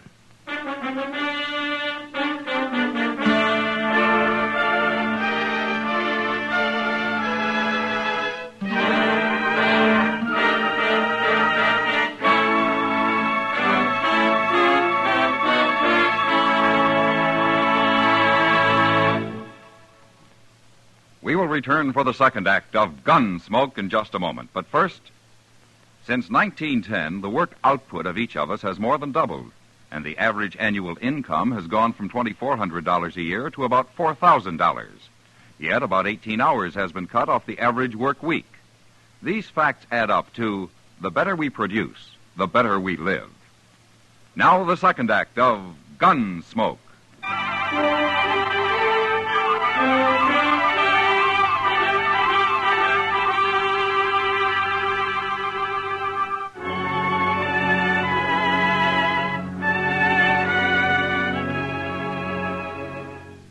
Chester had been up all night, so I sent him to bed, and I hired a Kiowa Indian I knew to keep an eye on Jeremo. But even though his partner was dying of gangrene from the bullet wound he'd received at the stage holdup, Jeremo didn't leave Dodge that day, or the next. He knew I'd track him to their hideout and to the stolen money if he did, and he wasn't the kind of a man who'd risk his own neck just to save his partner's life. And since I had no real evidence yet, there was no use arresting him. So, all I could do was wait. That Indian is a wonder to behold, Mr. Dillon. He hasn't slept a wink in 2 whole days, and he don't even look tired. No, but Jeremo looked tired the last time I saw him. Oh, he's been sleeping regular. Yeah, I know. But all this is wearing him out just the same. He's getting pretty spooky. Well, I should think he would, with what he's got on his conscience. I better ask Satank if he knows another Kiowa who could spell him for a while. I think he's got a cousin around here somewhere. Oh, it makes my bones ache just to think about him not sleeping tall. Marshal, I got something to tell you. Huh? Who are you? My name is Verd, but I'm nobody, Marshal. Just a cowboy. Well, there's nothing wrong with being a cowboy, Verd. Sometimes there is. Like yesterday. Oh, what's the trouble? I found a dead man, Marshal, out on the prairie. How'd he die? Well, it looked to me like he got shot. That's why I come to you. Did you bury him? No. I wrapped a blanket around him, though. Yeah. Where is he, Bert? Not far from here. Maybe 15 miles. Yeah. Chester. Yes, sir? Get our horses. We'll ride out and have a look.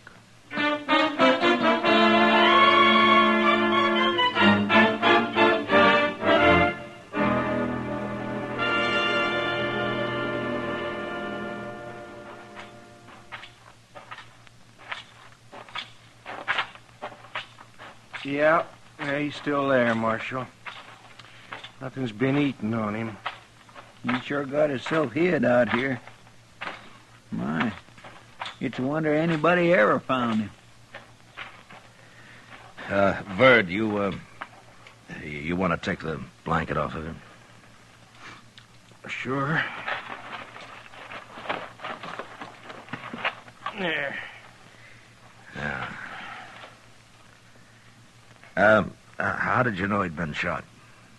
Well, his arm, it's all swole up, Marshal. And then, you see here, I noticed that bullet hole in his sleeve there. Yeah. Well, looks like you've made yourself $1,000, Verd. What? Wells Fargo offered it for this man, dead or alive. He robbed a stage a few days back. He did? Well, ain't I in luck? And there's another 1,000 for whoever finds the money he stole. It's probably buried around here somewheres, don't you think, Mr. Dillon? Hey, that reminds me, I noticed something funny over there in them anthills. Like the ground being dug up. Show us, Verd. Yeah. Sure, Marshal. Right over here, wait.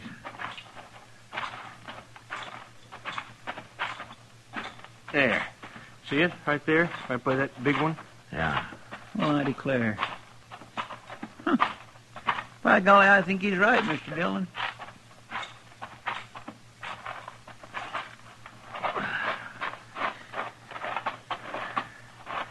Yeah, there's something been buried here, all right. Yeah.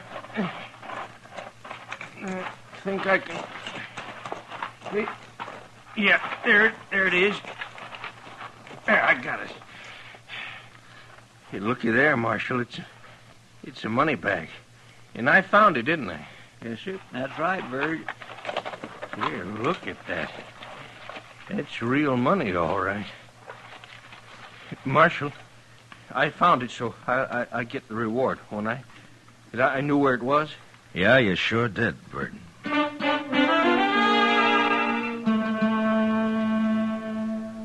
We dug up the rest of the money and then made the hole into a grave. And we buried the dead man right there. On the way back to Dodge, I told Verd he could talk all he wanted about finding the bandit's body and the reward he'd collect for it, but that he wasn't to say a word about the money we'd recovered. He couldn't understand why, and I didn't explain it to him, but I warned him he'd never get a penny of either reward if he didn't do as I said. Back in town, I didn't let him out of my sight for the next 2 days. I figured it'd make Jermo pretty worried. And it sure did. You know, it's mighty good to get off of that prairie just for change. Should think it would be. You don't come to town much, do you? I never seen you around here before. Well, I've been too broke, Chester. Well, sir, it sure takes money to see the elephant in Dodge nowadays. I'll be able to afford it soon enough. Ain't that right, Marshal? It looks that way, Verd. Yeah, you've been mighty lucky. So far. What do you mean, so far? Nothing. Evening, Marshal. Hello, Jermo. This the fellow who found your bandit for you? Yeah, I was just telling him how lucky he is. Yeah. Yeah, all that reward money. $1,000, isn't it? Yeah, that's right. Is that all you're getting, mister? What do you mean, is that all? Well, there was more reward than that offered. Oh, you mean the stolen money? Oh, it's too bad about that, wasn't it, Bert? We didn't find no stolen money. You didn't? Oh, but looked everywhere. There'd been some digging nearby, but there was nothing in the hole. Yeah. Well, now, what do you make of that? Just plain disappeared, huh? Yeah. Looks that way. Well, that's sure too bad, ain't it? But you can't have all the money in the world, mister. I ain't got all the money in the world. I'll see you later. Marshal, I did like you told me. I didn't say nothing. You did fine, Verd. Just fine.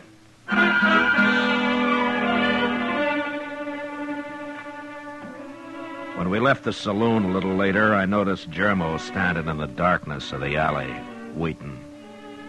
I was pretty sure he'd follow us as we crossed the plaza and walk up Front Street. When we reached Kelly's stable, Verd wanted to go in and see if his horse had been fed, so we said goodnight and left him there. Chester and I walked on a little ways. Then we turned off the street. We went back, entered the stable from the rear. Inside, we could hear voices. And we sneaked up from stall to stall until we were close enough to make them out. Tell me where the money is, Bud. What did you do with it? I told you, Germo. The marshal's got it. We dug it up. You're lying. Now, who turned in $2,000 to collect $1,000? You've stole it and hid it somewhere else. No, I didn't. I tell you. The marshal himself said there'd been some digging nearby. What'd you do with it, Bud? Now, tell me before I kill you. No. Listen a minute, Germo. Look, when you didn't come back, I figured you got caught. And then Charlie died, and I got scared. You always was a coward. That's why we left you in the bushes with a rifle when we stopped the stage. No, that don't matter, but look, Germo, don't you see, this way we're both safe, because I'll split both the rewards with you. You know I will. You're lying, and I'm going to kill you for it. No, now don't, Germo. Hold it, Germo! You're next, Marshal.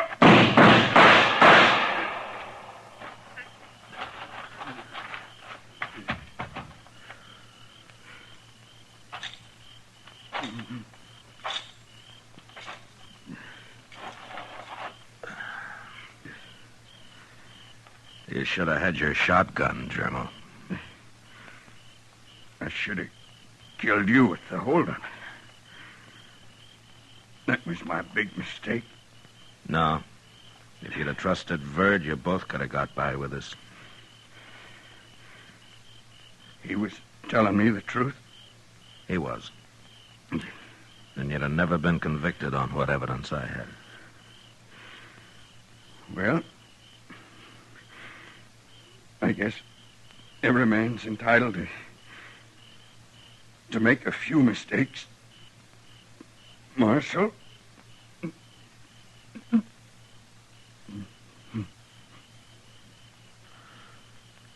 Germo?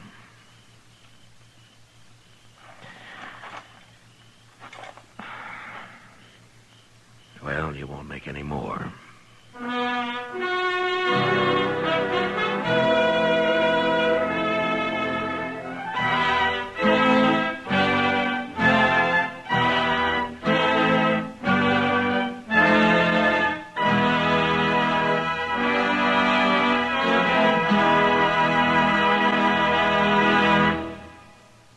Gunsmoke, under the direction of Norman Macdonald, stars William Conrad as Matt Dillon, U.S. Marshal. Tonight's story was specially written for Gunsmoke by John Meston, with music composed and conducted by Rex Corey. Featured in the cast were Vic Perrin, John Daner, and Lawrence Dobkin. Parley Bear is Chester, Howard McNear is Doc, and Georgia Ellis is Kitty. Join us again next week as Matt Dillon, U.S. Marshal, fights to bring law and order out of the wild violence of the West in Gunsmoke.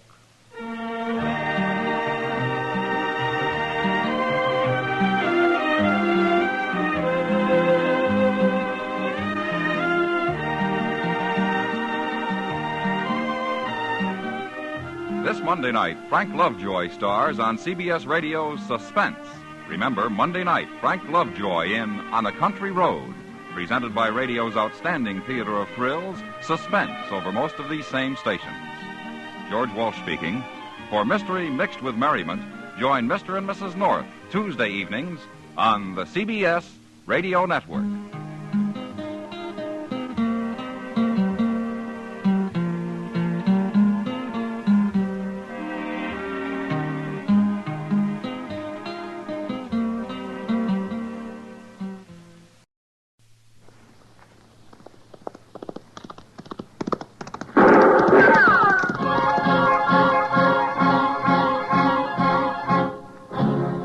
Around Dodge City and in the territory on West, there's just one way to handle the killers and the spoilers, and that's with a U.S. Marshal and the smell of Gunsmoke.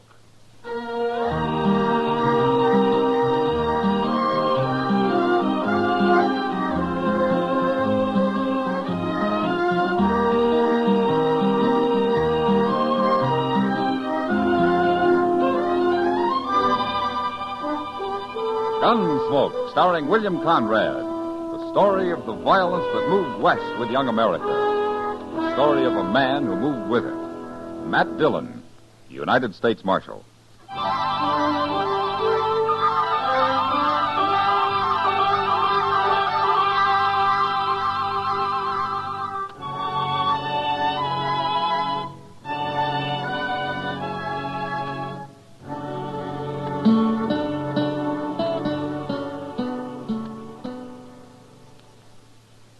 Dillon? Yeah, what is it, Chester? You know Tiller Evans? Oh, the mule skinner? Yes, sir. What about him? He's standing out there in the street.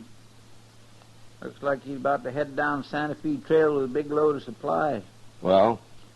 Well, I'm just wondering what a nice, sweet girl like Mavis McLeod can be doing with a man like that. You, jealous, Chester? Oh, no, sir. But Tiller's such a mean, ugly old bull. Oh, why, look at him. Look at that. What? Why, he just hit her, Mr. Dillon. What? Slapped her right in the face. He did. I told you he was mean. Well, that's a fine way to tell a girl goodbye. Yeah. Look, he hit her again. Yeah. Oh, I hate a man that picks on women, Mr. Dillon. Oh, poor little thing, she's crying. I sure am glad we're doing something about this. I hear anything about you when I get back, Mavis, I'll really whip you. You understand? No, Tiller, don't. That's enough, Tiller. What are you butting in for, Marshal? Let go of her. This ain't no business of yours. I said let go of her. Okay. I ain't hurting her none. Am I, Mavis? Am I? No. You see? You got no right to mix in people's private business, Marshal. This your wagon and mules, Tiller? Of course it is. Then get going. Right now. I'm going. But if I wasn't in a hurry, I'd have this out with you right here. I see you when I get back next week, Marshal. Well, Mavis, you remember what I told you now. Well, do you? Yes. What's going on here, anyway? Mavis, has this beast been after you again? Don't you call me names, Kitty. I'll fix you same as her. I can't tell you from one of your mules, Tiller. Now, look ahead. Leave him alone, Kitty. You get up on that wagon box, Tiller. Now. You wait till I get back.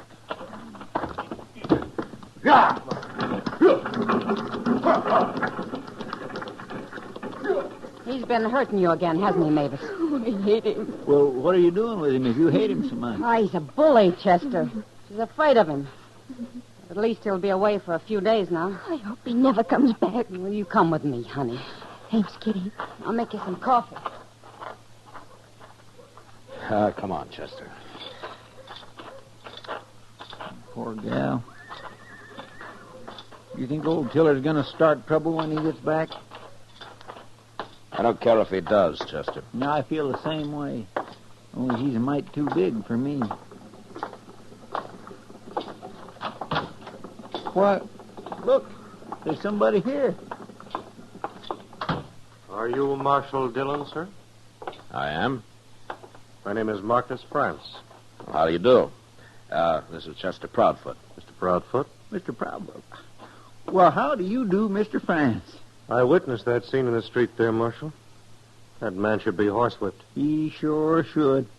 Such a pretty girl. And she's an awful nice girl, too, Mr. France. I'm sure she is. Well, Marshal, I don't want to take up your time.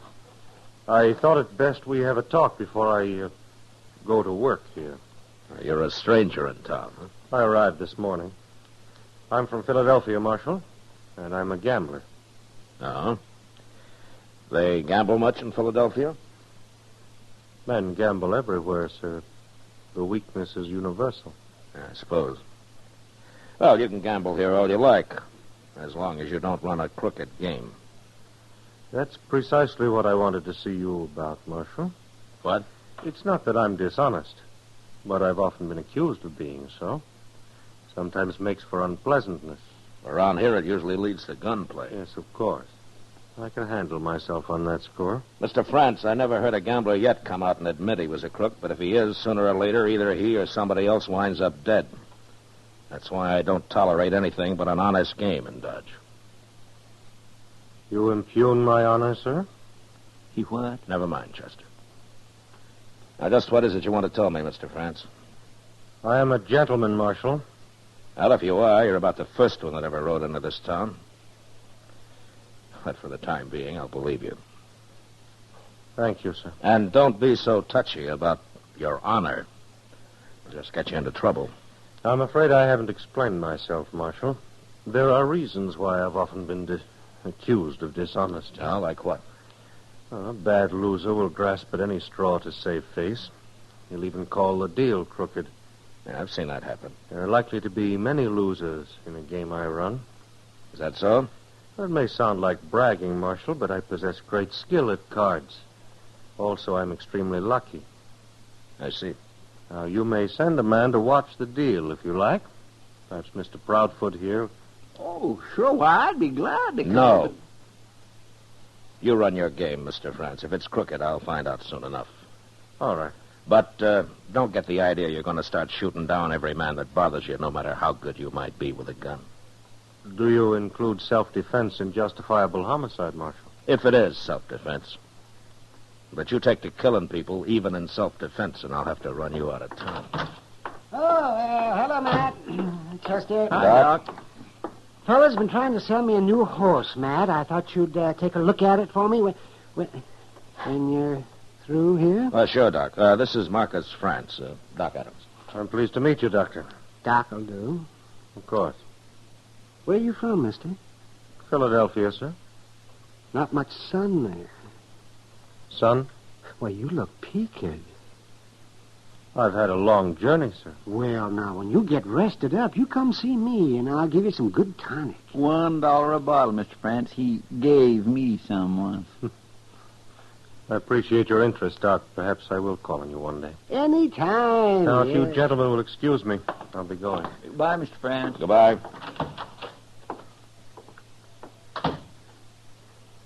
What's he doing in Dodge? He's a gambler, Doc. Why? Oh, I don't know. He seems sort of out of place around here. He says he's a gentleman. Oh, maybe that's it. Well, I've heard that easy talk before. I will soon find out just what he really is.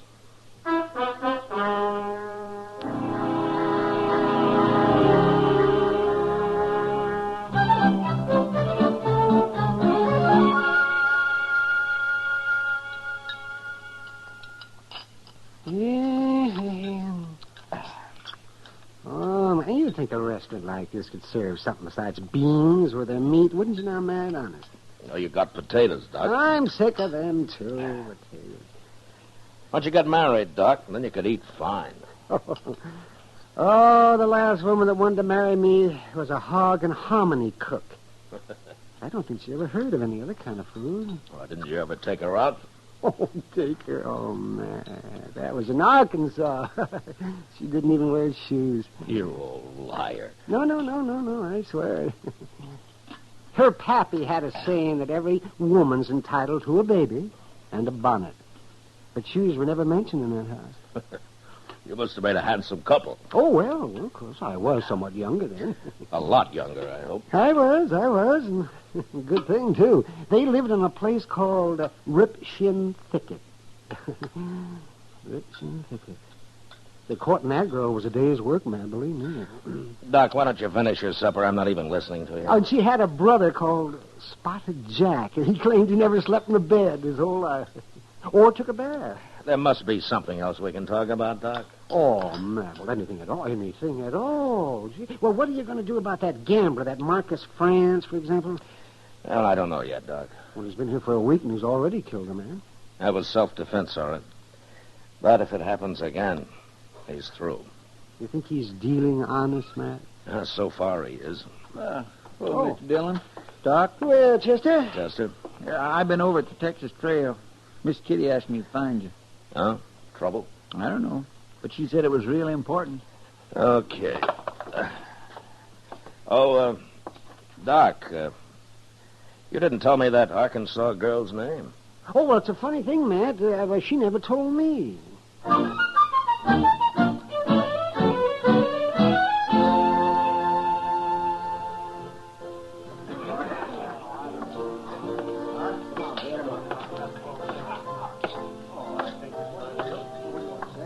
Hello, Kitty.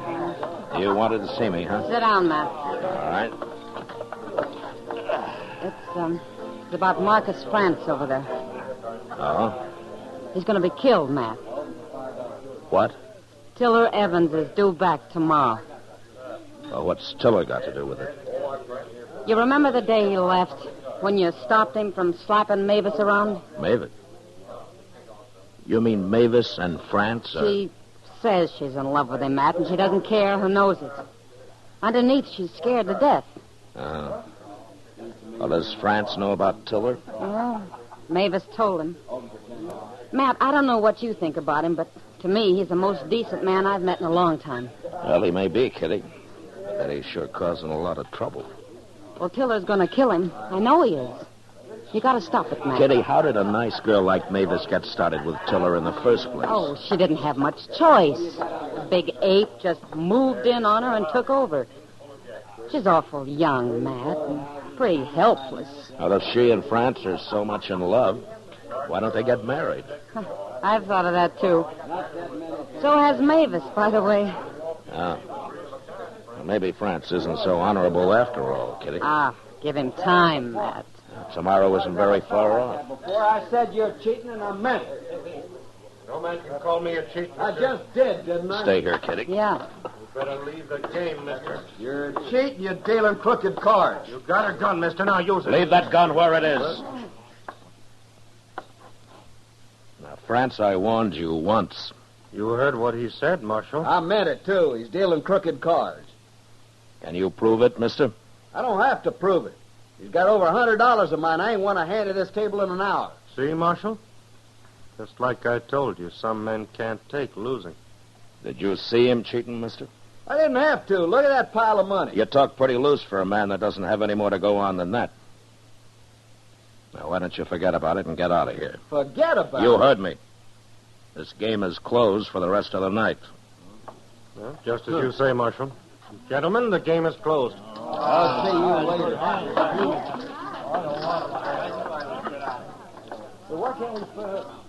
Oh, France. You know, egging men into a draw and then calling it self-defense is going to make your stay in Dodge mighty brief.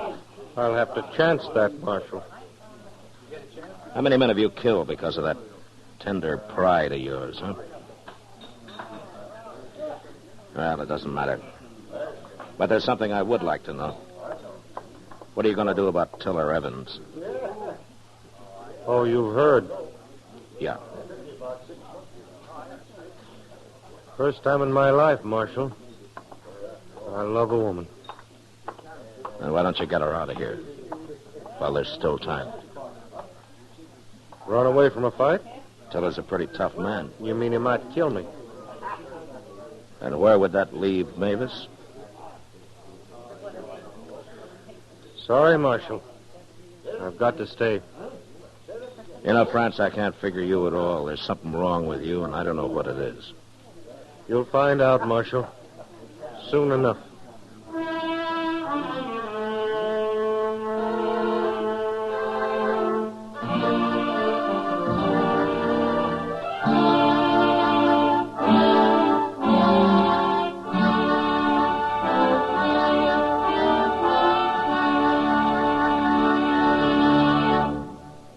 We will return for the second act of Gunsmoke in just a moment. But first, tomorrow afternoon on Stage Struck, Mike Wallace and CBS Radio cover the opening of the new Broadway musical, The Girl in Pink Tights.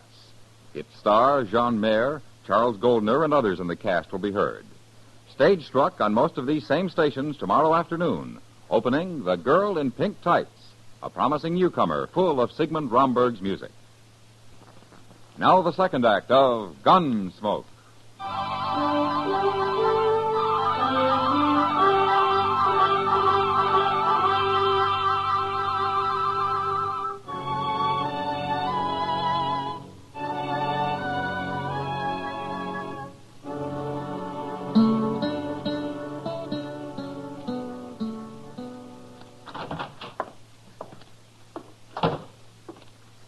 Well, won't be long now, Mr. Dillon. Oh, what won't be long, Chester? Cowboy just told me he passed Tiller Evans a couple miles down the trail.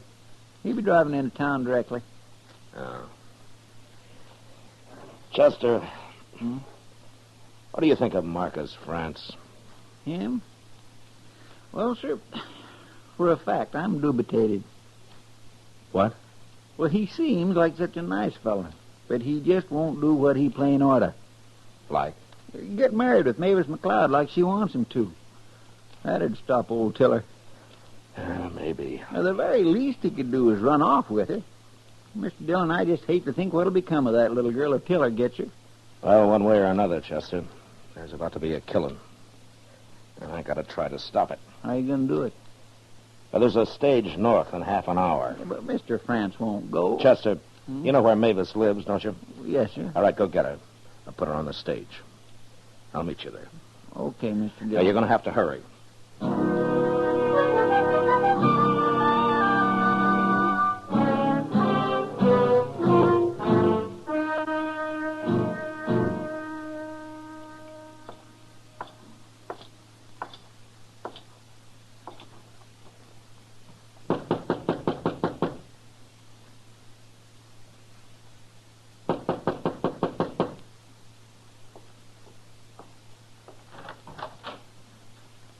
Hello, Marshal. Please come in. Thank you. I am honored, sir. Would you care for a glass of whiskey? No. No, thank you. The very best money can buy. France. Tiller Evans will be here shortly. You'll be looking for me, Marshal, not I for him. Well, any way it happens, there'll be a killing. One sinner less in the world. I'm a lawman, France, not a preacher. Yes, of course.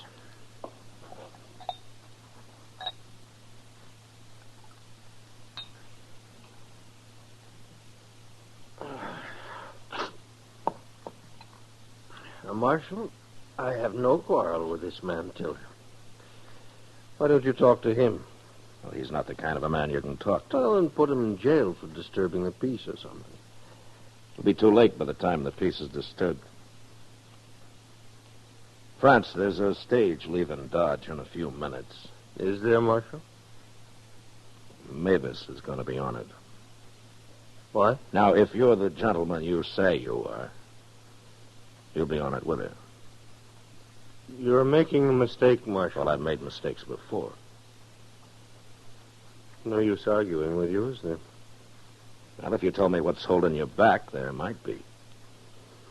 Shall we say I never run from a fight? I don't question that. But this time it's different. I don't believe that's your reason. You say goodbye to Mavis for me, Marshal? No. I've just decided you're going with her. I'm sorry. I'm not. Careful, Marshal. I'm always careful. No, you...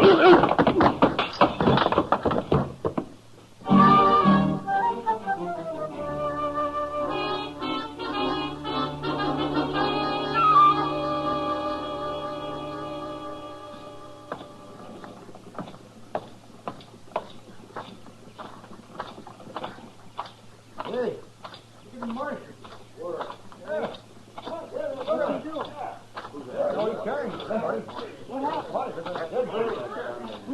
Well, forevermore. You shoot him, Mr. Dillon? Where's Mavis, Chester? She's inside the coach. I'm keeping an eye on her. All right, open the door, Chester. Francis is going with her. Yes, sir. Marcus. Marcus, what happened? He isn't hurt, Mavis. But he'll be out for a while yet. Why are you doing this, Marshal? Well, I'm a gambler, too, Mavis. And I'm taking a chance that man here of yours is what he says he is. He's a fine man. Well, goodbye, Mavis. And good luck. All right, driver. Yeah. Get this stage out of here. Sure, Marshal. Hold on there! What? Get going, driver. Go on. Come back here! Stop that stage! It's too late, Tiller. You done this, Marshal.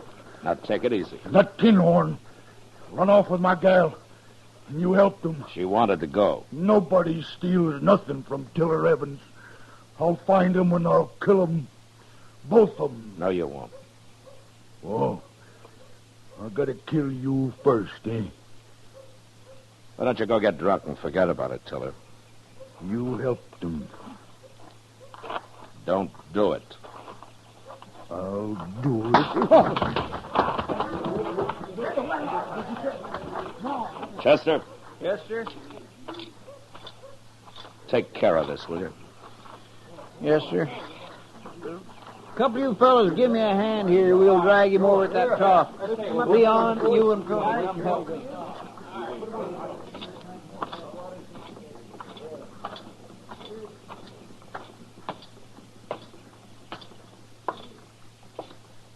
Matt, Yeah. is Tiller bad hurt? No, you'll be all right, Doc. Outside of being a little lonely. Mavis is going to be a little lonely, too. What? Marcus France did come to my office, Matt. What are you talking about, Doc?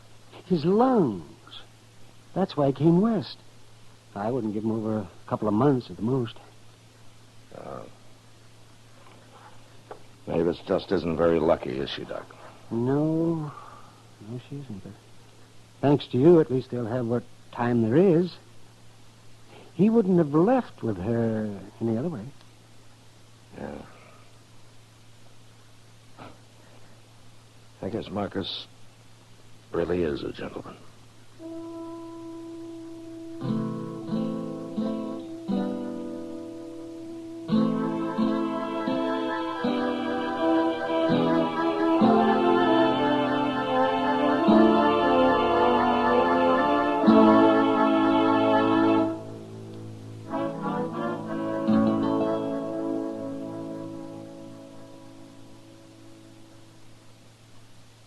Gunsmoke, under the direction of Norman MacDonald, stars William Conrad as Matt Dillon, U.S. Marshal.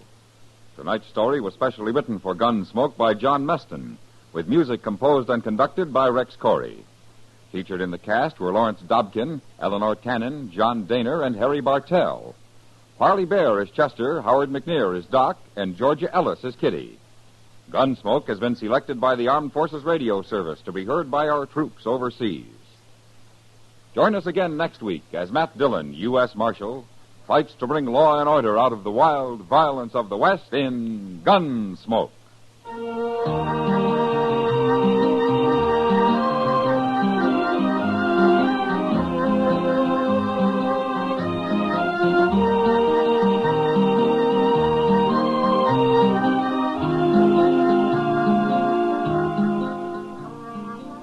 Monday night, CBS Radio's Suspense stars Ronald Reagan. The drama is an unusual one titled Circumstantial Terror. In it, a man is on trial for a killing he didn't commit, and the guilty man is on the jury. Tension mounts and mounts until the suspense is almost beyond belief. Don't miss Suspense Monday night over most of these same stations. George Walsh speaking. Stay tuned now for Gangbusters, which follows in a few minutes over most of these same stations. For more outstanding drama, remember the Lux Radio Theater, Monday nights on the CBS Radio Network.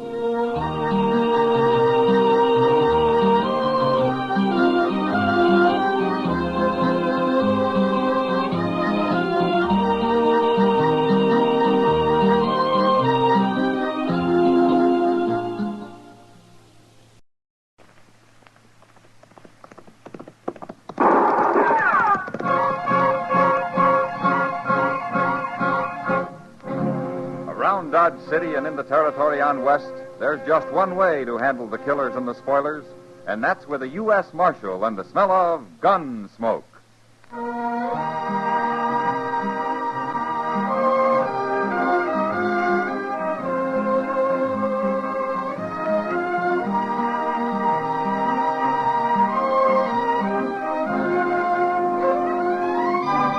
Gunsmoke, starring William Conrad. The story of the violence that moved west with young America. The story of a man who moved with it. Matt Dillon, United States Marshal.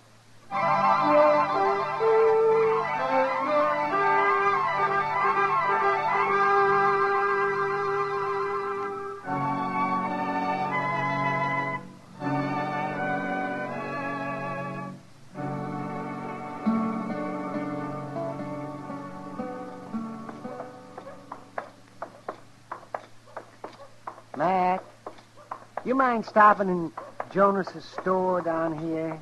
Won't take long. What are you going to buy, Doc? Another diploma to hang on your wall? Oh, another diploma. Oh, man.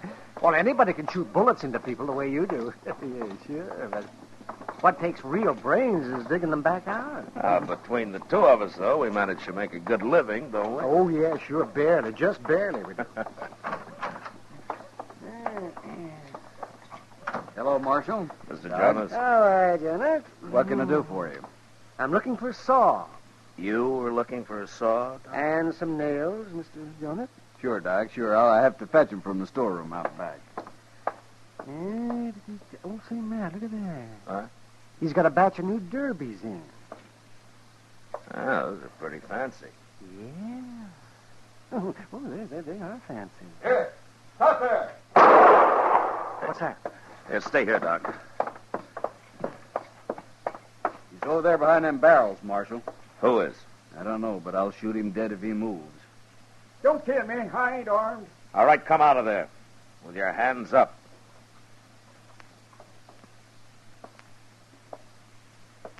Neil Amber. That's me. I can't believe it, Amber. I was going to pay you later. Pay me later. You're on my books now for over $300, and stealing from me on top of that. Marshal, I want this man arrested. Were you stealing, Amber? No, I never stole nothing in my life. I was going to pay him later. Then what was you doing running off with that sack of seeds? I had to have them seeds, Mr. Jonas. I got to raise something. My wife and I are about to starve out there. Out where, Amber? A little patch of land near Pawnee Wells north here, Marshal. It ain't much. We've had nothing but bad luck. I've been keeping you going for nearly a year, Amber. This is a fine show of gratitude. How can I pay unless I raise something? The man's desperate, Mr. Jonas. But he owes me money, too, Matt, but I don't hold with stealing to pay off your debt. I'll pay you, Doc. Someday I will. But right now, we got nothing. Now, that's good land up there, Amber. What's been your trouble? Oh, everything, Marshal. First, I raised a little corn, and then Pete Fletcher's cattle busted in and ruined it. And then Mrs. Amber's goats got swelled up and died. She had two of them. She always wanted goats. All her life she wanted them. And then some mean devil shot one of my horses, and I don't know what all, Marshal. We just ain't making out very good. That's still no excuse for thieving, Amber. You throw him into jail, Marshal. Amber, you take your seeds and go on home. What? Put them on my bill, Mr. Jonas. You mean you're going to turn him loose? Go on, Amber. Thank you, Marshal. I won't forget this. It's a fine thing when the law starts encouraging crime. I hold you as guilty as he is, Marshal Dillon. Come on, Doc. Let's get out of here.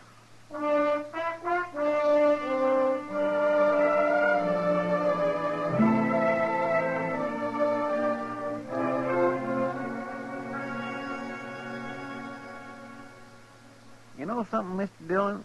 What, Chester? If the government would come through with a little expense money, I got an idea. Now, the government won't even supply me with ammunition, Chester. But go ahead. Well, sir, if we bought 2 or 3 buffalo hides and sewed them together, we could make a nice rug for this office. Then it wouldn't make so much noise, people tromping around like they do. Yeah, Chester. Well, I'll have to take that up with Washington. But in the meantime, you work on some other ideas, huh? Yes, sir, I will, Mr. Dillon. And I got one. Hello, Marshal. Chester. Well, it ain't Pete Fletcher. Hello, Pete. Marshal, I heard about your refusing to arrest Neil Amber yesterday. Oh? It seems like a lot of people have. I'm a cattleman, Marshal. I got no use for sod busters, especially when they don't know when to quit, like them Ambers. There's room enough out here for everybody, Pete. Not for thieves, there ain't. Well, I don't think Amber will try to steal anything again. I come to tell you you're wrong, Marshal. Why? One of my riders, Jim Baird, found a calf in Amber's shed. It had been stole, slaughtered, and half scrun. One of your calves? Wearing my brand. Baird's standing guard over right now. Look, Pete, the Ambers are nearly starving. What's one calf to you? Is there a law against cattle thieving, Marshal, or ain't there? Yeah, there is. Well, then do something about it. All right, I'll ride out and have a look. I want that woman arrested, Marshal. Woman? Well, it happened yesterday while he was in town. It had to be her. If Mrs. Amber wasn't a woman, I'd have shot her.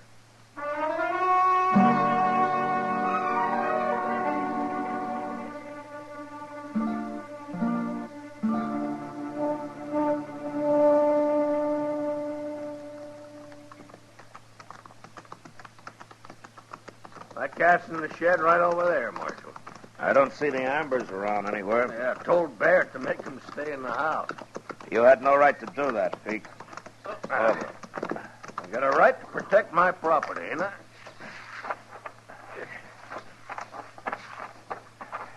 Chester? Yes, sir. Go tell the Ambers to come out to the shed here, huh? All right, sir. Come on, Pete.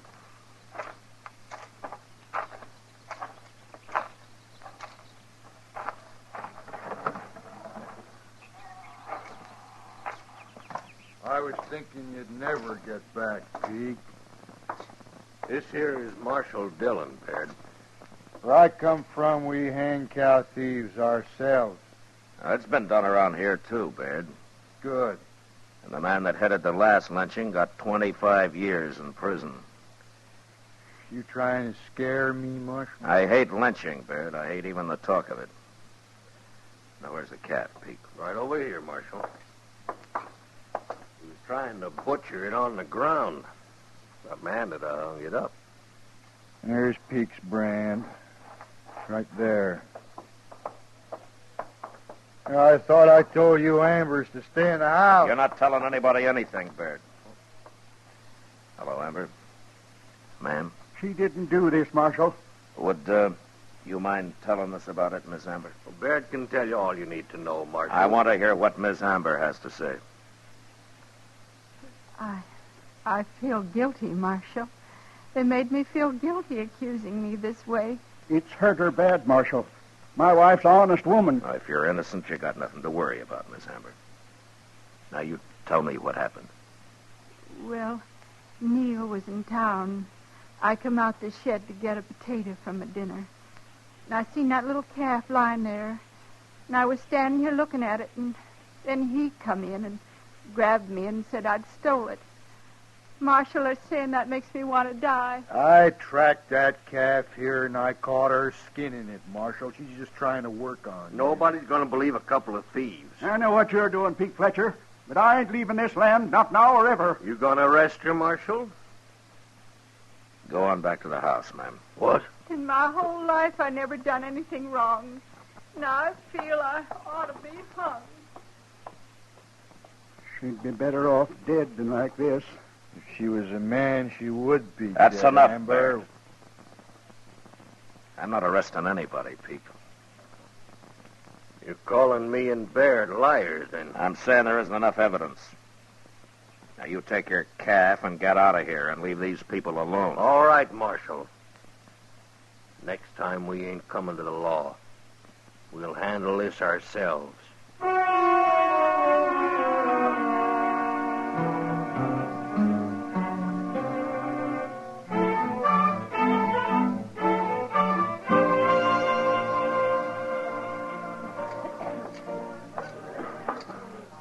Evening, Matt. Well, hello, Kitty. Matt, I want you to meet Lucinda. Oh? She's new here.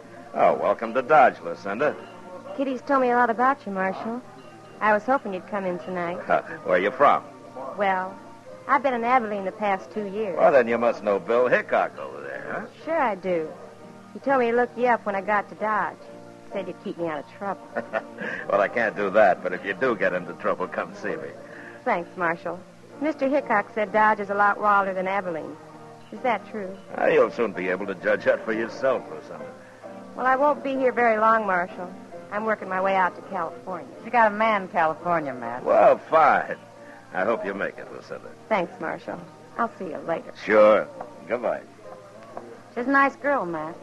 Well, all girls are, Kitty. Especially me. Look, I just made $50. Hey, that's a good night's work, Kitty. If this keeps up, I'll buy me a house somewhere and retire. Oh?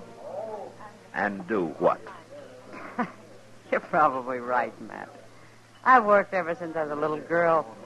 I'd get spooky if I didn't have anything to do. Well, anyway, I hope you're not going to put your $50 back into the game, Kitty. No, I'm through with Pharaoh.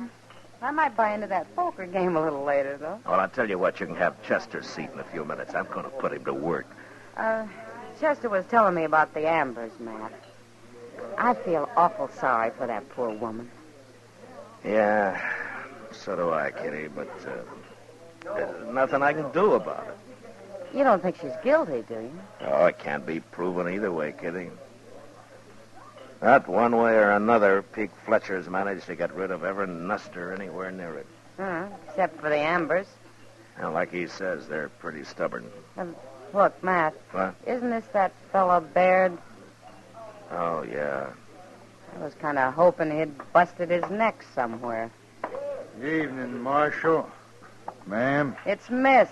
Not that it matters. Okay, Miss. I come by the Amber place today, Marshal. You made a big mistake the other day. Did I? You sure did. Remember how Amber kept saying his wife would be better off dead? Well, he's sitting out there now, and he won't even look at you or talk. And the woman ain't nowhere around, Marshal. Amber's gone and killed her. That's what.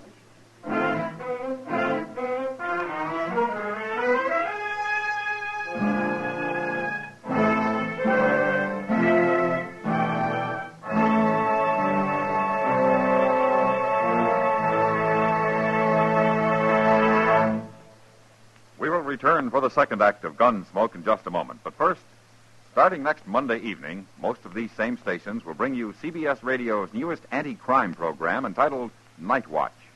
On Night Watch, you will actually ride the prowl cars with the police of Culver City, California, as they seek the trouble spots, question witnesses, and arrest suspects. No actors, no sound effects, and no music will be heard in this actual presentation of police work. Be sure to ride with us when Night Watch has its premiere on CBS Radio next Monday evening. Now the second act of Gunsmoke.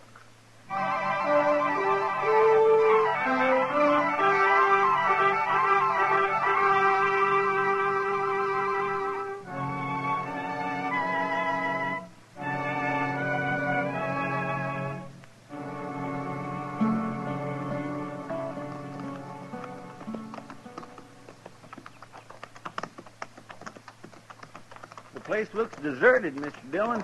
Yeah, it does. Yeah, maybe Baird was right. Maybe something has happened to Miss Amber. Yeah, maybe. Well, we'll soon find out.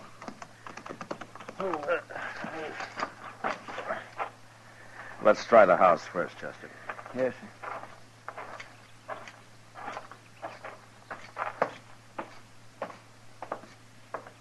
Hey, look. The door's wide open. Yeah. Amber! Hello, is there anybody home? Now, let's take a look inside, Chester.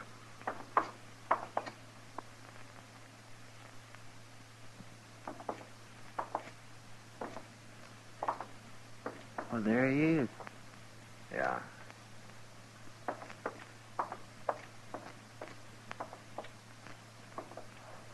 Hello, Amber. Are you all right? Hello, Marshal. Chester. Have you been sitting here like this long? I don't know. Well, where's Ms. Amber? Why, she went away. Went away? Where? Yes, she went away back east. Home. When did she go? The other day.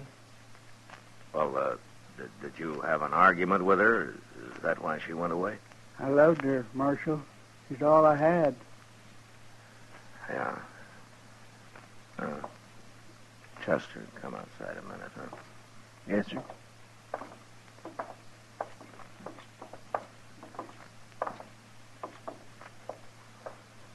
That's Amber's horse down there in the corral, and it's the only one he's got. Hey, by golly, that's right. I'm going back and try to talk to him. You take a look around, huh? Take a good look, Chester. Yes, sir, I understand. But I sure hope I don't find nothing. Well, if you do, come in and tell me. Yes, sir, I will.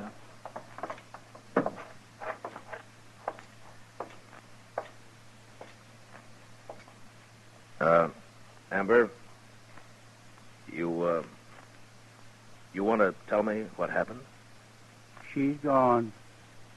Did Baird or Pete Fletcher have anything to do with it? Baird come by yesterday, but he didn't do nothing. I'm ashamed about my wife. Ashamed? Well, why? I mean, her not being here. It was too much for her. She just couldn't take it no more. But she shouldn't have gone like that.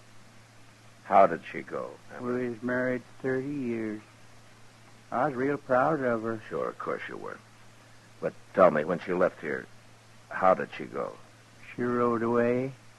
You mean she took your horse? Yeah. She took my horse.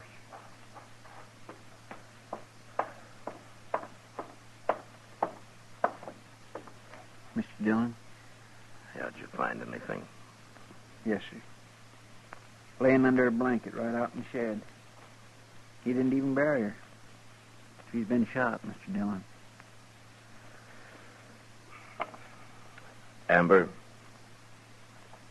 who shot your wife? I couldn't bury her. I couldn't get that near her yet. Did you shoot her? Tell me.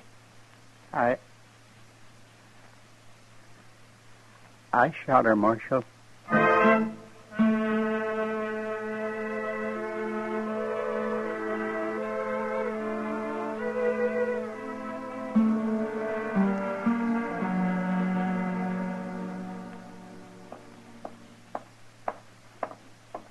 Well, he still won't eat, Mr. Dillon. He's going to die of starvation before they hang him. He hasn't been tried yet, Chester. Oh, no, sir. Just keep bringing his meals in. He'll eat sooner or later. Hello, Marshal. Hello, Peake. Baird. I guess you'll believe me next time I tell you something, Marshal, huh? What do you want here? When they going to hang Amber? When and if a judge in a court of law says so, He'll hang. Meantime, I'm going to burn down that house and shed of his before some other nester takes a notion to move into the place. Yeah, you do that, Peake. Yeah, you do that, and I'll throw you in jail. What? You've done enough to Amber, you and Baird.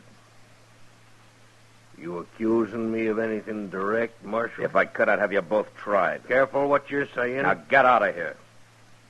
Both of you. Come on, Baird. We've won, any way you look at it.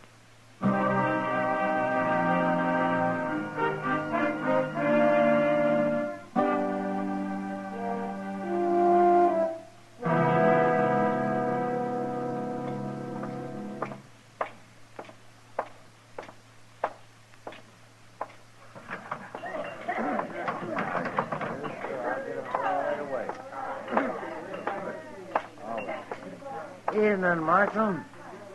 What'll it be? A glass of beer, I guess, Sam. Sure. Hey, Marshal. Yeah. That fella Baird over there has been making a lot of talk about you. Pete Fletcher, too, probably. Not like Baird. It's okay, Sam. I thought you ought to know. Thanks. I'll get you a beer, Marshal. Hey, Mr. Dillon?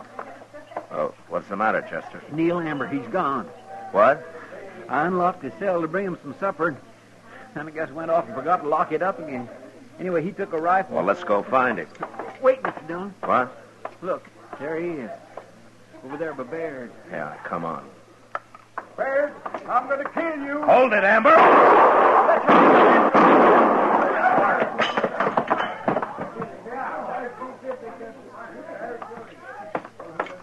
All right, put that gun away, Pete. He killed Baird, Marshal. He was going to kill me. You shoot him again, and I'll kill you. He's unarmed now. I ain't going to shoot him.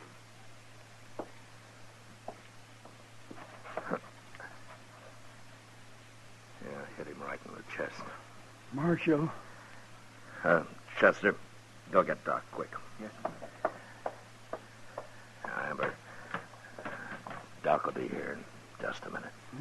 He can't help me. This is going to save me from hanging, Marshal. Had it been an even worse disgrace. Worse? What? Worse than what? Come close, Marshal. Yeah. I don't want nobody else to know. But my wife, I didn't shoot her. She killed herself. Is that it? That made me terrible ashamed, Marshal. I'd have hung rather than everybody noted. You won't tell, will you? No. No, Amber, I won't tell. Thank you, Marshal. You've been good to me.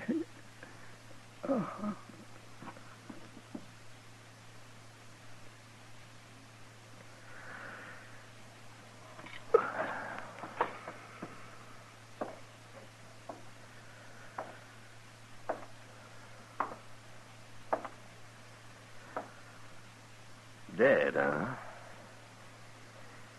Well, you ought to thank me, Marshal. Saved the law the expense of a rope.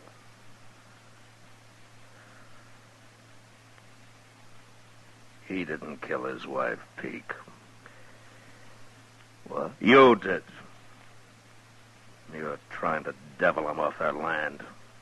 Making her look like a thief did it. You killed her. And I'd see you hung for it if I could.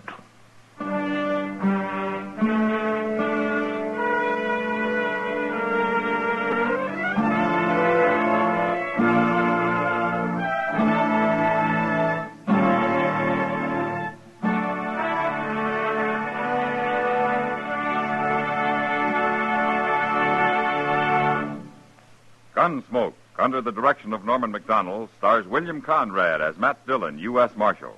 Tonight's story was specially written for Gunsmoke by John Meston, with music composed and conducted by Rex Corey. Featured in the cast were Ralph Moody, Lawrence Dobkin, and John Daner, with Harry Bartell, Helen Klebe, Francis Drew, and James Nusser. Parley Bear is Chester, Howard McNear is Doc, and Georgia Ellis is Kitty. Gunsmoke has been selected by the Armed Forces Radio Service to be heard by our troops overseas. Join us again next week as Matt Dillon, U.S. Marshal, fights to bring law and order out of the wild violence of the West in Gunsmoke.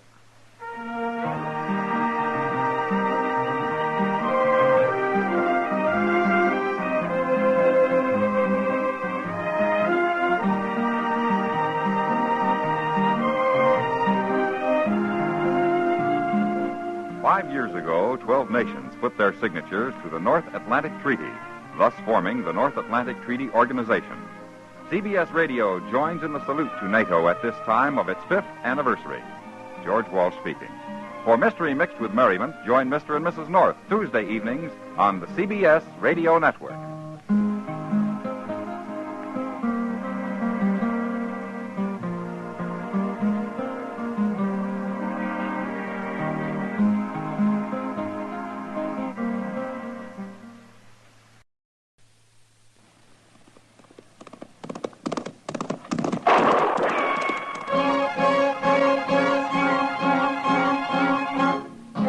Around Dodge City and in the territory on west, there's just one way to handle the killers and the spoilers. And that's with the U.S. Marshal and the smell of Gunsmoke.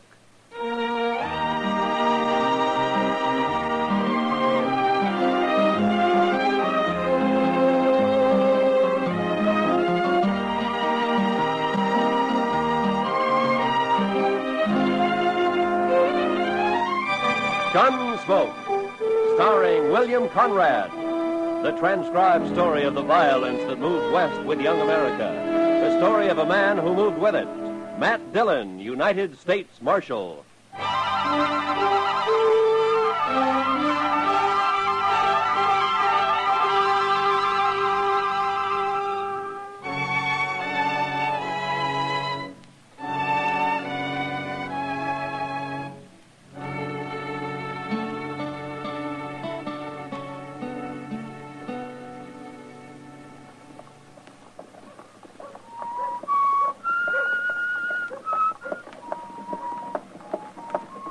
Marshal.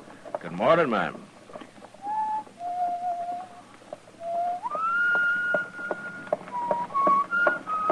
Kitty! Hello, Matt. I didn't see you sitting there. Well, I know. Sit down, sit down. There you are. How do you like my outfit? Ah, I never saw you in a riding skirt before, Kitty. You been riding side saddle? For the first time in my life. At least I know how to do it now, in case I'm ever called on to be a lady. Well, I know ladies who don't always ride side saddle. Sure. Like that female wildcat down in the Panhandle you told me about. What's her name? Oh, Bellstar? I bet she never rides side saddle. Well, Bellstar's a lady, though. And everybody treats her like one. Even though she has to use a 6-gun to make them do it. Maybe I ought to try that. Yeah, it takes more than a 6-gun to make a lady, Kitty. That's a funny way of putting it. Well, that isn't what I meant. Dillon? Hello, Miss Kitty. How are you, Chester? Hey, I just come to the Longhorn there, Mr. Dillon. What, trouble, Chester? Not yet, but there's going to be as soon as Art Long gets to town. Art Long? Well, he's always been a peaceful man. Isn't he one of those nesters out near Sam Baxton's ranch? That's him, but it's another one of them nesters that's talking up trouble. A fellow named Hoffer. He's saying he's going to shoot Art Long on sight. Well, is he drunk, Chester? Yes, sir, some. Armed? He's got the biggest old cavalry pistol you ever saw stuck right in his belt. Real farmer style. Well, that may be true, Kitty, but those horse pistols go off sometimes. Well, bye later, Matt. Yeah, I will if I can, Kitty. So long. He sure sounds like he means it, Mr. Dillon. Now, why does he want to kill Long, Chester? Well, sir, he didn't say. Maybe he's just drunk and wants to shoot somebody. No, Anybody. Sir. No, sirree. Hoffer's pretty certain about who it's going to be. All right, Chester. Don't stand too close in case he puts up a fight, huh? No, sir. And all you bully clubs, shut up and listen to me. When Art Long gets here, you're going to see his blood all over the floor. Right there. Or maybe right over there. I don't know just where yet. Your name, Hoffer? Barnaby Hoffer. What's the trouble between you and Art Long? You friend of his? That doesn't matter. Yes, it does. Because if you're a real good friend, I might take it to mind to shoot you, too. I'm a U.S. Marshal, mister, and you're not going to shoot anybody. Oh, Marshal Dillon, huh? I'll take that pistol, Hoffer. Okay, Marshal. Take it. All right. Now tell me what this is all about. I don't need no pistol. He's got a knife, Mr. Dillon! Drop it, Hoffer. I said drop it. No! I'm going to cut you again. Give me that knife back. You're kind of hard to convince, Hoffer.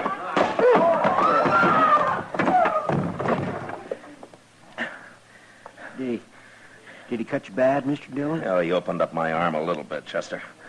I better go see Doc. You throw him in jail. Yes, sir, I sure will.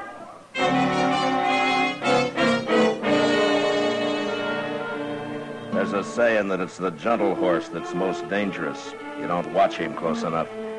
And so with Barnaby Hoffer, a farmer who hands you his old horse pistol and then snatches an 8-inch knife from the back of his belt. Well, Doc took a few stitches in my arm and told me to come back in a couple of days. And I did. And it looked pretty good by then. At least I thought so. You're going to have to watch that cut, Matt. There might be an infection in it. What are you talking about, Doc? Looks as clean as rain to me. Well, how do you know what that idiot's been using his knife on? Probably sticks hogs with it all day and uses it to clean his boots at night. Yeah, sure, but my arm bled a lot. That got it clean.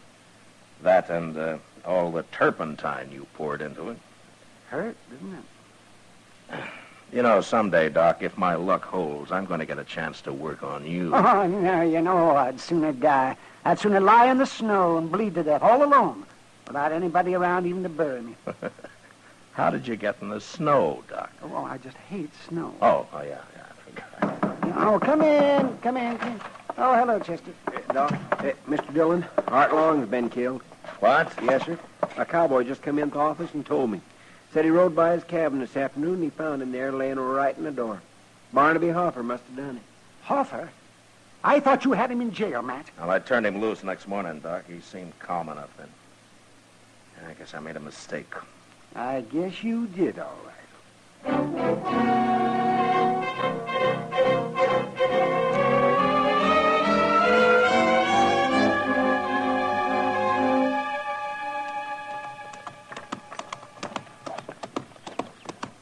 Maybe we shouldn't have stopped to bury Art Long. Hoffer may be a long way from here by now. Oh, we couldn't leave him lying there, Chester. No, sir, I guess not. Poor fella. Well, there's Hoffer's cabin. Yes, sir. Hey, we've done pretty good at that. It's hardly past daylight. Looks like his door's open. Yeah, then he must be inside. He wouldn't go off and leave his door open. No. Hey, wait a minute. Look over there, Chester. What? Why, it's him. Oh, he looks dead. Yeah, come on.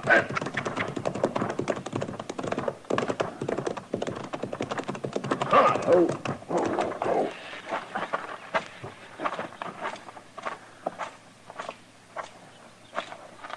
He's been shot, Mr. Dillon. With a shotgun. Just like Art Long. Well, he's still breathing. Hoffer? Hoffer. It's Marshal Dillon, Hoffer. Hey. Marshal. I'm tore all apart.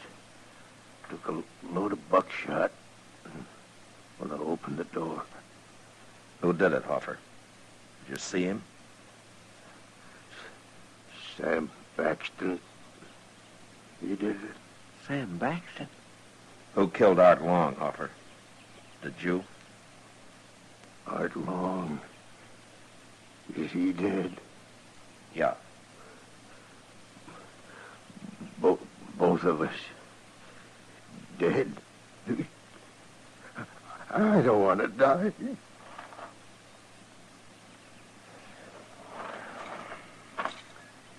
It's a wonder he lived this long. Gosh, Mr. Dillon, I just can't believe Sam Baxton done this. Why? Just because Baxton's a big rancher and pretty respectable? He's also a mean old devil. And these men are nesters. Come on, let's go find him, Chester.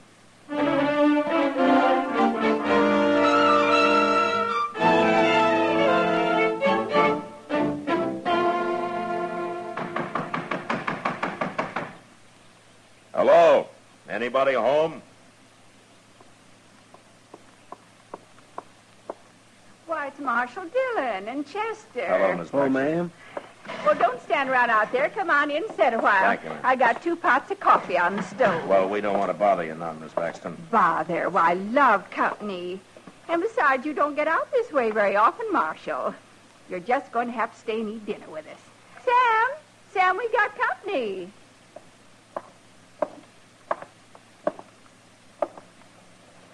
Hello, Baxton. What are you doing here, Marshal? Why, Sam, that's no way to... Shut up, woman. Please, Sam, don't talk like that. Want to get whooped instead? Well, do you? No, Sam. I asked what you're doing here, Marshal. Yeah, I heard you. Well, say it out. We're busy around here. You know Art Long and Barnaby Hoffer? I know 'em. Dirty nesters. Now, they're both dead, Baxter. Good. Oh, no. They both got killed the same way. What do I care how they got killed, as long as they're dead? I'm going to tell you anyway, Baxton. Each of them, when he came out of his cabin first thing in the morning, was killed by a man waiting outside with a shotgun.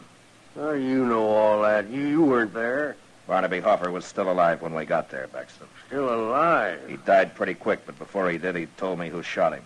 Did he? And who was that, Marshal? You? Oh, no. No, it couldn't be. I'm sorry, ma'am, but that's what he said. I'm going to have to arrest you, Baxton. Arrest me? On the word of a dead sodbuster? Who's going to believe it? The court will decide that, but it's enough evidence to hold you on. What makes you think Hoffer wasn't lying? He knew he was going to die, and it was his last chance to get me in trouble. That's what happened. You'll get a trial, Baxton. You can defend yourself there. Right now, you're going to jail. I'm charging you with 2 murders. But Art Long was dead. He didn't tell you nothing, Marshal. He and Hoffer were killed exactly the same way, ma'am. Looks like one man killed both of them. Come on, Marshal. If we're going to jail, let's go. And you stay out here, woman. I don't want you running into Dodge all the time I'm there. All right, Sam. And don't go talking your fool head off to everybody about this either. I won't. When we get this business over with, Marshal, I'm going to give you a lot of trouble. You're going to wish you never come near me.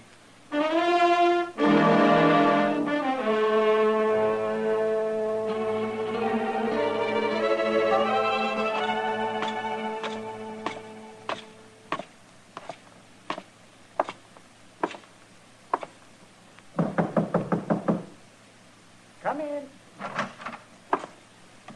Be with you in a minute, Matt. As soon as I get Kitty fixed up here. Oh, Matt. Kitty. What's that, a black eye? What happened? It's none of your business. How's your arm, Matt? His arm's all right, Kitty. Just comes up here to bother me. Somebody's got to keep you from sleeping all day, Doc. Oh, don't forget I'm making pretty good money off that cut of yours. Yeah, Kitty. Thanks, Doc. Matt, has Sam Baxton confessed yet? No, I've spent 2 days trying to get him to, but he won't admit a thing. Well, if he does hang, there won't be many tears shed around here. Yeah, there's Ms. Baxton, Kitty. For some reason, she really loves him. Oh, that poor woman. I've seen how he treats her. Too bad she hasn't got a son to stand up for her. Some kid about 8 feet tall. And he'd be about 8 feet tall if he was Sam Baxton's. Well, that man's tall as a tree. Is he still wearing that white hat of his? Yeah, the only time he takes it off is when he sleeps, Kitty. Then he puts it over his face. Must be like sleeping under a horse blanket. No wonder he's so ornery all the time. Oh, come in. Well, come on in, friend. Fellow downstairs told me I could find the marshal up here. What can I do for you, mister? Oh, I never been in Dodge City before, Marshal. I ain't even been in Kansas very long. I'm riding south. I got tired of that cold up north. Why, you're welcome here. I'm going on south.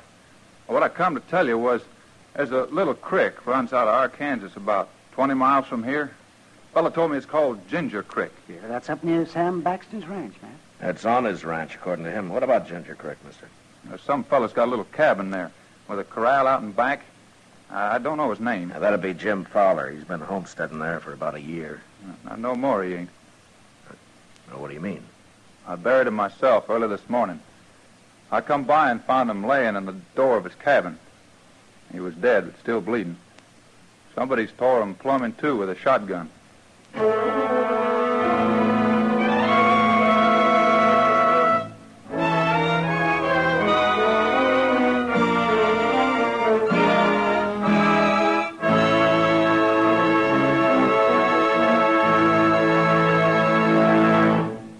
We will return for the second act of Gunsmoke in just a moment. But first...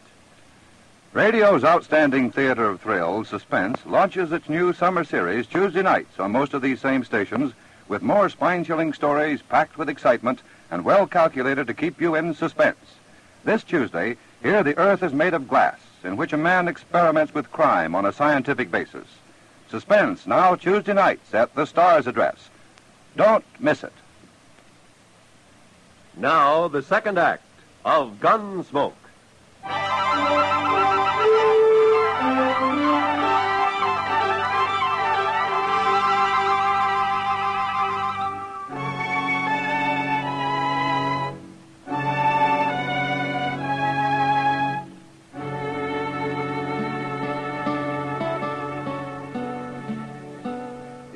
Dillon, looky there. What is it, Chester? Out there in the street. It's Miss Baxton. Huh?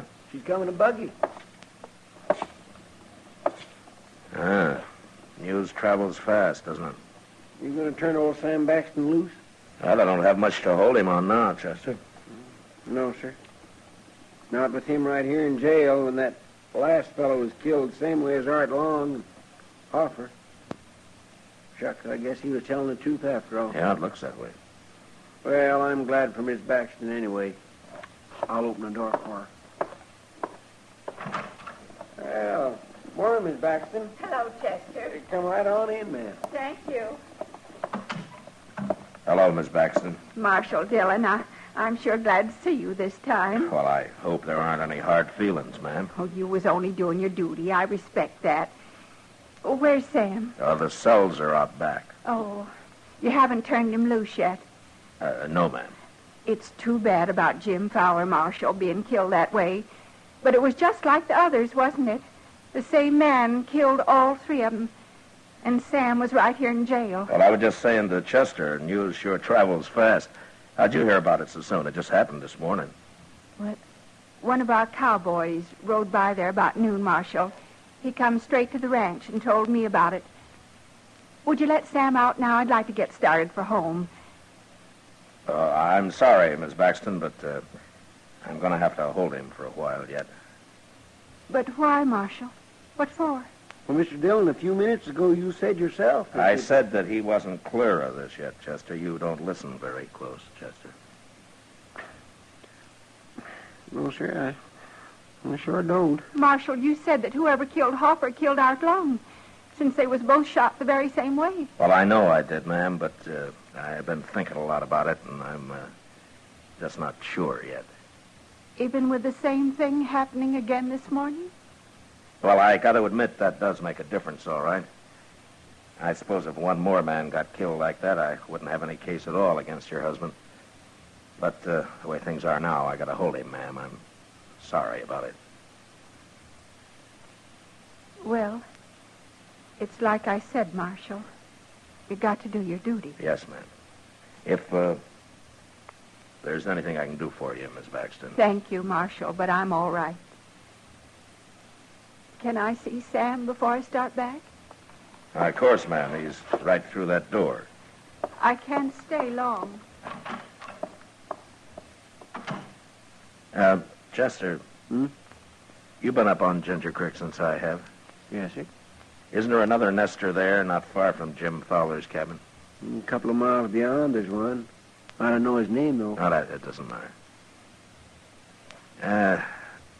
Chester, go get our horses, huh? And bring a horse for Sam Baxton, too.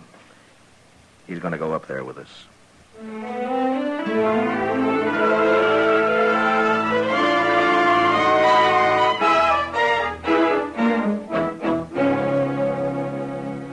don't know what you're up to, Marshal, but I'd rather be in jail than spending the night in this place. It's a nice little cabin he's got here, Baxton. Yeah, you improved it some when you sent him into Dodge for the night. It's almost daylight, Mr. Dillon. Okay, Chester. Well, I'm going to build a fire now and let whoever's waiting outside think his victim's just got up. What makes you think he'll be there this morning, Marshal? But if he isn't, we'll stay here till he does come. Mr. Dillon, you want me to pull the door open when you're ready? I'll tell you when, Chester. And after he gets off a couple of blasts with that shotgun, we'll go out and try to take him alive. All right, Baxton, you get over there with Chester. And I'll try to get this thing started.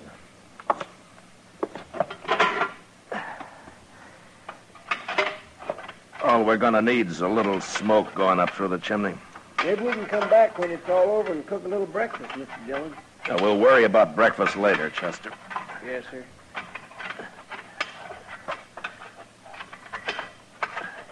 Here, Paxton, you stop that. What? Wait, he's got my gun, Mr. Dillon. You're standing in my way, Chester. Move! Oh, he got outside. Come on. Drop that gun, Baxton. I got him, Marshal. I hit him both times. Drop it, I said. All right. I was only helping out, Marshal. Look, he's laying right out there. Gosh, I'm sorry, Mr. Dillon. I never thought he'd try nothing like that. Walk ahead of me, Baxter. Oh, sure.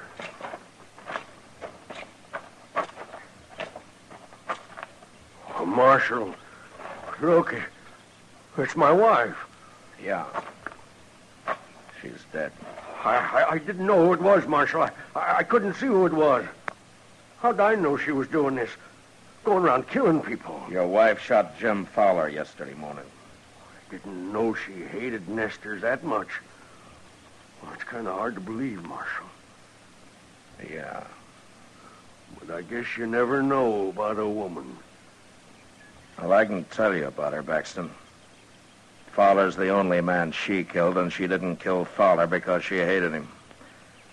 She did it because she loved you. What are you talking about? She was trying to cover up for you. Oh, wait a minute. She almost did it, too. She almost kept you from hanging. So she claimed one of your cowhands saw Fowler's body when I knew he'd already been buried. I had all the evidence I needed on her right then, Baxter. And the biggest mistake you made was killing her. I didn't know it was her. You knew. But what you forgot was that she'd have confessed to killing Long and Hoffer. Why would she? Because she loved you. Besides, she couldn't have been punished any more for killing 3 men than for killing 1. You got it all figured out, ain't you, Marshal? Yeah, everything. Everything except how she could love a man like you. But then it's like you say. You never know about a woman.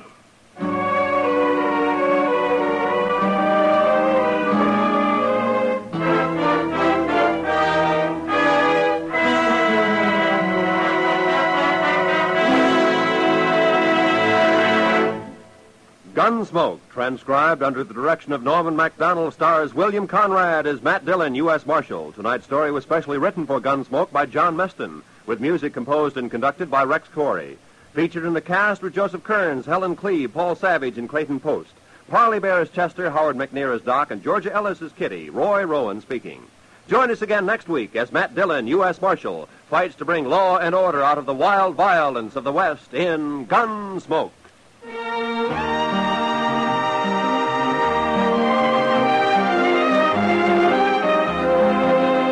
Gene Autry stops the lynching of an innocent man and tracks down the real killer on tomorrow's Gene Autry Show. There's time out for Melody on Melody Ranch, too, as Gene sings Down Yonder, Blue Canadian Rockies, and other Western hits. CBS Radio presents the adventure and melody of the Gene Autry Show every Sunday on most of these same stations. Be listening tomorrow.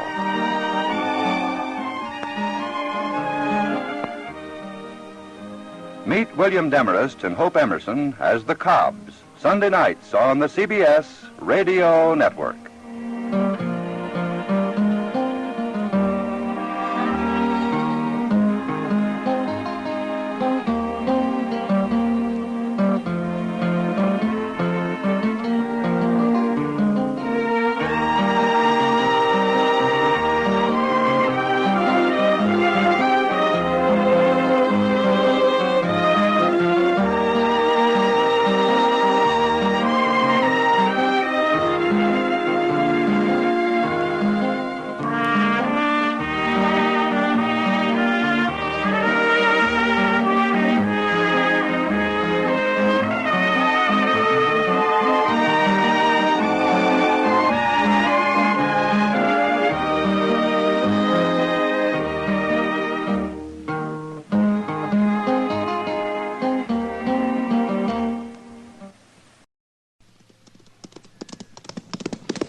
Gunsmoke, brought to you by Chesterfield.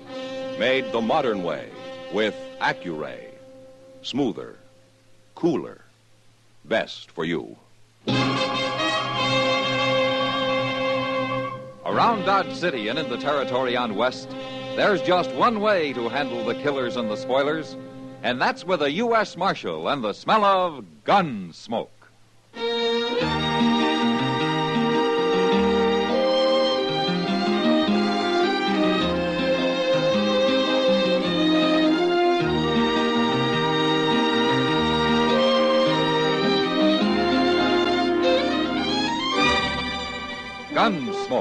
starring William Conrad. The transcribed story of the violence that moved west with young America. And the story of a man who moved with it. I'm that man, Matt Dillon, United States Marshal. The first man they look for and the last they want to meet. It's a chancy job, and it makes a man watchful and a little lonely.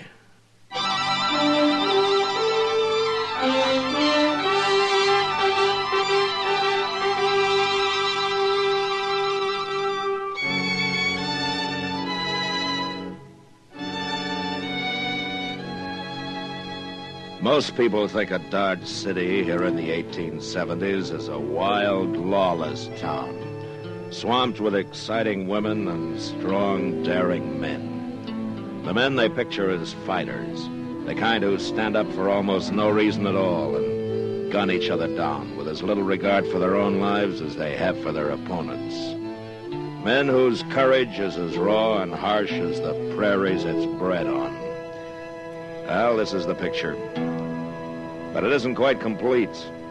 We got our share of cowards, too. Like the one whose work I ran into the night I found a note on my door. Said, come up to Doc Adams' office as fast as I could.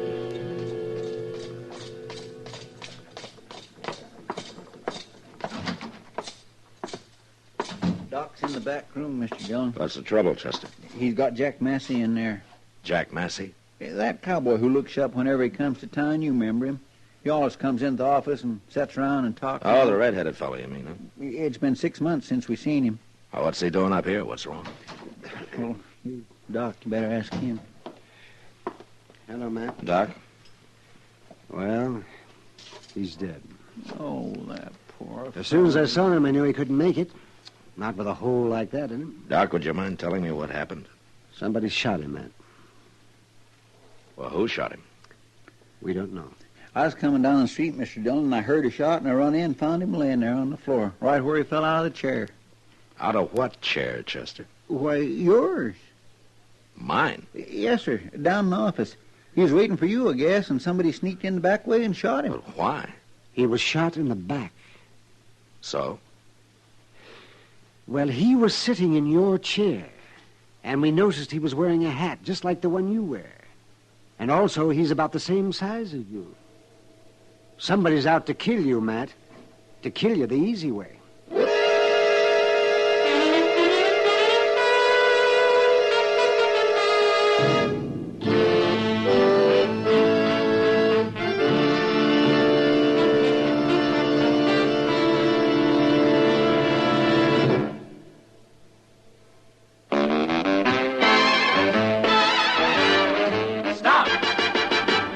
Smoking with a smile, with Chesterfield. Smoother, cooler, milder, Chesterfield. Put a smile in your smoking, just give 'em a try. Chesterfield's best for you. They satisfy. If you want tomorrow's better cigarette today, next time you buy cigarettes, stop. Remember, only Chesterfield is made the modern way with Accuray. You'll notice how fresh and good Chesterfield's made with Accuray taste, how smooth they are, and how they satisfy. So buy Chesterfield today. Smoother, cooler, best for you.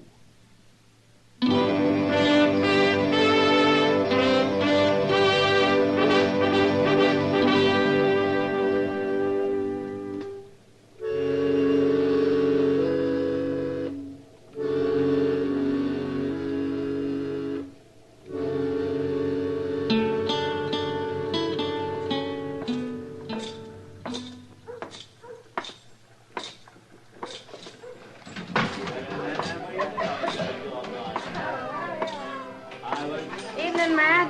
Hello, Kitty. Sit down. Oh, thanks. What brings you into the Long Branch this time of night? Oh, just looking around, Kitty. Well, there are a lot of men at the bar over there. You think you can pick him out? What? The man who thought he shot you tonight? News travels fast, doesn't it? I heard somebody was after you 2 days ago. You did. I figured it for talk.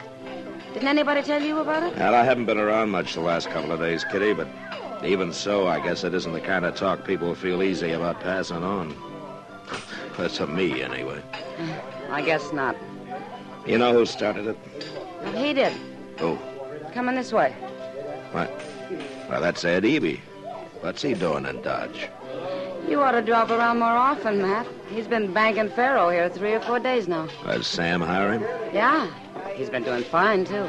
Eby always was a smart gambler. Hello, Marshal. Miss Kitty. Ed? Hello, Eby. You mind if I sit down? No, go ahead. I been meaning to come see you, Marshal. Oh, is that so? I heard about the shooting tonight. Seems most everybody has. I know something about it, Marshal. Would you like to hear? Tell me. Well, a couple of nights ago, I went out back to breathe a little fresh air. And I was standing out there in the dark around the corner in the alley. And I heard a couple of men come out. They couldn't see me, and I couldn't see them, but I heard one of them tell the other he was going to shoot Marshal Dillon. Shoot him any way he could. Uh-huh. You're a little late telling me, aren't you, Eby? I don't exactly owe you no favors, Marshal. Then why did you bother to tell me at all? Because I don't like killing. That's why I hate killing. I've told you everything I know, Marshal. I'll be going now.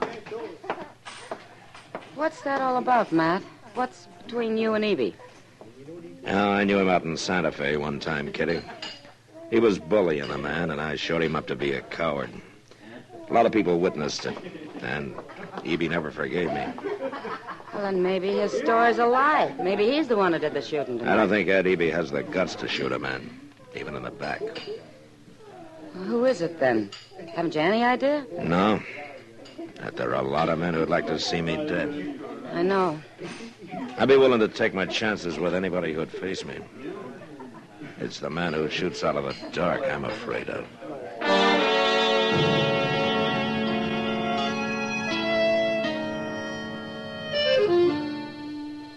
Nobody wants to die, but it's even worse without a chance to fight back.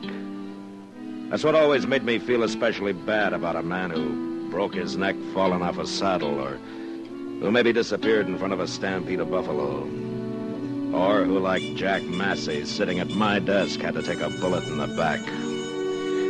That's not dying. That's being slaughtered like a hog in a pen. Robs a man of everything he's lived for.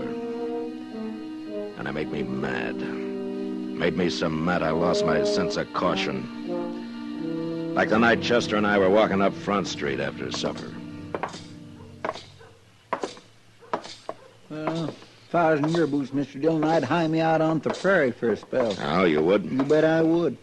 Out there you can see a man coming a mile off. I don't think he'd like that, Chester. Yeah, I guess you're right. He'd never follow you out into the open. Not him. Or them. You think they might be born to one? Might be. Doggone it, Mr. Dillon. Why don't you hire some men to hang around as a sort of a bodyguard?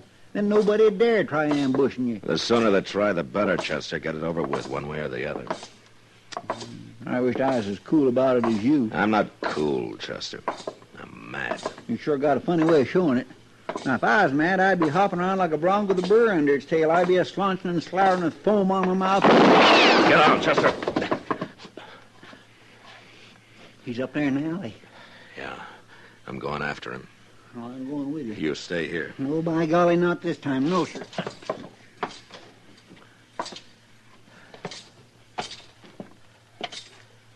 Start shooting, mister. Start shooting while you got a chance.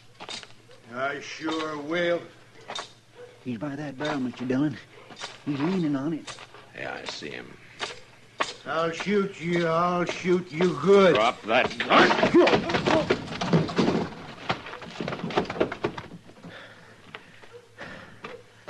You walked right up to him, Mr. Dillon, and he had a gun right in his hand. He's drunk, Chester.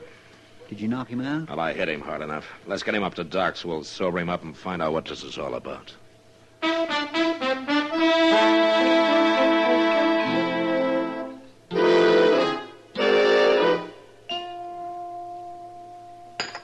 Don't put that cup down yet, fella. Not before you drink every drop of coffee in it. I'm drowning in coffee, Doc. I said drink it. Yeah, there. No more, Doc. I'm sober now. Yes, well. Matt. Yeah, Doc. He can talk straight now. It's about time. What's your name, mister? Nat Swan. But I didn't mean nothing, Marshal. I didn't know what I was doing. Honest, I didn't. Then I'll tell you. You were trying to kill me. No. No, don't hit me. Don't hit me. You're a real coward, aren't you, Swan? Even to shoot me in the back, you had to take on a load of whiskey. I got nothing against you, Marshal. I come to town and heard all that talk and thought I could make a name for myself if I'd done the shooting. Ain't no more to it than that. Oh, listen, no more to it than that. Well, nothing personal is what I mean. I should have put strychnine in that coffee. What are you saying, Doc? Never mind, Doc. I believe you, Swan. Oh, you do? Well, it's true. Honest it is. Yeah, it's true, all right. And there are a lot of other drunken, brainless bums going to try it for the same reason. They've heard somebody's out to murder me, and they get to thinking, why shouldn't they do it and get the credit for themselves? Well, now, man, no, it's not that bad. It's already started, Doc. And there will be others. Lots of them. As long as I last.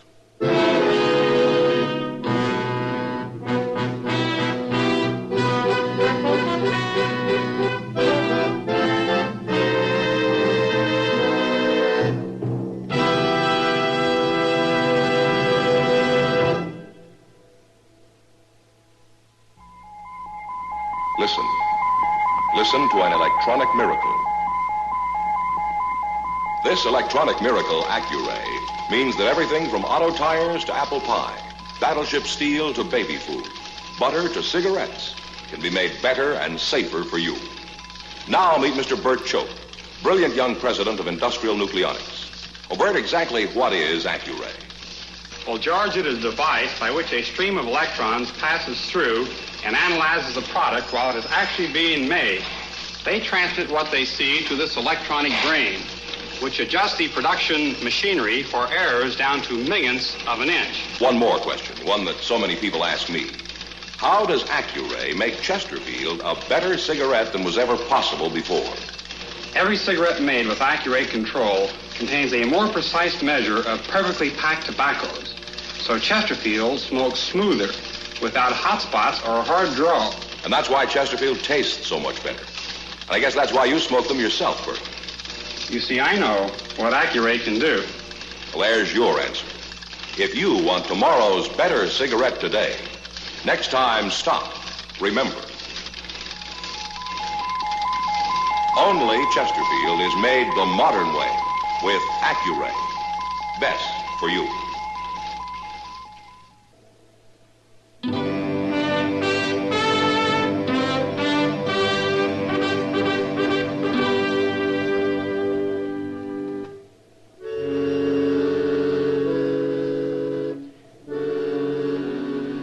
Chester and I rode Nat Swan down to the Arkansas.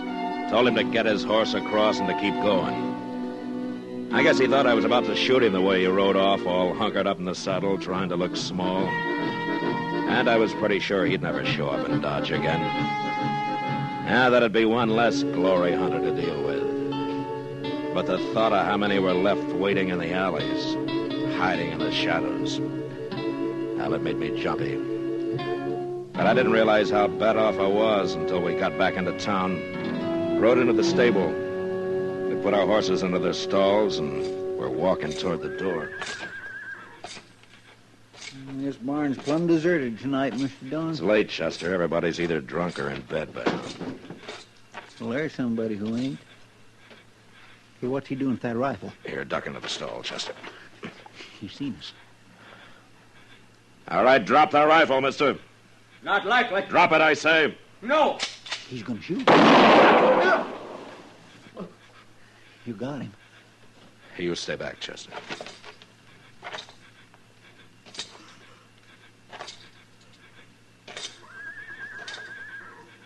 Don't shoot. Don't shoot again. Pick up his rifle, Chester. I got it. Last you, mister. You put a bullet in my lung. Who are you?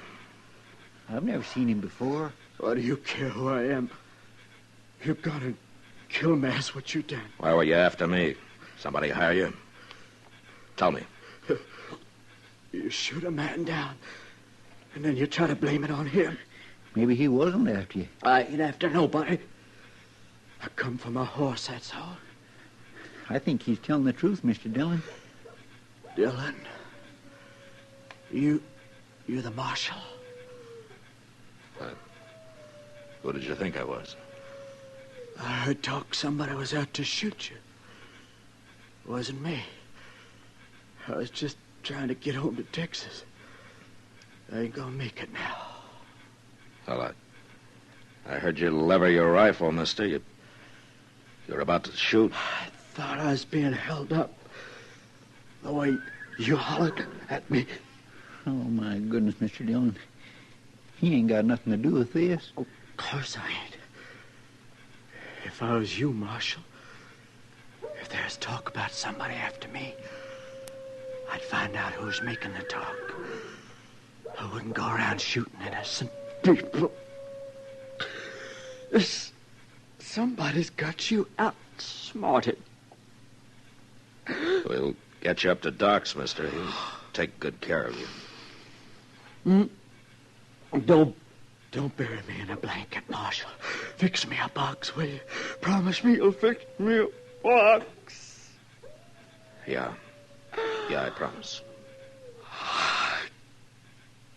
I can't swallow no more. I'm gonna drown.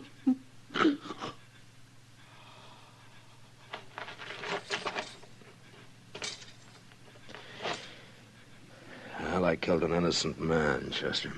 Well, he'd have shot you if you hadn't, Mr. Dillon. I don't even know his name. But we'll fix him a box. We'll fix him a good one. Yes, sir. And I'm going to do something else he said. What's that? I've been outsmarted. He was right. But I know what I'm doing now.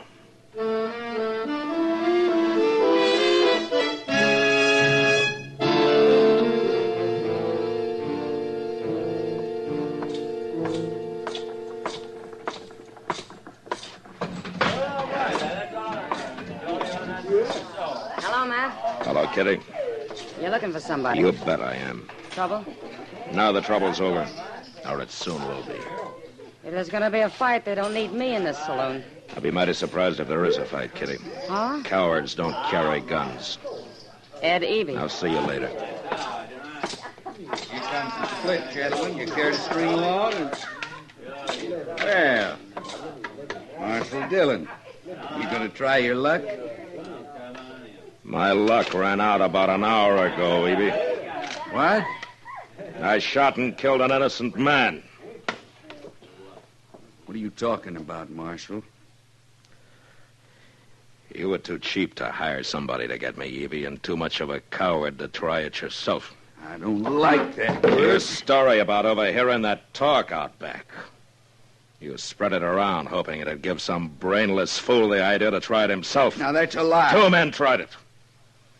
And they made me so jumpy I just killed a man I thought was going to try it again. Well, I feel pretty bad about that, Evie. I got nothing to do with it. You told me the story thinking it'd make you look innocent. Now, you outsmarted me, Evie. For a while. You can't prove any of this. I don't have to. Now, come on. You can't arrest me. No. Then I'm going to lock you up, and tomorrow I'm going to run you out of town. No. 2 innocent men have died because of your cowardice, Evie. I wish I could hang you for it. Don't you call me a coward. You're the worst coward I ever saw. Shut up. You stop saying it. You're doing just what you did out in Santa Fe. Come on, Evie. I'll show you I'm not a coward. You won't call me that anymore. Take your hand out of your pocket, Evie. I got a gun in here. I'll kill you myself. No, you won't. You're not going to draw that gun. Yes, I am. Not you, Evie. I'll do it. Not you, Evie. I'll kill you. Just keep talking, Evie. Keep talking. Why didn't you shoot him, Matt? You had a right to. I think he wanted me to, Kitty. What? I think he'd rather be dead than face everybody knowing what a coward he is. Well, he's got his punishment coming for the rest of his life.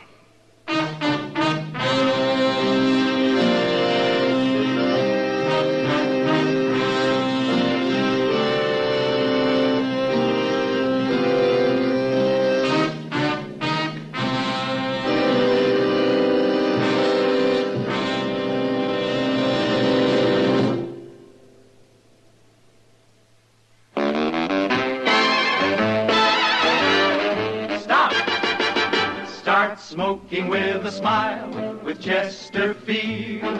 Smoother, cooler, milder, Chesterfield. Put a smile in your smoking, just give 'em a try. Chesterfield's best for you. They satisfy. Remember, only Chesterfield is made the modern way with Accuray. Smoother, cooler, best for you.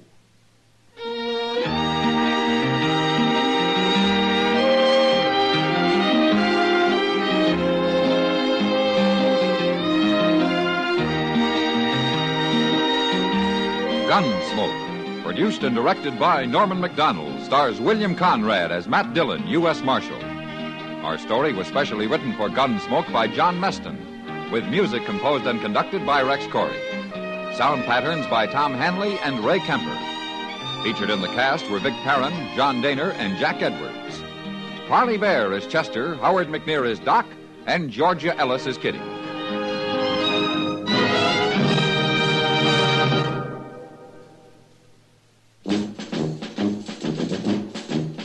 Make today your big red letter day, your L&M red letter day. Superior taste and filter, it's the miracle tip. Make today your big red letter day. Change to L&M today. L&M's got everything. Superior taste. And superior filter. Get L&M today. This is it. L&M, superior taste and filter. L&M, America's best filter tip cigarette. Be sure and listen to Gunsmoke again on radio next week at the same time. Transcribed for Chesterfield.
Gunsmoke, brought to you by Chesterfield.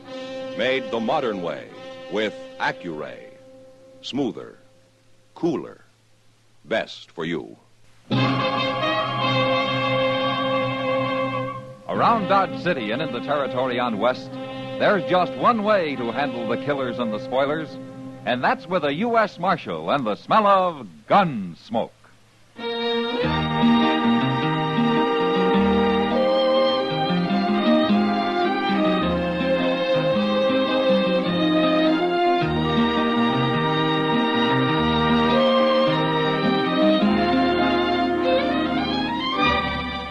Gunsmoke, starring William Conrad, the transcribed story of the violence that moved west with young America, and the story of a man who moved with it. I'm that man, Matt Dillon, United States Marshal. The first man they look for and the last they want to meet. It's a chancy job, and it makes a man watchful and a little lonely.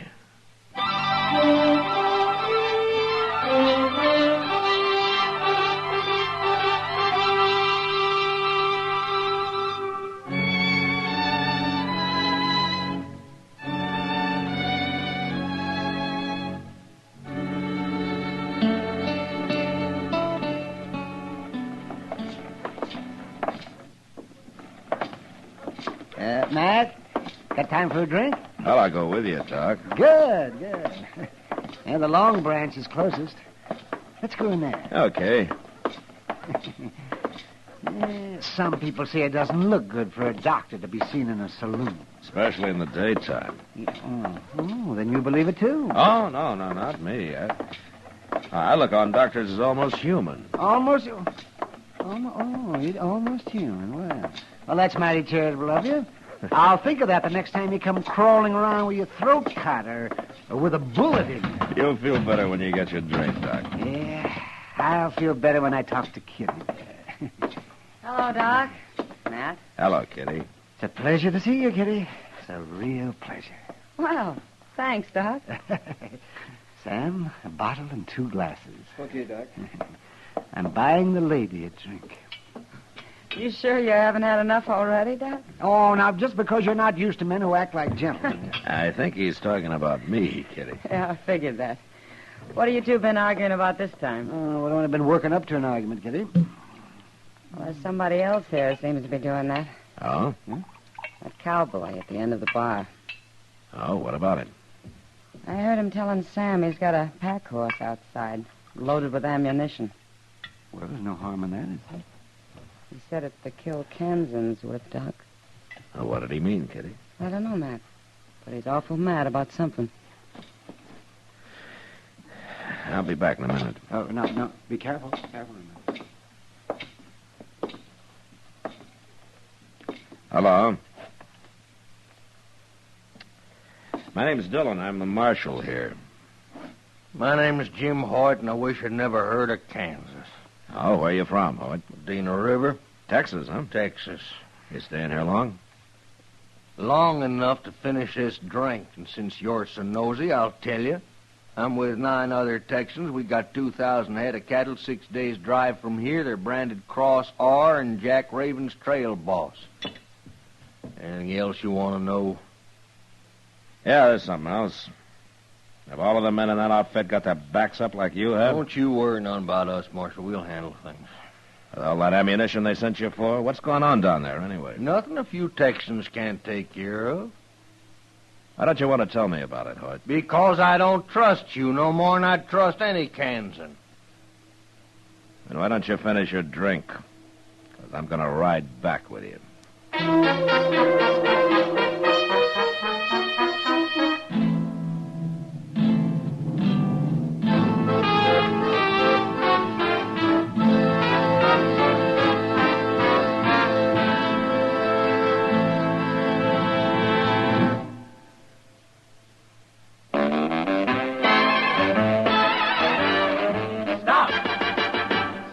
Smoking with a smile, with Chesterfield. Smoother, cooler, milder, Chesterfield. Put a smile in your smoking, just give 'em a try.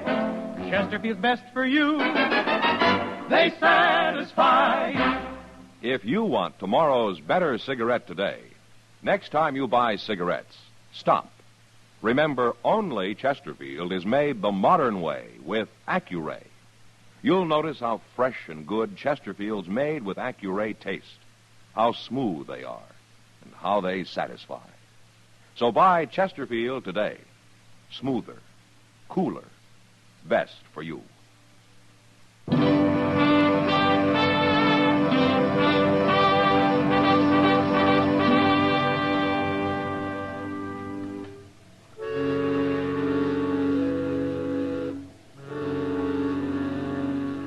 Jim Hoyt didn't like it much, but I got Chester and we saddled up and rode south with him. Nobody said a word the whole day. And that night, Chester and I spelled each other, keeping awake so's Hoyt wouldn't slip out on us. He knew what we were doing, and of course he just stretched out on the ground and enjoyed a good night's rest. It was late the next afternoon, soon after we'd crossed the Cimarron, that we ran into the Cross R herd, bedding down for the night. We rode around it, up to the chuck wagon fire, and dismounted. Jack Raven's the trail boss, Marshal, and that's him leaning against that wagon studying. Now, let's go talk to him, Chester. And you tell him how you got here so he'll know who to get mad at. I'll do that, Hoyt. Well, them's the first word Hoyt said in the last 10 miles. I guess he's been saving his strength. What for? I don't know. Maybe the boss here will tell us. Yeah, if he don't shoot us first, he looks downright unfriendly to me. Jack Raven? That's me. My name's Matt Dillon. This is Chester Proudfoot. How you do? Howdy. I'm a U.S. Marshal, Raven. Dodge? Uh-huh. This your first time up the trail? First time for any of it. Jim Hoyt didn't tell me much. He didn't want me down here at all. And why'd you come? I got curious about that ammunition you sent him to Dodge for. Some law against it? And that depends on what you aim to use it for. We aim to kill Kansans with it, Marshal. Uh-huh. You got any particular Kansans in mind? I ain't particular. You told me that's your first trip up here, the first trip for any of you, huh? What's that got to do with it? You lost many cattle? I've lost all I'm going to. How many? Some 20, 30 head. Stampede? 2 of them. How'd they get started? Men out there waving blankets they set fire to in the night. And they wasn't Injuns, neither. We seen them, but we couldn't chase them or go shooting at them, or we'd have lost the whole herd. Now, why did you send Hoyt for ammunition? You gonna start shooting next time? We're short ammunition, Marshal. Next time it happens, we thought maybe some of us take off a few days to do a little hunting. I see. I want to get this herd to Dodge. I want to get it sold. Then we're riding back this way. And shoot anybody you come across, is that it? Well, like I said, I ain't particular, Marshal. Not about Kansans, I ain't. Tell me something, Raven. You ever hear of jayhawkers? No. They're outlaws, Raven. They're murderers, criminals. They're men who started riding on the Missouri border during the war, and they got the taste of blood in their mouths. Now it's like they got no place to go. So they're out after anything in sight. They cause a lot of trouble. And why don't you stop them? We try. Don't forget, the ordinary Kansan hates jayhawkers as much as you do. But what do they want? What good's it do them to stampede my herd? You'll find out what they want. They'll let you know. And I want to stay here to help you when they do. I don't know whether I trust you or not. Well, I guess you'll have to find that one out, too, Raven. Yeah, I'll find it out. I got work to do now. I don't know if the cook will feed the Kansas men, but you can go ask him.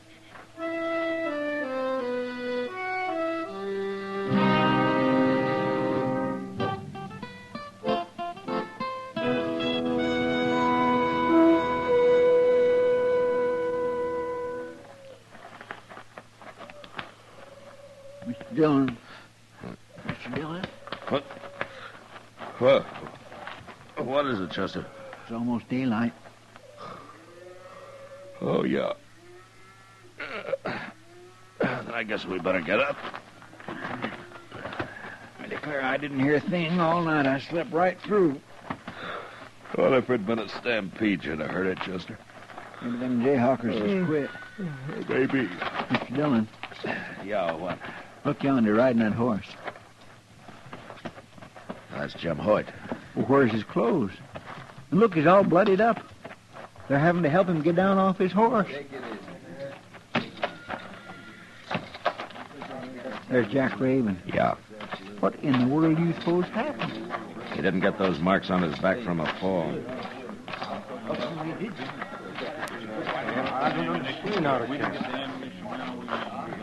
Take a look at Jim Hoyt, Marshal. Take a good look. Where'd they catch you, Hoyt? How come you know anybody caught me, Marshal? That's a good question. How do you know? This has happened before. It's one of their methods. Filthy cans of... Jayhawkers. Mighty Raven. fancy name for a bunch of murdering devils. You were on guard and they sneaked up on you. Is that the way it They happened? stripped me and flogged me. Didn't they give him a message? For me. They want money, huh? I got 2,000 head of cattle, Marshal. If I pay them Jayhawkers $2 a head, they say there won't be no more trouble. By sundown. They want that money by sundown. You gonna pay it, Raven? I'd rather lose a whole herd. We'll ride guard in pairs tonight. There won't be any more beatings. And I hope there's no shooting. Them cattle are ready to run most anything by now. We'd like to ride with you, Raven. I might trust you, Marshal. I don't know. But the men wouldn't. They'd never stand for it. All right. Well, we're gonna be around. We're not leaving here. And you better keep pretty close to camp. You might get yourself killed if you stray very far.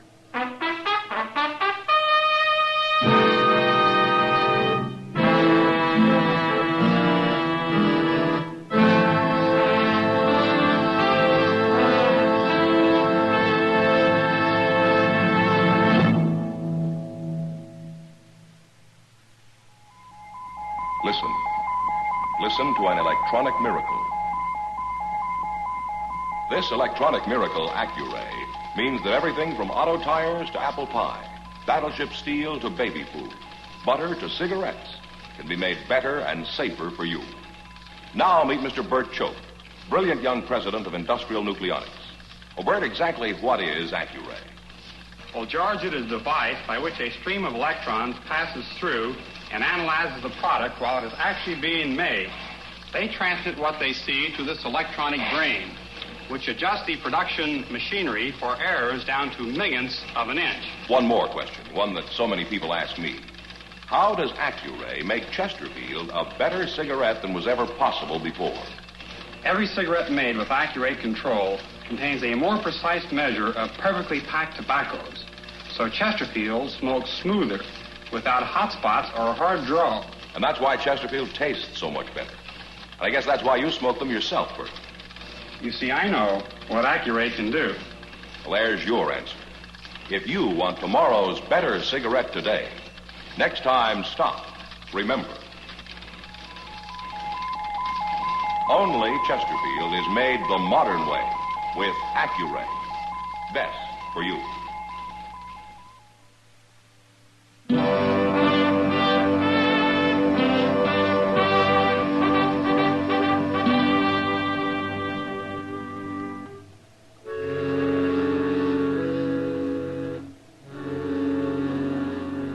I took Raven's advice, and Chester and I stayed with the chuck wagon all that day.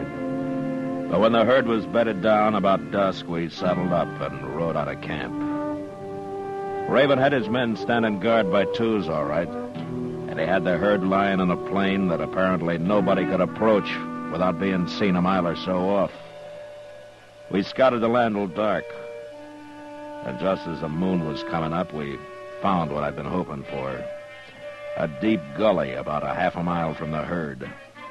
The contour of the land made it difficult to see unless you were almost on top of it. And I picked it as the most likely approach the Jayhawkers would use. We hid our horses at the bottom and then climbed back out.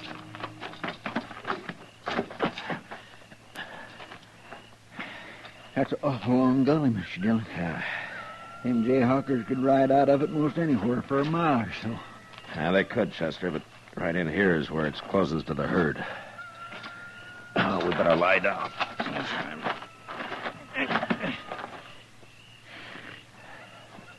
You know, I've been thinking, Mr. Dillon, there's only two of us. Might go hard if we have to shoot it out with maybe a dozen men. And I'm hoping there won't be any shooting at all. Yeah, we're almost half a mile from that herd. Hadn't ought to bother him very much. It'd bother him. Like Raven said, those cattle are ready to run at anything. Well, if we can't shoot, how are we going to stop them Jayhawkers? Well, most of their kind are cowards, Chester. If we surprise them, maybe we can scare them into dropping their guns. You believe that? Well, I'm gambling on it anyway. If we start a stampede by getting into a gun battle over here, those Texans aren't going to treat us any better than they would the Jayhawkers. They sure are a hard-headed lot, ain't they? Yeah, they got some cause to be, Chester. Well, they got no cause to. Listen. Somebody in the gulch. They're right down there, Mr. Dillon. They'll come climbing out in a minute. Not if we're on top of them. Come on.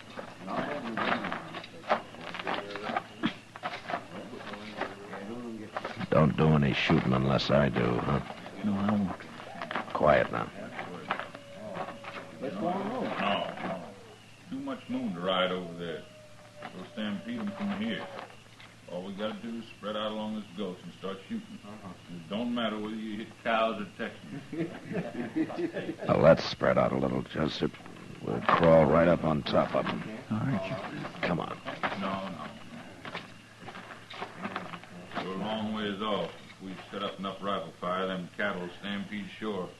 They'll have their hands so full of chasing them, they won't have time to worry us. You men are covered. Get your hands up. You better do what he says. We're all around you. That's right, man. They'll kill us anyway. No! All right, Chester, give it to him.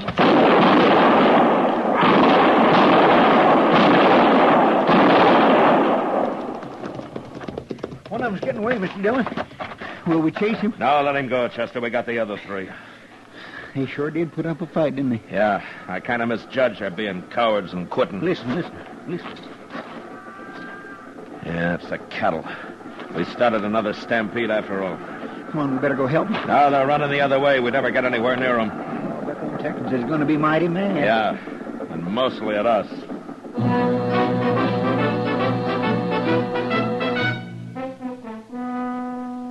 We left the Jayhawkers right where they died. Rode slowly back to camp.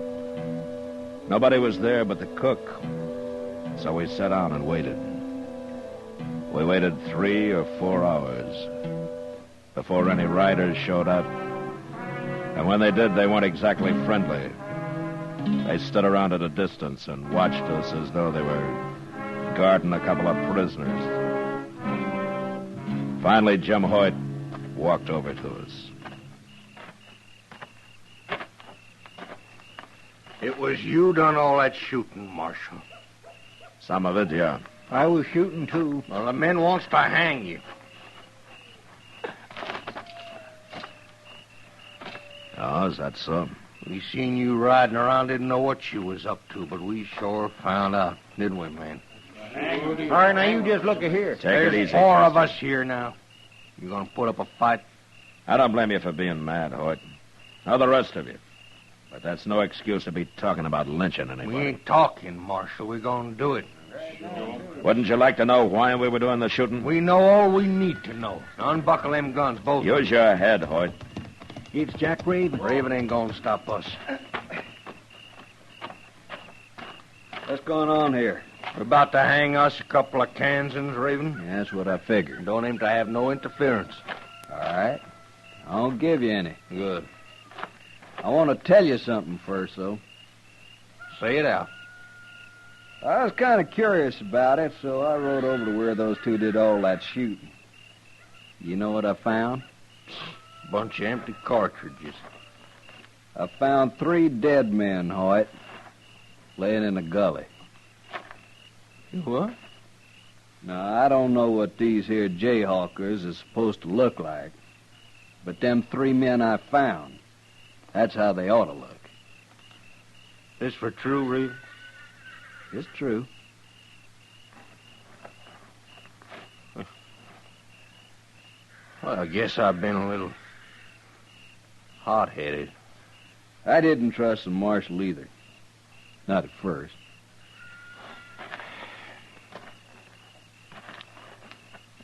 Well, then, you done our work for us, Marshal.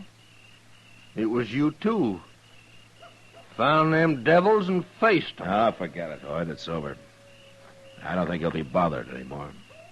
Say, Marshal, me and Hoyt and the men, we've had a bad trip.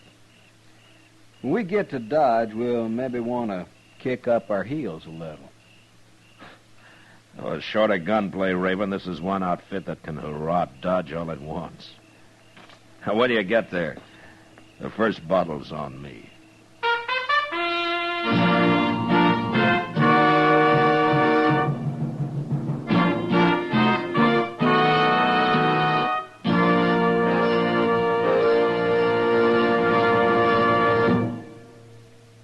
If you want tomorrow's better cigarette today, next time you buy cigarettes, stop. Remember, only Chesterfield is made the modern way with Accuray. You'll notice how fresh and good Chesterfield's made with Accuray taste, how smooth they are, and how they satisfy. So buy Chesterfield today. Smoother, cooler, best for you.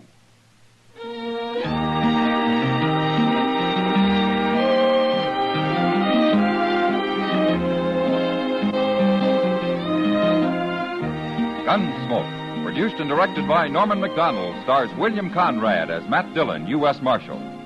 Our story was specially written for Gunsmoke by John Meston, with music composed and conducted by Rex Corey. Sound patterns by Tom Hanley and Ray Kemper. Featured in the cast were Lawrence Dobkin, Barney Phillips, and Harry Bartell. Harley Bear is Chester, Howard McNear is Doc, and Georgia Ellis is Kitty. The makers of Chesterfield and L&M filters salute the National Safety Council on their 43rd National Safety Congress, which is being held in Chicago October 17th through October 21st.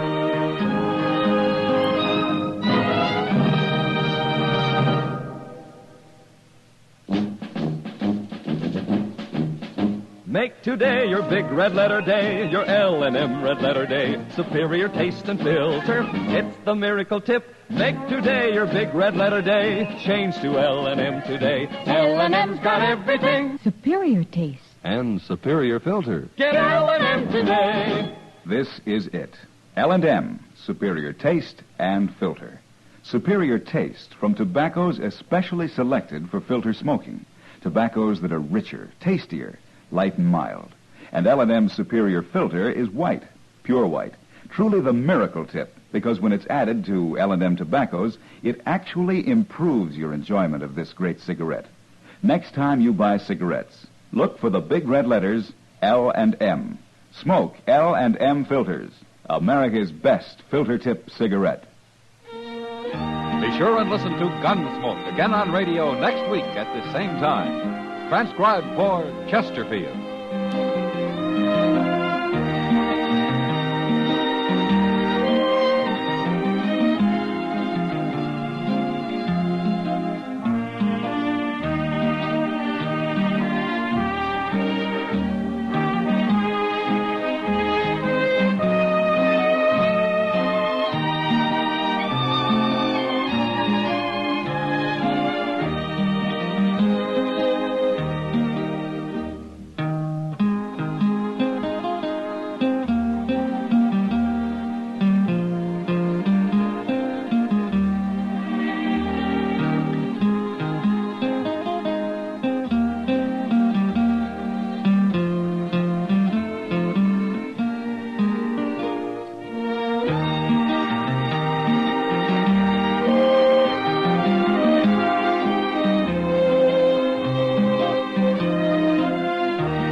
Gunsmoke, brought to you by Chesterfield. To put a smile in your smoking, always buy Chesterfield. Made the modern way with Accuray. Around Dodge City and in the territory on West, there's just one way to handle the killers and the spoilers, and that's with a U.S. Marshal and the smell of gun smoke.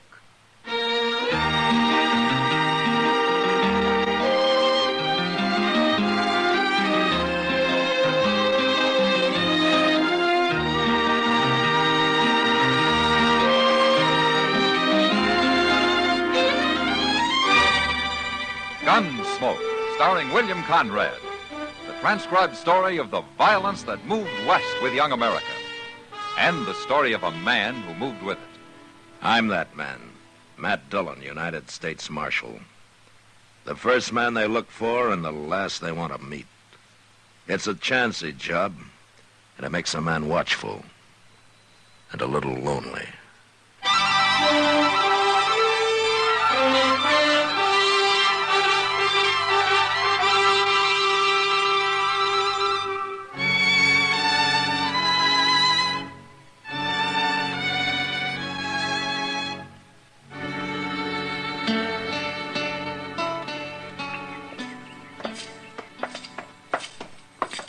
Fine day, Mr. Dillon. Yeah. Well, ain't it? Huh? Oh, yeah, sure, Chester. Well, doggone it, the wind ain't blowing, it ain't raining, nor hailing, nor snowing, nor freezing, nor nothing, and if that don't make for a fine day up here, then I'm going back to Texas where it does. I'm sorry, Chester. I was thinking about Andy Hill. Andy. We'll find out about him in a couple minutes. Look, Chester, why don't you go over and see if the telegram's come yet, huh? I'll be waiting over there for you. Over where? Oh. Miss Kitty. I'll be back directly.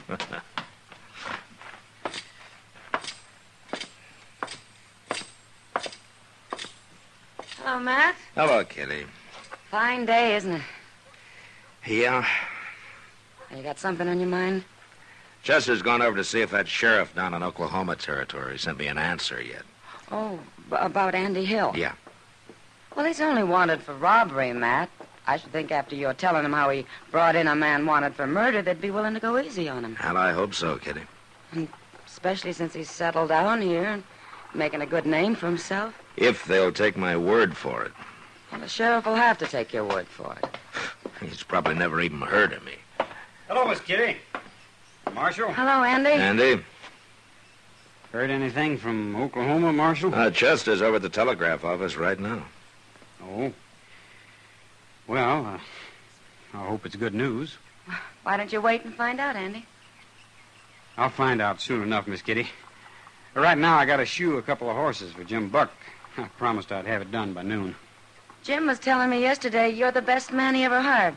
Oh, anybody can ride shotgun, Miss Kitty. All you do is sit there and keep your eyes open. No, it's more than that. He trusts you. It makes me feel good to hear that, Miss Kitty. Goodbye. Bye. You know where to find me, Marshal. Yeah, sure, Andy. If there were more men like him around Dodge, it might not be such a bad place to live. Then I'd be out of a job, Kitty. You could find something else to do. Yeah, maybe. Morning, Miss Kitty. Well, hello, Chester. Here's the telegraph, Mr. Dillon. What's it say, Chester? Well, it's not... You better read it. Uh-huh. I'm sending Deputy Jack Haw to return Andy Hill for trial. Signed Bob Catlin, Sheriff.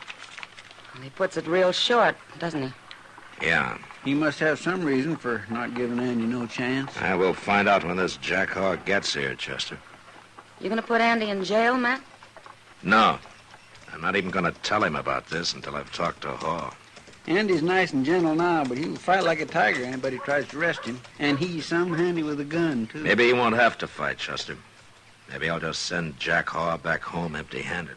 What if he's got a legal warrant for Andy? Well, there's going to be trouble, Kitty. One way or the other.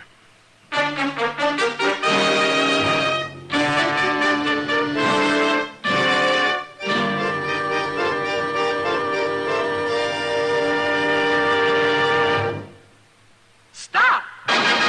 Start smoking with a smile with Chesterfield. Yes, put a smile in your smoking. It's as easy as ABC. Because Chesterfields made with Accuray are A, always milder. B, better tasting.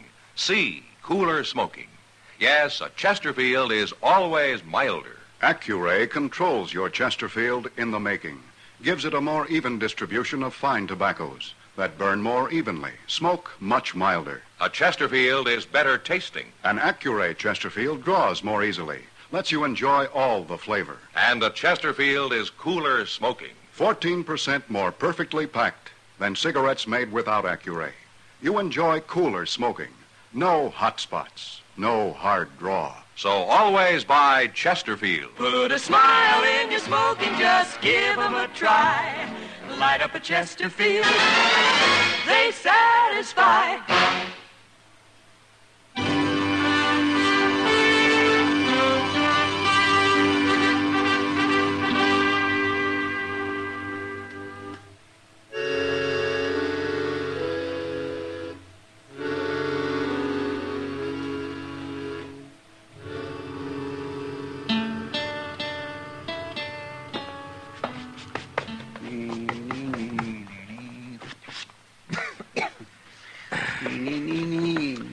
Chester, will you please stop dusting my desk? Well, but look at the... Marshal Dillon? Yeah, come in. My name's Hall, Marshal. Jack Hall. How are you? This is Chester Proudfoot, Hall. How do you do? We've been expecting you. Sheriff Catlin said he was going to send a telegram. Yeah, he did. You got Andy Hill locked up here? No, I haven't. No? I haven't seen a warrant for his arrest yet. I forgot. Here it is, Marshal. Signed by Sheriff Catlin himself. Uh-huh. That's a mighty fancy signature he's got. Well, looks legal. But, wait a minute. What is it, Marshal? This is a warrant for the arrest of Andy Hill for murder. Didn't Sheriff Catlin explain? No, he didn't. And I guess he figured it'd be better if I did. Well, go ahead. Well, the sheriff got your letter about Andy, how he brought in that murderer and how he's become a good citizen up here. And I think he was willing to forget that little robbery charge against him. Then why didn't he? A man was killed just before Andy left Oklahoma Territory, Marshal. There was 3 witnesses to it, but we didn't know that until they decided to talk just the other day. And they say it was Andy who did the killing? That's right. Tried to hold up a saloon and killed the bartender. How come these witnesses waited so long? They was afraid. They thought Andy'd kill them for talking before we could catch him. Well, I guess they got to feeling guilty about it. I see. Marshal, I think I know how you feel. You've come to like Andy. Most everybody does, till they really get to know him. The boy's a liar to begin with, a real clever one. He can usually talk his way out of anything, just like his brother. His brother? His brother murdered a man, too, Marshal, about a year ago. Oh, I see. They're both liars, and they're both killers, Marshal. But don't feel bad about being taken in by Andy. They tell me just about everybody has been one time or another. They tell you? Well, I don't know him myself. I only been deputy down there for the last couple of months. I know a lot about Andy. Uh-huh.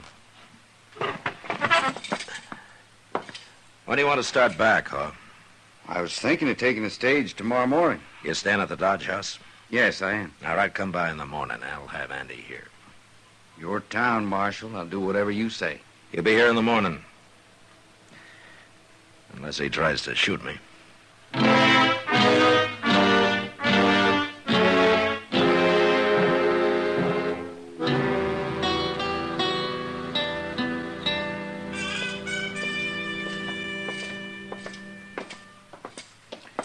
It's kind of hard to believe, ain't it, Mr. Dillon? Yeah. I ain't got no reason to be lying, I guess. No. And after all you've done for Andy, and he's nothing but a common killer.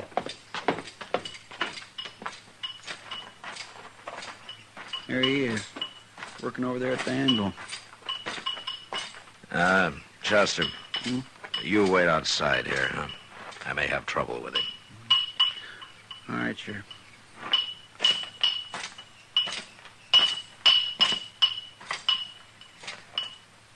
What are you doing here, Marshal? Sheriff Catlin sent a deputy to take you back to Oklahoma Territory, Andy. What? They want you for the murder of that bartender. Bartender? What are you talking about? You might as well admit it, Andy. The 3 witnesses have already talked.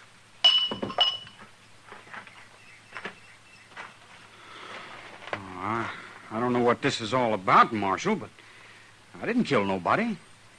They got me mixed up with my brother. I heard about him. This deputy tell you? Yeah. What's his name? Jack Hogg. I never heard of him. He's got a warrant for your arrest, Andy, signed and legal. There's something wrong about this. I don't like it. And there's no reason why you should. Marshal, my brother killed a man down there, name of Bob Butler. I never knew him. I never even seen him. But this Butler had a cousin, and I heard he swore he'd killed one of us Hills for it, and he wasn't particular which one. That's got nothing to do with this, Andy. How do I know this Jack Hall ain't really Bob Butler's cousin? He could shoot me easy before we ever got back there. It's no use, Andy. I had a wire from the sheriff, and Hawes got a warrant signed by him now. You give me your gun. I thought you was my friend. I'm a lawman, Andy. Now, don't make me kill you. You would, wouldn't you? I don't want to. All right. Take my gun. But you're the same as killing me, Marshal.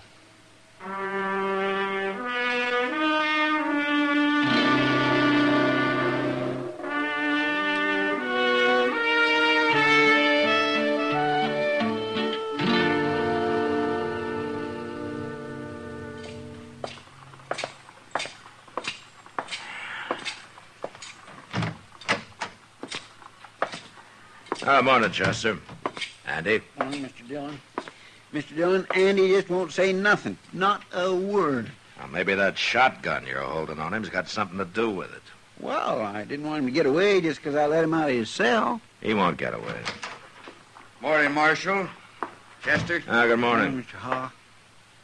Well, this the prisoner? Mm-hmm, that's him. Andy Hill. Heard a lot about you, Andy. Feel like I know you real well. He's not talking much, huh? No? Well, he'll talk at his trial. If there is a trial. What do you mean? Of course there'll be a trial. Will there? Andy thinks maybe you're going to shoot him on the way back, huh? Why would I want to shoot him? He thinks your name might be Butler. Butler? Well, that's the man Andy's brother killed. He says Butler had a cousin. That this cousin swore he'd get one of the Hill boys for it. Either one. It's true, Marshal. I've heard it myself, but well, there's something Andy doesn't know. Butler's cousin was killed in a saloon brawl about a month ago.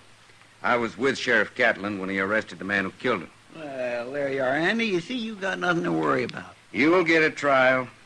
You'll get a fair trial. Right now, we better get going. Stage leaves in half an hour. You gonna handcuff me? No. Not here, not in Dodge. I don't want to cause you no embarrassment, Andy. I'm going to take you back, but I'm going to make it as easy on you as I can. There. You see, Andy? Oh, ain't he a nice fella? Let's go. Goodbye, Marshal. Thanks for your help. Goodbye. Goodbye, Chester. Goodbye, Mr. Haw. Goodbye, Andy. Marshal? Yeah, Andy. I made a mistake. Oh? I should have fought it out with you when I had a chance.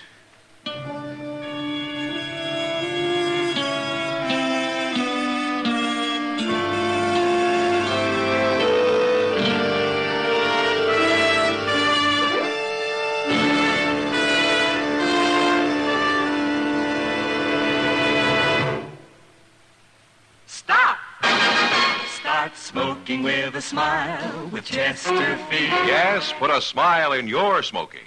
It's as easy as ABC. Because Chesterfields made with Accuray are A, always milder. B, better tasting. C, cooler smoking. Yes, a Chesterfield is always milder. Accuray controls your Chesterfield in the making. Gives it a more even distribution of fine tobaccos that burn more evenly, smoke much milder. A Chesterfield is better tasting. An Accuray Chesterfield draws more easily, lets you enjoy all the flavor. And a Chesterfield is cooler smoking. 14% more perfectly packed than cigarettes made without Accuray. You enjoy cooler smoking. No hot spots, no hard draw. So always buy Chesterfield. Put a smile in your smoke and just give 'em a try. Light up a Chesterfield. They satisfy.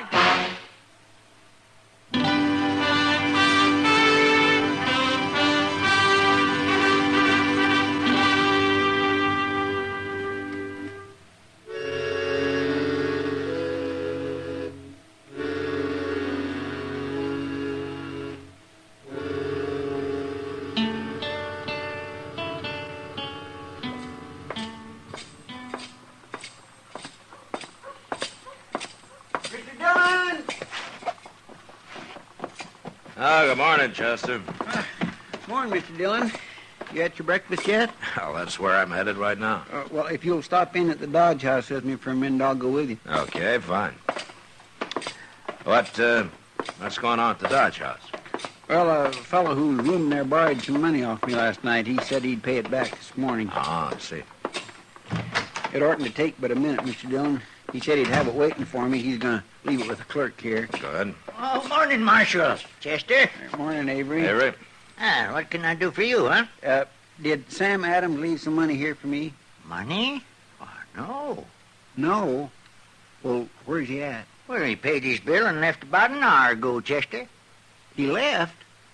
Where'd he go to? I don't know. He got on his horse and rode out of town. Yeah, but now he couldn't. He owed me some money. I don't even know where he's from.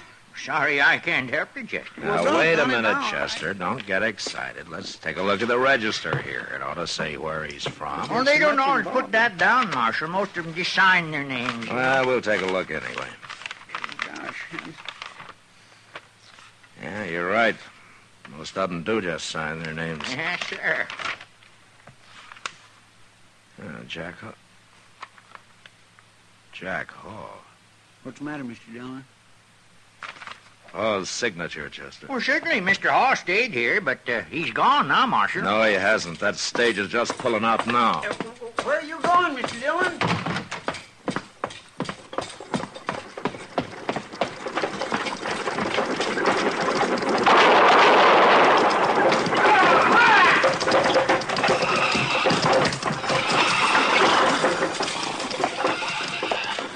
What's the trouble, Marshal? I want to talk to one of your passengers, Jim. Sure, I'll wait. Now, what is it, Marshal? What'd you stop us for? I got something to tell you, Hawk. Get down. Okay. You too, Andy. Come on down here. Sure. What do you want him for, Marshal? What's this all about? Stay in here, Jim. You can get moving now. No, you wait. Get moving, I said, Jim. Now, what do you think you're doing, Marshal?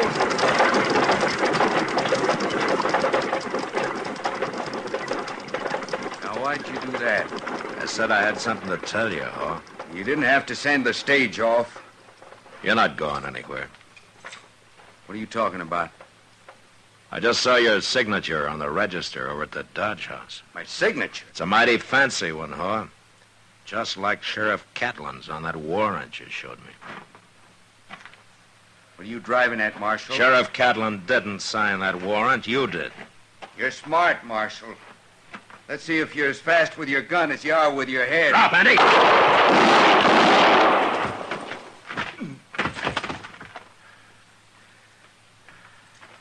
You hit, Andy? I'm all right, Marshal.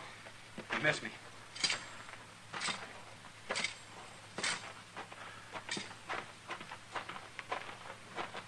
Well, he's dead, Andy. He'd have killed me if you hadn't shot him, Marshal. Yeah, he was a real feuding man. Your brother killed his cousin, and he was willing to die right here if he could only take you with him. Yeah. He is probably a deputy, though. That's how he got hold of my letter to Sheriff Catlin. Sure. Catlin probably never saw your letter. Yeah. Well, Andy, I'll tell you what I'm going to do. I'm going to write him again.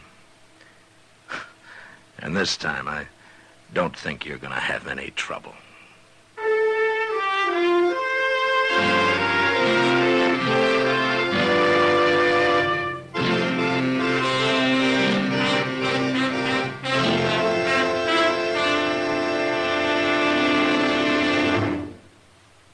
moment, our star, William Conrad. Put a smile in your smoking. It's as easy as ABC, because Chesterfields made with Accuray are A, always milder. Smoke much milder. Burn evenly. B, better tasting. Draw more easily. You enjoy more flavor. C, cooler smoking. 14% more perfectly packed than cigarettes made without Accuray. No hot spots. No hard draw. So always buy Chesterfield. Remember, an Accuray Chesterfield is always milder, better tasting, cooler smoking. You know, a man could lose his life on the frontier and not create much stir. But if he made a new one for himself, well, he had the respect of everyone. So, be with us next week. Until then, good night.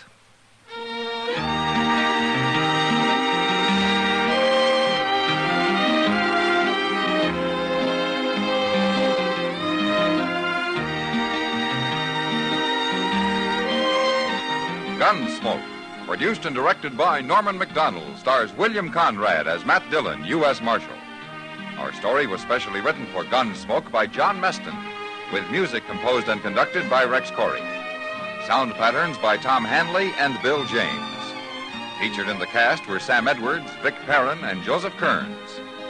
Harley Bear is Chester, and Georgia Ellis is Kitty.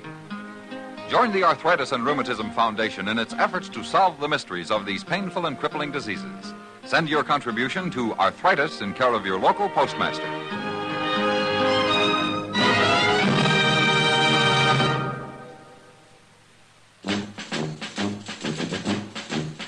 Make today your big red letter day, your L&M red letter day. Superior taste and filter, it's the miracle tip. Make today your big red letter day. Change to L&M today. L&M's got everything. Superior taste. And superior filter. Get L&M today. This is it.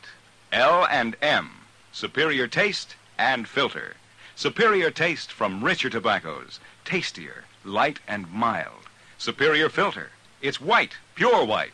Added to L&M tobaccos, this miracle tip actually improves your enjoyment. Look for the big red letters. Smoke L&M, America's best. L&M's got everything. Get L&M today. Be sure and listen to another transcribed story of the Old West on Gunsmoke next week at this same time.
Gunsmoke, brought to you by Chesterfield.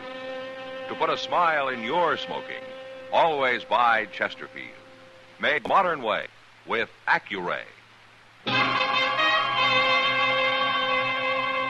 Around Dodge City and in the territory on West, there's just one way to handle the killers and the spoilers, and that's with a U.S. Marshal and the smell of Gunsmoke.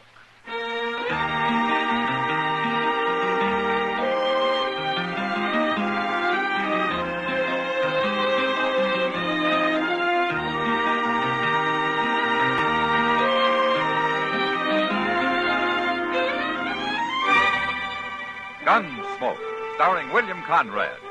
The transcribed story of the violence that moved west with young America. And the story of a man who moved with it. I'm that man. Matt Dillon, United States Marshal. The first man they look for and the last they want to meet. It's a chancy job, and it makes a man watchful and a little lonely.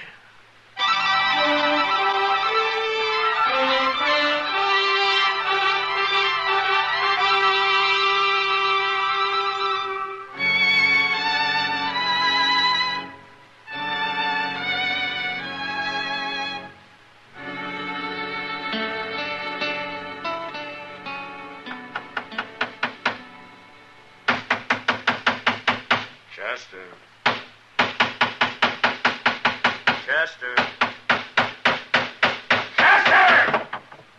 What? How can I think with that racket going on? Oh. Well, I'm all through now, Mr. Dillon. What are you doing anyway? I'm nailing up a picture. Here, I'll show it to you. Ain't that a beautiful thing, Mr. Dillon? It's got an awful lot of color, yeah, but what is it? Why, that's William Henry Harrison whipping them Indians at Tippecanoe. Oh. Well, this is the first time I knew he ever did it by himself. Well, now, what do you know? I never noticed that. But it sure is pretty, though, ain't it? Marshal Dillon? Come in, ma'am. So you're Matt Dillon. Yes'm. What can I do for you? You can call me Amy, for one thing. My name's Amy Slater. All right, Amy. I'm 50 years old, and I look 60. The prairie done that. The prairie and some other things, Marshal. Well, where are you from, Amy?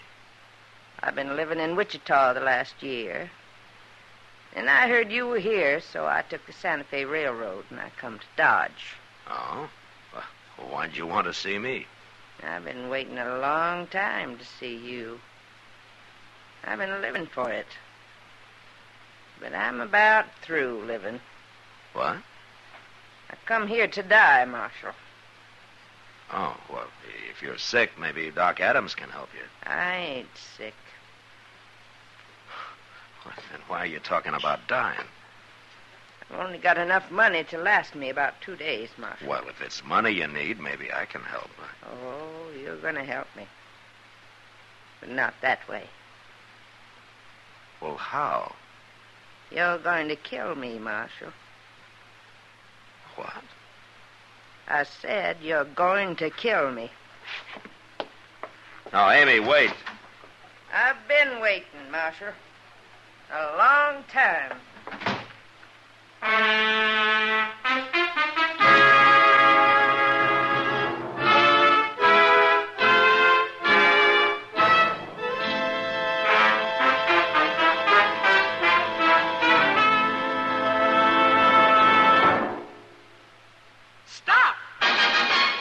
Smoking with a smile with Chesterfield. Yes, put a smile in your smoking.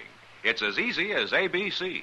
Because Chesterfields made with Accuray are A, always milder, B, better tasting, C, cooler smoking.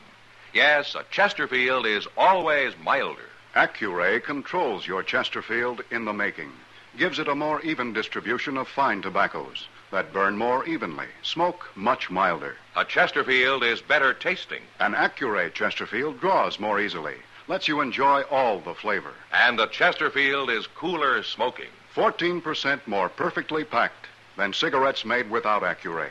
You enjoy cooler smoking. No hot spots, no hard draw. So always buy Chesterfield. Put a smile in your smoking, just give 'em a try. Light up a Chesterfield, they satisfy.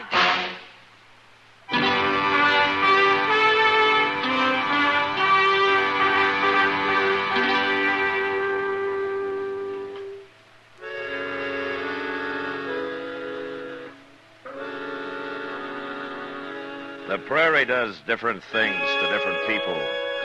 Some it gives knowledge to and strength. Others it breaks and leaves lost and twisted and wandering. Amy Slater was one of the lost. I let her go without trying to reason with her. I thought in a day or so I'd find her and buy her a ticket back to Wichita, and that'd be the end of it. But it didn't work out that way. She found me first. It was the next morning, just before noon. Chester and I were crossing the plaza when I saw her standing about 30 yards away, holding a rifle. What's she up to, Mr. Dillon? She's aiming that rifle at me, Chester. You better get out of the way. She's crazy. Shoot her, Mr. Dillon. She'll kill you. I can't shoot a woman, Chester. Come back, Mr. Dillon.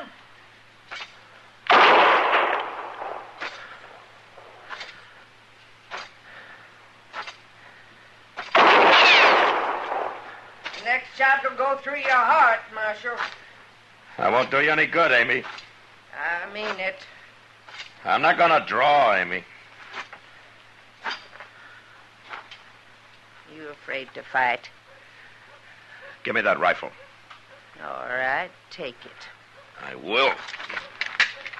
You're afraid. You're a coward. Why did you try to make me shoot you, Amy? What's this all about? You wouldn't fight.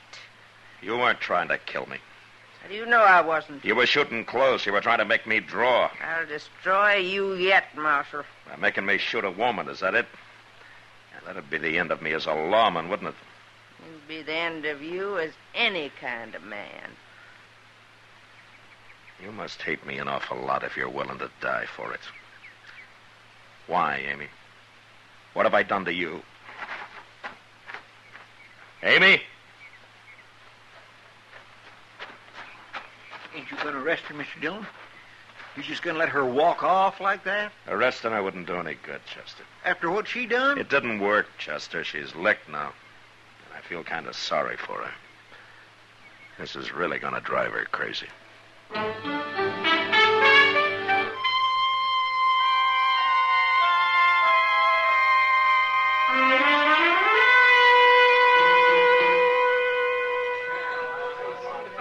Just look at the men lined up at that bar, Mr. Dillon. My, I wished I owned this saloon. Cheap whiskey at fancy prices is always a good business, Chester. Well, they ain't getting none of my money. Oh, what did you come in here for? To play a little faro. Oh, well, that makes sense. Yes, sir. I ain't squandering a nickel at that bar. Not me. Well, good luck, Chester. Thank you.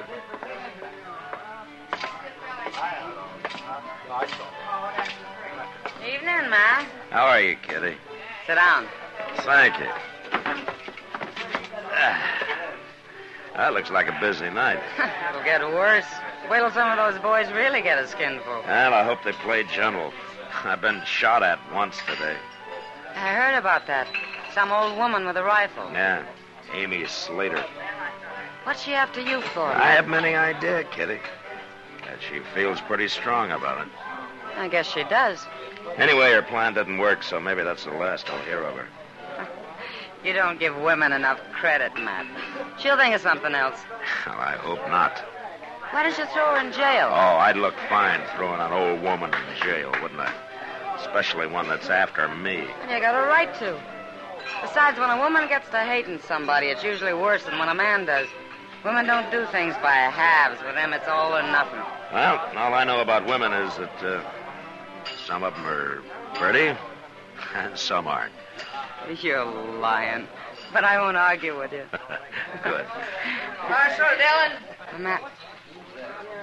Yeah, it's Amy. And she's got a 6-gun. Stand up, Marshal. You better get out of the way, Kitty. Yeah, you bet.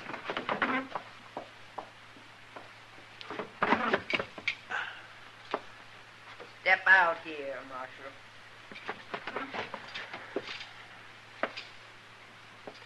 What are you up to now, Amy? I want to show you how I can handle a 6-gun. I want to show you what I can do with it. Throw the gun down, Amy. Not till I'm through with it. You can't fool me this time, Marshal. Throw it down, Amy. No. You shot me. You shot me.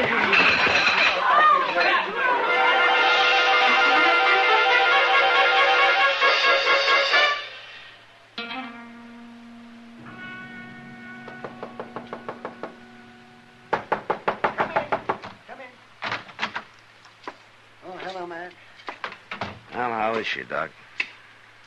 Oh, she's about the same. She's asleep now. No. You scared her half to death, man. Well, I had to shoot that gun out of her hand, Doc. Another second and she'd have killed me. Yeah, I guess she really was after you this time, wasn't she? What I don't understand is a woman brave enough to go gunning for a man fainting like her. Well, she's got a fever, Matt. She's not well. Oh? But what she's really suffering from is hysteria. And there just isn't much I can do for that. Well, she can't go on like this. No, I suppose not. She'd probably be all right if she got over this business with you. She won't even say why she's after me, Doc. No, she won't. What are you going to do with her? You can't keep her here. Well, I can't throw her out in the street. And you told me she doesn't have any money. Doc, I got an idea. Yeah? Well, what's that? You know Ma Smiley? Oh, of course I know Ma. She's been doing my laundry for years. Well, she lives alone. Maybe she'd like company.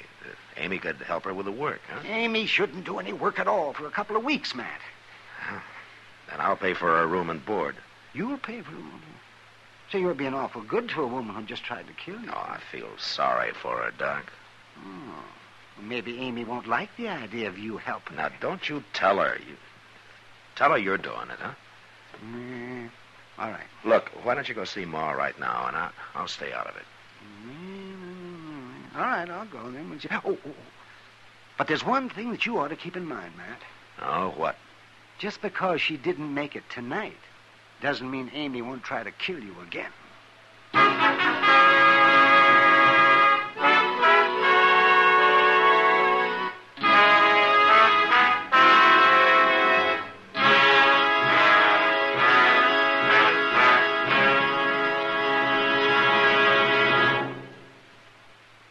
Stop. Shop. For all your friends this year, this easy way. Give Chesterfields this year so bright and gay. Wrapped and ready, they're the best to buy. Cartons of Chesterfields, they satisfy. This Christmas, give everyone Chesterfields. Chesterfields are easy to give because they come ready to give in a bright red special holiday carton that's wrapped in its own colorful Christmas ribbon. Everyone enjoys Chesterfield's smoother, cooler smoking pleasure.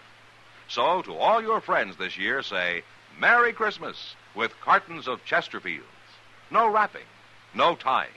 They're easy to give because they come ready to give. Chesterfields in the bright red special holiday carton. Wrapped and ready, they're the best to buy. Cartons of Chesterfields, they satisfy.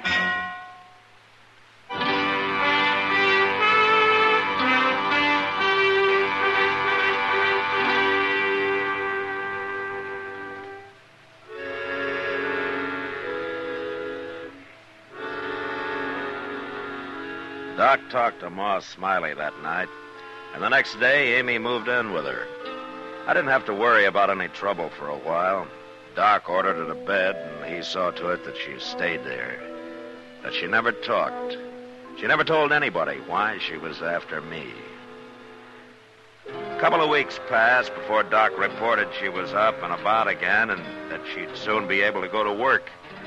At least I hoped it was work she'd be doing, not gunning for me. A few days later, I found out. Chester and I were sitting in the office after dinner. Mr. Dillon, you remember that fellow Jeremy Cracker who used to live around here? Yeah, it'd be hard to forget him, Chester. I was thinking about the time he run a rusty nail into his foot. Remember how he went over to the Texas Trail and bought himself 2 pints of raw whiskey, and he went outside and filled his shoe with 1 pint and himself with the other and slopped around town that way for days till he got cured?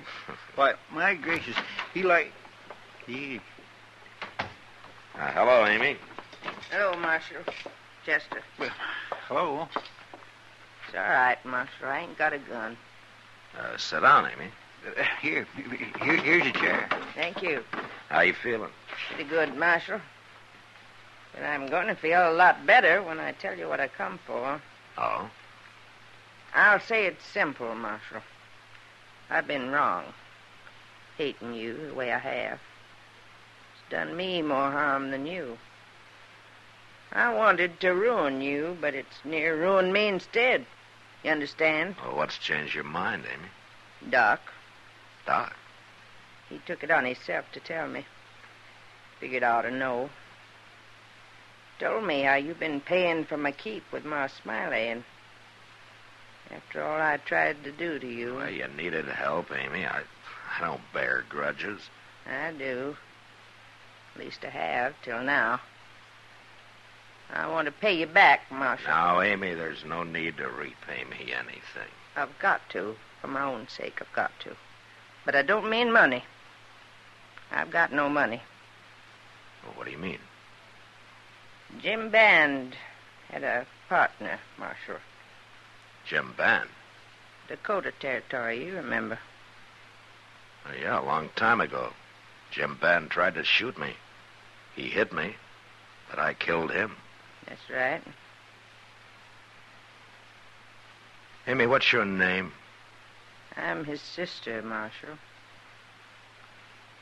Ah, I see. Jim's partner's name was Emmett Gold. Yeah, I remember him. I never saw him after the shooting. Until today. Till today? About a half hour ago. He was walking into the Texas Trail. He's come to Dodge after you, Marshal. I know he has. He must have heard you was here somehow, and he's come to kill you. After all these years, huh? I didn't forget, did I? No. It's not easy to warn you about him, Marshal. But like I say, I'm doing it for my own sake. I won't be troubled no more now. I've done what's right. Yeah. We're even now, ain't we? You and me. Yeah, we're even, Amy. And I'm mighty happy about it.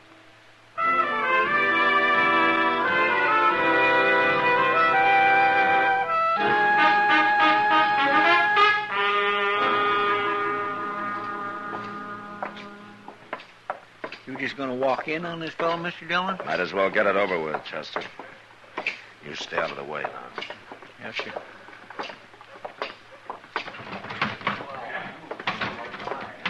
Well, there he is.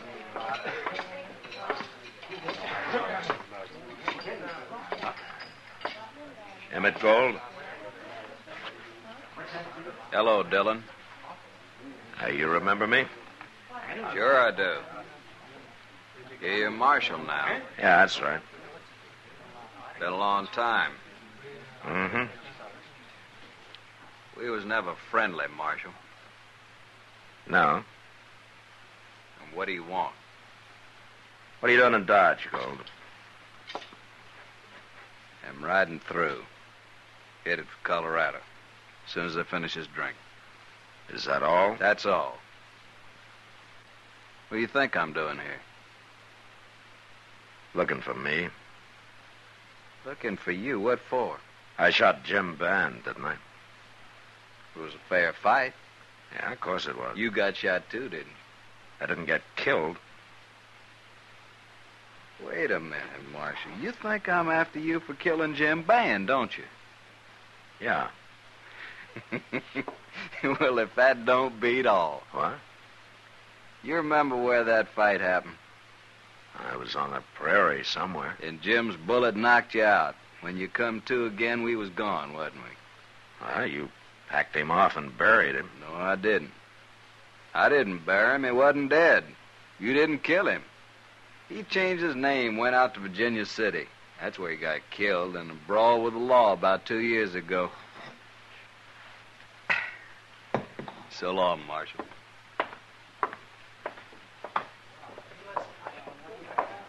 Well, I never heard anything like that in my whole life, Mr. Dillon. No. You think it's true? He'd have no reason to lie, Chester. Well, what's Amy going to think? She isn't going to know, Chester. What? Why not? Amy did a big thing for herself, telling me about gold being here. But it was all useless. No. Not unless we tell her it was. And I wouldn't spoil what Amy's done for anything.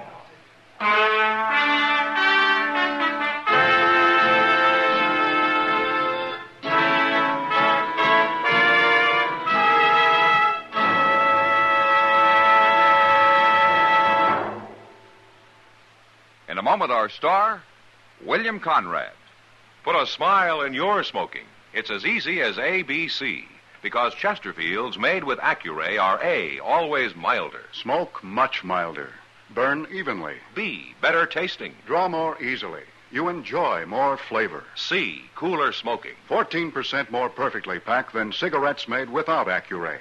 No hot spots. No hard draw. So always buy Chesterfield. Remember, an Accuray Chesterfield is always milder, better tasting, cooler smoking. You know, on the frontier, feed for stock was scarce during the long winter months. And on our next Gunsmoke, a man dies because of a load of hay. So, until then, good night.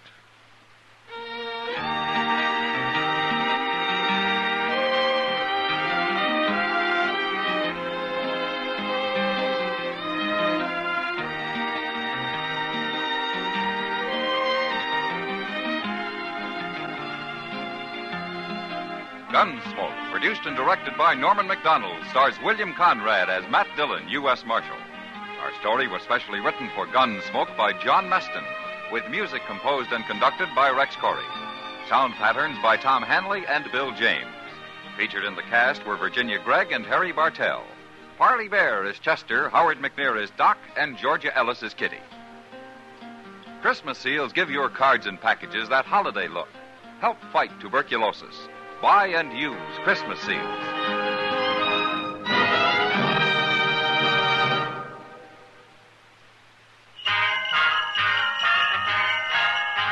Make Christmas their red letter day, their L&M red letter day. Give 'em the Christmas carton full of America's best. Yes, give L&M's on Christmas Day to friends who smoke the Builder way. L&M's got everything, the gift for Christmas Day. This is it. For Christmas, L&M filters and the handsome Christmas carton. No fuss with ribbons or paper. It's all wrapped and ready to give. This Christmas, give L&M Christmas cartons.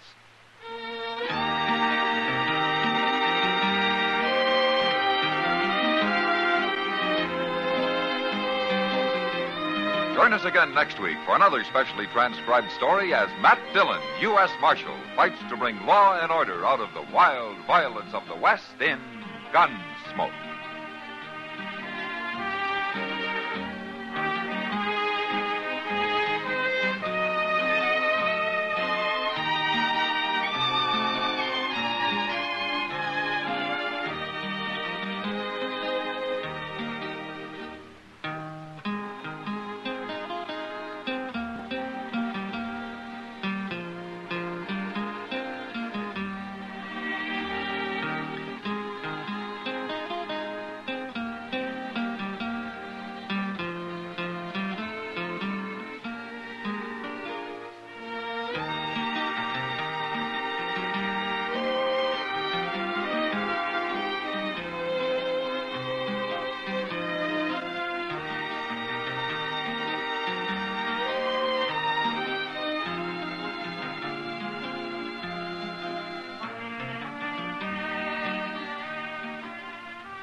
Gunsmoke, brought to you by Chesterfield. Chesterfield packs more pleasure because it's more perfectly packed, thanks to Accuray.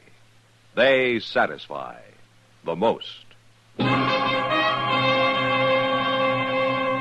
Around Dodge City and in the territory on West, there's just one way to handle the killers and the spoilers, and that's with a U.S. Marshal and the smell of Gunsmoke.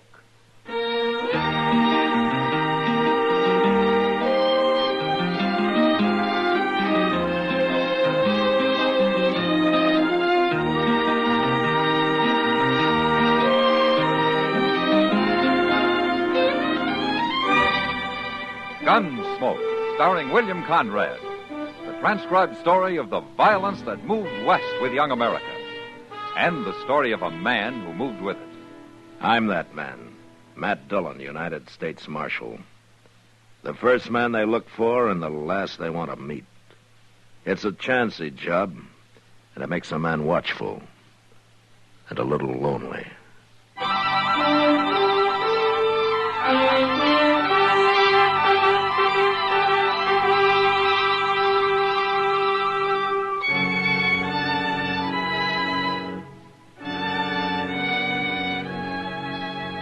Chester and I were about 30 miles from Dodge when we ran into the buffalo hunters' camp.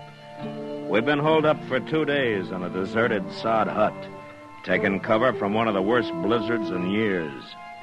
But it was over now, and a warm, dry Chinook blew out of the west, down off the Rockies and across the prairie into Kansas.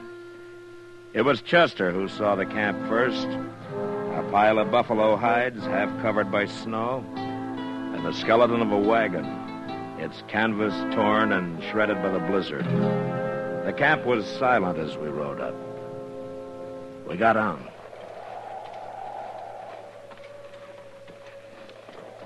There ain't nary a soul here, Mr. Dillon. Yeah, maybe the men got caught out on the prairie when the blizzard hit and couldn't get back. It sure does look that way. I don't know how that team is still alive with nothing but that wagon for protection. They don't look none too lively. You sure can't blame them. Get your hands up, both of you. You better do what the old man says, Chester.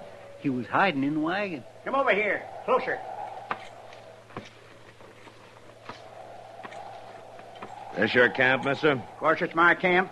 Now, you two drop them guns. Now, we got our hands up. Isn't that enough? You do what I say. I ain't taking no chances. I ain't going to get left here again. Left? You're going to hitch up that team, and you're going to take me into Dodge. You ain't running off like Jed Lorner. Who's Jed Lorner? He was my skinner.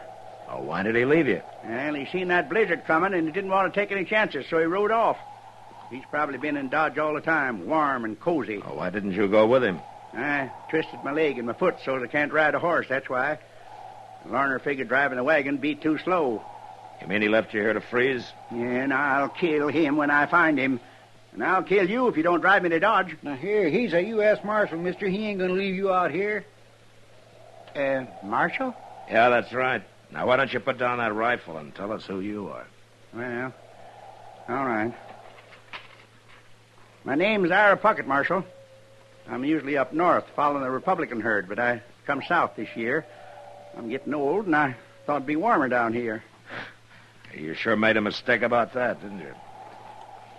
You'll get me into Dodge, won't you? Sure, of course we will. Foot I twisted, I don't feel nothing in it. Must be froze. Huh? Well, it could be. I'll kill Jed Lorner for this. You forget about that, Puckett. I'm not taking you back to Dodge just so you can hang. I'll forget it. Till I find him.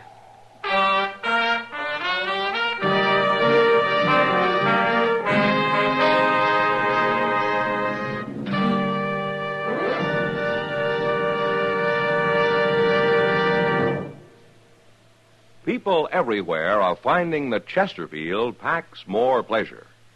Yes, Chesterfield packs more pleasure because it's more perfectly packed. For the more perfectly packed your cigarette, the more taste and mildness are released for you. And Chesterfield, made with Accuray, is more perfectly packed than any cigarette could ever be before. Firm and pleasing to the lips, mild, yet deeply satisfying to the taste. And Accuray Chesterfield has an open, easy draw that unlocks all the pleasure of fine tobaccos. So remember, Chesterfield packs more pleasure. Buy Chesterfield. Mild, yet they satisfy the most.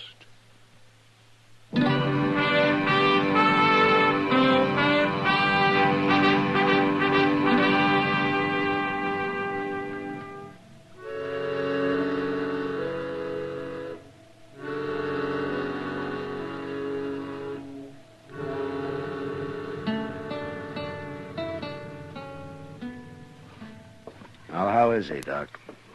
Oh, he'll be all right, Matt. In time. Well, then his foot wasn't so bad after all, huh? He didn't have much foot left when I got through him. Oh. But he'll be able to walk with a cane. But his buffalo hunting days are over. How does he know that? I told him. Ira Puckett's a proud man, Matt. A little too proud. Oh, what do you mean?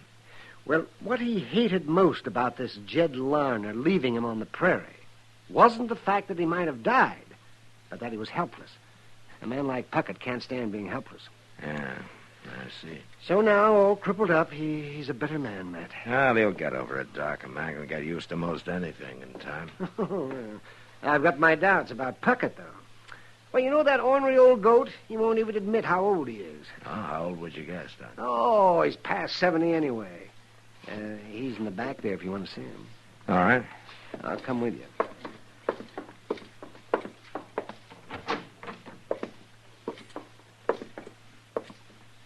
Well, hello, Puckett. Marshal, How you feeling? Doc tell you what he done to me? Yeah. He ruined my foot. I saved your life, Puckett. I ain't sure I'm grateful, Doc. You're going to be all right, Puckett. You're going to be able to get around. Yeah, like old woman. What am I going to do for a living? I ain't one of you city people. I live off the country. I always have. I'm a man, not a dude. You'll get used to town life. And you'll find men here, too. What kind of men? Walking around all slickered up, parting the hair in the middle, bound to the ladies. Ain't one of 'em could do half the things I've done. Well, I was living with Comanches when most of 'em was sniveling in their mother's aprons. Yeah, I know. But you'll find something to do. I'll help you. You will, eh? Oh, sure. Then help me find Jed Larner. Bring him in here so that I can kill him with my bare hands. What does Larner look like, Puckett? Oh, he's tall, black hair, got a big scar running across one eye and halfway down his right cheek. All right, I'll try to find him. And if I do, I'll run him out of town before you get to him. So, can't even trust you, can I? Not when you want to murder a man. I told you I didn't bring you in so you could hang.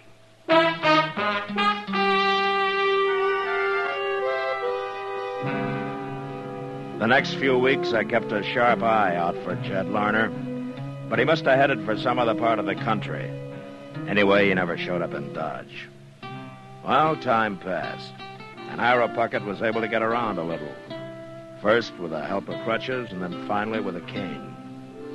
But it was obvious his hunting days were over, and that alone seemed to shame him. Then one night his pride really got a blow.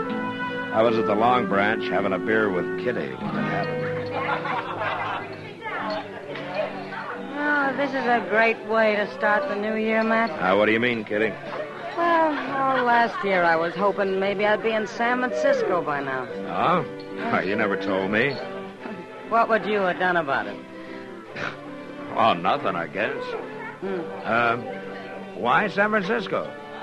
No blizzards, no dust, no cowboys. Yeah, but they got fog. Yeah? And all those sailors and miners aren't any gentler than these cowboys, you know. Well, I know. But imagine going to dinner in a carriage, eating off a tablecloth, dancing on a hardwood floor. You're spoiled, Kitty. Well, now, how could I got spoiled? Here, in Dodge City? Save your money. You'll get to California someday. Yeah, sure. If I walk. Well, a lot of people are gone that way. Who do you think I am, Sacagawea? There was a woman. Yeah. You know, I always... What's the matter, Matt? That man at the bar, he just turned around. Which man? The one with the scar down his cheek. I'll be back, Kitty.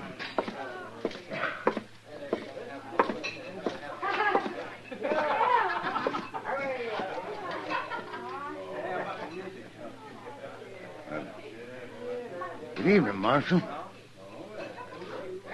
Evening.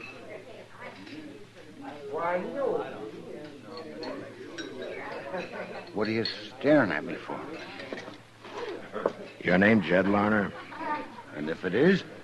How long you been in town, Larner? About an hour. Something wrong, Marshal? You remember the big blizzard we had? Who don't? We all do, I guess. Especially Ira Puckett. What?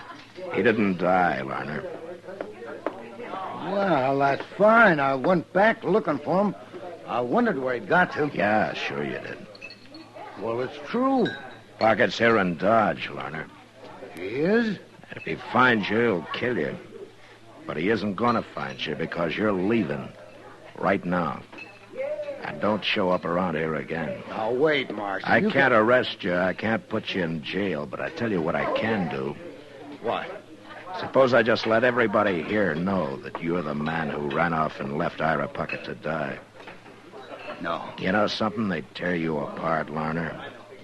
They'd set you on fire. Don't say nothing, Marshal. Don't tell him. I'll leave. I'll leave right now.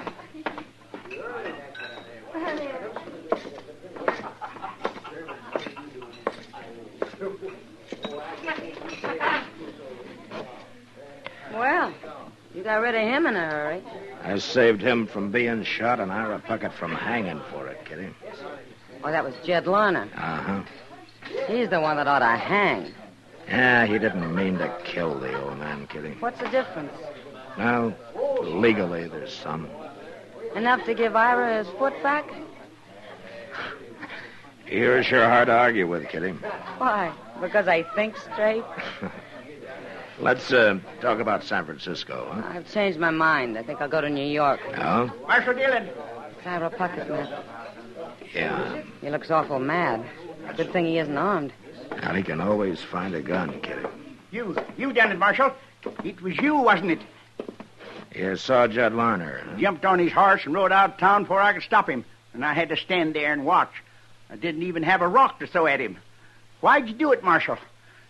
To save you from hanging, Ira. Well, I'd rather hang and live this way. I wasn't born to become my helpless old man. The least you could have done was let me fight my own battle like I always did out on the plain. You took my manhood away from me, Marshal. You're living in town now, Ira, among people. Why don't you get used to it? All right. All right, I will. I'll live like you town people. Fine. Then why don't you start by getting yourself a job? I'm going to. I sure am. And it's going to pay me a lot of money, too. What do you mean by that? You'll find out, Marshal. When it's too late.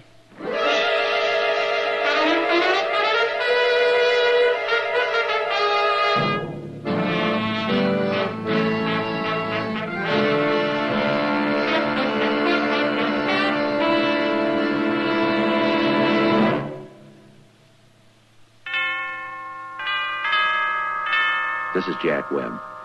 I suppose most of you have made your New Year's resolutions. I guess with most of us, that implies some kind of a change. Well, beginning with this brand new year, we've made a few changes in our Dragnet television show. I like to think the most important is what we call the Dragnet New Look. In our brand new series, we'll show for the very first time the new Los Angeles Police Administration Building, the first of its kind in the world. But the biggest change of all is our new television time, 1/2 hour earlier. Now, speaking of a change, here's a great suggestion for 1956. Change to milder, better-tasting Chesterfields. My cigarette. Make it yours. I think this little jingle of ours sums up our case for Chesterfield very nicely. Put a smile in your smoking, just give 'em a try. Light up a Chesterfield, they satisfy.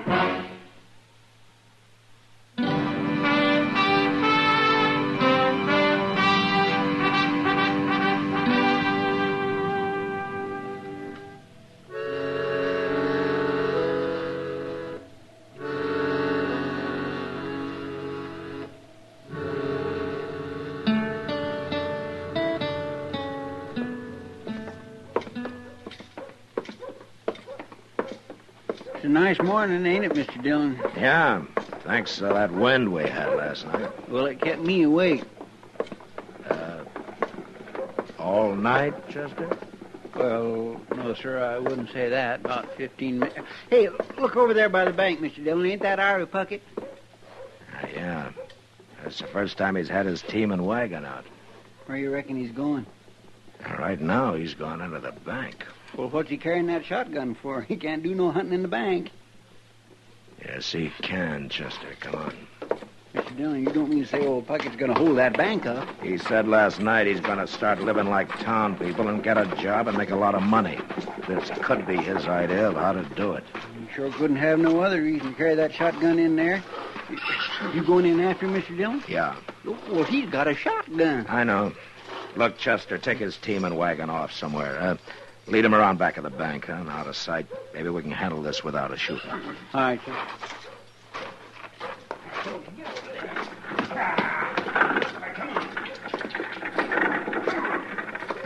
Hurry it up, Chester. He's coming out. I'm long gone, Mr. Dillon. Marshal, Come on out, Puckett. I'm not stopping you. you better not try it. I can shoot with one hand, Marshal. Yeah, sure. Don't you try to follow me. Hey, wait a minute. Wait. Where's my wagon? Where's my team? You're in a bad fix, Puckett. Somebody stole them. I can't get away without my team. No, you can't, Puckett. So you might as well give up. You've done it. You're behind this, Marshal. You gonna shoot me? Well, why shouldn't I? Because you're in enough trouble already. And shooting me won't help a bit. You're trapped, Puckett, and there isn't a thing you can do about it. Now, you use your head. All right. Here. Here's your money. Now, you bring my outfit back. I ain't going to jail, Marshal. It's like I said, Puckett, shooting me isn't gonna help you. And I'm not gonna do a thing about your outfit. You think you outsmarted me, don't you? Give it up, Puckett. You're licked. Yeah, well, Oh, I can't shoot you, Marshal. Here, take the gun. Good. I'm nothing but a helpless old fool. Can't even rob a bank proper. I'm not sure you really wanted to, Puckett. What?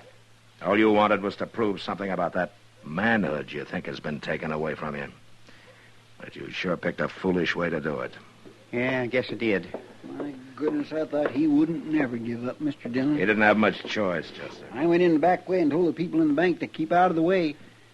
You want me to take him to jail? Oh, no, I can't stand in jail. Please, Marshal. Lock him up, Chester. I'll return this money and have a talk with Mr. Bodkin. I'll be over later.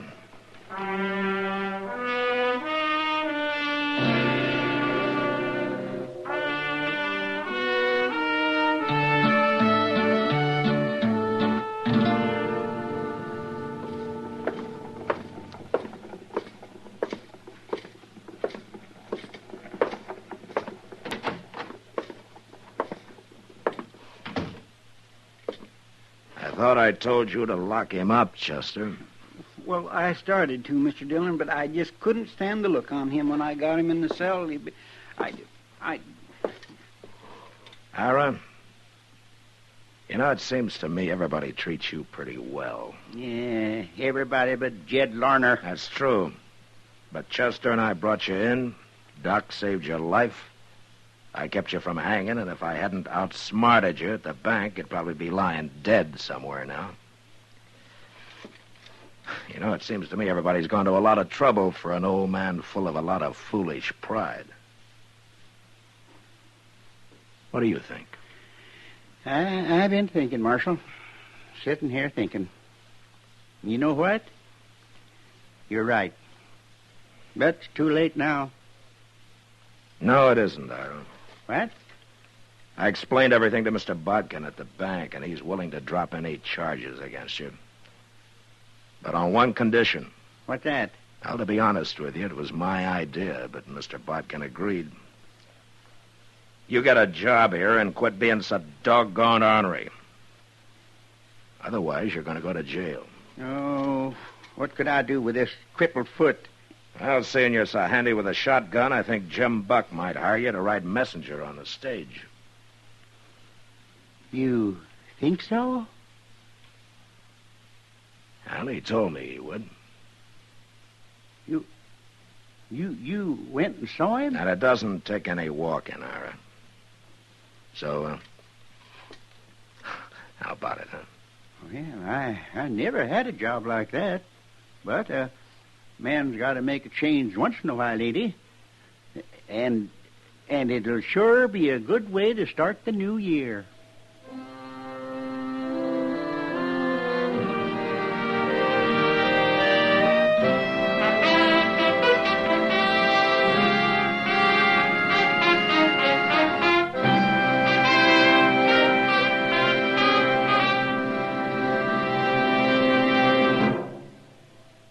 In a moment, our star, William Conrad.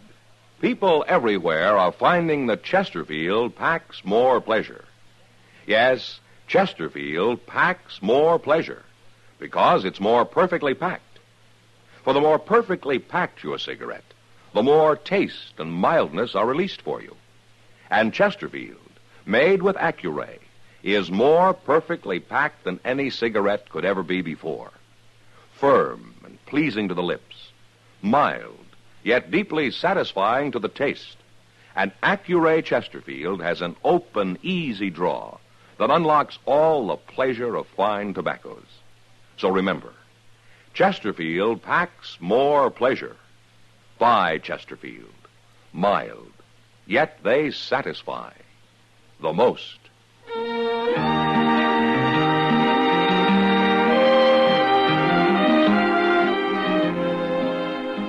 You know, out on the high plains, they used to have a saying, never argue with a mule, a cook, or a horse and buggy doctor.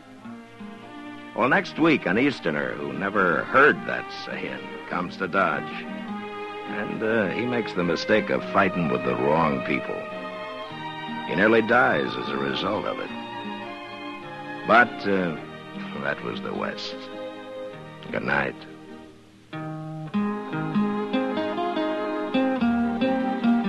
Gunsmoke, produced and directed by Norman Macdonald, stars William Conrad as Matt Dillon, U.S. Marshal. Our story was specially written for Gunsmoke by John Meston, with music composed and conducted by Rex Corey. Sound patterns by Tom Hanley and Bill James. Featured in the cast were Ralph Moody and James Nusser. Harley Bear is Chester, Howard McNear is Doc, and Georgia Ellis is Kitty.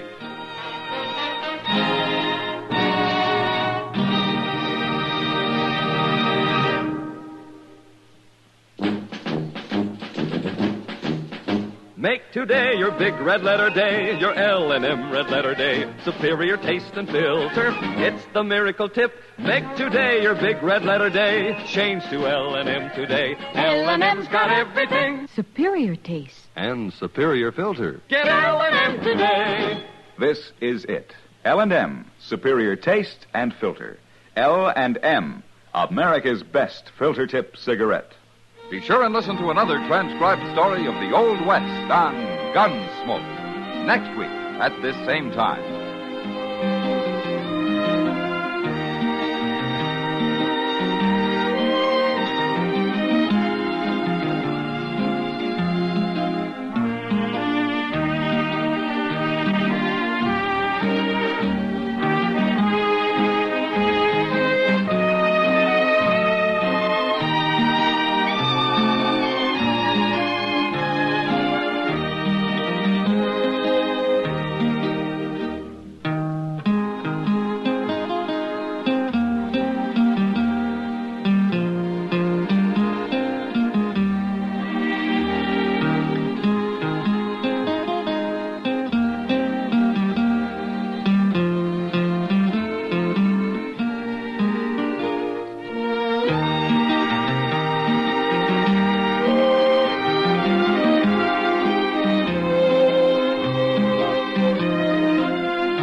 Gunsmoke, brought to you by Chesterfield. Chesterfield packs more pleasure because it's more perfectly packed, thanks to Accuray. They satisfy the most. Around Dodge City and in the territory on West, there's just one way to handle the killers and the spoilers, and that's with a U.S. Marshal and the smell of Gunsmoke.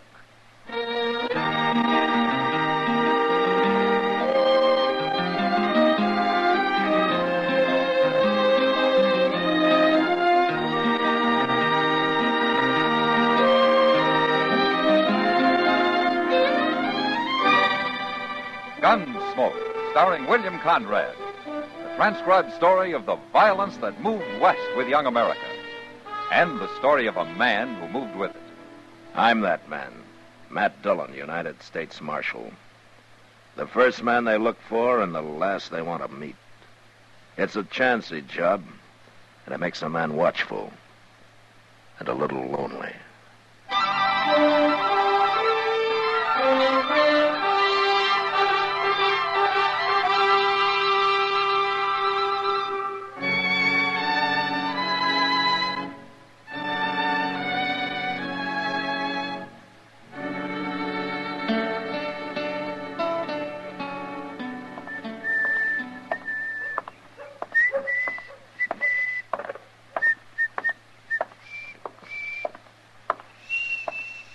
Well, hello, Doc. Chester? You going out on a sick call? I don't usually carry my bag when I'm going for a beer. Oh, no. Why, did you want something? Oh, no. I just thought I'd stop by. Well, you can walk with me at the stable if you want to. I'm going out to Jake Morrison's. His boy has the ague. Oh, now, ain't that a shame? Seems like everybody's getting the ague these days. Had a touch myself last week. Oh, that's so? You know, most folks swears by Osgood's Calagogue. But I found me some new stuff. Professor Curtis's original Mameluke liniment. Mameluke? Look, it says right here on the bottle what it's good for. Guaranteed to cure cramps, pains in the joints, sore throat, frosted feet, rheumatism, lumbago, old sores, bites of insects and reptiles, mange, salt rheum, dysentery, diarrhea, and cholera. Well, a regular medical arsenal all in one bottle. And it's doing you good, is it? Well, of course, Doc. Well, then how come you're still walking around like a buffalo with ring bone? Well, maybe I still got just Oh, so you come to me for some free advice now, didn't you? Well, I'll just give you some free advice. Chester, stop eating all that salt pork and dried beans. What? And put some fresh greens in your stomach. Why? And stay away from the saloons for a few days. Oh, now, Doc, a little whiskey and sugar never hurt a nobody. little whiskey. Oh, and most important, take all those patent medicines you got and use them for cleaning your boots. Oh, They're just the thing to kind of toughen up the leather. And as far as I'm concerned now, Chester, you can... What's the matter, Doc? Doc, what is it?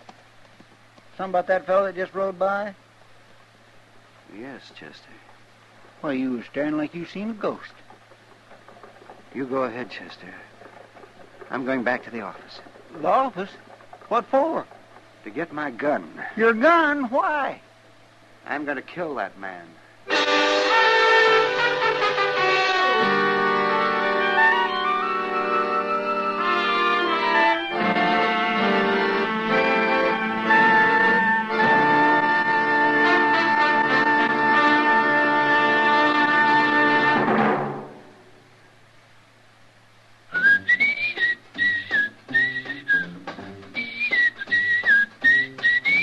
Packs more pleasure, packs more pleasure. Chesterfield packs more pleasure because Chesterfield's more perfectly packed.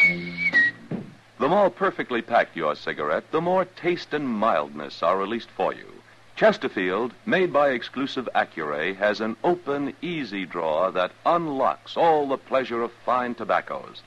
Now, Accuray ensures an even distribution of tobacco from one end of your Chesterfield to the other. Chesterfield is firm and pleasing to the lips, mild yet deeply satisfying. Chesterfield packs more pleasure because Chesterfield's more perfectly packed. To the touch, to the taste, Chesterfield packs more pleasure because it's more perfectly packed. Buy Chesterfield, mild, yet they satisfy the most.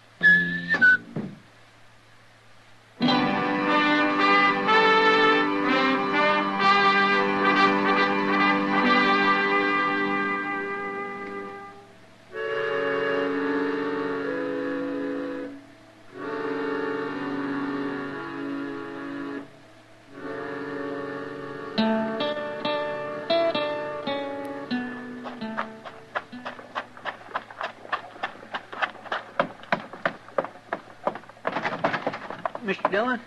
Mr. Dillon? Yeah, what's the trouble, Chester? You better come on out the plaza. Maybe you can stop him. I'll stop who? Doc, he's going to kill a man. Doc? Doc, yes, sir. He's gone and got his old army walker and strapped it to his belt, and he's marching up Front Street looking for the fellow, whoever he is. All right, let's go. I tried my best to stop him, but he wouldn't listen. Oh, you should have saw his face, Mr. Dillon. He means business. I never seen Doc like this. Who was the fellow, Chester? I never seen him before. Well, you know what it's all about? No, sir, but I do know one thing. I'd hate to have to face that old Walker pistol, even if 'tis an old cap and ball. Why, it'd blow a hole clean through a buffalo. Matt! Oh, wait a minute. It's Kitty at the door of the Long Branch. She's waving. He must be down there. Yeah, come on. Matt, it's Doc. Is he in there, Kitty? Yeah, and he's got a gun. He's threatening some man. All right, thanks, Kitty. And if you won't come outside, I'll kill you where you stand. I told you I'm not going to fight you. That's up to you. But I'm going to kill you whether you defend yourself or not. Doc. That's enough. Matt, you stay out of this. Happens to be my business, Doc, when a man threatens another man in this town. When the other man doesn't want to fight, won't defend himself, it could turn out to be murder. You think I don't know that? You must want to kill him pretty bad. I've wanted to for a lot of years. Why? I've got good reasons, Matt. But you won't tell me, huh? No. All right, what about you? I could say I don't know, but I'm just a stranger passing through town. But I know. There's no good reason for murder. I guess he thinks there is. Do you? Not many men would say yes to that, now would they, Marshal? But you won't defend yourself, huh? I won't draw with him, no. If he's going to shoot me, he'll have to take the consequences. I'm not a fighting man, Marshal. I'm a miner. Me and my partner here, we're just traveling through Dodge. We don't want any trouble. That's right, Marshal. We made our strike out in Arizona Territory, and we're headed back for St. Louis. Oh, we was just minding our own business, having a quiet drink when this fella comes along. What's your name? Clem Maddow. This is Ben Bartlett, my partner. We don't want no trouble. You won't have any. Go on back to your drinks. I'm going to kill him one way or the other, Matt. And you can't stop me. Look, Doc, you're taking an awful lot for granted. Maybe you think I won't throw you in jail for threatening murder. Maybe you think because you're the town's only doctor that you can get away Matt, listen. No, you listen to me. You're forgetting a lot you ought to remember, Doc. For instance, your position in this town. You ought to be setting an example instead of acting like an ordinary gun hand. And more important, your responsibility. Another man's life may be his own risk, but yours belongs to this whole town. And a good many lives depend on you. So you calm down and you put that gun away.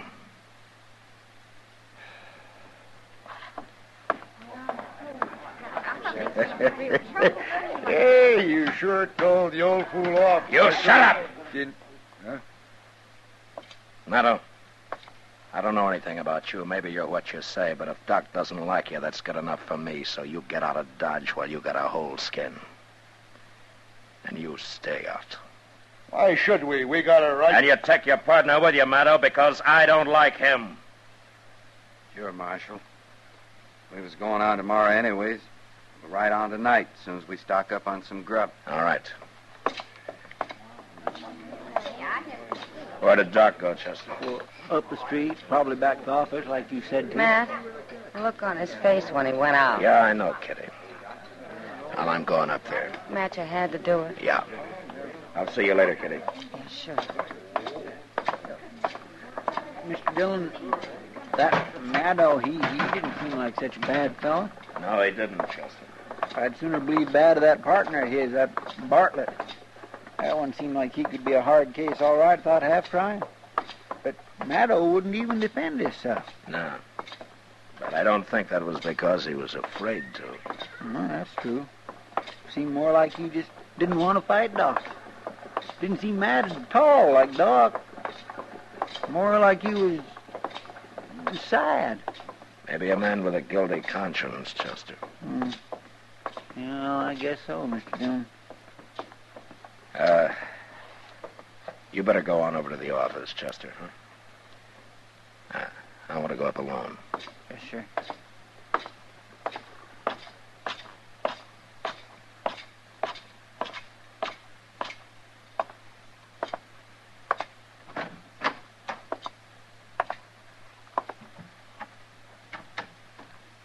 Doc.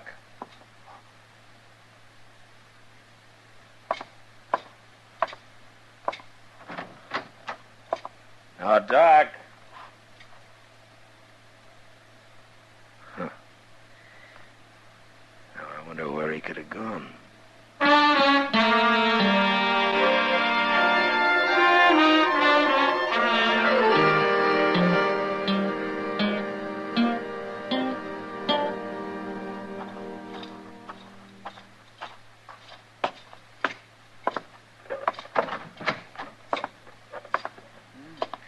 Did you find him, Mr. Dillon? No, Chester. Well, he didn't show up at Delmonico's for his supper, and it's way past his usual time. I've been watching the office, and his light ain't come on. Of course, he could be sitting up there in the dark. I just tried again. He's not there. Mr. Dillon, you don't reckon he might have just left town? Run away? Because of what I said? Not Doc. He's too bullheaded for that. Most likely he's out there somewhere with an old pistol of his looking for Maddo. Yeah, I'm afraid you're right. Doggone it, I don't know what this town would do without Doc. He can be awful irritating at times and all, but... Hey, that was a shot. Yeah, come on.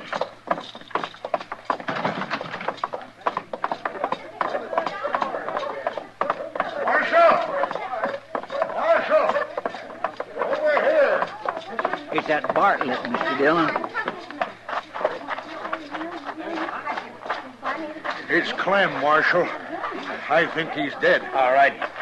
Everybody stay back. Give me that lantern, will you? He was shot in the back, Mr. Dillon. Yeah. It looks mighty bad. He said he'd kill him, and he's done it. Did you see who did it, Bartlett? No. We was loading horses, and I just turned to go back into the store for another load when I heard the shot. Anybody else around to see it? Why, no, but after all, Marshal, can't be much doubt who did it, can there? Everybody in town heard him threaten to kill Clem. Just because the man's a doctor doesn't give him any right to go around murdering people. That's enough, Bartlett. The important thing right now is to try to save this man's life. Where will we take him at, Mr. Dillon? There's only one place, Chester. Yes, sir.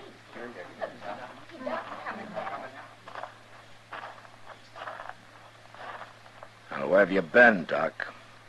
I was down by the stable, and I heard a shot. It's Maddo. He's still alive, but he was shot in the back. Oh, I see. As if you didn't know. Doc, I could understand you getting into a fair fight, but not shooting a man in the back. Why, you just gonna let him walk away like that, Marshal? Doc! He's gonna die if he doesn't get attention right away, and you're the only doctor in town. You gonna let him die? Where do you think I was going, Matt? Bring him up to the office. I'll have everything ready.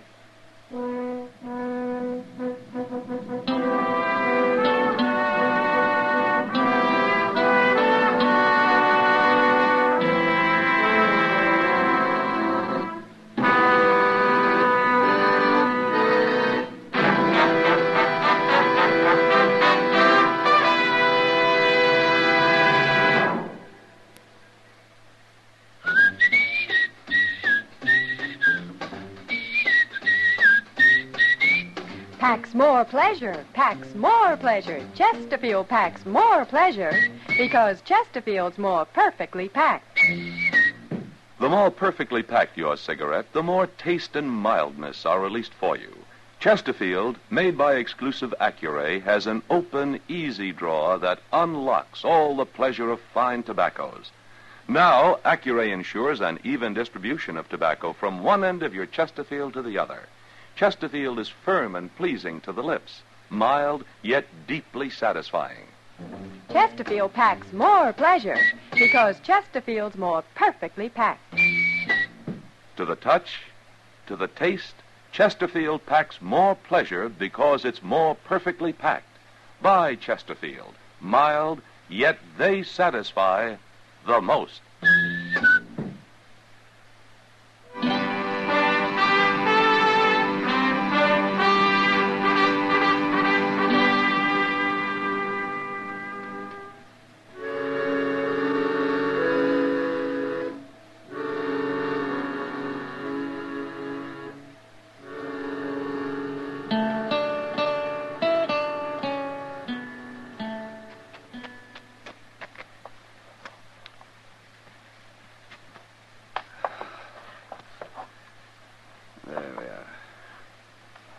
he going to pull through, Doc?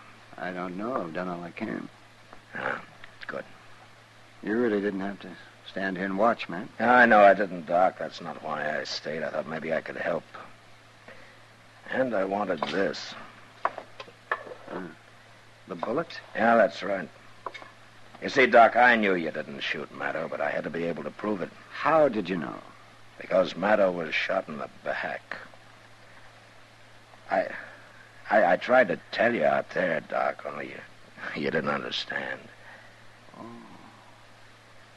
But you did have me kind of worried when you started to walk away from him.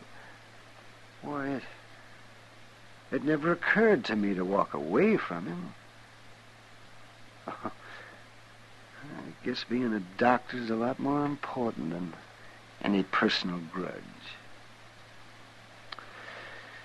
Well, I reckon I'm under suspicion, aren't I? Doc, look at this .45 bullet. Took it out of Maddo's chest. Now, it couldn't have been shot from that old pistol of yours, could it? No. I guess it couldn't. Well, then who did it? Well, that's not hard to figure. Oh, Bartlett, Chester, you can come in now.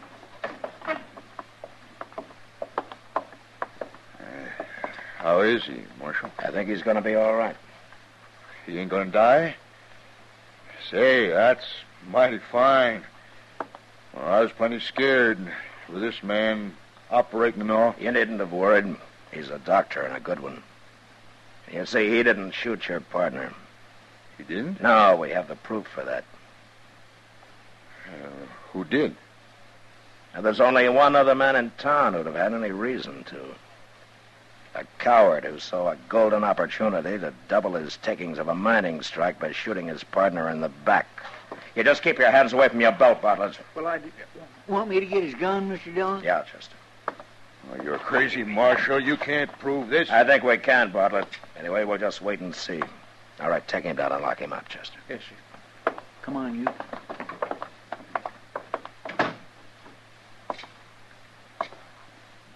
Doc, looks like Maddo's gonna come too. Yes, maybe.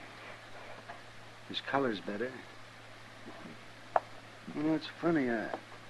I don't hate him anymore. You mind telling me why you ever did?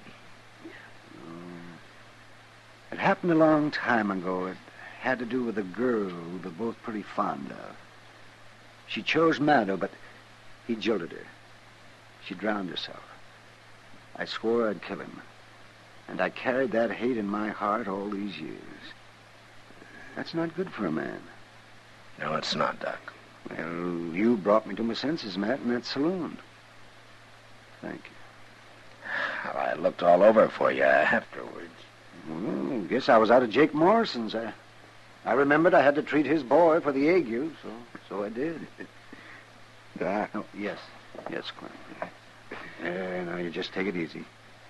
That's right. You lie still. You're going to be all right.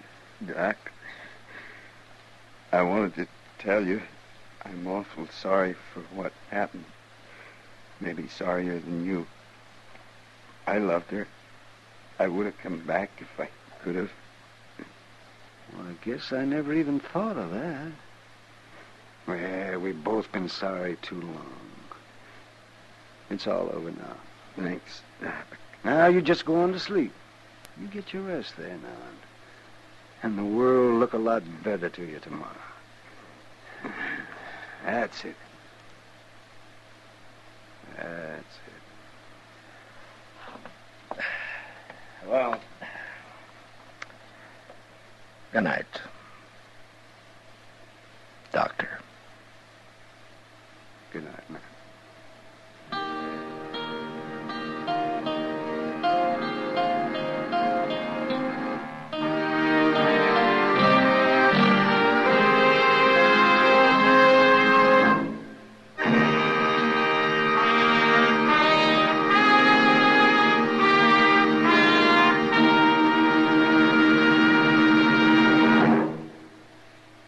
In a moment, our star, William Conrad. Chesterfield packs more pleasure because Chesterfield's more perfectly packed. Chesterfield, made by exclusive Accurate, packs more pleasure because it's more perfectly packed. Unlocks all the pleasure of fine tobaccos. Chesterfield packs more pleasure because Chesterfield's more perfectly packed. Firm and pleasing to the lips. Chesterfield, mild, yet they satisfy the most.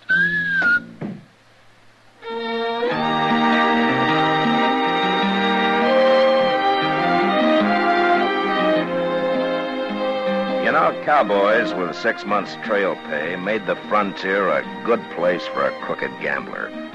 Next week, one comes to town and gets cured of his bad habits the hard way. And that was the West. Good night. Gunsmoke, produced and directed by Norman McDonald, stars William Conrad as Matt Dillon, U.S. Marshal. The special music for Gunsmoke was composed and conducted by Rex Corey. Sound patterns by Tom Hanley and Bill James. Featured in the cast were Vic Perrin and John Daner. Parley Bear is Chester, Howard McNear is Doc, and Georgia Ellis is Kitty.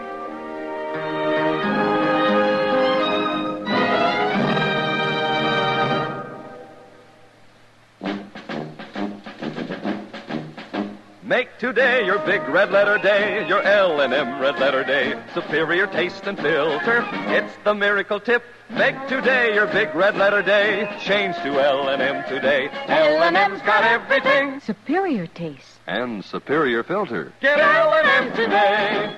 This is it. L&M, superior taste and filter. L&M, America's best filter tip cigarette.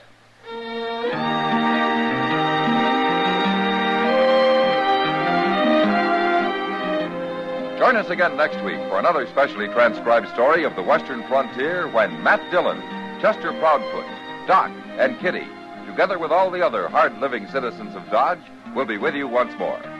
It's America growing west in the 1870s. It's Gunsmoke.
Tune in to nostalgia.